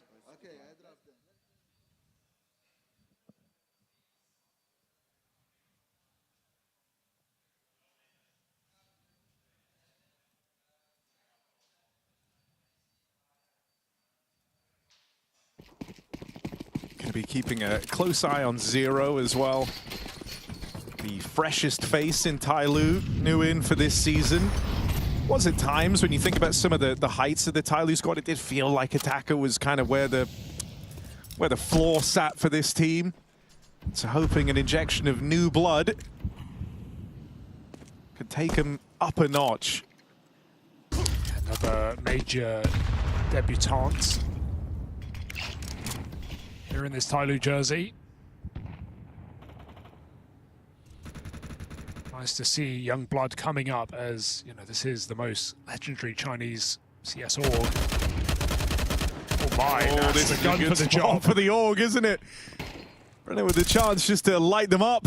That's a lot of damage. And with Insani and Klim closing in, ramp might just be off the table. Hey, you can have it, you just can't go anywhere with it. Linus down lower. Their job is done. Only danger is leaving Hell open and letting them wrap. But Venom Sarah checking on timing.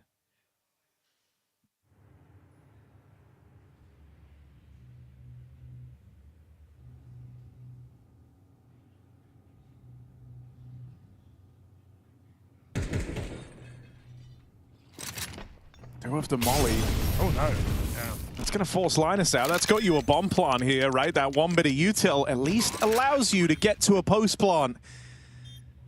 But now the challenge begins. Jam Young, very low on health. How do you make this work? Feels like Mercury is really going to have to be the guy to strike. The only one with HP going to try steal himself away. Doesn't feel like he can cross out to the silo, so he's just in the open here, scrapping till the round is over. Clean opener from Mercury. Jam Young with another. And last guy spotted, last guy heard. Linus needs to force this fight. There's no time left for this. Oh, done. Real close on the defuse. He's going to give it a go. Nope. But TYLOO steal that one away. Oh dear, I mean, the util was good, the move was good for MIBR. I think it just comes down to Venom Sarah whiffing that first shot. Didn't get that kill on, or even damage on Mercury up on the rafters, and really needed to, because he got him turned from the flash as well. Goes on to find a clutch down in that dark position, and too slow for Linus on the clutch. And we saw a second would have made a difference there. So TYLOO stay calm, apart from G, and they get G'd up on that first gun round. Always apart from G.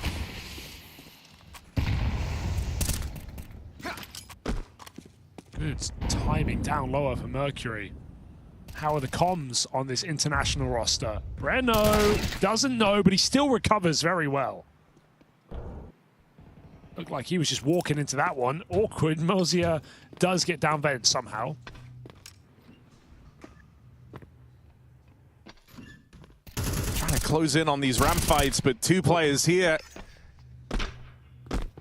Klim apparently more than enough as a one-man band. He has looked like a star in the making, right? We know he was touted as one of those up-and-coming AWPers, definitely a guy to keep your eyes on. Was playing in Europe in an academy team, showcasing great games, but yeah, he's kept that going in this Brazilian mix.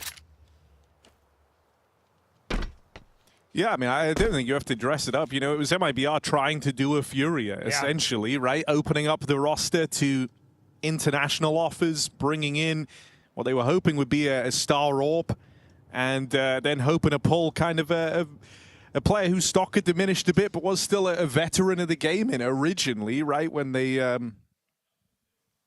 am I blanking on the name all of a sudden? Kicker, yeah, there you go. When they brought Kicker into the squad. But obviously that didn't work out. But I like that they decided that quickly and they just cut him and it moved was pretty back obvious into a too core. it wasn't working. Yeah. I don't think the styles gelled. He came from like a slower pace school of thought. And we had, you know, I think the idea was like, you look at Yakinda when Molojoy joined Furia, like Yakinda was kind of half translating at times, it felt like, right? And so Kicker would definitely add that value as well for someone like Klim. But I say that Klim was playing in an EU team anyway. He was speaking English. The thing I was going to say there, though, is sure they had to make a change and bring Linus in, but at least in terms of trying to find someone comparable to what Amolidoy brings to the table, Klim is certainly showing signs that he can.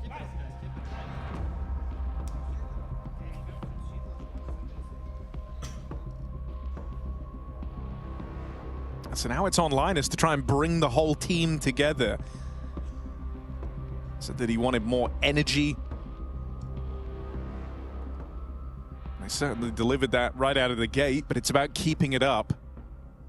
Can be hard to start on day one, right? We've seen so many teams with expectations kind of drop the ball so far at Cologne, and so many teams that we didn't expect do very well. So, yeah, MIBR said it themselves. Been a couple of weeks since their last official, maybe feeling the lack of matches and are looking to collect themselves here in this second game after a few hours. Got TYLOO on low economy. Single rifle saved by Jam Young and a bunch of pistols as smokes go down outside. They are moving, just very slowly. May it be a delay here for TYLOO, looking to feed MIBR false information.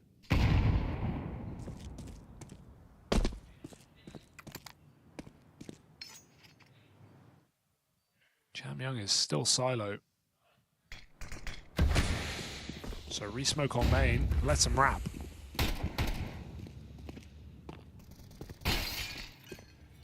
Not if Insani has anything to say about it. Him and Klim close in. That's a lovely transfer here.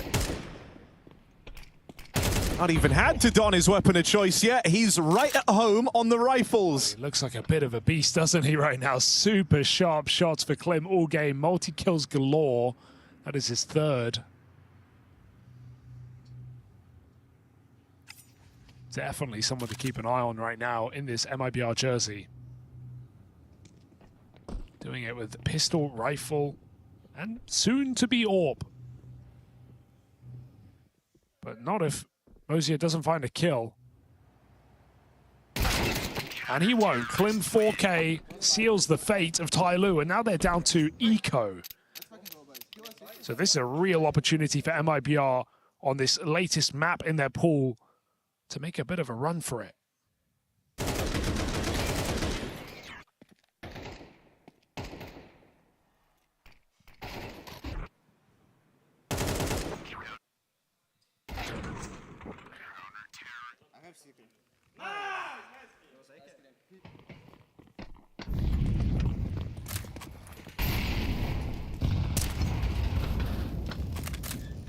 Oh.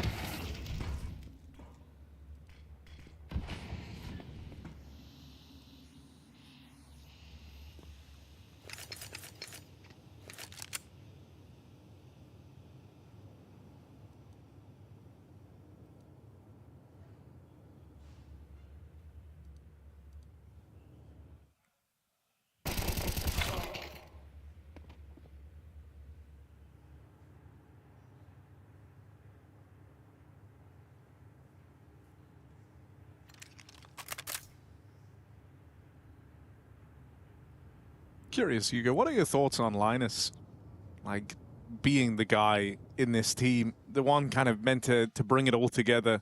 I think one thing that Linus has got at least is just playing for so many different squads, right? Like so much experience in Europe and playing, you know, not just as leader, but under different leaders in his time across NIP and, you know, the academy team as well. So I think he's going to bring a lot of ideas to the table. I think it's kind of interesting because longest team he was actually ever a part of in a continuous stint was that Sangal squad. He had a lot of time in and out of NIP, their academy squad even. I think one thing... He's not been someone who's like stuck around in teams, right? Always kind of given round about a year or less. Yeah. But has been like one of these guys who's looked to be a bit of a career captain in ways, right? Looked to kind of carve a name out for himself there. Whenever he's been given the chance, I think this would be a very unlikely, you know, uptick to his story. Like, if you ask me to kind of think where Linus spreads his wings, I wouldn't have said MIBR as the first pick. No. But I think he's going to command a lot more respect, right? Having played, in top events, in some of these smaller squads as underdogs his whole career. Oh, careful. 1 second, because we've got this smoke push. Everybody's inside of it. Nobody knows. Breno gets caught after one. Bit of a surprise, but he'll take it. Cancelling the plan here for TYLOO. Back to lobby. VenomZera has moseyed his way into this corner, and Zero shifts into the angle. So easy advantage and evades. Back into A. 4v3. This is awkward for TYLOO. They had a plan, and it got shut out.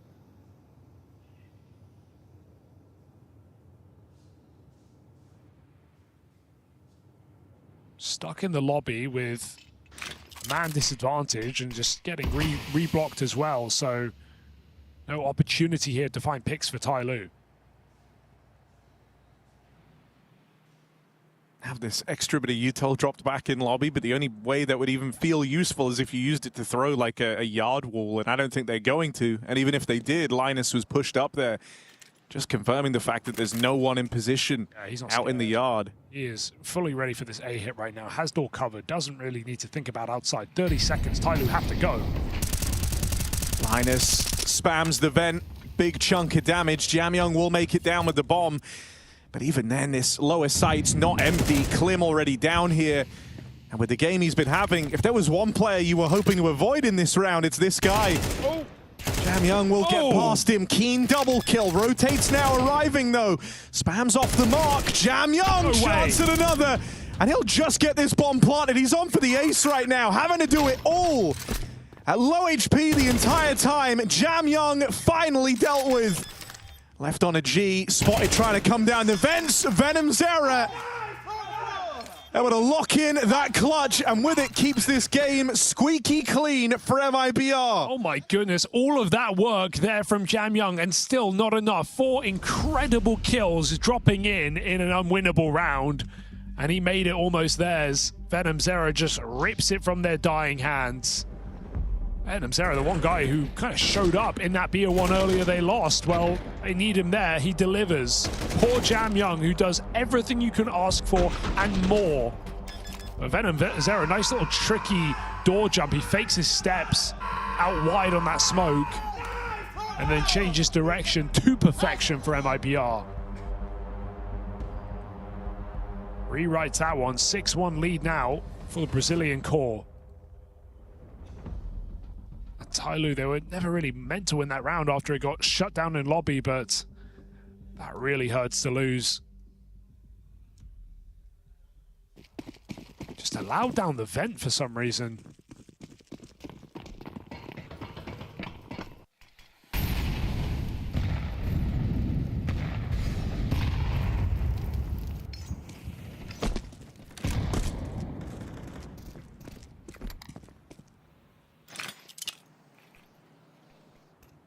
Wall on the fly, gets them down secret.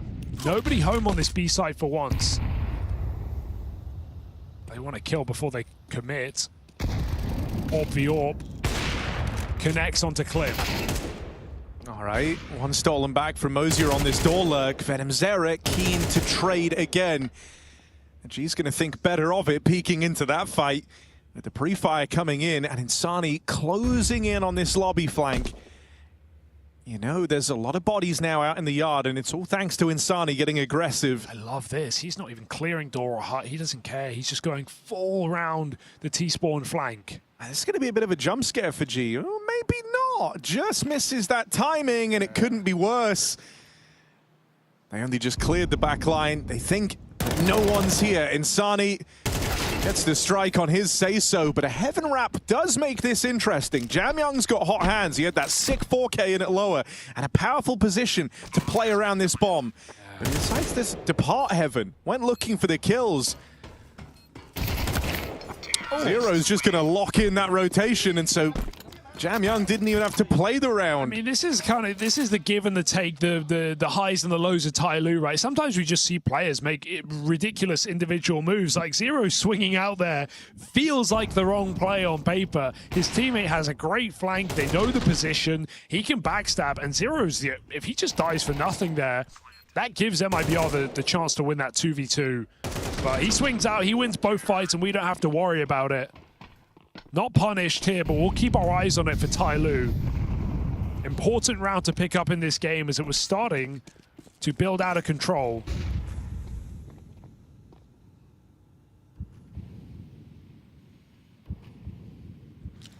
Looking for more outside again, but not so pacey for TYLOO. Second smoke wall once more. And L&T is down in lower waiting. Sani even drawn outside as well.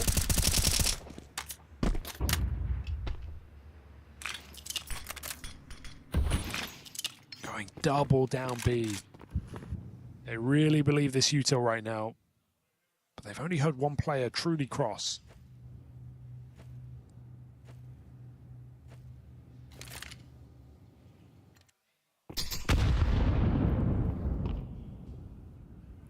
Ready for this though. Oh, a little awkward. Linus able to help. Now Pincer upon that secret push just in the nick of time. And now you've dealt with the lower contingent of this round. All that's left is to worry about this spillover into upper. Klim's been red hot on the rifles. The AWP, though, sails on past. Oh, Sani closing in quick. And that's at least delayed the bomb plant. G getting backstabbed. Might have hit the flick, but it's only the tag. That leaves it all on Mosier. 1v3, dead to heaven. Quick work made. No clutch today. And MIBR very, very quickly get back to their winning ways. A lot of risk getting taken in this game, right? Be it the double lower, be it Sani coming right back up vent after being spotted. Nice try for TYLOO to hit that A site in an act of desperation, but MIBR still making moves. We've not seen much B control in this game, and they just double push lower, catching TYLOO off guard completely. So still bringing new ideas to the table. MIBR have not been afraid of making aggressive moves in this CT side. They've pushed hut, they've pushed ramp. So TYLOO can't get comfortable in the lobby. Oh. Venom Zero barely survives on the edge. But no A hit off the rip for TYLOO. They go again outside.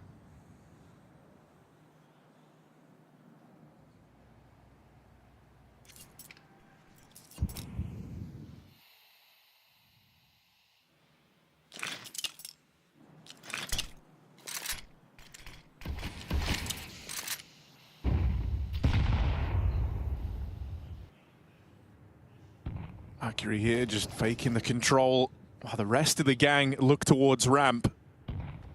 But this AWP. Oh. All right, first shot sails past. Klim actually hangs around here. They're looking for the fight. Ramp side just want to end it here and now. And so the whole round dictated on the back of that ramp head-to-head, and MIBR take it convincingly. I think the penny was dropping. We had two players moving into position towards Hell, and someone makes the call. Guys, just commit to this. Through the Molotov, flash behind them, two players swing out Hell, and even Klim comes back up for more.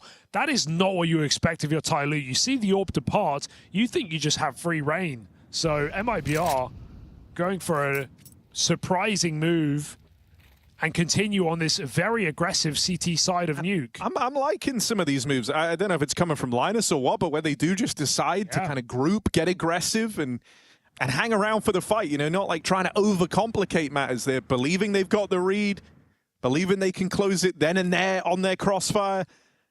And that's exactly what they deliver. And I think, you know, if you're the rest of MIBR, I think you're probably very happy that you have someone in the squad who's fine with doing this, right? When you think about MIBR for the longest time and their struggles with IGLs, you would exit kind of, I'm going to say reluctantly doing it, even though he's been IGLing for a long time now. They could was a career lurker and also was so willing to like hand the control over multiple times. You would drop, begin his debut IGLing inside of this team. Then you had Kicker move into the project. Now Linus. Clearly just feeling like they've lacked an IGL with the voice that the whole team can get behind. And if Linus is telling these guys, boys, just fight, I think that's exactly what MIBR want. And he's very assertive as well. You can see it in these cams and these post rounds.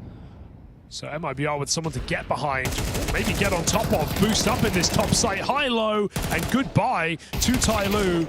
No one makes it in. 1 kill on this T round. And MIBR are just storming through Nuke right now. A justified map added to their repertoire. Right now, TYLOO just cannot get a grip on a single round.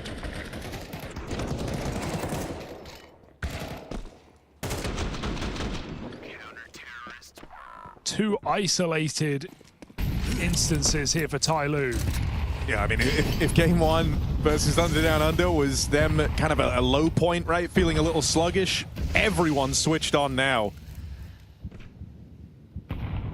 Linus up there, 12-4, had some very high impact rounds. Insani delivering.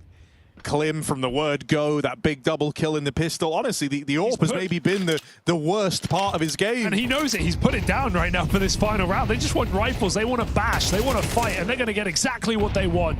4v2 in the blink of an eye, and just like that, TYLOO sent to the wayside. MIBR looking to recover from a slow start at the Cologne Major here in Stage 1. This BO1 is going by quick.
There's the flash. That's going to catch Crims out. They're going to push on through. MBK gets one, but Crims with a spray down. He gets himself the triple. And Fnatic are not done yet. Can you believe it? Made in Brazil, making it easy breezy on Nuke right now. 10 rounds on their CT side, an utter shutdown of TYLOO in this best of one. This is a loser's match. Loser goes down 0-2, has to play for their tournament life tomorrow here at the Cologne Major. MIBR do not want to be in that bucket of teams. And so looking to just kick TYLOO to the wayside and go to bed with a smile on their face. Yeah, you want to believe your major run can be a, a week or multiple week-long endeavor. Not done after a matter of days, but that's the reality. And that's one that TYLOO might be facing if they don't have a major course correction here and now. 2-10 down. To say the pistol round is required almost feels patronizing. Still said it though. Well, I addressed it. Insani with the cross. And ramp. Take. Awkward timing for the boost. Zero still makes it work. Mid-air. Zero gravity. Chi follows up, but Insani's a long way away, and so bomb at the hands of TYLOO should be a lock-in. Insani's pretty good though. Yeah, right. He might have had a really, really slow start to the tournament, but looked a damn sight better in this head-to-head. Let's see what Insani can do. Got isolated fights. On a good day, this is an Insani type of round. I think it's a good day. Right around the corner is G. First player to face him on these dual Berettas. This is the 1v1 you're going to get, and G deals with him straight away. No problems there, as the dualies will keep it contained. Well, there's something here for TYLOO to give them a shred of a chance on this CT side. Yeah, we're going to get a force buy straight away for MIBR. Let's just try and catch them off guard. What on earth is that for Zero? And I don't mind a force buy here for MIBR. Especially if they have something set. Smokes go down. Keeping pressure on outside. Might just pull this player into the yard. They want this A side though. Oh, it's second too soon. Again with the ramp fight. Jam Young ready to receive. That's the bomb dropped, and this force not in a good position. I think a literal second changes the round there. If Linus waits one more, that smoke blooms properly. He doesn't get spammed through it. Maybe the Hell Wrap goes better. But either way, they got massacred on ramp by Jam Young, so TYLOO will stabilize. We get a full eco now. TYLOO up to 5 in theory. Suddenly, it's just one CT side.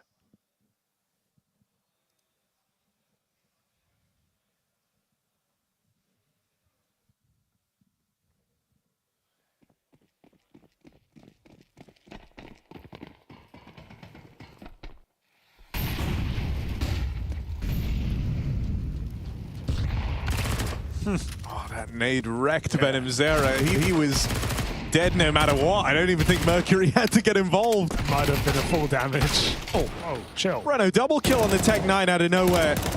Oh. With G controlling the yard. This one is dead in the water. Ooh, there we go. All under control here. Nice double for Breno. Keeps things interesting, but TYLOO do convert their pistol. It's the hardest part, some say. But it's still going to get harder as MIBR get full rifles out.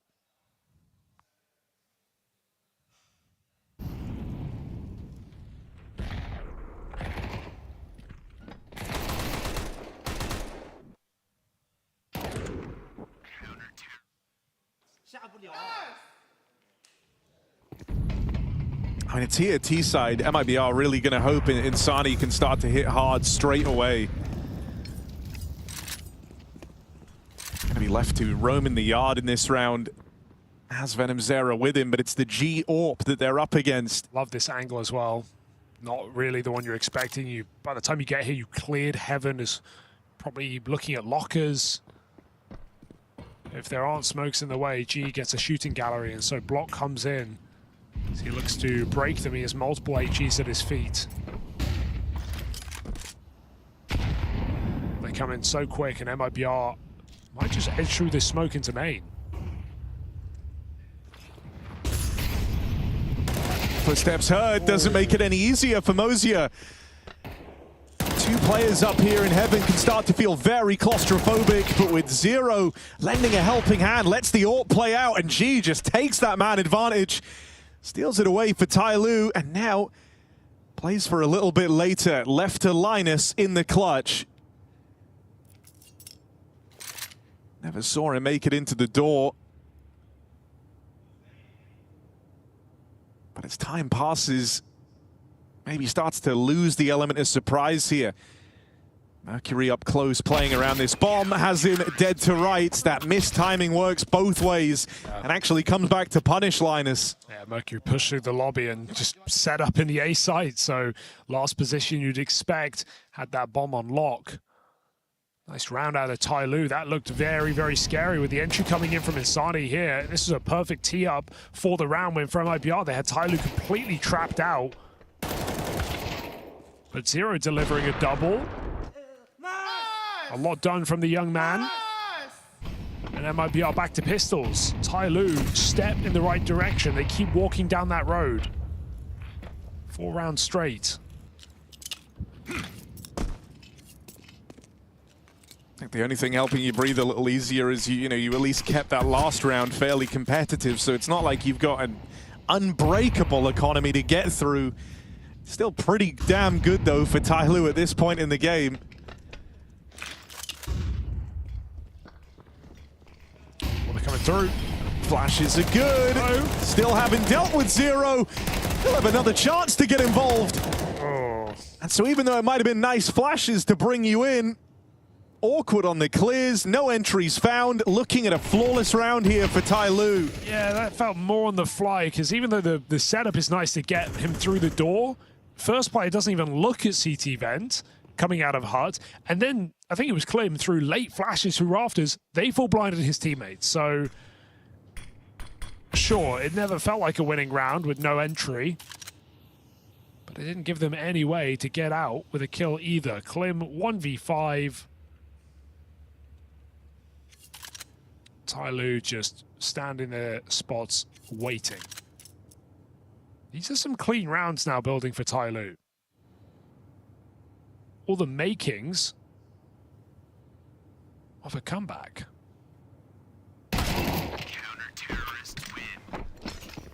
Yeah, said, you had the whole money thing to hold on to. You don't anymore. That's a flawless round, in addition to a couple of them when they were converting the pistols very quickly. They become super hard to dislodge on this CT side. They're going to have everything. Round win or loss. Because what MIBR would have loved is to have them in that vulnerable position where, sure, they streak together some rounds, but you win one, you break them, and the comeback hopes are dashed. That is not the world they're living in.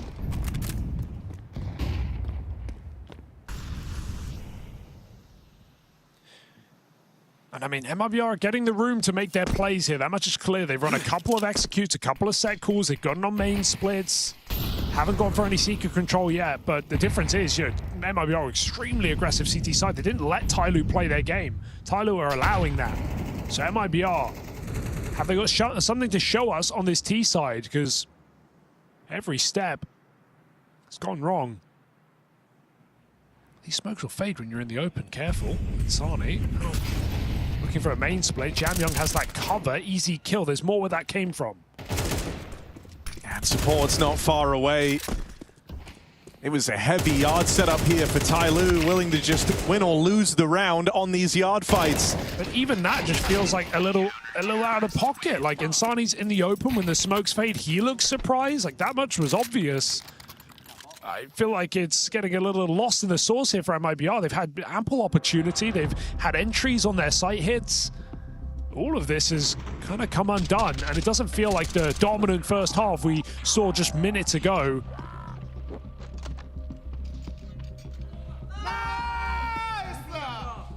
Just nice after nice from G. As TYLOO are on one hell of a streak, besting any run of rounds that MIBR found in that 10-round half. And the worrying thing is, it feels like the rounds are getting cleaner. I feel like eventually they've got to try and do something with Secret, right? Wonder if it was a bit of an overthink in that one there. The idea that, even as you said coming into the round, it's the one place they haven't looked to. Maybe anticipating that TYLOO were going to try and stay ahead of the curve, didn't send anyone down towards that control. Haven't. Not a single lower rotation for TYLOO in this entire half. You know, you're playing very heavy for these yard fights at the start of these rounds. And so if you're able to use the util to just get past them, you could have open runway in at lower. Through smoke. Again, just a heavy yard fight to get things going.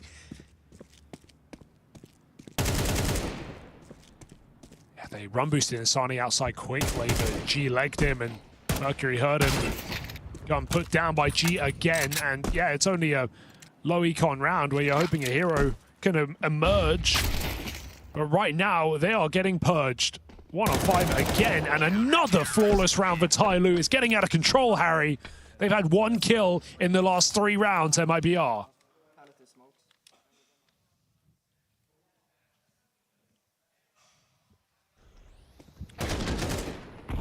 This team looked like it could do no wrong.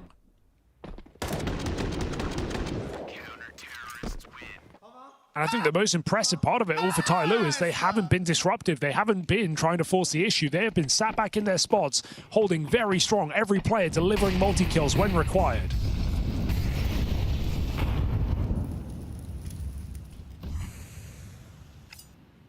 Two very different CT sides. And TYLOO now, I think so much time has elapsed, and with the game tightening up so much, they're thinking if there ever was going to be a change, this is where it comes in. They've got Mosier down through the vents very early. He's not hanging around in the yard. He's not looking to assist. He's dropped vents straight away. Oof. That's a good pickup for Linus. Jam Young dealt with, been a bit of a nuisance on this CT side. You get him out of the way early. Again, a full gamble. It wouldn't be a crazy call. No players could cross. Mosier hiding in the single door. And shadow advantage on this corner. VenomZera, good luck. Goes right in. Oh, that's a lot of damage. You're not happy with how much you've had to pay for this control. Out towards the single door. You hear the G-Orb fire off. Easy. If you were thinking about going back, Zero's looking to close that door. Linus does control the vent. And so Insani makes it up with the bomb in tow. Bomb plant found and a 2v3 now required. It's the star and the captain side by side to see this one through. TYLOO have the nades though, they have everything they need. Kit is on G, so he can't cover from the heavens forever. He needs to drop in, get that util in play. Just a barrage of util rolled out. Ooh. Linus can't cover for long. G will find him. Now it's to hop on that defuse. Mercury can't afford to go down early, and that's exactly what happens. G's sticking this, spam off the mark, and G's just gonna steal it from right under his nose. Defuse held, no problems for G. That was so scary when I saw G scoping up on the door there. Sure, he's got the right idea. He even hits a shot, but if he dies, feels like the round falls with it, with the only kid in heaven. G does everything he has to. He's had an incredible return to form in this map alone, and is now positive, taking a clutch over the line here for TYLOO. And you mentioned it, perfect round to make that adaptation. TYLOO ahead of MIBR announcing their secret presence, are already in strong positions on lower. Now they're reading the game perfectly. 10-10. MIBR have not won a round in this T side. It's going to be a bloodbath on round 2 players. Just more credit to the read though, right? Double ramp start, AWP in tow on this tight line. She can re-peek after one as well if you're feeling it. Especially with Jam Young there, just to try and draw the crosshairs off the mark. Just don't shuffle. Give him the jiggle, missed shot. Jam Young swung on. G's got to hang around here. Mercury dead straight away. Oh. And with G boxed in a corner, it's all the entries for VenomZera. Are you ready for the double B drop so quickly? Hold the shot. As you're already in the site. Wanted to play trigger discipline, takes his one, isn't enough because VenomZera comes through with all 5 ace to bring MIBR back into the conversation. He showed up in their last game. He showed up in this CT side. And right when MIBR have an absence of rounds, he shows up with an ace. Huge pickup for Venom's Era.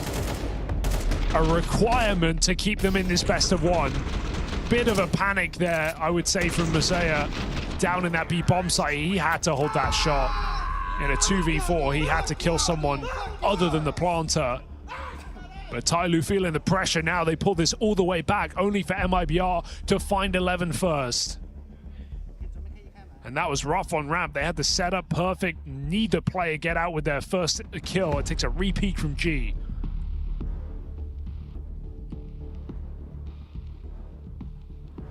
Stressful series.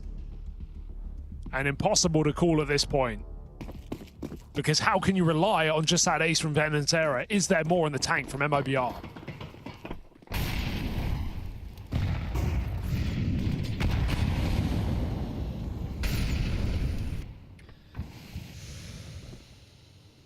Lobby aggression?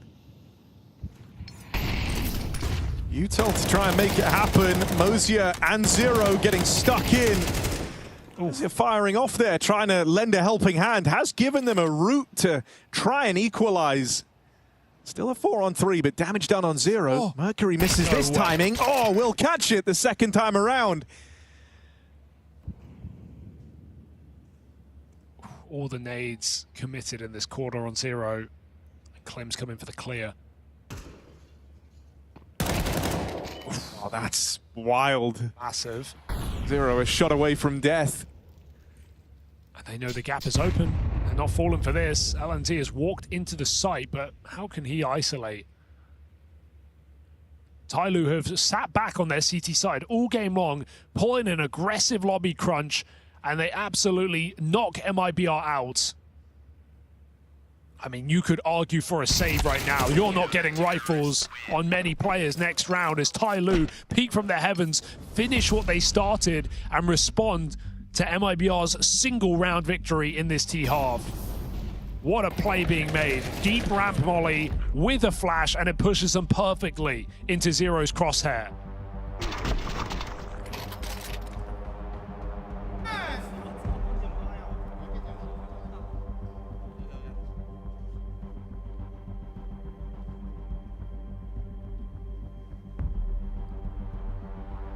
And I mean, here's the thing, you know, you're at the major, it never feels good to go down 0-2 at the end of day one. But I think what would feel worse than that is to be coming in as one of the squads we were looking to with interest. You're 10-2 up on Nuke after a runaway first half, no contest in it. And then it ends up getting away from you. That will sting. That will leave a mark. And that's an experience of Nuke, right? Sure, as I said, MIBR trying to bring it into their map pool this year, playing it a lot more than last year, but maybe these players not feeling too comfortable on this T side right now. They have forced up. This is desperate right now for MIBR. 3 AKs on this T side, and TYLOO with a man advantage. Make that a double.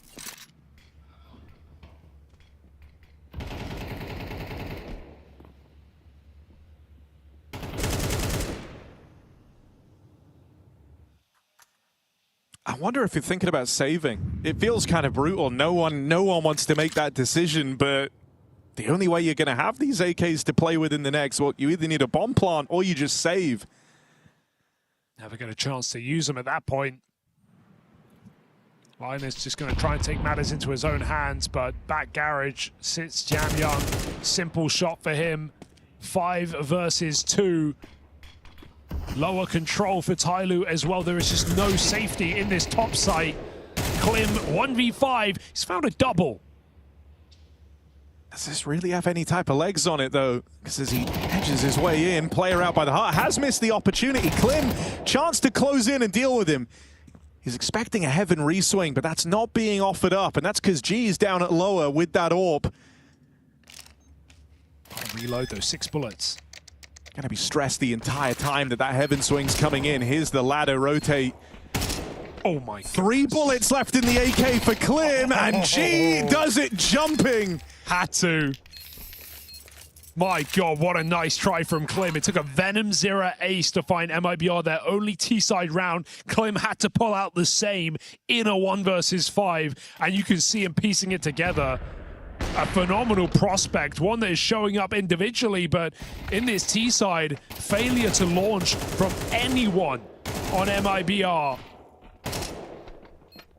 And jumped on, pounced by G. TYLOO find match point. What a comeback. Can they clean up?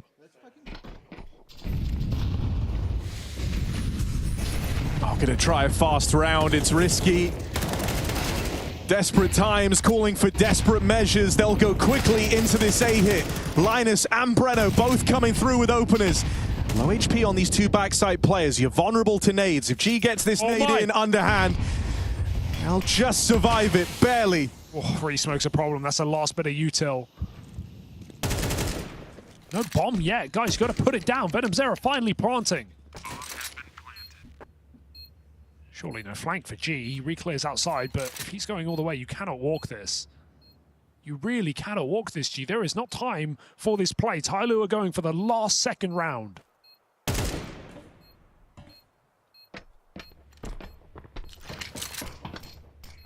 Two players trying to come in heaven side. The G backstab gets shut down, and this one has OT written all over it. Jam Young dealt with. MIBR on the back of a desperate fast A hit do break through. They get that second T-side round, and they secure extra time. 2 is all they needed, as it turns out, into overtime.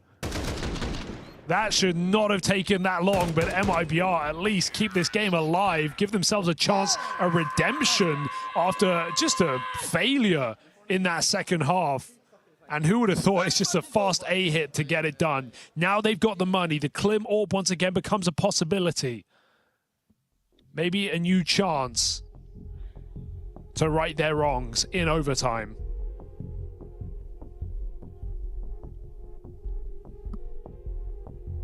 What a strange game. But TYLOO still have to be feeling comfortable with how this game, their momentum still very much active. I can imagine if you're MIBR, you know, if you're Linus right now, you're feeling kind of, I don't know if you can believe that worked. You know, the amount of times they tried to get away with the full A rollout and it never landed. It never came through. And then they just send it off spawn. That's the worst part. You called all these like convoluted smoke walls, all these plays, all these heaven wraps, everything. It's all failed. Everything has gone wrong. And then you say, rush A, don't stop, and it works. You don't want to do that in this overtime. No, if one thing's for certain, these T-side rounds are very, very valuable. If you're able to get even one, that feels like you're in a great spot. Overtime, the rulebook goes out the window.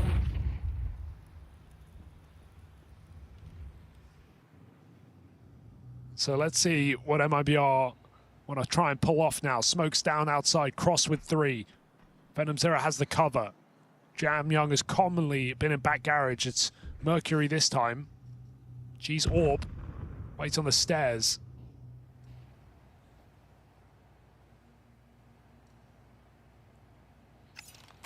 I mean, the fact that Yard Smoke's never got broken, I feel like gives away that there's a player in secret here. You're thinking, you know, why did TYLOO never look for that info? Important trade there for Linus, and he'll take it one step further. Follow up onto Mosia's A swing. Zero's had some really nice rounds here defending the A bomb site. This is his trickiest one yet. Swung on from the heart and from main at the exact same moment. Oh, why not? He could chase it. Oh, he scared them off the plant. But can it be more than that for G? Oh, it will connect. One more man to deal with. G can't quite find him. Linus delivers his big round. That is a massive 4K. He has looked sharp as hell for the captain as well. He has had some massive rounds. CT side had a phenomenal first half. Sure, it cooled off, but that is one way to get the heat sparking again for MIBR. 4 frags, key trades onto his star players. This second follow-up so integral. And even though G almost makes magic happen, Linus locks him out on 4 health and 4 frags. MIBR, you said the T rounds are important. There is the first step.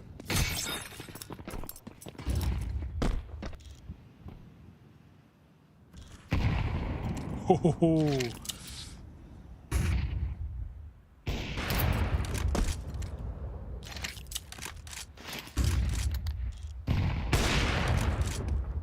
that was a golden opportunity for G.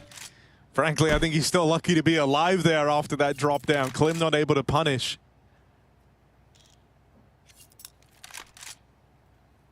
So 2 players make it into secret here. Hasn't been a very secret focused T-side for side of MIBR. What do they look to do with this space? Bomb's still out in the yard with Linus. So you feel like options open for MIBR. They're fine waiting for now, seeing if they catch any aggression out of TYLOO. But eventually they've got to be the guys to make a move, and here it is. Everyone grouping up very, very quickly. You go from double secret to 3 in through main. And TYLOO ready for this. Messiah hiding in this smoke. Next up now with the lobby push on Mercury. Jam Young, death-defying stun up through the vent. And a chance to get past Insani. There's the help, there's the backstab. Klim's got to clutch up.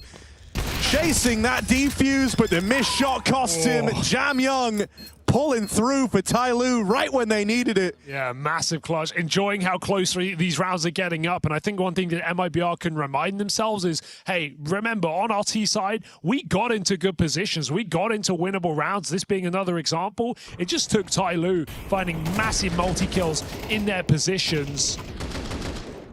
This is another example. Felt like a round that should have been MIBR's. It's a 2 versus 4 in the blink of an eye from TYLOO, ripped out of their hands. But hey, you know one round is at least enough in this half. Can they sweeten the deal? As we have TYLOO with even an SMG in play. Back to ramp, and Chi will meet them there. Seen this one before. Jam Young is right behind. It's a repeat of that round that cost them in the first half, this double setup. Oh, he thought about it. This time thinking about aggression, no. That's exactly what Brenno wanted. Oh no. And again, the ramp hold comes tumbling down for TYLOO. Mercury can't fight through that, and so just has to concede ramp now with a lot of time left. You're going to be asking yourself the question, is this a finish on lower, or are they up to no good? And Insani has given it all away. That kill there on a Mercury, you know now that you're out of position. And this top site, while MIBR are moving in, 4v2, it should be very tricky to lose this. It should be impossible, you'd like to say, unless Insani gives them a way in, but in the right place at the right time. Both frags for him. Mosiah down on lower, still hoping for an overcook. But MIBR, their chef has 24 kills. He's not falling for it. Bomb goes down on this A site. And we're looking at a 2-round T side right now for the Brazilian court. And one hell of a comeback for TYLOO. They will also have to match their regulation T side in overtime, just to keep this game alive.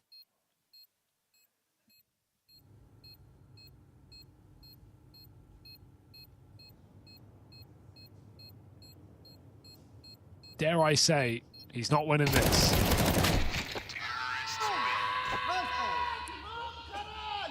Good resilience, guys. Venom Zera has brought the energy. Backed it up in the server as well.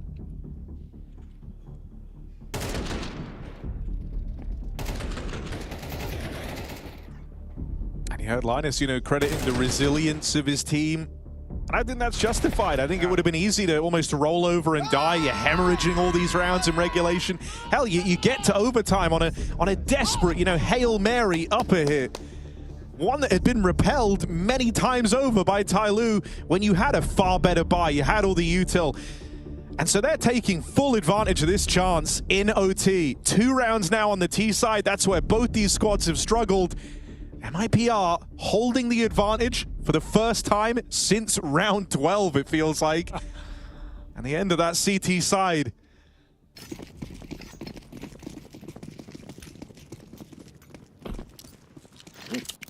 Now it's the easy job, you got to tell yourself, but it was... Oh, it's a full A-rush, TYLOO, not waiting. Yeah, real up-tempo, real fast on this. Ozio with all the entries, Insani gonna wrestle one back, but that's not enough. And with Mercury holding on for that fast flank, this one is already over. I love that TYLOO make that call, not just because MIBR did it exactly to them at the end of Reg, but also because, think back to TYLOO's T side and what we were saying, they never got to run their rounds because MIBR was so disruptive. They were pushing all over the map. They were getting in on lobby. They were aggressive on ramp. They were fighting outside, breaking the smokes. And so TYLOO finally get to call the shots and they just charge it in. That was a proper A hit as well. They had Roof Util 2. One player sacrifice, but he gave them a lot of info, and TYLOO just come in with every trade required. So nice call out of Spawn here. It's going to get TYLOO back on the board, evening out at 14 apiece. Let's go, boys.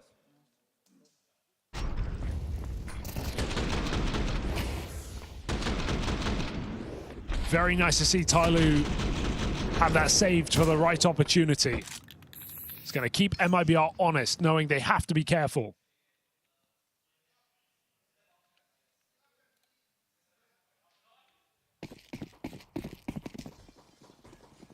Still feels like MIBR are favorites, even at this point in the game.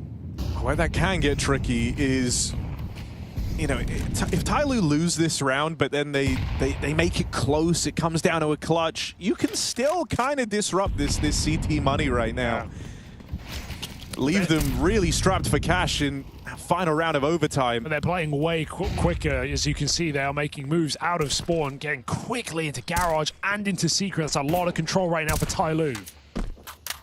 MIBR going to have to make some big adjustments. It's just a lot of bodies down through Secret, isn't it, right? You've seen the smokes go down, but you don't know numbers, and you've even spotted players roaming in the yard, so kind of misdirected here. It's only Linus in towards lower.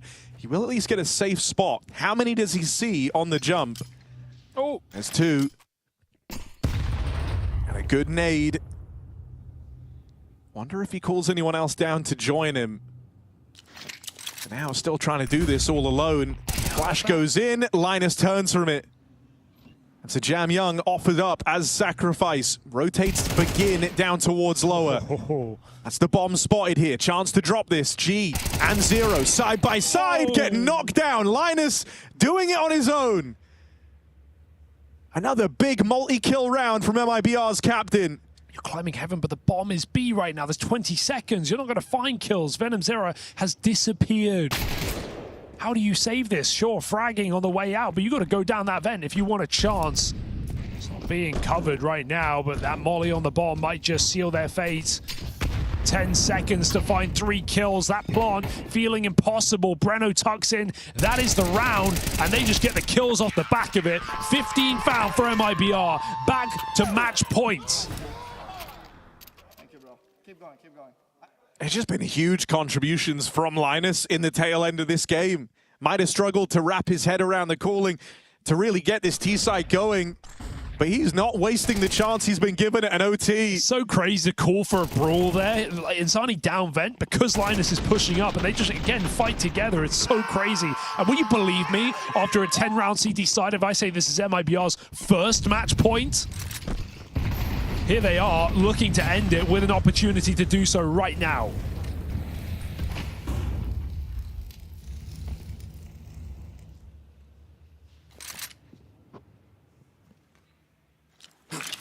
Is it going to be this cooling card of just the desperate top site exec? It's been working for both teams.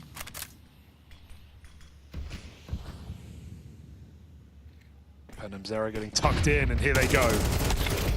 Oh no! This time the entry doesn't come through because again, Linus delivers a multi-kill. Looking for back-to-back 4Ks on his way to close this game. MIBR will recover. They turn this one around, 10-2. It was all getting away from them. Managed to get it into overtime on the back of a desperate top site play. And then, boy, they don't squander the chance they give themselves, able to turn this one around, save a bit of face, and lock in that 1-1 spot. Yeah, astonishing step up from the captain. Not exactly known for his fragging here in MIBR. That's not what he's meant to be here for, but he performs with 31 kills. And yeah, you could laugh off a 10-2 game into overtime, but the score will show MIBR take the best of one. Yeah, wow, what just a dramatically fashionable ending there to what is BO1s in a major. You know, that is what it comes down to. You don't have that moment to really squander there. Dupree, what do we see?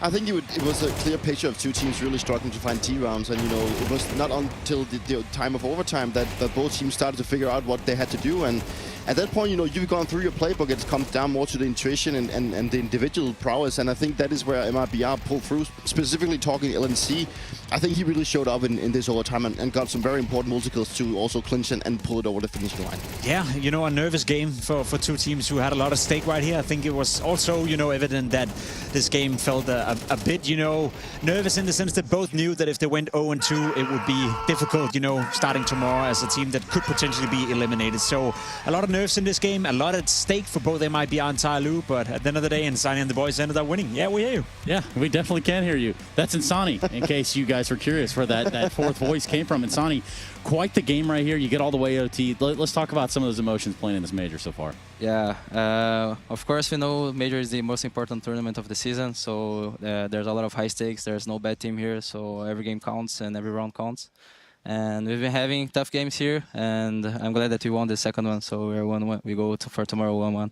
We saw you play. I saw you play at the CAC a couple of weeks ago, a tournament where you individually did well, your team did well as well. I think today was a different story. Do you think it's the nerves, is it the pressure of the major, or what's going on? I think as it's a major, I think for nervous, we can get nervous, we can get the pressure feeling, and I think what changes the most for us is the best of ones. Like rounds are so quick, games are so quick that every round matters, and little mistakes that we commit in one game can cost us the whole game. So I think that's what we did on the first map that we lost, and we committed some minor errors that cost us the game. And this last game against TYLOO, we had a tough T-side nuke. We know it can be hard sometimes. Is that why it went overtime? You wanted the game to be longer? Like we need to practice more. No, just jokes aside, I'm proud that we stayed resilient and we could go back to overtime after being up 10-2 and going to 12-11 for them. So yeah, I'm proud of the boys. What was the talking points coming into this second game? Now you had a pretty bad showing in the first one.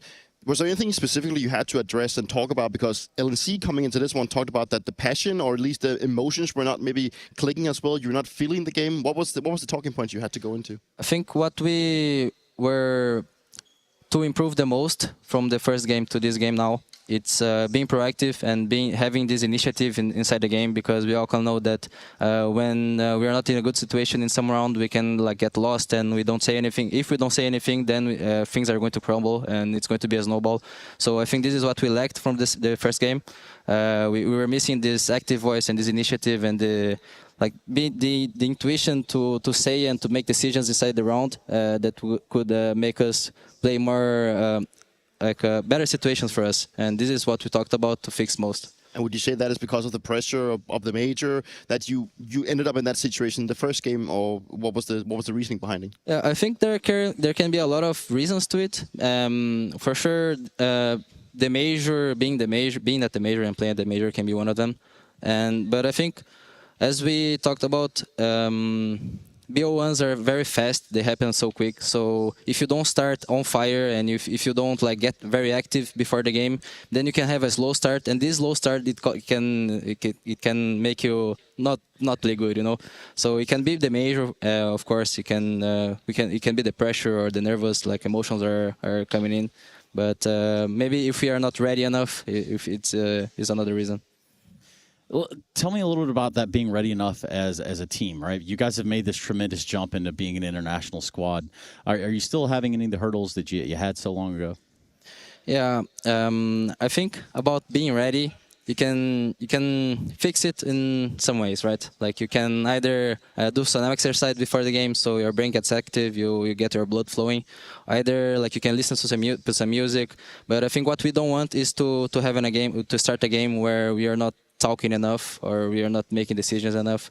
And this is what I mean about being ready, like about being active, being energetic, screaming, cheering, and this is what we need, especially on these games. I hope you don't mind me saying it, but obviously with the way you've been playing individually as of late, you are a big part of the reason why MIBR have been able to do well, and you're also, you know, arguably the best player, the most productive player within your team.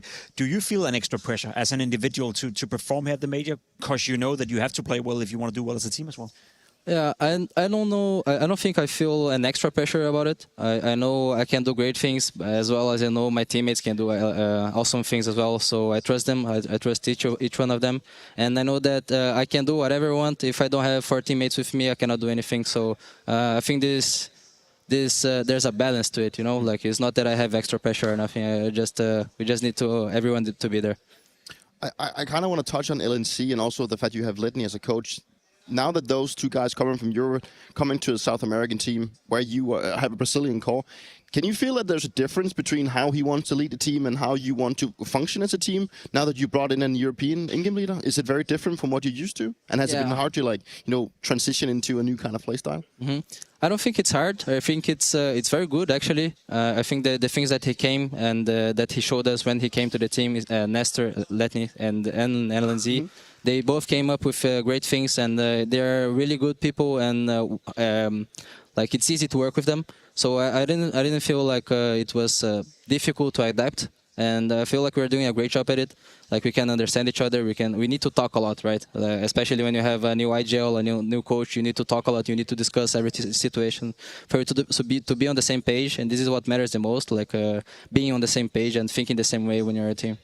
Same page. We've got just a couple minutes. We'll jump into a break. But first, I want to kind of pick your brain as we look at the stage that we're in. It's the first stage of the major. These are the Swiss stage as it is and how the results come together. Anything jumping off the page to any of the 3 of you? Yeah. A lot going on there. Yeah, you can see a lot of zebras, right?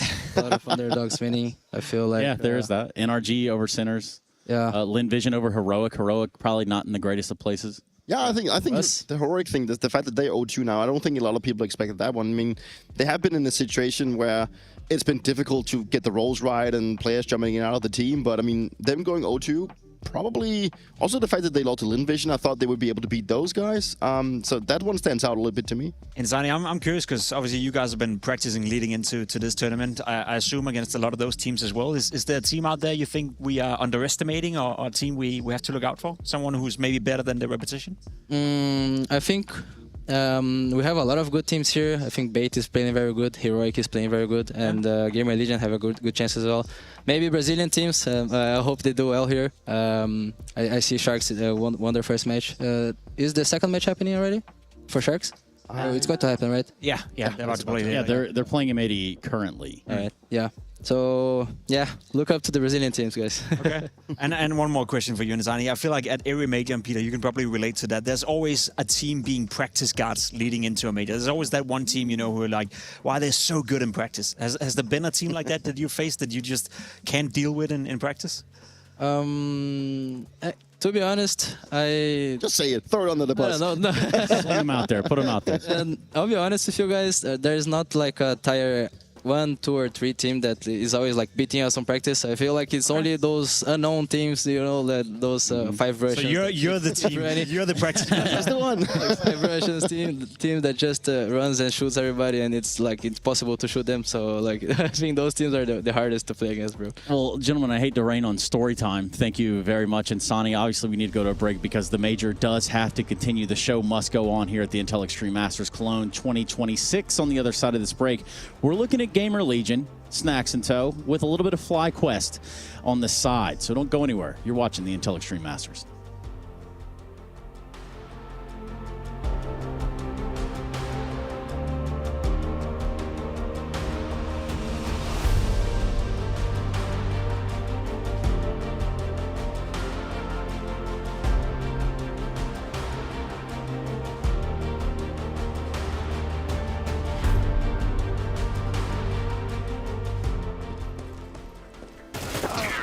Bro, you're baiting every round. Talking about. I had so many You're not trading anything. You're miles away. I carried you. Tell me one round. Hold on. Let me pull up CS stats.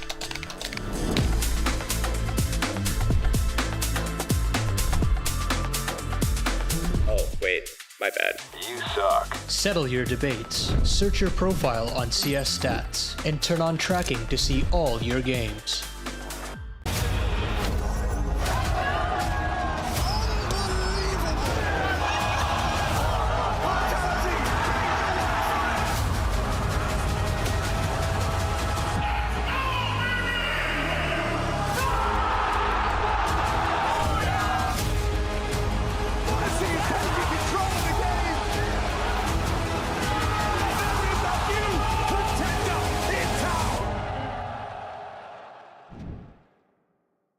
Can you do HE and flash if they don't play? I'll do nade now. I will close the door and play with you after. If nothing happens, come ramp. Pushing. Come. Careful ramp. One more. Carry ramp. Or A split, I mean. Carry split. No here. Carry Darlene. I go heaven. They might hit side. Nothing ramp. Wait. I might hurt. A split maybe, guys. A split. I'll tell you. Two door. Clean is good. One more catch. Yes, we can be ready to play on Brenno soon. Planting. He's planted. Can we He's side. 1, 2, 3. Good job, guys. Good job. One hot. He saw me going ramp, guys. Up close. I flash close. Bob. Right side, shush. Dead. Nice. Domino lower. Felipe has the long, guys. Can only be single. I'm only single. Thanks, guys. Vents. Double. Nice, Kadu. Quick word with Ins from FlyQuest ahead of your game against GamerLegion. Obviously, first off, congratulations on the first game. That was pretty labored, overtime win against Sinners. I have to ask you, what is the reset like between these games for you as in-game leader? Because you obviously had to debrief previous game, but you had to also prepare for the next one. Are you skipping that debrief because you're maybe not considering it very important for the next game? What is going on in your head? No, I mean, for us, we just did a short one. We just talked about how we felt and what we think went wrong to make it so close. Because we personally felt like we should have closed it out sooner. Obviously, they played really good, but there was just a couple of mini mistakes that cost us a couple of important rounds and broke our money. So we just talked about it a little bit, and then I went ahead with Azza and just prepped for GamerLegion. There were a couple of moments indeed where I felt that you were in man advantage, 2-man advantage, and you just weren't able to close out those rounds. Was it because of macro situations where you just didn't call well personally, or was it micro situations where players were not feeling themselves in particular moments? You can argue back with me, obviously. What are your thoughts on those rounds? Because definitely you should have closed it sooner. Yeah, I mean, I think there was a couple of individual mistakes on the CT side as well. And those 4v2s, there was one where I made a mistake on B with Nedic. And then on the T side, when we're going into B, we just didn't space well. And Shock ended up getting a 4K from Long. And we lost that round as well. I think it's just small mistakes. There's a couple of bigger problems, like macro-wise, but that's something we can't really focus on today. It's for the future.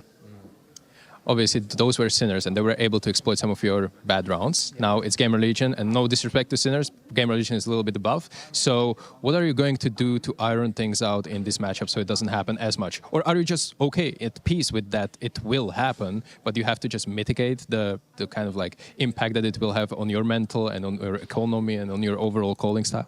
I think there's a lot we can do to mitigate those mistakes. I think we just need to stay more calm. Towards the end of the game, when it was getting a bit closer, we were a bit more panicky and probably making a lot more mistakes. We're on a comfortable map for us now, which is not saying Ancient isn't comfortable for us, but it's a map we've had very good results on in the past. So we just got to play our own game, really. It's GamerLegion. They're obviously a good team, but I think at the end of the day, we have to just bring it to them. Really quickly, just that pre-major boot camp of 11 days, I believe. How much did it help in ironing things out and making it less panicky that you just said? I mean, it helped a lot. Obviously, with 3 of us living in Australia, it's been really hard to get some quality practice. So it was up and down boot camp for sure. We're getting back into the swing of things, but we were really confident coming into the major that obviously we felt like a lot of people were underrating us, considering our practice results. But it's just about we had a lot of time to make a lot of new strategies as well and just change our playbook and update, because obviously we haven't played as many Tier 1 tournaments, so that helps in its own sense. A lot of insightful answers. Thank you for this and good luck in your second game. The Intel Extreme Masters Cologne Major 2026 is brought to you by ESL in partnership with Intel, Acer Predator, DHL, and Zoe.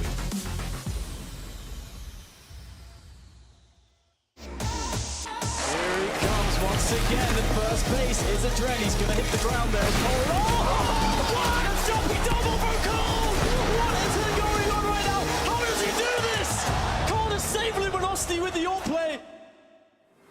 Well, some players visit Cologne, others are made legends, and for both of these two teams, they're going to have a long hill to climb to get to that point. I want to welcome you back to Stage 1, Day 1, here at the Intel Extreme Masters Cologne Major 2026. I'm Trace, Pimp in the middle, Dupree down on the end. Everybody's got their own accolades, and we're here to walk you into a matchup where both these teams got their foot in the right direction.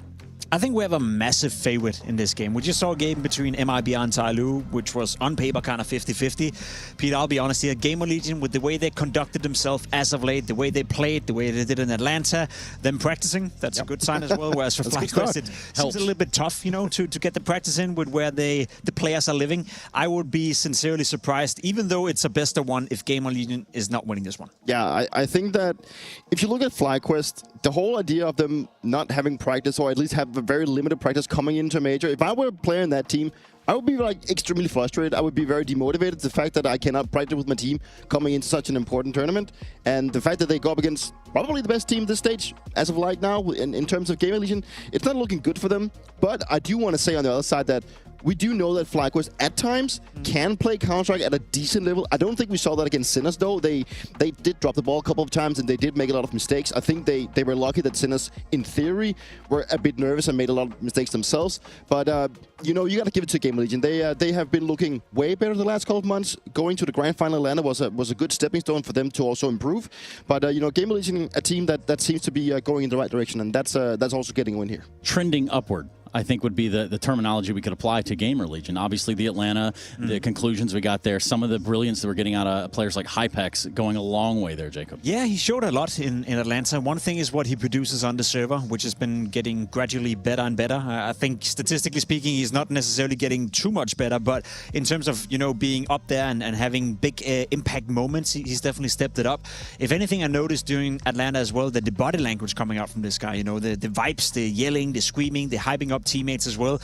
He's becoming a pretty big profile, dare I say it, within GamerLegion. You know, a team that sometimes need a little bit of extra mood. We don't necessarily know Snacks to be the biggest hype man. He's more so the brain behind the operation and has this calmness to him, where a guy like Hypex, plenty of times in Atlanta, was the one screaming, was the one playing with the opponents as well, you know, yelling at them, screaming at them, trying to get their attention. So he brought a bit of personality to GamerLegion, which is something I like a lot. Also very important when it's such a young squad to have someone that at least brings some energy, and it's nice to see that it's one of the young guys that brings this, and he shows that he wants to be here and he wants to make the best out of everything. And you know, it is a role that has been swapping a little bit inside of GamerLegion, but it seems like he's at least become more stable. He's to be fitting into the team, and everyone seems to be enjoying themselves, and that also shows in their results, and he's also playing a big part of it. Yeah, he most certainly is. Hypex, I'm looking at another guy in Towson that's obviously having his contributions to this upward trajectory that we find a GamerLegion on. And I think we could sing his praise a little bit too, Jacob. Towson is a great player. I think by a lot of people out there, you know, not a name that necessarily strikes your mind and you think of, oh, this guy is great, but he's just solid within GamerLegion. Yeah. I feel like whenever I watched him play, he never really makes any glaring mistakes. He's never really in a position where he's not doing what he's supposed to.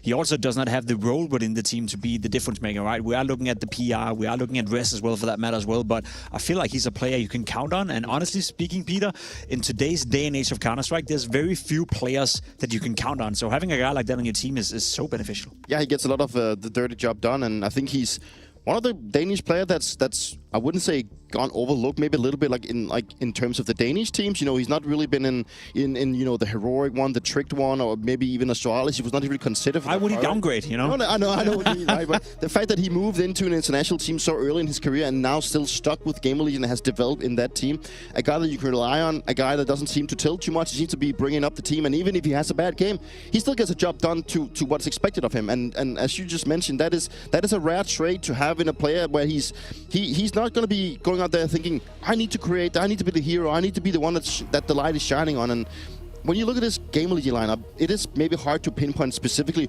who is the big star in this team. Like, they all can shine at different times, whether it's going to be Res or it's going to be PR. But THUNDERDOWNUNDER is there to back them up and have their backs when things is needed, when it gets most grim. Well, we are going to get GamerLegion versus FlyQuest, the second time we're seeing GamerLegion on Inferno today. And some great CT looks, or T-sided looks there on that for that side. So let's do it. It's Inferno. Yes, it is. Both these squads finding success at the start of the day, now squaring off against each other. I've always wanted to know, who was better, JKS or Snacks? Well, we're about to find out. Yes, indeed. After a fall from grace, let's say. Another squad that were hotly anticipated as an 0-3 pick. That's crazy. That's crazy. I'm sorry. That's crazy. Not what you're saying. They always pick the Aussies. Yeah, you know, they don't realize. Sure, the form has been poor for FlyQuest recently, but no, it's been a few years. Get with the times. Don't worry. Next major, you'll stop doubting the Aussies. Next major. What have they got for us? Pistol round coming in quick and fast to this B-bomb site. Just res, not for long. He'll join the body bag. Zip it up. It's a save. FlyQuest pistol looking locked in as the kitten purrs to life.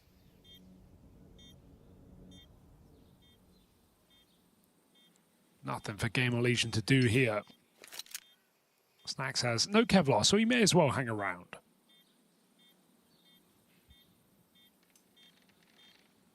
Saw a good game out of FlyQuest earlier, starting quite strong. It felt like Sinners definitely was shaky, nervous, a lot of missed shots, despite being in very good positions.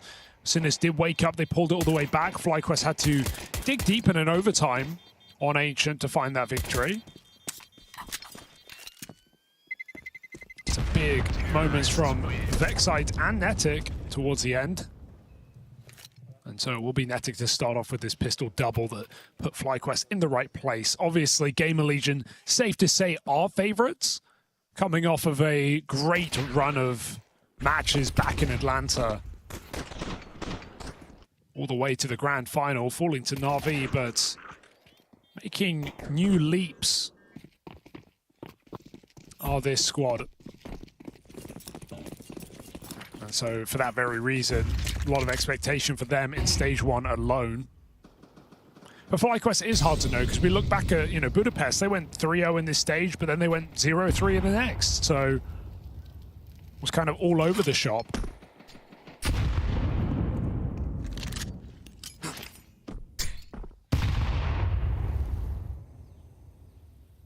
Right now, just looking to keep things simple with another B execute. Snacks can put the smoke down. I don't think it will stop them.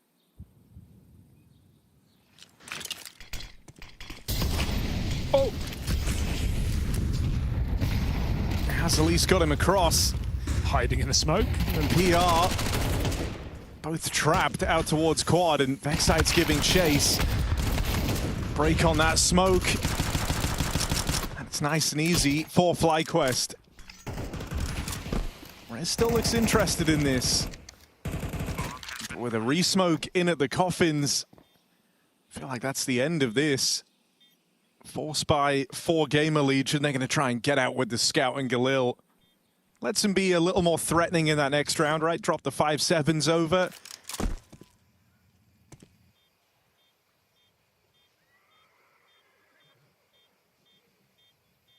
But looking good to convert on these pistols are FlyQuest. Ooh, all right. Just to sweeten the deal a little.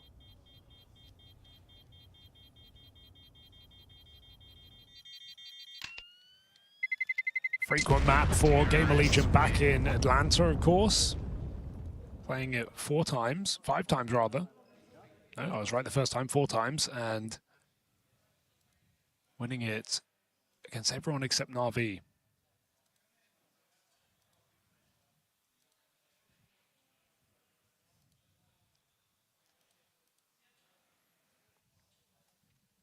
So FlyQuest will be just a clean conversion here to get them off on the right track at the start of this BO1. You know, while I laugh off the idea that this team would go 0-3, at the same time, 2-0 would be one hell of a way to end the day for a team that has been coming off the back of some very lackluster results, a lack of chances to play top-tier events. You know, we've seen them playing out in China for some time, doing tier 2 lands in Europe like Draculam. And so it has been a bit of a fall from grace from FlyQuest, no doubt about it. 2-0 start to the BO1s would be one way to take that bad taste out of your mouth. And right now, FlyQuest making quite a statement with these B hits, going for the 3rd straight in this round. Triple mollies into that site, and it would have been 4 if they hadn't missed the first box molly. 3 will connect, blanketing this site in fire, and bomb getting planted. Should be fine. Bit of a mess up top, Banana. They don't realize there's a second player at Sandbags. But GamerLegion, is this winnable, or are you tempted by the save?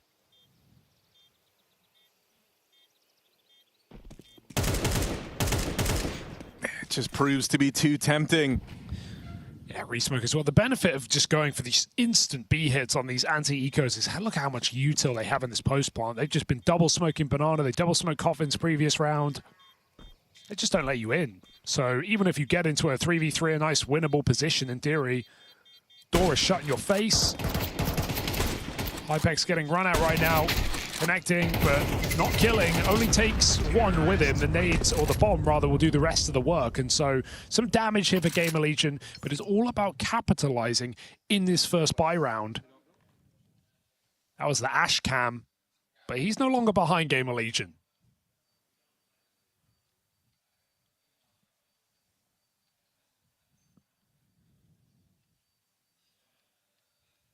Surely they wouldn't do it again. But at least now GamerLegion have grenades to stop this Banana take. 3 start B. I like this. You don't want to have your B site feeling super susceptible in the early game of this CT Inferno. FlyQuest, though, anticipating that this is where they might meet their match, they've gone elsewhere. Looking for an A-side finish and doing so very, very quickly, playing ahead of this util. Only 2 players here. Rotate making its way over with Rez now arriving at the arches. Still need a hold for Torsen and Hypex. Orp might find one, but he's dead after that. It's a fleet of entries from JKS. And that's another save for GamerLegion as this first rifle round falls on deaf ears. I do love it. You go for 3 straight up B hits, and then you just apps pop, knowing they're going to be weak on this side of the map, right? Heavy B, early start, lots of util thrown, and FlyQuest just erupt on that A hit, finding the gap perfectly. It's one hell of a way of selling your opponents down the river. And GamerLegion, no paddle. I mean, it's clear that FlyQuest have been going through a bit of a time trying to, reinvent themselves. Yeah, they speak Mandarin now. Had Azza join this squad months back as the coach. Oh, yeah. And looking to try and change things, right? Because you were talking about Inferno being a highly played map for the GamerLegion squad. In the last 3 months, they've nearly played it more than FlyQuest have since JKS and Regali were in this team. Total 12 times with that version of the lineup. 2 since Story joined. Damn. And so in terms of looking at tape, you don't really have a lot to go on if you're GamerLegion.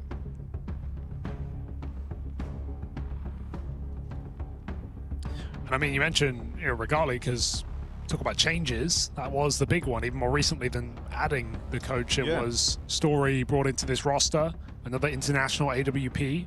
And, you know, Regali definitely had his crazy pop-off maps, and he had some really good performances as an individual. But we also saw a lot of mistakes. We saw a lot of poor utility from him specifically, and some things that need to get a bit tighter. So maybe Story bringing some more stability to this team is the hope for FlyQuest. Right now, stable start, 4-0. GamerLegion saves allow more investments.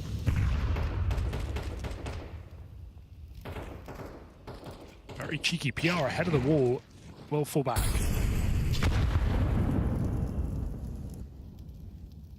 Good thing he did. That nade break on the smoke would have ruined his day. Looking like another fast A finish. This time 3 through the apartments. Flashes to set them up. Yep. Etic trying to lead the charge. Cut down. Torsen can't offer anything up. It falls to Rez. That's a huge hat trick. And now trying to buy some time. He's got Hypex here to back him up on that AWP. And teammates on their way. This should be GamerLegion looking to get on the board. In comes Story and Vexite with a killer piece. And now those rotates will be needed. Snacks and PR have something to prove.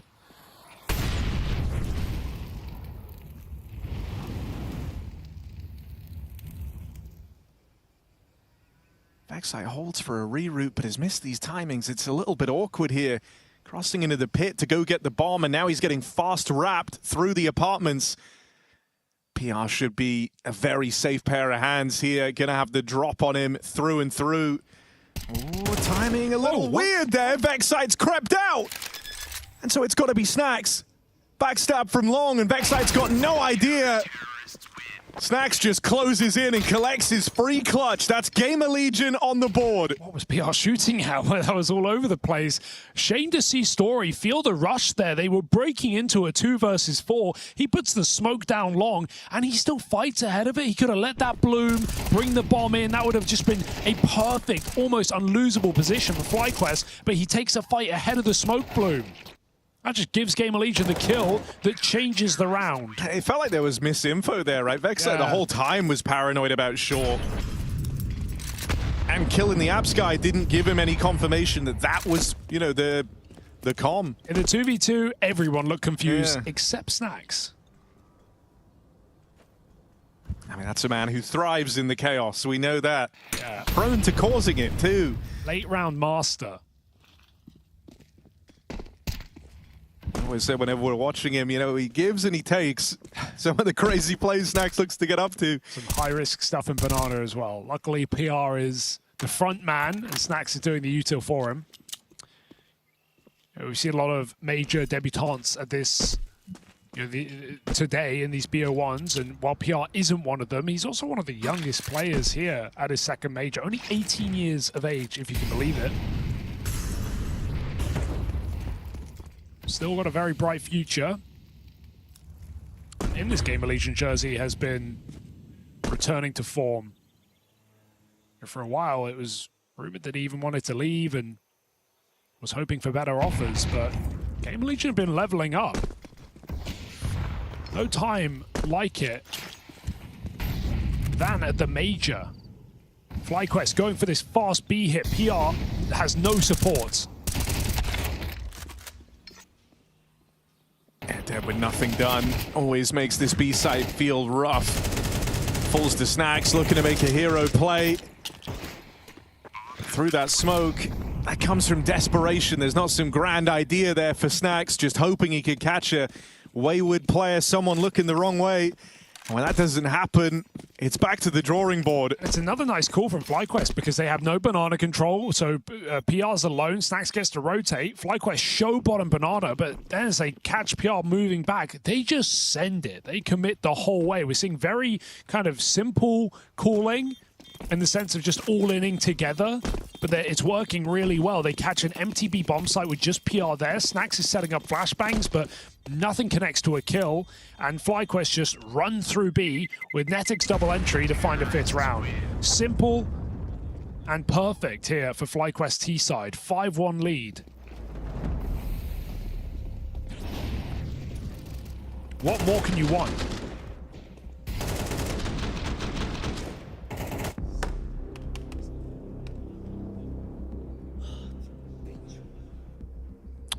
stress. Because this B site has been abused. It has been the problem in this CT side.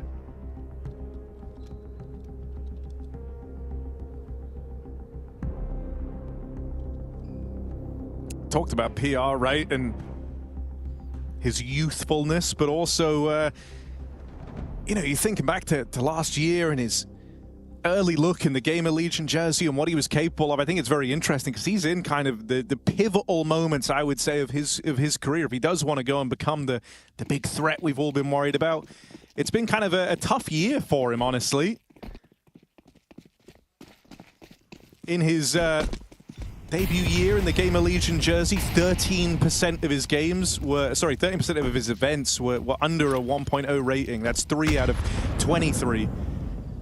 But in 2026, it's 50%. That number has climbed up drastically. He has hit the struggles, it's safe to say. Yeah, we've seen, you know, the uptick from players like Hypex on this AWP. Reliability from Rez. Flick shot. Tries, but nothing here for Hypex. FlyQuest live to tell the tale. Expecting Banana retake perhaps by seeing 3 players in, or by seeing the AWP in B. Thinking there's 3. They pull back, nothing comes in. JKS deep apartments. Still pressure on middle is going to keep 3 players on A. FlyQuest are fine with that. More util blocking JKS. He won't get to play for some time. FlyQuest might just be forced into this B hit. Reclear in middle as well. I mean, these B hits have been no problem for FlyQuest. The reclear is nice for Rez at least. Opens up a route to backstab, but they won't take it. 3 players in B. They feel like this one's ripe for a retake. PR fighting ahead of the util. Vexite did make it past him. And Hypex didn't realize. Bomb dropped and 15 seconds left. Got to get a move on here. In amidst all this madness, have to try and find that bomb plant. And Netic will. Double swing, that's nearly the lineup. And with Netic iced out, pincered on both sides, there was nowhere left to run. Oh, very nice try there. It's awkward for JKS in middle, but they still have the manpower in B to make that work. I think it's a missed smoke on the coffin side that lets PR come through and put so much pressure on. Saw him with a huge gap, able to get a kill and a half. What that could have been, if not for PR. Nice tapping from Rez as well. Keeps the pressure on that bomb planter. Dropping it on the left side. Well communicated by GamerLegion. Didn't lose track of that bomb at any point. So FlyQuest get one more buy in them.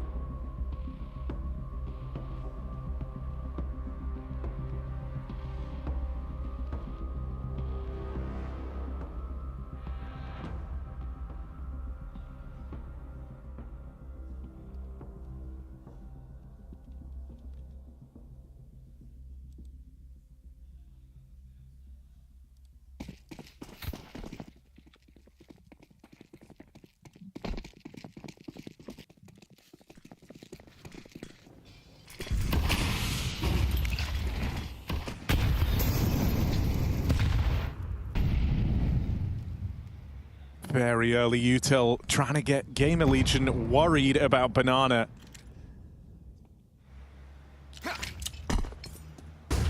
Real objective looks to be an A play here with a very big lean there early on. It's where this move right now taking place over at B for PR and Snacks is so nice, right? They've kind of come in and confirmed that that wasn't real util being committed to out towards Banana. Chance for Hypex there. That would have been a 5-on-3, but the shot just whistles on past. It's just no util left as well, so you almost feel like you have to commit with something here.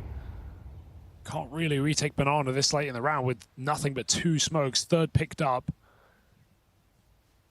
Not a flash to get this AWP off position. Hypex remains on the line, and they just have to kind of trade out in middle, sacrifice a player to this AWP. Could try and block long with one of the smokes, worry about him a little bit later, but they give him the fight straight up. With Hypex now repositioning that tag not finished by JKS in the apartments, and a backstab closing in. You are in a very tricky spot. Nade's gonna get rid of Exile, go some way to doing so. It's the Snacks backstab that lays this one to rest. It's GamerLegion that start to close the gap on FlyQuest. Even there, Snacks not running at any point, just walks it in, closes that gap. His whole team looking at that shooting gallery. And a nice, again, aggressive Snacks. Keeps the pressure on FlyQuest, so much so that they're broken now. It was a really nice, strong start on this T side, but GamerLegion done what they must to stay in this first half.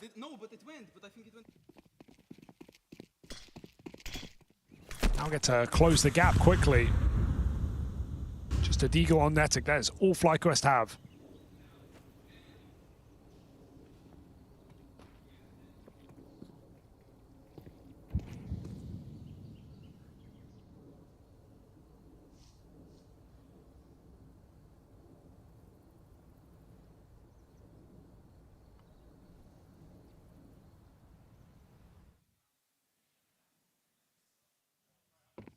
Have this double sight set up to contend with. Rez out here on long, won't be shy of teammates offering him flashes should he want to commit to these fights. And so no problems here. Down to a one-round game. FlyQuest might have been happy with the strong start, right? Calling with real conviction to get the ball rolling on this T side, just with instant B hits, instant A hits. But as it drags on, you're going to feel very sour about the whole thing. If this ends up being a streak of rounds for GamerLegion to close out the half.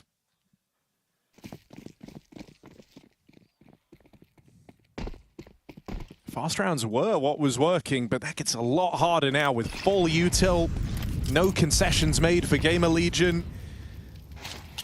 And an AWP that you're always worried about. Again, they're going to go looking over towards this A bomb site. JKS been lurking out towards the apartments, so they were more than ready for that. Torsen gets rid of him. Rez even spotting these bodies trying to come through the smoke. He'll send him out in bags with that double.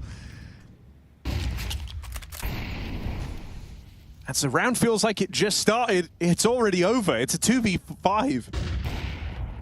Yeah, trying to do something out of spawn least, but leaves him with nothing to show for it. Hypex waiting, doesn't even believe in the flashbang. FlyQuest maybe just push back to spawn here with a save, knowing how unrealistic this round is.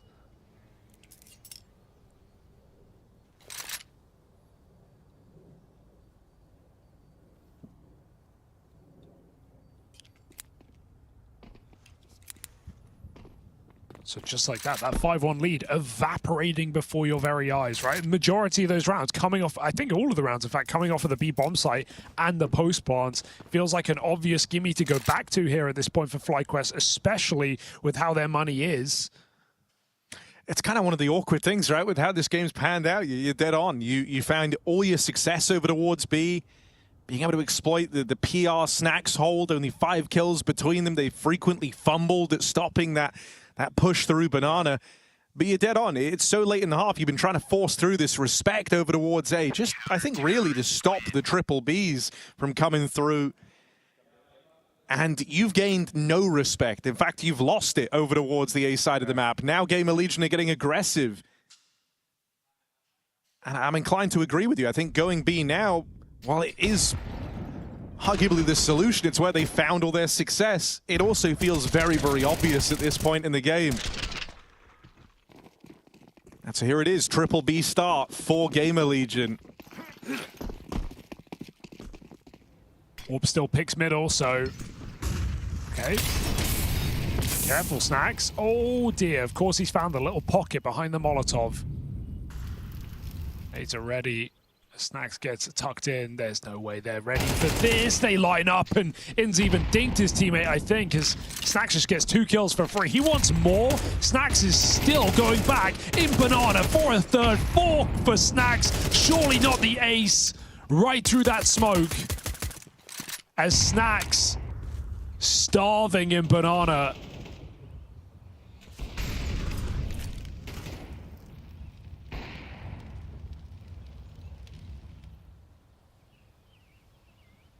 And these last 2 rounds have gone by in a whirlwind for FlyQuest. Snacks looks for all 5.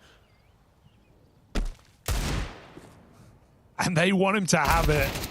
But Torsten takes it in middle. Nonetheless, no complaints. It's the big 2026 and Snacks is still hungry. That was a sick sequence. Even like the little reposition out towards the sandbags just to get a little bit deeper into the just mollied position. Lets him hold this shot for 1 more second. Lined up double kill. And a complete mow down. This was the guy they were exploiting to start their T side. Well, they didn't have him in the B side more often than not. But feasting now. Okay, that will open up a chance. A spray through the mid smoke. It's a 5v4 here for FlyQuest in this last round of the half. So you're saying there's a chance? It feels huge that it's on to Rez. He's very much been a stopgap in many of these rounds, right? Causing problems in every one of the A hits. Even on his rotate has been a nuisance in these B retakes as well. And so you feel a much bigger degree of freedom getting rid of this thorn in your side that just existed throughout all of this first half. Resources get stretched a little thinner as well. It's a 2-2 setup on either side of the map for GamerLegion. And so FlyQuest have themselves a 5v2 wherever they go. I'd like to think that's enough. Faking this mid play right now. Entry might just come in anyway. Are they still going to walk into this banana setup? They catch PR moving out of position. That fake works wonders, and FlyQuest do find the final round, breaking that streak of 5 and making this game even Stevens at the end of the first half. BO1 for a clean day in the office. Who's got it?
on his own. But look at the time. Look at the time. There's 7 seconds to blood and bomb. They're trying to go pyramid, but there's no more play. Stewie's on the round. We go to overtime.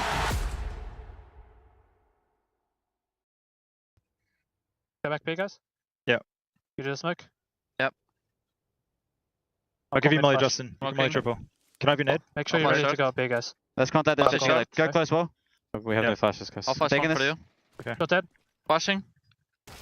Dead Nice. B. I killed the Nice, guy. nice. Kill stack, kill stack. Nice, eh? Nice kills, Well Dick. done. Thanks, G. Round. Nice kills, well done. Good call in that last round, Josh. GamerLegion were able to recover from the blinder that FlyQuest dealt them in the first couple of rounds. Went on a big old streak of their own with 5 in a row, only for FlyQuest to snatch away the final one. It's left us tied up at 6-all on Inferno.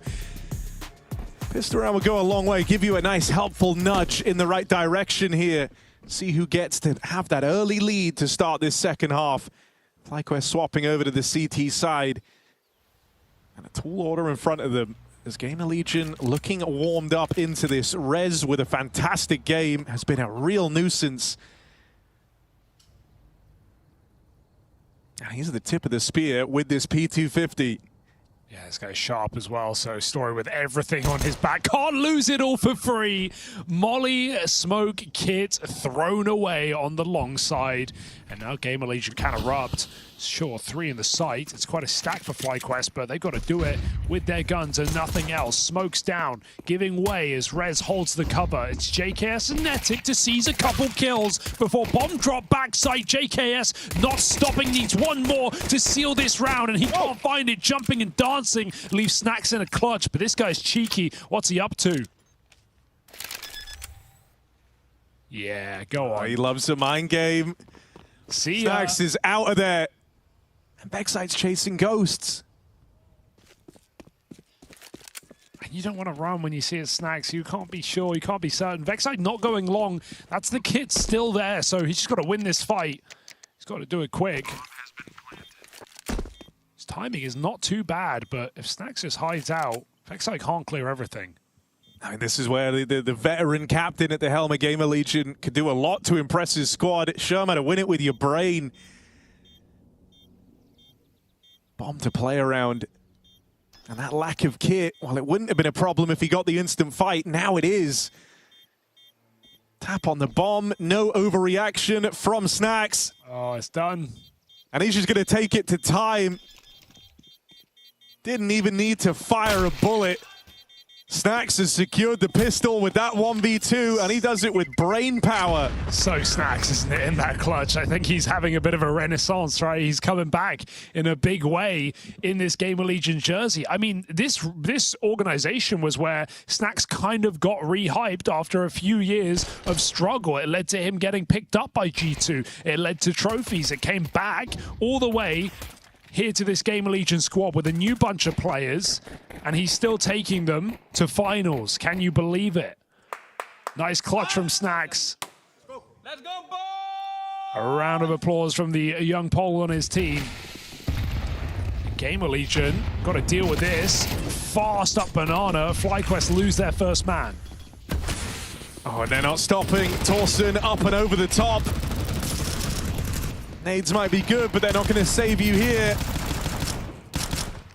And with no kill from this spam, this is a losing battle for FlyQuest, and they know it. They're out of there. That's a taste of their own medicine after that first half.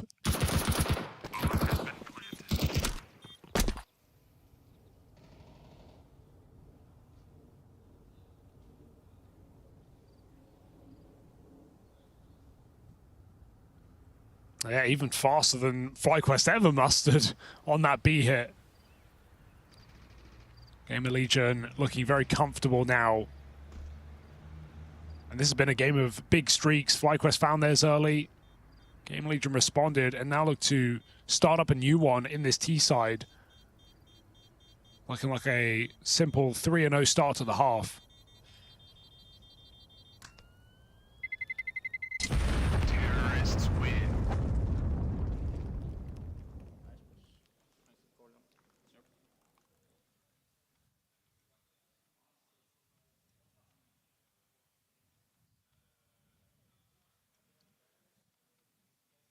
A lot of HEs brought up in this round here for FlyQuest, so gonna nuke something.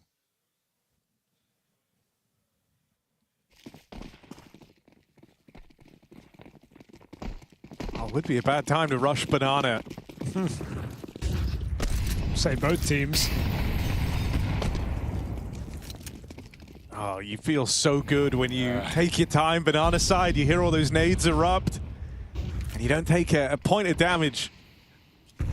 Well, take 5, but that's 5 HEs. It's not 1 point.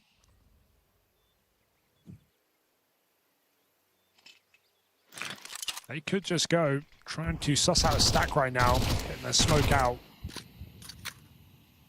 Bomb is still back in Banana. There's no hurry here for GamerLegion. Oh, they're getting tempted by that smoke, and I think that's a problem. Torsen didn't like it.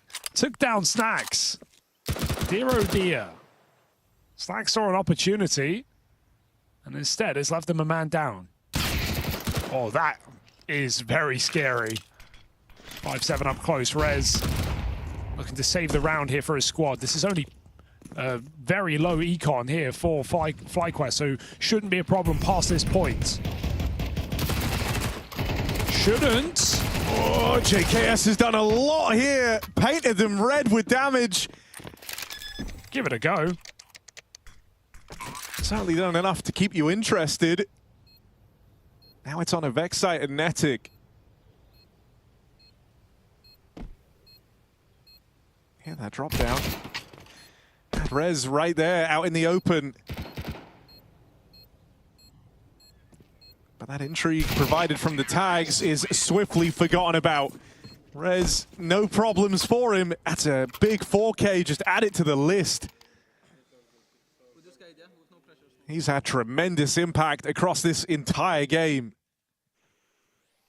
Yeah, now you feel like you almost, despite that 5-1 lead, don't really have a lot of room to move if you're FlyQuest. You kind of have to get going straight away on your first rifle round. Sure, Story's been on T-side. He's not had that AWP. Now he finally will, but he's 4-9. Probably not feeling too warm in this game right now.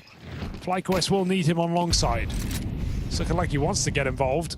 He's going to hear the pitter-patter up second mid. Might be something worth grabbing here for that AWP, and he's going to pluck Rez from the pack. That's Bomb loose in middle as well. GamerLegion felt like they were going to go, have to cancel. Yeah, it's a game that just hasn't been dominated by AWPs yet, and so FlyQuest really hoping that Story can change that. It's a big opening here, and you're dead on about it forcing a change of plans for GamerLegion. They call the bluff on this wall smoke and just walk right through it. And this is good, right? Forcing all the util out of these B players at the minute mark. They're just going to come blistering on through, right into CT, around Vexite. Inns has tried to give him a pathway out, and they saw a player make it by them. So just going to choose to battle forward here, look to stop the Banana spillover. And with 2 players now homed in on this flank for Snacks, he's not going to find a thing.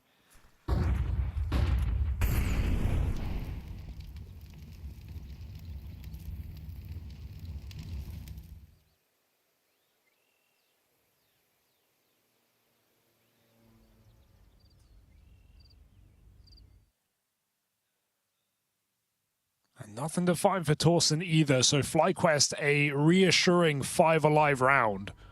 A necessity on this comeback attempt. I mean, I think that was really well handled for Inns and Vexite, right? That's a high-stress situation. Smoke's down. They blow their way through your top Banana smoke on an awkward off timing. You had nades out as the push begins. Inns able to get gun on. Vexite was so blind, so I feel like it had to be Inns who told him that players crossed into that CT smoke with vision from the site. And I like the way they approached that. They didn't get bogged down in chasing Snacks, trying to deal with him on the CT wraparound. They just focused all fire out towards the mouth of Banana. And they shut down everyone else. And then suddenly it doesn't matter that Snacks made it past you. There's no survivors left to actually, you know, join up with him. So it's a good step in the right direction. Nice place to start. Yeah, important for Inns, who's also had very poor map here. Him and Story both struggling, finding some impact in that previous round. It's never too late to have your moment here. This FlyQuest need to dig deep on this return. backside. They've already pushed the molly, but he does recover well. Smoke down, got a spray. And Rez over the top keeps things even. Do they just want to jump for this one? It seems like they do. Natic arrives out towards CT. And Inns providing the cover. Might just do it all himself. Huge 3K from the captain, who, as you say, has been quiet all game on these last 2 rounds. Massive impact. Oh. And Hypex in a really rough spot. Bomb dropped out towards the pool. He won't survive the crossing. Yeah, instant timeout. I mean, that got a bit panicked for GamerLegion. I think they get their entry and they realize there's only one guy B. We can hit this site, but I don't know if that was FlyQuest throwing a T-smoke or if they tried to smoke the molly for rush. Look how poor it makes that site hit look. They have no CT smoke down. That would have been more valuable as CT smoke, wait out the molly, then you can 4-on-1 the B guy. Instead, they block themselves or they get blocked. But regardless, they have no CT smoke. Perfect crossfire for FlyQuest. They just get slaughtered. Don't know where the util was. Feel like that was early enough in the round that GamerLegion should have a smoke for spawn. Instead, just easy crossfire. Inns massive triple. And FlyQuest giving it a good go in this second half. Yeah, you're certainly breathing a little easier, right? When it was all hinging on 1 or 2 rifle rounds, potentially deciding the outcome of this game, every round feels stressful. Now you got it down to a 1-round game. You have GamerLegion in a weird spot in terms of the money. They'll get a hero gun here. But you're starting to make some bank. If you can keep this one clean, FlyQuest are in with a real chance of saving themselves on this map. Wow. This could be the difference maker, though. We said he's been playing lights out all map long. Can't offer up a double entry here. They're going again. Straight through, leaves it to Chance on the spam, takes big damage in the cross. And now Rez has to hit hard with no health to back him up. Inns will get past him. Good deke back for PR.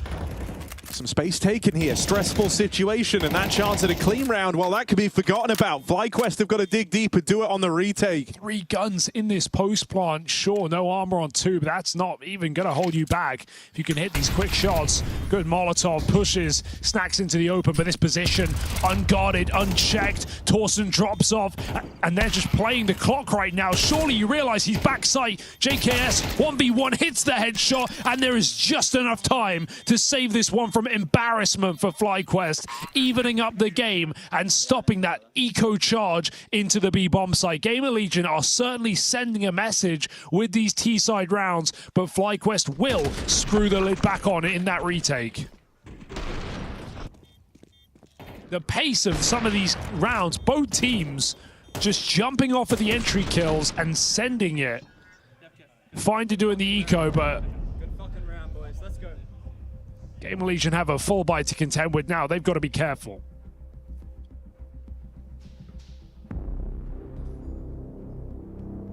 I mean, over this streak of 3, each round's gotten progressively closer. And weirdly, it's the one where GamerLegion had the least to work with that they find the most success. In that previous with just the hero gun. Is this where they break through? Can FlyQuest start to run away right at the tail end of Inferno? Asa punctuates this round with a timeout. Because you've been grinding to tie this up, but this is the big moment. This is the one where you can really carve out a path to that 2-0 position.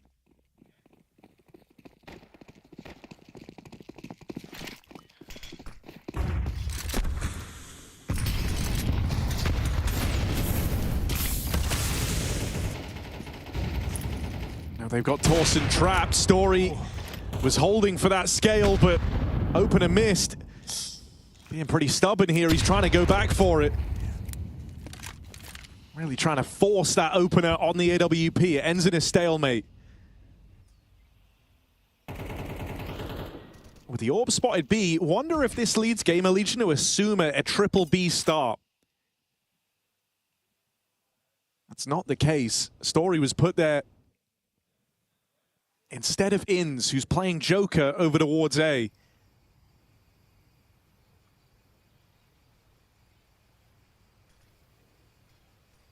Exec coming in, but right now could still feel like a fake. FlyQuest don't have that info. They're backed up in their crossfire. In spots a lot of players. JKS in a high impact position. Can drop off. Doesn't need to. They just get clothesline off with your head. JKS double. Netigan ins are there to support, and everybody pulls their way in this round. A flawless 5 alive shutdown of that execute from FlyQuest. Talk about a way to just bandage any weirdness you were feeling at the end of that hero gun round for GamerLegion, right? Where you get out just barely on the back of a clutch. This one ends flawless with this beautiful double out of JKS, full blind. You wouldn't know it. And now not only in pole position, but you've set yourself up for money for the remainder of this game. Pressure now falls to GamerLegion as they're on the ropes. They can feel it as well. They really want to get away with a cheeky round. They put a good amount of money in. Just again, going for this B-pop through the smoke. Vexai's committed. If they flash through right now, they can catch them off guard. And that util does come over, but Vexai, well timed, backs up into the site and can get a block in time as well. But again, caught off out of position. FlyQuest can't afford to lose this one. Double kill on the hold. Inns the same. Shut down in this site once more from FlyQuest, as Inns has certainly recovered in this map. He had, I think, 3 kills at the halftime. Showed up on this B site. Hypex 1v3.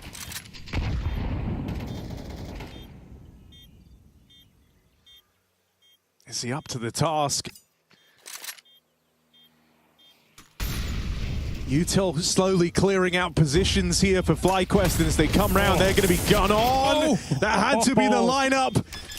And not able to get it means FlyQuest continue pulling away. Yeah, the danger of the instant execute that we're seeing all game, right? It's the one, whoever gets out better has all the util. If the T's win on the rush, they have all these smokes to cycle in the post-spawn. If the CTs are retaking, they've got all their mollies left up. So double molly backside, there is nowhere to stand. And FlyQuest play it together in the 3-on-1. That is 4 rounds, now 5 in a row for FlyQuest. And right there on the edge, this gun round all but seals it. Looking to send Torsten up banana, perhaps. They got a half-wall smoke.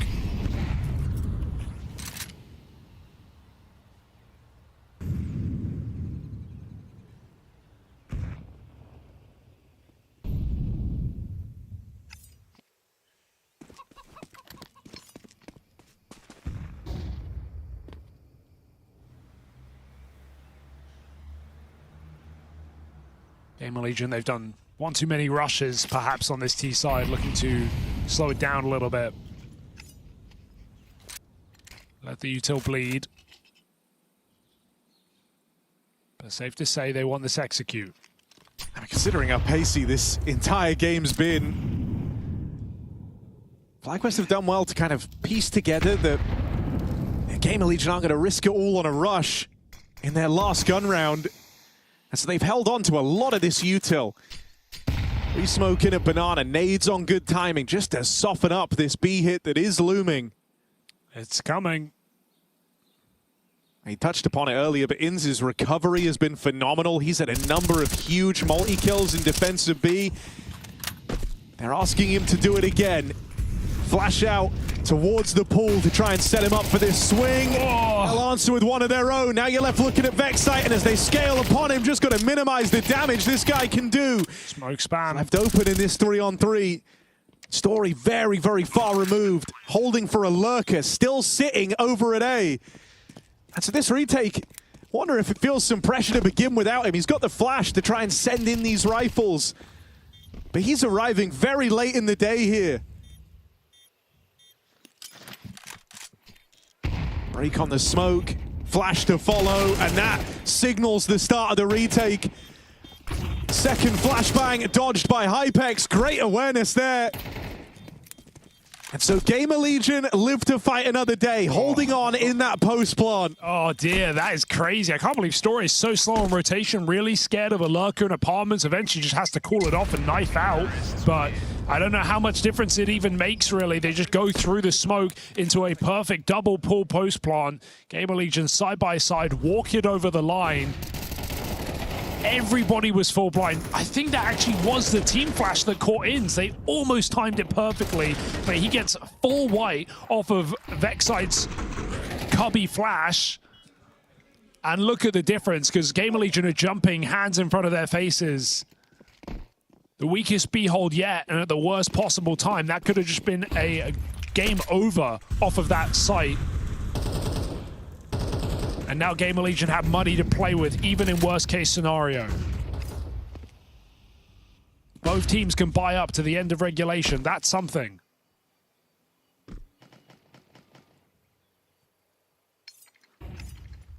And this has just been a game dominated by B hits. So why would it change now? Round 22, GamerLegion go back for more.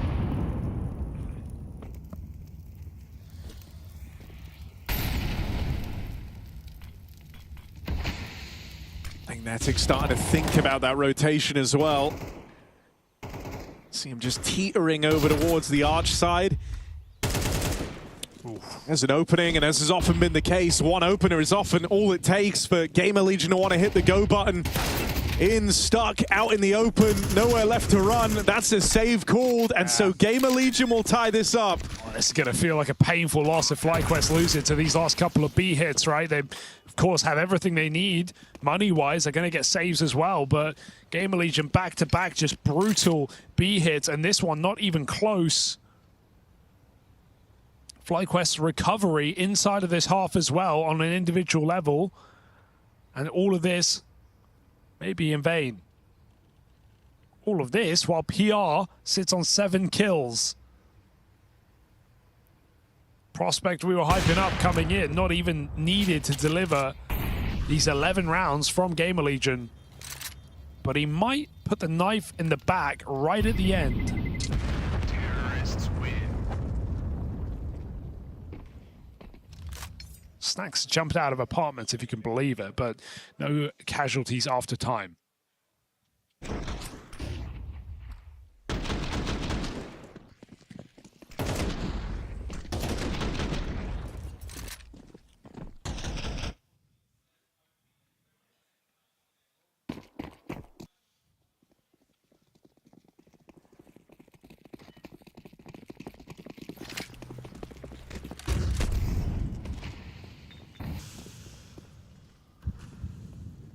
We finally have a reaction. It's a triple B from the get-go for FlyQuest.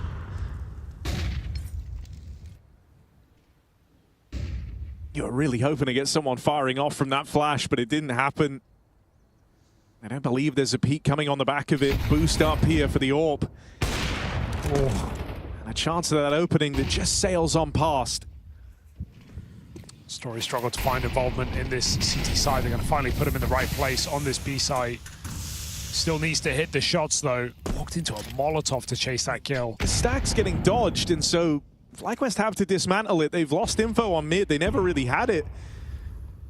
And it's long getting walked on. Vexite arriving as this B site rotator has to catch. Ideally more than one. You're still feeling pressure here. Rez will get past him. And now the A site starts to feel very claustrophobic. No way they go B here. They've just given up banana control. FlyQuest take it back. This is a crazy mid-round to call. They surely have to still end on this A site. And I mean, PR needs this entry, or things are going to go very wrong. The timing is JKS. Looks back to the library, leaves Netic alone. An impossibility, surely. Stuck in the site, traded after one, and that might be that. Out of position. Outmanned, outgunned, bomb down. This is looking like match point.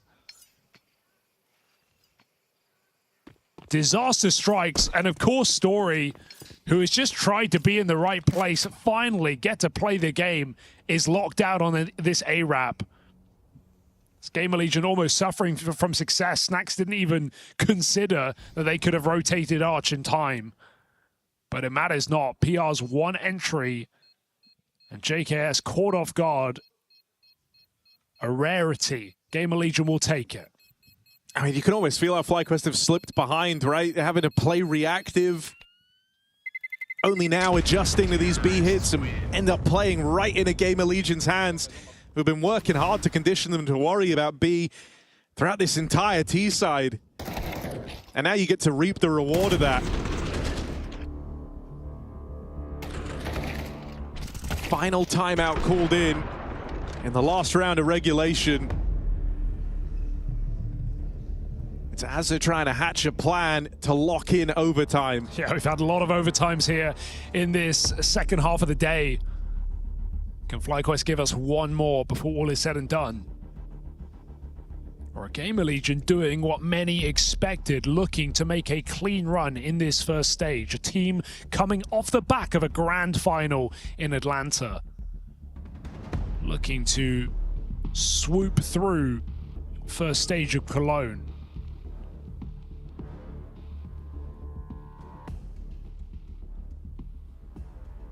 It's never easy, but they found their 12.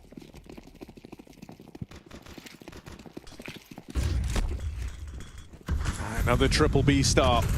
Story getting posted on this AWP early. Been left out of the picture in so many of these rounds. Are we going to get this AWP head-to-head? They're both seeking an opener out towards mid. Boost again. Story, a little jittery there, and if he goes for this repeat, he'd be a dead man. Just probably feeling so frustrated, like he wants to get involved, he wants to get a shot off, but he's not given the chance, and at least isn't stubborn enough to re-peek on the failed flash. Still offers up control to GamerLegion. Long smoke. Netic no info. Committed banana positions. And with all of the util stuck here, this could be very, very dangerous. And this setup has to work. If it doesn't, GG. That's the game. And so you need results. And that's only the game. one. 2 kills found on the entry. Red carpet rolled out. And if this weren't the final round of reg, every squad would look to save here, but you've got to give it a go. Story with a missed shot on the cross. You're not going to get many chances on this AWP. And with Rez moving in for the kill, he can feel they've done enough. Certainly more fight out of FlyQuest than GamerLegion bargained for. But looking to waltz this one home. Netic shut down. And JKS not long for this world as they all come hunting. Full 24 rounds needed. GamerLegion get away with it. Yeah, FlyQuest felt what it was like to clinch a victory in overtime earlier on against the Sinners, but that is the other side of the coin. Painful loss right at the end of regulation. GamerLegion level up and shut that one down. That was streaks on streaks, comebacks on comebacks, recoveries across the board, but it is GamerLegion who hold their heads high at the end of this best of one, looking now for progression into the next stage, looking now for best of threes are GamerLegion. Yeah, GamerLegion doing what they needed to do over that of FlyQuest in a game where I don't know if many people would have put FlyQuest already up in this column regardless. No, I think it was another weird one in the sense that clearly we had a main favorite in GamerLegion who really struggled throughout the game to find their level, but at the end of the day, in a best of one, you get the W trace, you get the win, and that's all that matters on day one of the major, even though it wasn't too pretty at times. That's right. That's exactly right. Everything he said was exactly right. That's right. Well, look, congratulations on that, first and foremost. Let's talk about this game versus FlyQuest and how fun it was to play over on that B site. Yeah, it was very fun for them, I think. All of the rounds we ended there, maybe not the ecos. But yeah, I mean, I don't know. It was a weird game for me. I think on CT and on T it was a very weird game. You say a weird game for you as a team as well. I think most of us had you as heavy favorites going up against FlyQuest. Was it the major nerves? Was it something else, or what was going on here? Because I would argue this was not the GamerLegion I saw in Atlanta. You know, playing. I mean, yeah, for sure. I mean, there's also best of one. We had the rough start at the start. It was what I think 5-1 to them, and then we came back to 6-6. I don't think that was bad. And then I think we won pistol. Yeah, we won pistol. Then it was like 3-0. But then, yeah, maybe it's the nerves. I don't know. I'm quite tired as well. I didn't have the best sleep. I know Rez was quite tired as well before he had a headache. So, yeah, I mean, he performed amazing. So, I'm glad about that. But yeah, I think it was just a bit rough. I'm happy we're getting into the best of 3s now. I was just about to say, what's the feeling after winning a game like that, where you know you're maybe not playing your best, but at the end of the day, does it even matter as long as you win? I mean, at the end of the day, it matters what happens to the team. The team won, so I'm happy. Yeah. How about, now you got the best of 1s out of the way. Tomorrow you're going to be facing off in best of 3s before attempting to qualify for stage 2, obviously. How do you rate your team's performance throughout this day? Because, if you don't really perform on day 1, you can easily find yourself in an 0-2 situation. And today you have a 2-0, and now you have best of 3. So how's the mood in the camp? And do you think you played up to your best today, or was there a lot of things you can improve on? I think there's a lot we can improve on, of course. I mean, at the end of the day, we're really happy that it's 2-0, not 0-2. It's a scary day to be in, but we managed to pull it off. We did 2-0. If I had to rate our performance, it would probably be like a 6 out of 10, I think. But yeah, there's a lot to improve on, but I'm happy about the best of 3s now, and I think we're going to look better from game to game. Yeah, well, I mean, like a 6 out of 10 is doable. If you can manage to go 2-0 by having a 6 out of 10 day, that's good. And I want to touch a little bit on how you see yourself inside GamerLegion, because you have improved as a team, and most recently you made it in the grand final of Atlanta. How was it to go into a grand final in that perspective, now that you feel like you've improved, even if it was a tournament where not the best teams were participating, but do you feel that you are growing as a team and as an individual as well? I mean, for sure. I mean, Blast before Atlanta was our first Tier 1 tournament since a long time. We obviously had to grind the points in the lower tier tournaments. So then we got playoffs there, we were happy, and then we'd never expected to hit the final so soon. So, I mean, it was something amazing, but we keep working. We know it could be just a fluke, so we want to fix our game. From game to game, we take a game on, and then as long as we can stay consistent, that's what matters the most, I think. You know how we are, very reactionary on the desk. We see you in Atlanta going to the grand final, and all of a sudden the expectations are high for GamerLegion. Did it change anything for you guys internally? Like, did that apply more pressure on you guys to do better at the major, or is it just... No, I don't think so. We spoke about it. We don't want it to apply any more pressure. We know what we're capable of. We know it was good from us. We know what game we can play. We're just here to show it. We're obviously starting from stage 1. It's a long way to go, so as long as we can go far, we're going to be very happy. Then it's my job to apply a bit of pressure, because obviously stage 1, that's a stage you have to progress from. In stage 2 as well, is the expectation to go to stage 3? Because I would say so, that you're one of the teams that probably should be part of that. Is that fair to say? I mean, it's probably fair to say. We didn't speak about any expectations. I think that's something we don't really want to hit. We just want to, as I say, take a game on, and that's what matters. Fair enough, that's right. Expectations. Let's talk about crunch time scenarios then for your team. Right now, we talked a little bit about, we speculated a little bit about Snacks being that sort of voice of reason, keeping everybody calm, cool, and collected in those stressful times. Yep. Is it true? Can you give us any sort of insight into how true that might be? I mean, it's true. I think today he seemed very chill no matter the score. He was calling very chill. He seemed like he knew what we wanted to do and it was working. But yeah, I mean, if he doesn't like something, he will just say it straight away. He always tells us it's not in a mean way or anything. He just wants to fix it so it doesn't happen.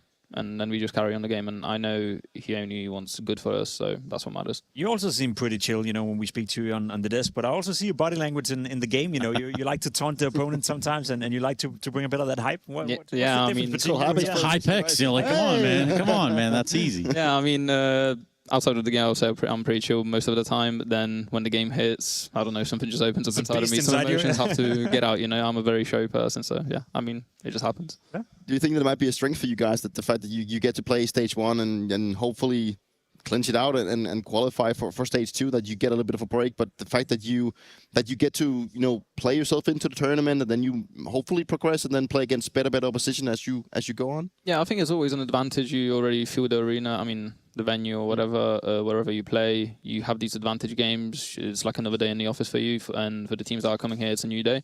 So I think it's always an advantage. And yeah, I think we're going to be much more confident if we manage to pull it off to stage 2. Now, you talk about stage 2, but we're not quite there. I mean, we're so close, right? Exactly. Real close. And when it comes down to this Swiss system thing here, that's a lot of logos for you to see. But talk to me about the Swiss system. What do you see? Who are the people you're looking at? Like, hey, we've got our eyes on them. There's a lot of logos. It's a lot of logos. Yeah, I'm not going to lie. I was a bit surprised how Heroic is doing at the moment. Yeah, not so hot. Yeah, I didn't expect them to go 0-2. I think, Jacob, you had a really fun question you asked in Sign. I think we're going to ask Hypex the same one about is there a team that you've been facing in practice, maybe among these ones right here that you've had troubles with in practice, or there's like a practice hero team out there? Like the boot camp warriors. Yeah, or something like that. Is there a team that you just thought would do a lot better than they've actually shown? There's always that one team, you know, in practice. There's always that one team. You throw them under the bus, it's fine. Insana did so. Okay, I think MIBR. I expected them to good. That's well done. We pointed him out as well. Yeah, that's well done. Well, hey, man, you're the victors here right now. You're standing right where you want to be in stage 1. Is there anything you want to say to the fans at home? I mean, thank you for cheering, and yeah, job's not done. We got another game to win, and then hopefully we see you in stage 2. Hopefully we do see GamerLegion in stage 2. Thank you very much. And I think for us, we can look forward to a break, which is exactly what we're going to do in this moment. Thank you very much, Hypex. Thank you, guys. We go to a break. We come back. We got a little liquid action. Would you believe that? We will see you on the other side. It's the Intel Extreme Masters Cologne Major in the year 2026. BRB.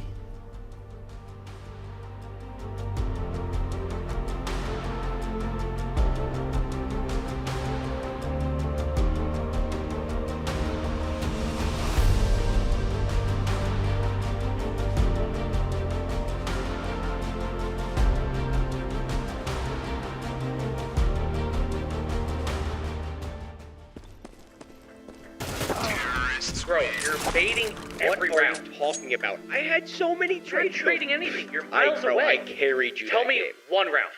Hold on. Let me pull up CS stats.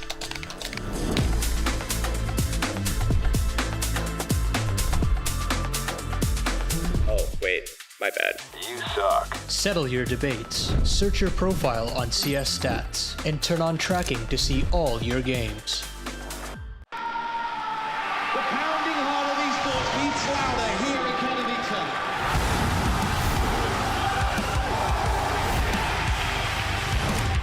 Double peek, he's getting his shot. Unbelievable!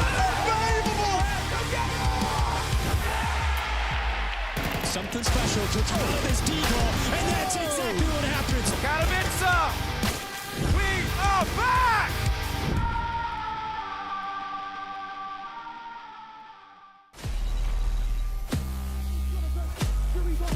But look at the time! Look at the time! There's 7 seconds to drop the bomb! Let's try to do a pyramid, but it's no more! Someone is cheating. Of course, Frusha, cheated. Just a good job of doing some drop tap right to fight. Oh! Has he got that?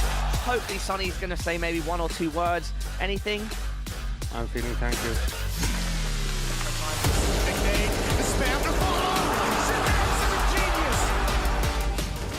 Chicken blocking the door? I've not seen that before. That gets him killed. Oh my god. Good flashback. Could get a couple more out of this. Well, what's going on? Intel Extreme Masters Katowice champions in 2018.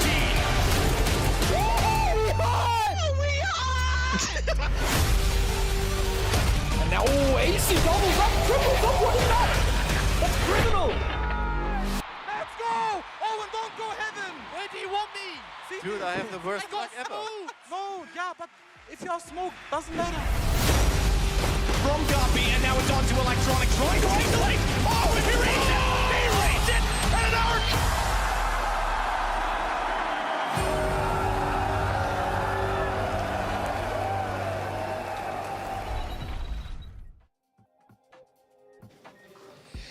I managed to grab Flashy, coach of Liquid, ahead of this game. I want to ask you about the preparation in these best of ones. It's getting a little bit rowdy. You're not sure who you're playing. So I'm asking coaches this question eventually. How are you utilizing your staff, your coaching staff, your analysts? I saw the Marsder over here. So is he the guy delivering a little bit of an analytical look into your opponents, even on such a short notice?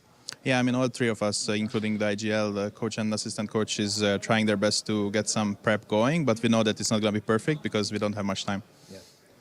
Looking at your players specifically, I want to talk about how you as a coach are managing to unlocking them, and there are some obviously events. I don't want to go into the past because we've talked about it and we covered it already, but right now it feels like always someone else is popping off, and you as a coach, you need to make sure that everyone is like in a kind of a good mood, mental state to perform. How are you utilizing that in terms of your players? Because sometimes it's nav, sometimes it's ultimate, sometimes it's a leash. So everyone is kind of like pulling the pieces together, right? Yeah, I mean, it's not pre-planned, right? It's always a different person for a reason, but we are working closely with the players, so whenever they need something to improve on, I'm there, and we can work on it together. And as a team also, we focus on the details a lot, so yeah, that's just it. Can you explain what was a couple of main focus points for Team Liquid ahead of this major? Nav actually shared that you were boot camping in your offices in Netherlands, so can you share a little bit of what happened there? Yeah, we were simplifying the playbook a lot. We were trying to keep things simple, and we rather have less in the playbook than more, but we run them correctly and execute the plans properly. That was the biggest change. Do you notice that was actually happening in the first game against BIG? Like you were simplifying and you were making less of a, let's say, macro mistakes, but focusing more on crosshairs because players kind of are, you know, knowing what is supposed to happen on the server. Yeah, I mean, this was a good game against Big. There was still some issues with the comms. We were lacking to say some keywords in the right moments to help our team piece the puzzle better. But other than that, it was a very strong and confident game from us, and that's what we were hoping for. Ready to do this 2-0? We shall see. We shall see. Thank you for this, and see you on the server. Thank you very much. Thank you. The Intel Extreme Masters Cologne Major 2026 is brought to you by ESL in partnership with Intel, Acer Predator, DHL, and Zoe.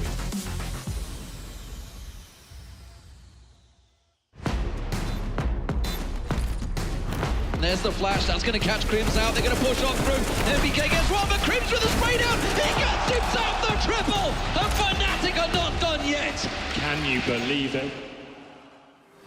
Well, astronomical blessings as we jump into this matchup, the last one for us here on this stream of the A today. BetBoom versus Team Liquid. A lot of question marks going into this one, but both teams currently finding themselves at 1-0. And to tell that story, to help walk you right into this best of one itself, we've got Dupree, 5-time major champion. He's done it more than anyone you can even recognize now, I think, right? Like, you got a couple to spare. And then, obviously, for Pimp in the middle, he's done some cool stuff, too.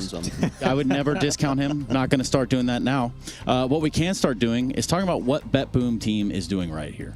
Yeah, a team I think a lot of people have high expectations for coming into this major. We saw them play well in Atlanta. Unfortunately for BetBoom, the whole stand-in situation haven't quite been resolved. Right, we knew Flamis came in as officially a stand-in for Atlanta, so we wasn't necessarily sure what was going on. Then unfortunately, Siren as well coming into this tournament, not able to participate. So it's been maybe not the best preparation for a team that on paper have a lot to offer, Peter. I feel like when you look at the names and what they bring to the table, a guy like Boomich, obviously with all his experience with being in Na'Vi as an in-game leader, with kind of redefining his career once more, there's a lot of store in him. You have, you know, Flemish, you have Salty, you have a lot of firepower in this BetBoom team. So despite the rather lackluster, I guess, lead up to the tournament with all the roster issues, still a team I count on here in stage one. It's a team that we've been looking at for, I would say, months, if not years to come, to actually yield a roster that we can actually believe in. I remember even in my playing days, we did actually go up against them, and Magnolius has been part of this roster for a long time.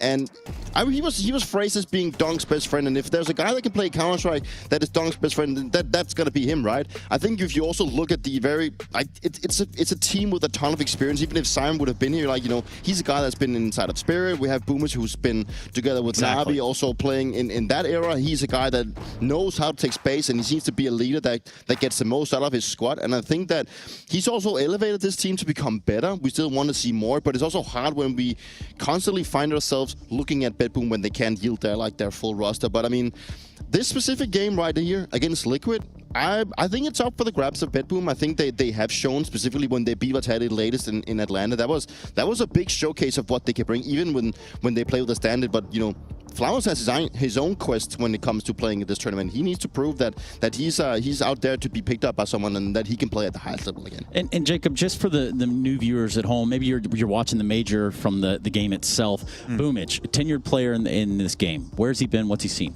I mean, obviously best known for his time in Na'Vi next to Simple and Electronic, where they had an era, so to speak, where they won a lot of tournaments, you know, put in some Grand Slam money as well, did well in that fashion, and a player that's went through a massive transformation as well. You know, if you haven't watched Counter-Strike for a couple of years, then Boomich looks like a different person nowadays as well. So a lot has gone into his career and his life, and I like the fact that he's still hanging around, the fact that he's still trying to better himself, the fact that he's still trying to, I guess, raise this BetBoom to a point where, as you said, Peter, right, it's a team we had expectations for a long time. They had Exile within the lineup as well, never really worked out. So it's finally feeling like it's coming to fruition, which is also why I'm a little bit sad on their behalf with this whole stand-in situation, because, again, it comes with a caveat. Yeah, when they can actually have their full roster, then we can start making an assumption of how good they actually are. But, you know, Boomich is to me the headline when it comes, outside of Magnorius, I think Boomich is the headlining of BetBoom. He is a guy with a ton of experience, and he's extremely hard to play against, specifically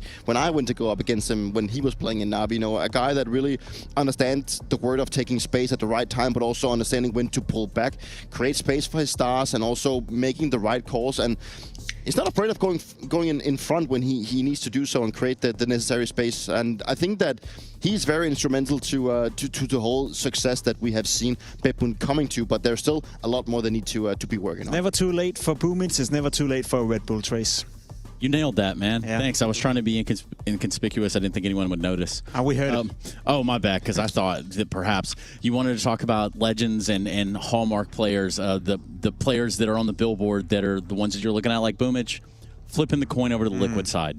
They got several of their own that would turn heads if you're looking at the lineups on paper. So let's talk about that Liquid side, where they've been, where they're going, hopefully. I think there's a lot of new viewers, you know, when it comes to majors. And you think of Liquid as a household name. You think of Liquid as a team with a rich history. And you're not wrong by saying that. But look at this graph. Look at the VIS ranking for Team Liquid. And look at what's been going on throughout this year. And that's a pretty short span, you know. That's a short period. But even being number 19 in the world when they were peaking at the VIS throughout this year was also a disaster. So it went from bad to worse for Team Liquid. So I don't really have a lot of positives in that regard. If anything, it does sound from within the camp. Naf, after the first game, said that they left, you know, Atlanta with a little bit of, you know, maybe confidence that it was going in the right direction. You still look at a guy like Elise. So there is certain things you can pinpoint, but for Team Liquid, for them even being here at the major, that was one of the biggest questions as well for a long time. As you can see right here, it was not really supposed to be the case for a long time, and then all of a sudden, Peter, they sneaked their way in. Yeah, they did by, you know, converting themselves into an American team. So I think that's one of the things that, you know, Liquid had going for them. You know, for a long time we didn't even expect them to be here, and it was this constant talking about if they were actually going to be here, and all of a sudden, whoop-ah, we do see Liquid actually make it in here. And then, you know, they are here, but it's still a team that at this given point is seeming to having a lot of struggles despite the names that we have on the server. But it also just spells that Counter-Strike is so much more than names nowadays. But you do have the likes of Elise, star player for a long time, but also the likes of, you know, Shui, who's been leading Mousesports for a while. Naf, you know, you can keep going, but it's like something's missing, and I think there's more happening inside the Liquid camp that we actually is you know, coming to the surface. Yeah, it's stuff that we can't possibly be privy to, but again, you know, we could speculate if we wanted to go down that road. Rather, you know, the Malbs addition over there to the Liquid camp, there are questions about how fruitful this will be under that sort of same, are we missing someone driving the bus? Yeah, you were hoping that he would have a bigger impact on Liquid, but I don't blame that on Malbs at all. I think he joined a dysfunctional team, and that's a tough task for a player like Malbs, who also tried to rediscover his confidence, spoke a lot about himself in G2, how he wasn't necessarily playing in the roles that he liked, how he lost confidence, etc., etc. Joining Team Liquid is not going to give you a lot of confidence automatically. That's something you have to work your way through. So it's been a long time coming for Team Liquid, but I like to apply a bit of pressure. We tried with Hypix as well. I'll do it for Team Liquid. Unless you make it to stage 3, heads will be rolling after the major. So they play under a lot of urgency at the moment. Yeah, and you know, it did beg the question. I would talk about veto struggles potentially because, you know, what would be your viable option if you're Team Liquid coming into this series? You know, what would be a comfortable outcome, and is it going to be Dust 2? Train would have been nice, but... but Train's not even cool anymore, Jacob. Yeah. Fair. The fact that they do actually get to brawl on Dust 2, it's a map that BetBoom really likes to play, even though they don't pick it too much. They have like a crazy, I think like a 14-1 record on it when it's not happening. So I think BetBoom might actually clinch this one out. Weird. Or you agree, Jacob? Mm-hmm. Okay. Well, I've got the Danes on one side or the other, and we are ready to get into the action. Liquid fans assembled, BetBoom team fans assembled, and I'm getting that indicator that we are ready to go. So let's jump right into it. Yeah, we will be jumping right into this one. Last game of the day, Liquid versus BetBoom. A little bit of dust too, and this is a Liquid who were able to take down Big to start off their major run. Been a good bit of hype around that Big team, so no small scalp. Now they've got to face off against Boomich and his boys. Yeah, well, some of the boys, not all of the boys. Got a bit of a mix up here for BetBoom, but they're used to it, man. This is a team that lives with stand-ins, and you almost wonder if it will have effect. These guys know each other well, coming off the back of some strong results, some LAN wins as well. So BetBoom here for a good time and for a long time at the Cologne Major. Boomich in middle is going to see these nades flying over and lean back into a triple B setup. Naf lurking tunnels, Liquid mid to B. Bosch. All right, that's clean. What more has Boomich got for us? Teammates in tow over towards this B site. Him snatching away the advantage already. He's just trying to beckon them in to these crossfires. A lot of damage done on the dual Berettas. So they'll finish the job. BetBoom on the board with a convincing pistol. Only one casualty. Yeah, well, what I said coming in, you know, will stand and even hold them back. I mean, dude, look at Flamus, right? Like, obviously, this is a really hyped player, but it's also a guy that's, you know, played with BetBoom, won a LAN with them as well, come second at another, and he's had some great ratings in those events as well, right? Second to Magnagers in their you know, Roman Imperium win, 1.15 rating. Like, this is no sleeper player. It's not like you've downgraded across the board. BetBoom, even Atlanta, had to swap out Diladez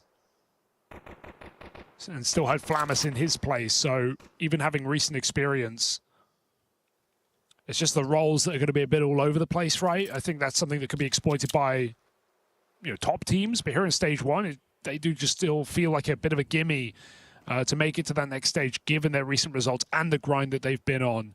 Whereas it's Liquid who have felt like they've been in a huge tailspin. And yes, quite a nade. That win versus Big is nice, but this is going to be a much harder game, especially on Dust 2 versus this squad. As far as the eco is concerned, well, BetBoom are not concerned. Putting this one down swiftly. I mean, that felt like a 200+ damage nade. Oh, yeah. Brutal. Flamus with a chance for the mowdown. Goes back to fight for this. And thinks better of it. He's got teammates here meant to help him. What's Naf got on this scout? Nothing. One and done. And it's nice and clean here for BetBoom. 322 damage, HE. Not bad, Boomich. No complaints, that's for sure. Okay, be patient. Remember, many times that's to decide. That's the issue we had, is that we're not patient enough. You need to be patient, but we just need to trust every call Kabel makes, okay? All right, patience here on the cards for Liquid coming into a first gun round. Got the Scout still on ultimate. Liege conceding helmet for utility. There's never a worse feeling than the no head armor AK. Puts you on parity with these M4s. I mean, if I got 3,400, I'm doing it. All right, all body shots there. I'll get cleaned up when this short aggro comes through. 3-on-3, and Liquid will take that. Being able to trade that short push, meant to be kind of the stab that left you in a good position if you BetBoom. And now looking for a B-side finish. You seal that aggro out through the short side. You're just going to put distance between yourself and A. interesting smoke, considering they just heard them fall off Xbox, so you should be leaning towards the B right now, but Liquid are going to get a chance to walk in. TYLOO won't use his Molotov. He's just going to try and fight on this hold. A 1v2 right now on this B hit. Lots of util thrown in. See, he's a little paranoid about mid, right? They don't have eyes on it, so needs to just home in on this tunnels fight because he's got 2 that he must win. Nice up for ultimate, and there's Malb securing the B entry. They'll get it done to kills, and they find all of them. Oh, damn. Look, pays off massively there for ultimate. And well, yeah, he really took that be more patient advice in his stride. Hangs around in mid. Forever. And hey, understandable as BetBoom bringing the heat, bringing the pace in this round, making plays. No wonder the TYLOO is paranoid. That is such a slow B hit. With double molly and flash in, they still don't move out tunnel. But Liquid finally get it done. Zorti's orb donned in this 4th round. Oh, Shui just ducks under that.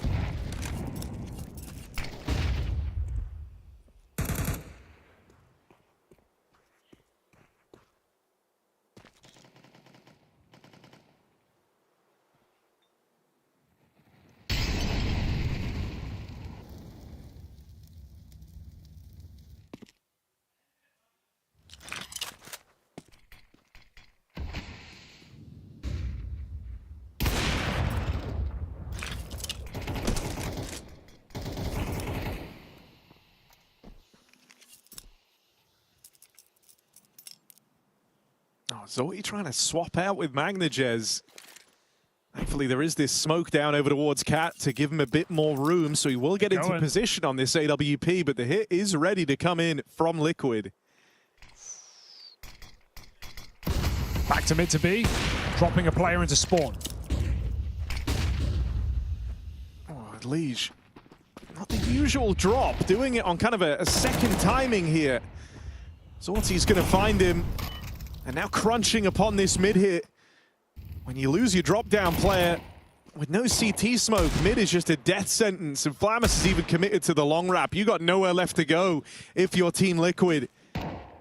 You're scrapping every step of the way. Not a problem, apparently, for Malb's MD. Big double, but no time left to win this. Naf tries to get away.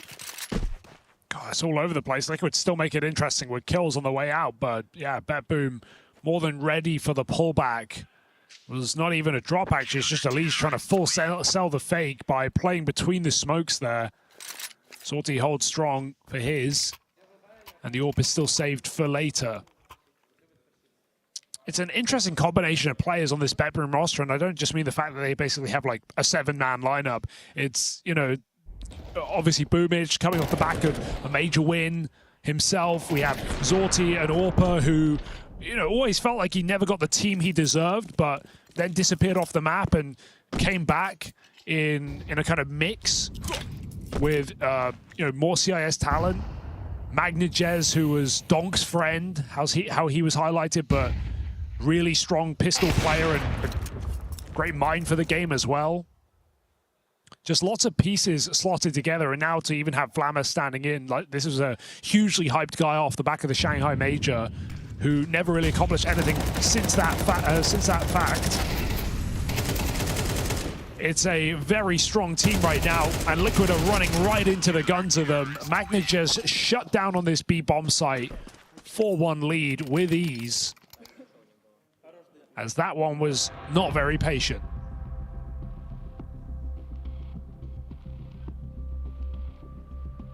But to sum up the point, I think it's a reason why a lot of people are holding some hype for BetBoom. It's not just the recent results coming in, which of course are impressive, you know, it's not like they're just spamming online games. They're winning LANs. They're coming second at, you know, placing it deep in playoffs of recent LANs and made it to the playoffs of Atlanta as well, even with a sort of, again, standing situation.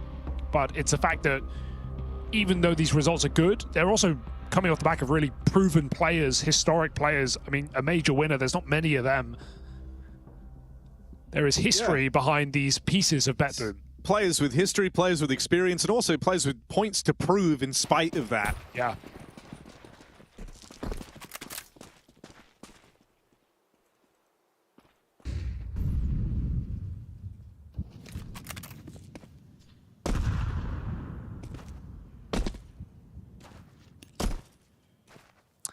think Flamus more than anyone.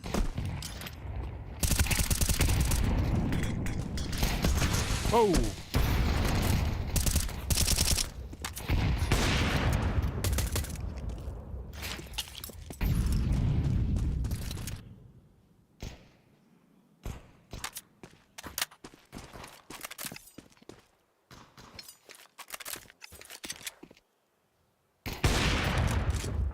Worries for Zorti.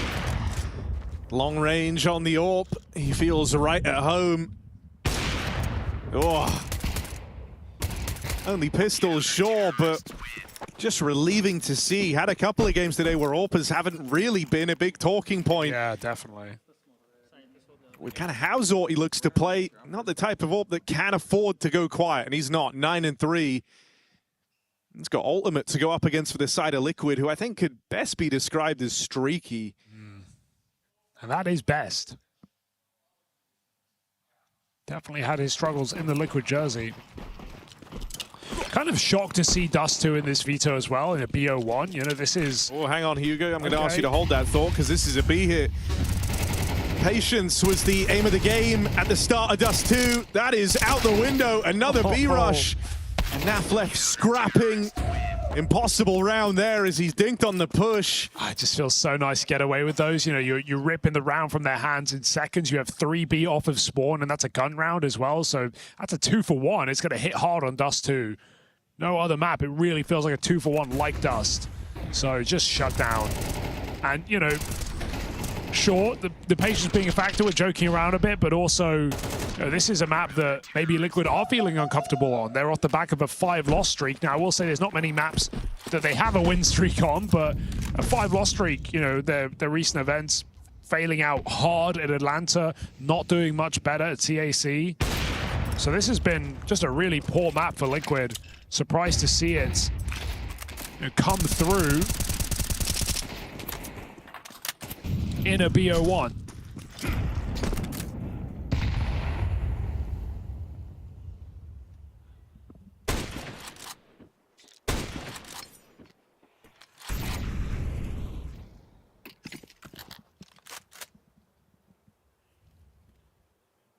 .4v5 graces them as they get up the catwalk. Shui's holding long control, trying to fake something out, but while the smoke cuts off Zorti's vision, he's still going to re-push right through it. Confidence at 6-1. Everything's going right for BetBoom. Flammers eats a Deagle headshot, and suddenly you got to hit this Zorti. He even gets tagged through the wall. Uh-oh, in a bit of trouble now, our BetBoom. Yeah, he's pincered. Just going to try and buy as much time as he can, hiding in this long smoke. He had his chance. He still will later. This retake is on from the ramp. Oh, you didn't want Shui to lose that fight. What a turnaround out of BetBoom. How did they win that in a second?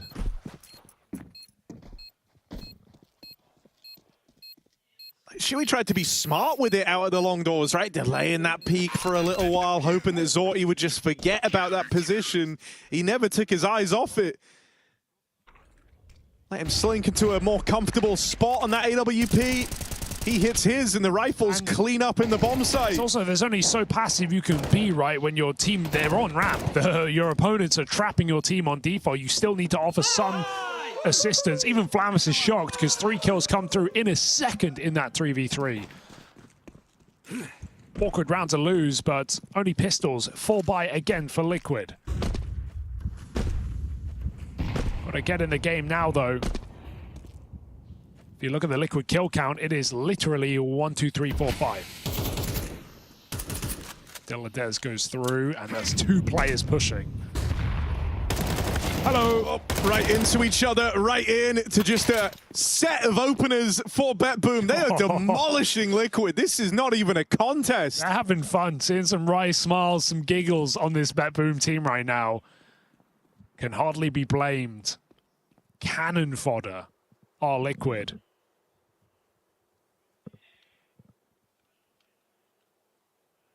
I don't know how you're meant to recover from this. You've tried a bunch of different things. You've looked for some of these tempo changes with the B hits. They've been shut down convincingly. You've struggled at anything in the mid round, and now it's BetBoom, you know, bringing the fight to you. And that's a crazy set play as well. To have two players, like one's looking left, one's looking right, the flash lands in the middle. That's a sick set call for BetBoom. I mean, you talk about how they've had some experience playing with Flamus in this squad. Maybe that push shows it better than any, right? That's a convoluted move through the tunnels. Yeah. And he's a part of it.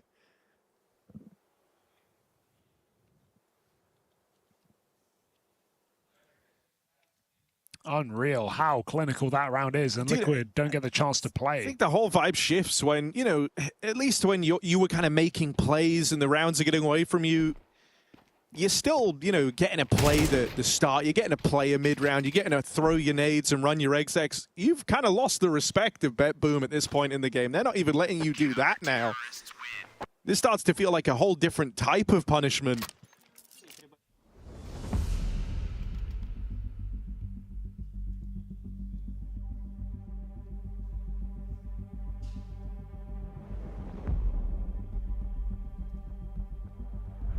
So Flashy again, hoping he can provide some answers.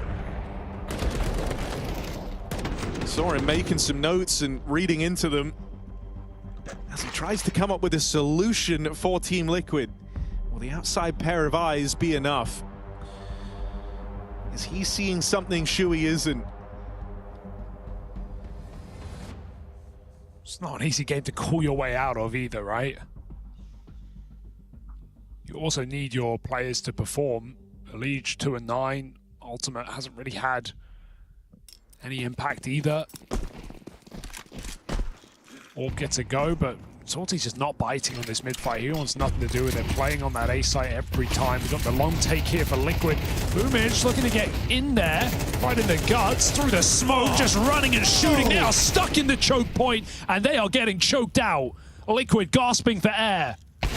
Suffocating under the might of BetBoom. 1v4 for Ultimate. And this door is closed. Hit that crazy jumping dig. Oh, Flamus. Let's not give him the round, guys. I don't know about that. Knifing We're looking for the knife. Salty's got it. Right? Pull your gun out. There we go. It's okay. Salty lock and key on the round. I mean, dude, that's another mega frustrating round for Liquid. Again, bit of a change of direction. They finally have good long spawns. They try to play it fast out through the doors. What are BetBoom doing? Anti-long rush setup. They play it on a second timing. They don't throw all that early util that usually gives away, right? You're going for the anti-long rush setup. But they have two players there. Flash from the crossroads to help them out. And they just destroy Liquid. Right, there's a change. Attempted change. Trying to pre-molly that smoke, and oh, it doesn't stop it. Maybe it's BetBoom's smoke lineup, or Liquid with a just missing molly. Whichever one is true, BetBoom get that long control. I think it feels like Boomich is in your head at this point. Yeah. Had the perfect remedy to every one of these Liquid rounds. And it's helped out massively by just all the individuals feeling like they're capable of a hero moment for BetBoom. For Liquid, haven't had that in any shape or form. Isn't it funny that Astralis, in their heyday, couldn't figure out six-man rosters, but BetBoom did. 6 years later.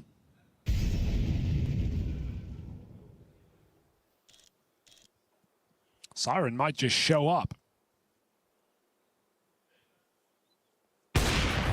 Oh, swing and a miss. And of course, no punish. Liquid just can't catch anything for free. That's a big kill from a Liege. All right, I haven't had to say his name all too much. You gotta win this. They got Zordi trapped down here. But they're not quick to pounce on him, so he's allowed to reposition on that AWP. They instead look for this short climb up. Firing off. You got 13. It's looking a save, but you better not save. I'd be insulted. 9-1.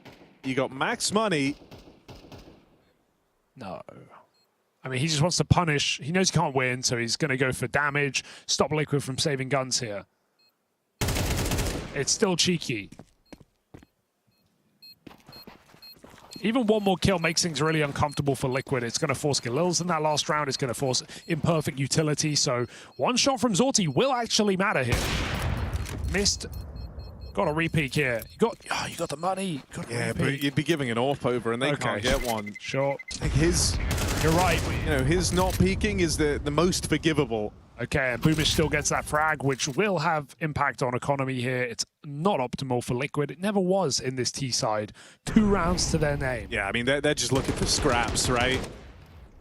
Whatever's left, whatever they can cheat away at the end of this T side.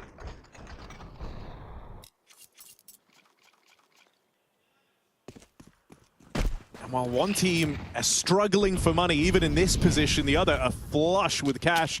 Double AWP purchased up here in the final round of the half.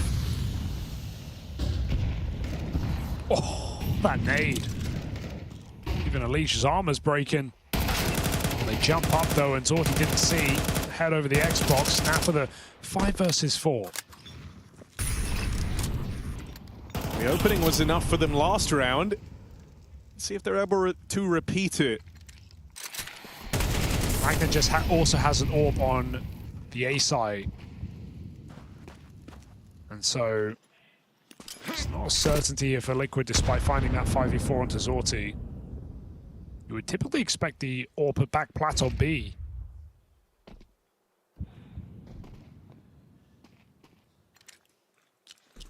It wouldn't surprise you to see the A side finish, right? When you deal with the AWP like that out on short. Yeah, I think this is just that's like one of the big worries, right, of the A play. The AWP over towards car, over towards ramp, it can ruin your round. They think they've dealt with it. And so that's where Magnajez, as this kind of nasty surprise lying in wait, could look to ruin this for Team Liquid. Long is the potential problem. But for now, the AWP given open sight lines. Naf will deal with it. Tries to go for the follow-up. Can't deal with Flammis. They've got a man closing in from the long side. That's Malbs MD. They know they have Flammis trapped here. They've got to get past him. Nice shots. And that might be it. Diladez 1v3. Everybody has had their moment here for BetBoom. Can he join them with another insane round? It doesn't look like it. Malbs will shut it down right at the end. Liquid looking for scraps, and they find it, but their whole dinner comes in that CT side. They need one hell of a recovery in this BO1.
again in first place is a Dren. He's gonna hit the ground there. Oh, what a jumping double for Cole! What is going on right now? How does he do this? Cole is saving Luminosity with the all-play. Liquid have evaporated and all has turned to dust. It's BetBoom with a commanding first half. 9-3, nothing but scraps for Liquid down the tail end of their T side. This is asking for one hell of a turnaround if they are to do it. And it would have to start immediately. There's no second chances at this type of a scoreline. Yeah, the great BetBoom of IEM Cologne right now in front of us as BetBoom look to run over 2-0 for the day in these opening best of ones of the first stage. A team that has high expectations upon them, stand in or not, and Siren's still waiting to show up to this major. Currently not required. 9-3 and BetBoom, with a bit of a gap in the smoke, look to exploit it out middle. Crazy coincidence, though, because Shui's still waiting to show up as well. My God. 1-11. Elige, clean taps in the pistol. That's more like it. Where's that been all game? He's back, baby. Shui with a second. There you go. Still having fun. That's good to see. It's not over before it's over. A clean pistol like that will re-inspire some faith. Elige was having a good little giggle at the end of that pistol round. If Liquid are able to kind of see the fun in this, maybe there's still hope yet. Look at them, look at them. That smile. That damn smile. Just when I'm out, they pull me right back in.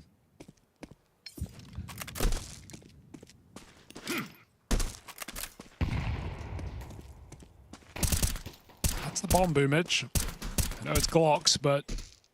Any true Liquid fan knows no, it's not over till it's over. Okay, sure. Just usually in a bad way. Yeah, you're talking about this round, or...? Let's see if this can get any more exciting. This is just a full eco for BetBoom, so Liquid chance to make some money here, keep 5 alive, give yourself a bit of staying power. That's the goal. So back. And it's so over. Another 3K for Elige on the eco bash. It's back-to-back. He's tripled his kills in 2 rounds. They're all against Glocks. Let's see when the guns come out.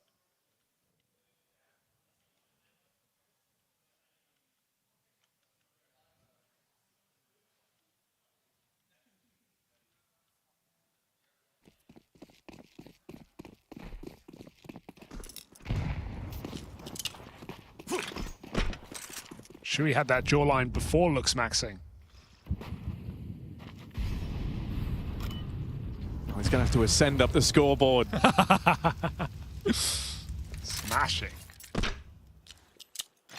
So 3 players over towards long. Set call. Short take for the remaining 2.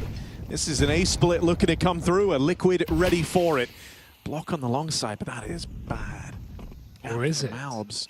Maybe it's by design. Wants to try and play through it. Ends up feeding Boomich a double opener. And now they know Ultimate is the lone defender here, trapped out on an island. Dilladez gets rid of him very, very quickly.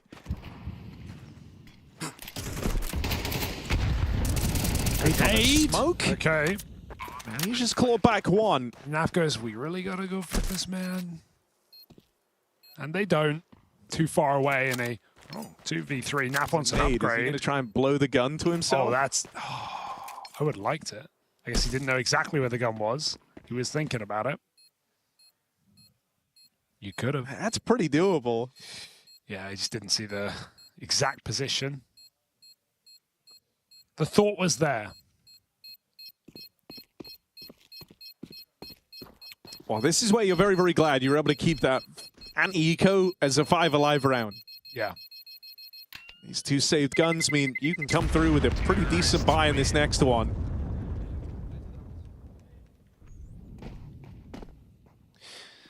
Yeah, they wanted to abuse that smoke. Malb's flashing through. I don't know how Boomich not blind. The timing is really unlucky. He's just turned into the wall as he came around that corner.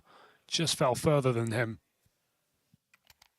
And so BetBoom an important first gun round, and yeah, sure, that anti-eco enables a buy, but if Liquid lose now, it's feeling all over.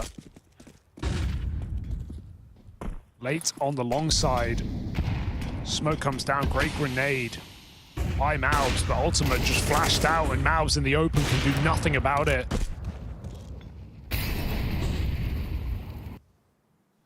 Advantage conceded. Elige does push B, it's good info, but it's nothing they don't know. Just tricky to ever even feel comfortable to react to it, right? You haven't had eyes on mid. And so the rotate from B is slow. They're wasting all this time now trying to clear out short, having this foothold over towards A, but they have well and truly lost the sight. Don't hear the long smoke, you think there's no way. They're already in. Got a mid to B from top middle. The cutoff rotates, so perfect call for BetBoom. Liquid are just caught with their pants down.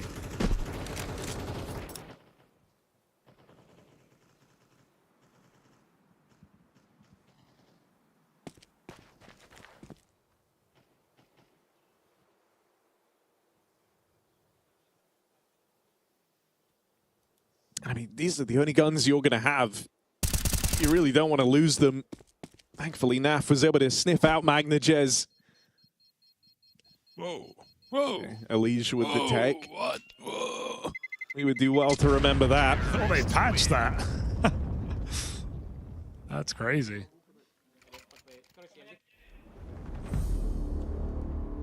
Final timeout from Team Liquid.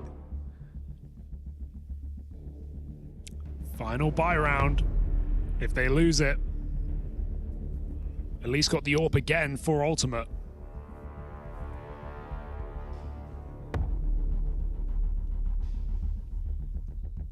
And it's the last time, you know, potentially you get to hold an AWP all game, so I hope Ultimate puts himself out there a little bit and tries to be involved on it. Yeah, BetBoom have shown really good util. If you kind of sit back and wait for the fight to come to you, I'm worried that that's how this just gets away from you. All right, Liquid will not be hearing from Flashy again on their say-so.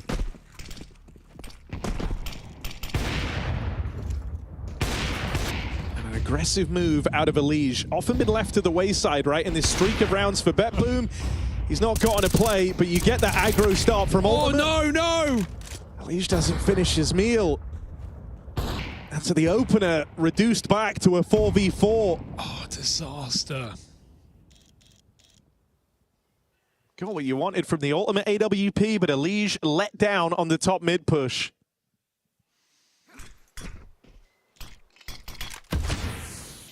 Everyone's making a couple of mistakes in this round, it would seem. Yeah, no mid-door smoke is a problem because now Ultimate still has the lineup cat. Need to flick.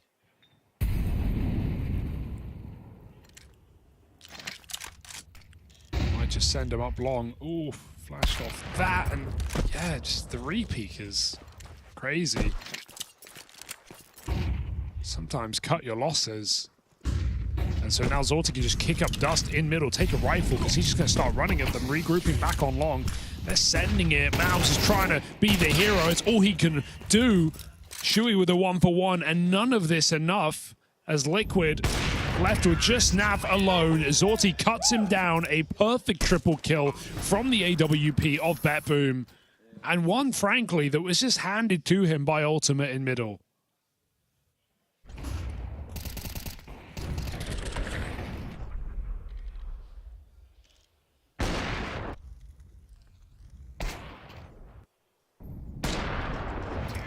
Point and click adventure for Zorti, and Elige is just stone-faced.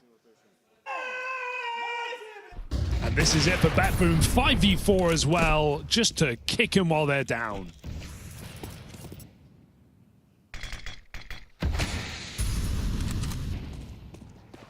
BetBoom are one to watch.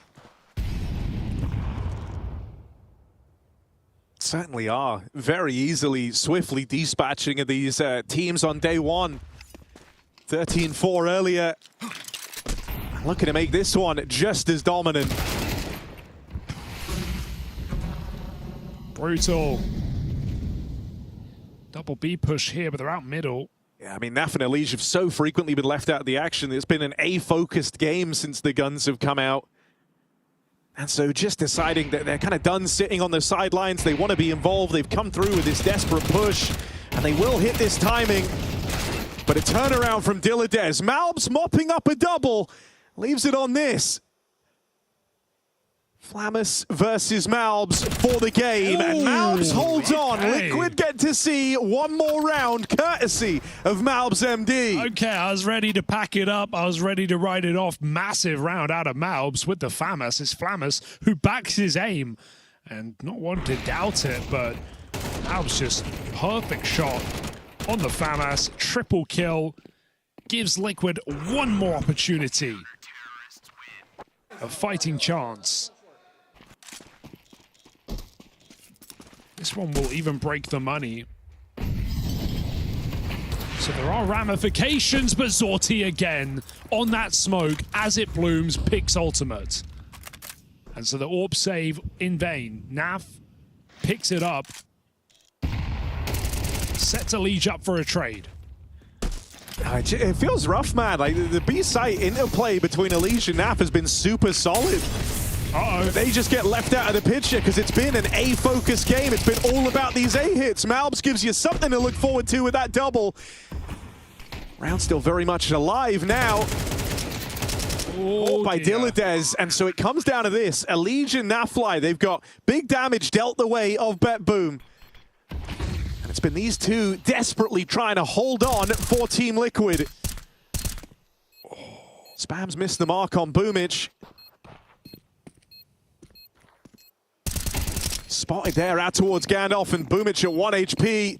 No way. No way. No way. No way. Oh. Defuser's being held. Boomich has a real chance. Oh. Just off the mark. Naf holds on. Embarrassment dodged. It's not a 1 HP clutch today. Oh, if he held that a couple more seconds, man, that's a Boomich 1 HP clutch. He ran out of ammo. 2 bullets left. Had to pick his shots.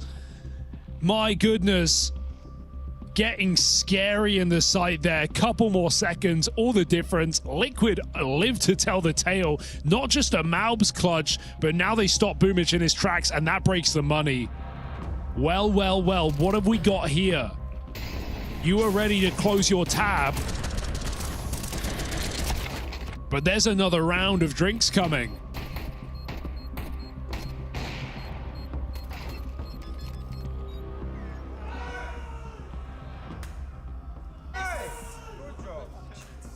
And they buy. BetBoom all-inning. Well, they know how close they got it, but you can't exactly say that Liquid are poor right now. They still have the AWP. BetBoom, worse for wear. Mac 10 on Magnajez. Looking to make it work.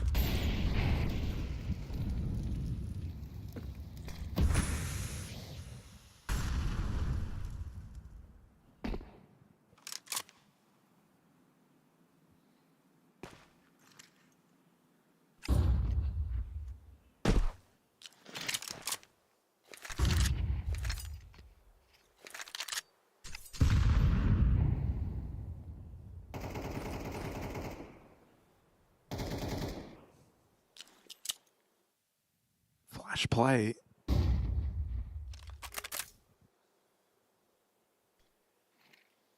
Timing's everything here. Shui just turns once they lose ultimate on the line, and aggression on the back of that. Head-to-head out towards Cat. Elige now looks to get involved as well. He's left that B site, plays over towards the mid doors.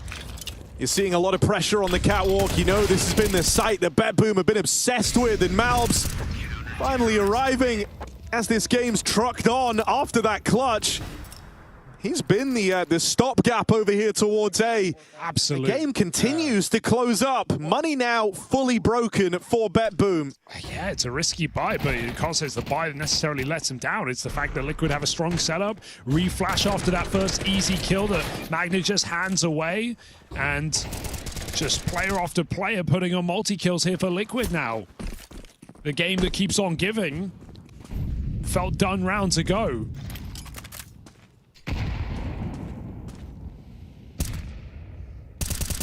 Deagle and P250.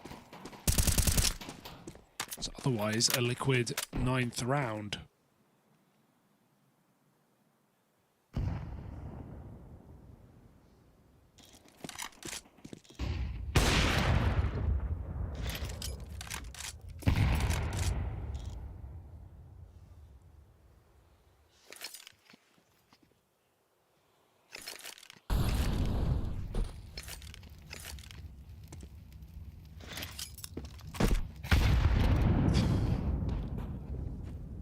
That'll hurt in the morning.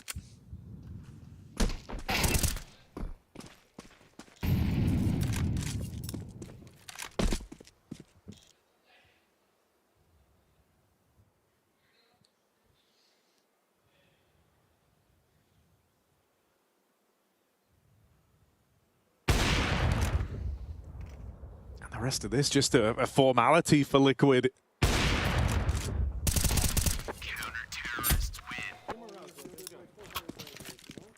Dude, it starts to feel a little more awkward, right? You're still going to have, what, 2 proper chances if you're BetBoom to close this out before we end up running it into OT. Just should have been done. You've shown a great deal of respect to Naf and Elige over at that B side of the map. You've been very homed in on A. It's where the weak links were for Liquid. It's where you were finding all your success. Do you choose now on your first of 2 chances, proper chances to close this out, depart from that? Or do you stick to what you know? Right now, it's bomb in the tunnel. Zorti, that's a naughty pick out through the doors. Can't account for that. Just a smoke timing shot, and that's how Shui's round ends. Criminal. And don't you just get tempted by that prospect of a B hit? 5v4, even Elige starts cheating over, so Naf is going to be alone. He's got his belt of util, but these kind of hits can come out of absolutely nowhere, and Naf right now has no information. He's going to have to start getting util in. Even a smoke will only do so much, and he's not certain. Flash goes first. Smoke will not stop them. They are committed in for the close. Nothing. He's got nothing. He's got to fight. With the first, swinging it, looking for even more. Elige deleted on the rotation. It's smoke shots in this round. Lot going a long way for BetBoom. That's it. And now 2 versus 4, toughest site to retake in the game. There should be no saving this for Team Liquid. Reblock at the window. It has sailed past, but it's not much of a chance here. No util, nothing to bring you back into the conversation. You're just relying on Malbs doing the impossible. First kill gifted to him by Zorti. That has given him a chance here. But time's quickly getting away from him. And Malbs trying to force this fight, force a reaction, has wasted too long. Boomich deals the killing blow as BetBoom skirt by Team Liquid. Yeah, it could have been a dominant stomp here for BetBoom, but Liquid step up and BetBoom still dig deep. They shut it down. They end the day to go 2-0. One of the front runners of this stage, and for the for a good reason. They still show a really strong game here. A little bit of life from Liquid, too little, and certainly too late here on Dust 2. That's a 6-loss streak on this very map, looking exploitable right now. Our Team Liquid and BetBoom looking for stage 2 tomorrow. Yeah, the ball keeps moving. If you are on the BetBoom team, of course, just saw a little bit of glimpses of what they gave us in Atlanta. They continue some of that campaign here in finding footing over Liquid that we can even write our own question marks about. Jacob, what is on your mind, man? You know what this was, Peter? Tell me. You know what it is? I'm not sure. Tell me. Liquid. It was a cosmetic comeback, right. That is the most phrase. cosmetic comeback I've ever seen in my life. At no point did Liquid come any close to winning this game. At no point did Liquid make this game any competitive. And it was just a question of time before BetBoom would close it out. So slightly disappointed. What you're saying is they never had a real horse in this race. They never had a real horse in this race. And if they did, I don't know. And speaking cosmetic, let me get this alfalfa situation you got under control. Anyway, okay, so for the it was a horse with a broken leg, to be completely honest. I mean, that's I think generous in some regards. But yeah, I mean, this wasn't a Liquid that gave us life and indicators that we were going to take control of this matchup. It seemed like an always in the back foot, unfortunately. But fortunate enough for you, the viewer at home, and everyone around the world that is tuning into the Intel Extreme Masters Cologne Major in 2026, we are joined by a veteran of the game. He goes by the name of Boomich. Yeah. Hello, hello. Welcome. Hey, Boomich, welcome, bud. How was the game for you? Was that fun? Was it a little slower than you'd like? What happened? The start of City side was really good energy and the good reads and multi-kills, And on T side, I think a little bit nervous in the end. So I think we lost like 2 or 3 rounds. So, but still we got it. Did you expect more from Team Liquid, or did the game go as you kind of expected? In CS2, I think every team can fuck you. So you should be ready for everyone. Fair enough. With your experience now playing in BetBoom and the fact that you guys have seemed to be playing better and better, how frustrating is it for you guys to constantly play with the stand-in, regardless of you still seemingly to perform? I mean, isn't it annoying that you can't really have your full lineup at these type of events? I'm really thinking we're now BetMix, not BetBoom. Yeah, right. that makes sense. Yeah, a lot of tournaments with stand-ins. It's crazy, and we don't have a lot of days with practice because we was practicing with Siren, and I think we got only 1 practice days with Dildes here, and he got some like new roles on the some maps, so it's really hard. But we're like working every day and trying our best. That's all. And I think when you came to tournaments in the mix, you have a little pressure, but not a lot, but still, that's all. I'm curious then, because obviously playing with stand-in sucks, and you didn't know a couple of days ago, that Siren wasn't going to be here. Does that mean that you practice before you head into the studio, if you can, or you're trying to maximize time on the server, or how do you deal with that? Yeah, we're just trying to practice like what days we have. Like we travel to Cologne, and I think only 1 day we practice, and that's all. So I can't talk a lot like how many maps we practice, and that's all. We're trying our best, and right now I think we have not a lot of time to be ready for next day, and I don't know who is our opponent, but best of 3 tomorrow, and it should be harder, Would it be fair to say that it's also maybe more important for you guys then to go 3-0, so you actually get a couple of days off where you can then practice? Yeah. Yeah? Yeah. Are you going to go 3-0? Yeah. Yeah. Well, there you go. It's confidence. We like that. Nice. I'm curious with the whole stand-in situation. Like, what do you do with roles? Like, because you have different players probably playing different roles. Do you just slot them in 1 for 1? Because then Siren can't play, then Flammo stands in, Stilettos can play. What do you do? Did you just mixing it up, or it's what's the go-to? Our coach opportunity. He's thinking like how it will be works in better way, and that's all. So I'm like. I'm not doing anything. It's everything is coach. Relatively cool. I think BetMix is my new favorite team. I like that. It is an interesting thing, and the casters had said something too. Astralis couldn't do it all those years ago. They couldn't make a 6-man lineup, but here's BetBoom, and they're just making it work. So as the guys that are making it work, and the victors here today, at least you had a big day of games. You had a lot of Counter-Strike. Yep. Boomich, is there anything you want to say as the BetBoom fans out there around the world watching? Thank you for your support, guys. I'm really happy to be back on majors and tier 1 tournaments, so I'm really happy. This is my life, CS, and thank you for support, and we will try our best and show the good Counter-Strike. Yeah, and Boomich, I think on behalf of chat, it's great to have you. It's great to have you, Boomich. Also, it'd be great if you could explain how our pick'ems look, but that's another time, another day if you'd like. This is how the Swiss system's taking shape, obviously. You're facing GamerLegion, it looks like. Yeah. We got the land match in stake versus them, so I think they really want to revenge, and of course the Flammos was playing in GamerLegion, so it will be a hot match, I think. Interesting. Is there a team, just from the looks of it right now, that you are like disappointed in? Did you expect more out of a certain team, or how do you think, like, with the teams also being in the O2 bracket? Heroic, Sinners, and TYLOO, it was unexpected for me. I'm every time cheering for TYLOO. I don't know why. I really like Chinese guys.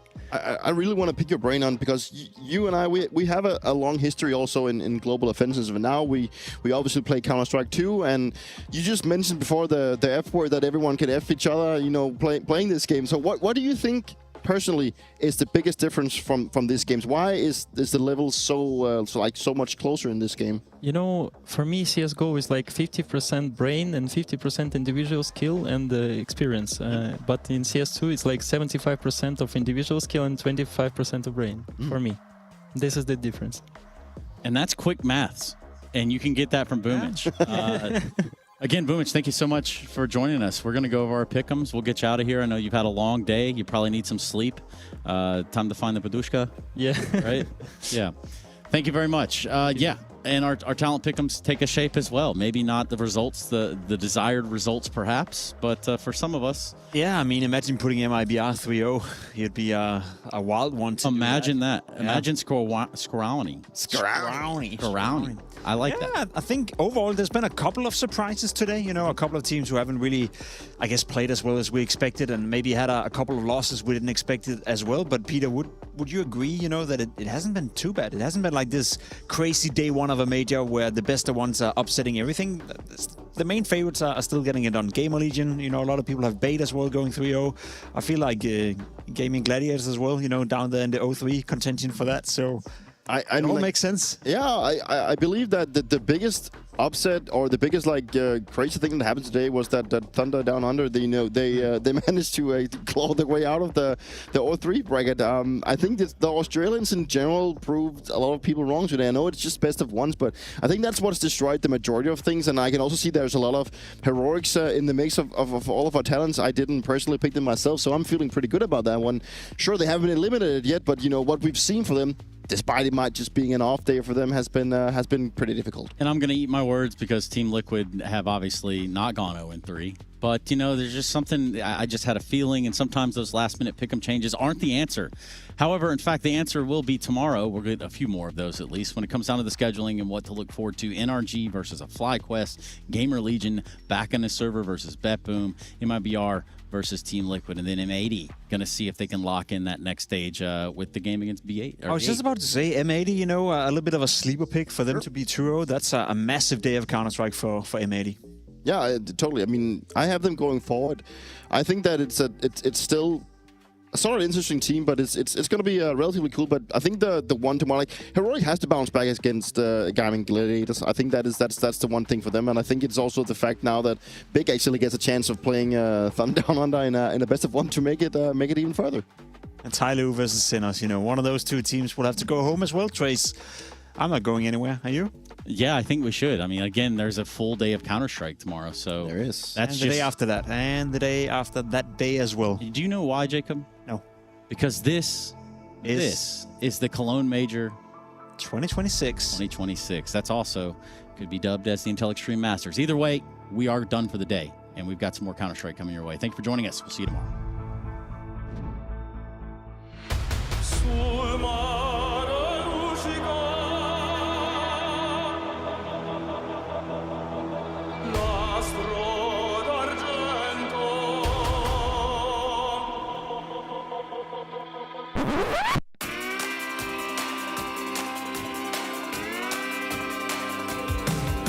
About to return to their winning ways. Mercury, last man standing. Nice headshot into the first of the 1v3.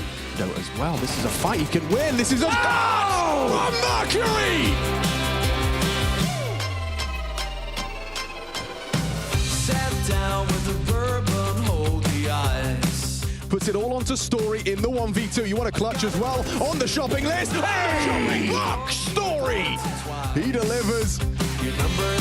Hits his headshot, but there's Alex. He's having a round. The Civics defuse it. He's just going to hold it. Jamyo's going to have to hit the first bullet, otherwise it's curtains. It's Space stealing it away. Alex 666. It's about time, my love. We go back and go mine. Let's double down the road. East dice for two. Nice to blame that. Now it's softened up for JDC. He could get that one mag sprayed. I don't believe that flying Desert Eagle. That's not going to do anything initially. What? Gonna give him the jiggle, missed shot. Jam Young swung on. G's got to hang around here. Mercury dead straight away. And with G boxed in a corner, it's all the entries for Venom Zera. As he already in the site, wanted to play Trigger Discipline, takes his one. Nice goal! Fucking nice! It's about time, my love. We go back and go mine. Let's double down the road. East dice for two.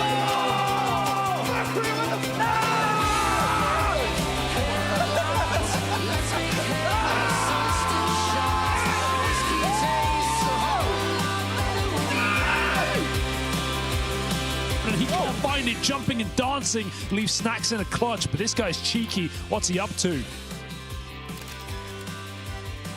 Yeah, go on. He loves the mind game. Didn't even need to fire a bullet.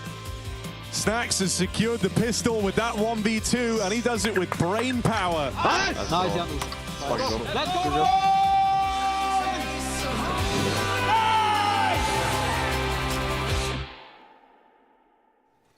Hello, Martin. Hey. Are you ready to start? I'm ready. So your first team is Liquid. That's fine. This is for you. This is Chris. Hi. This is Martin. The Intel Extreme Masters Cologne Major 2026 is brought to you by ESL in partnership with Intel, Acer Predator, DHL, and Zoe.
Double peek, he's getting his shot.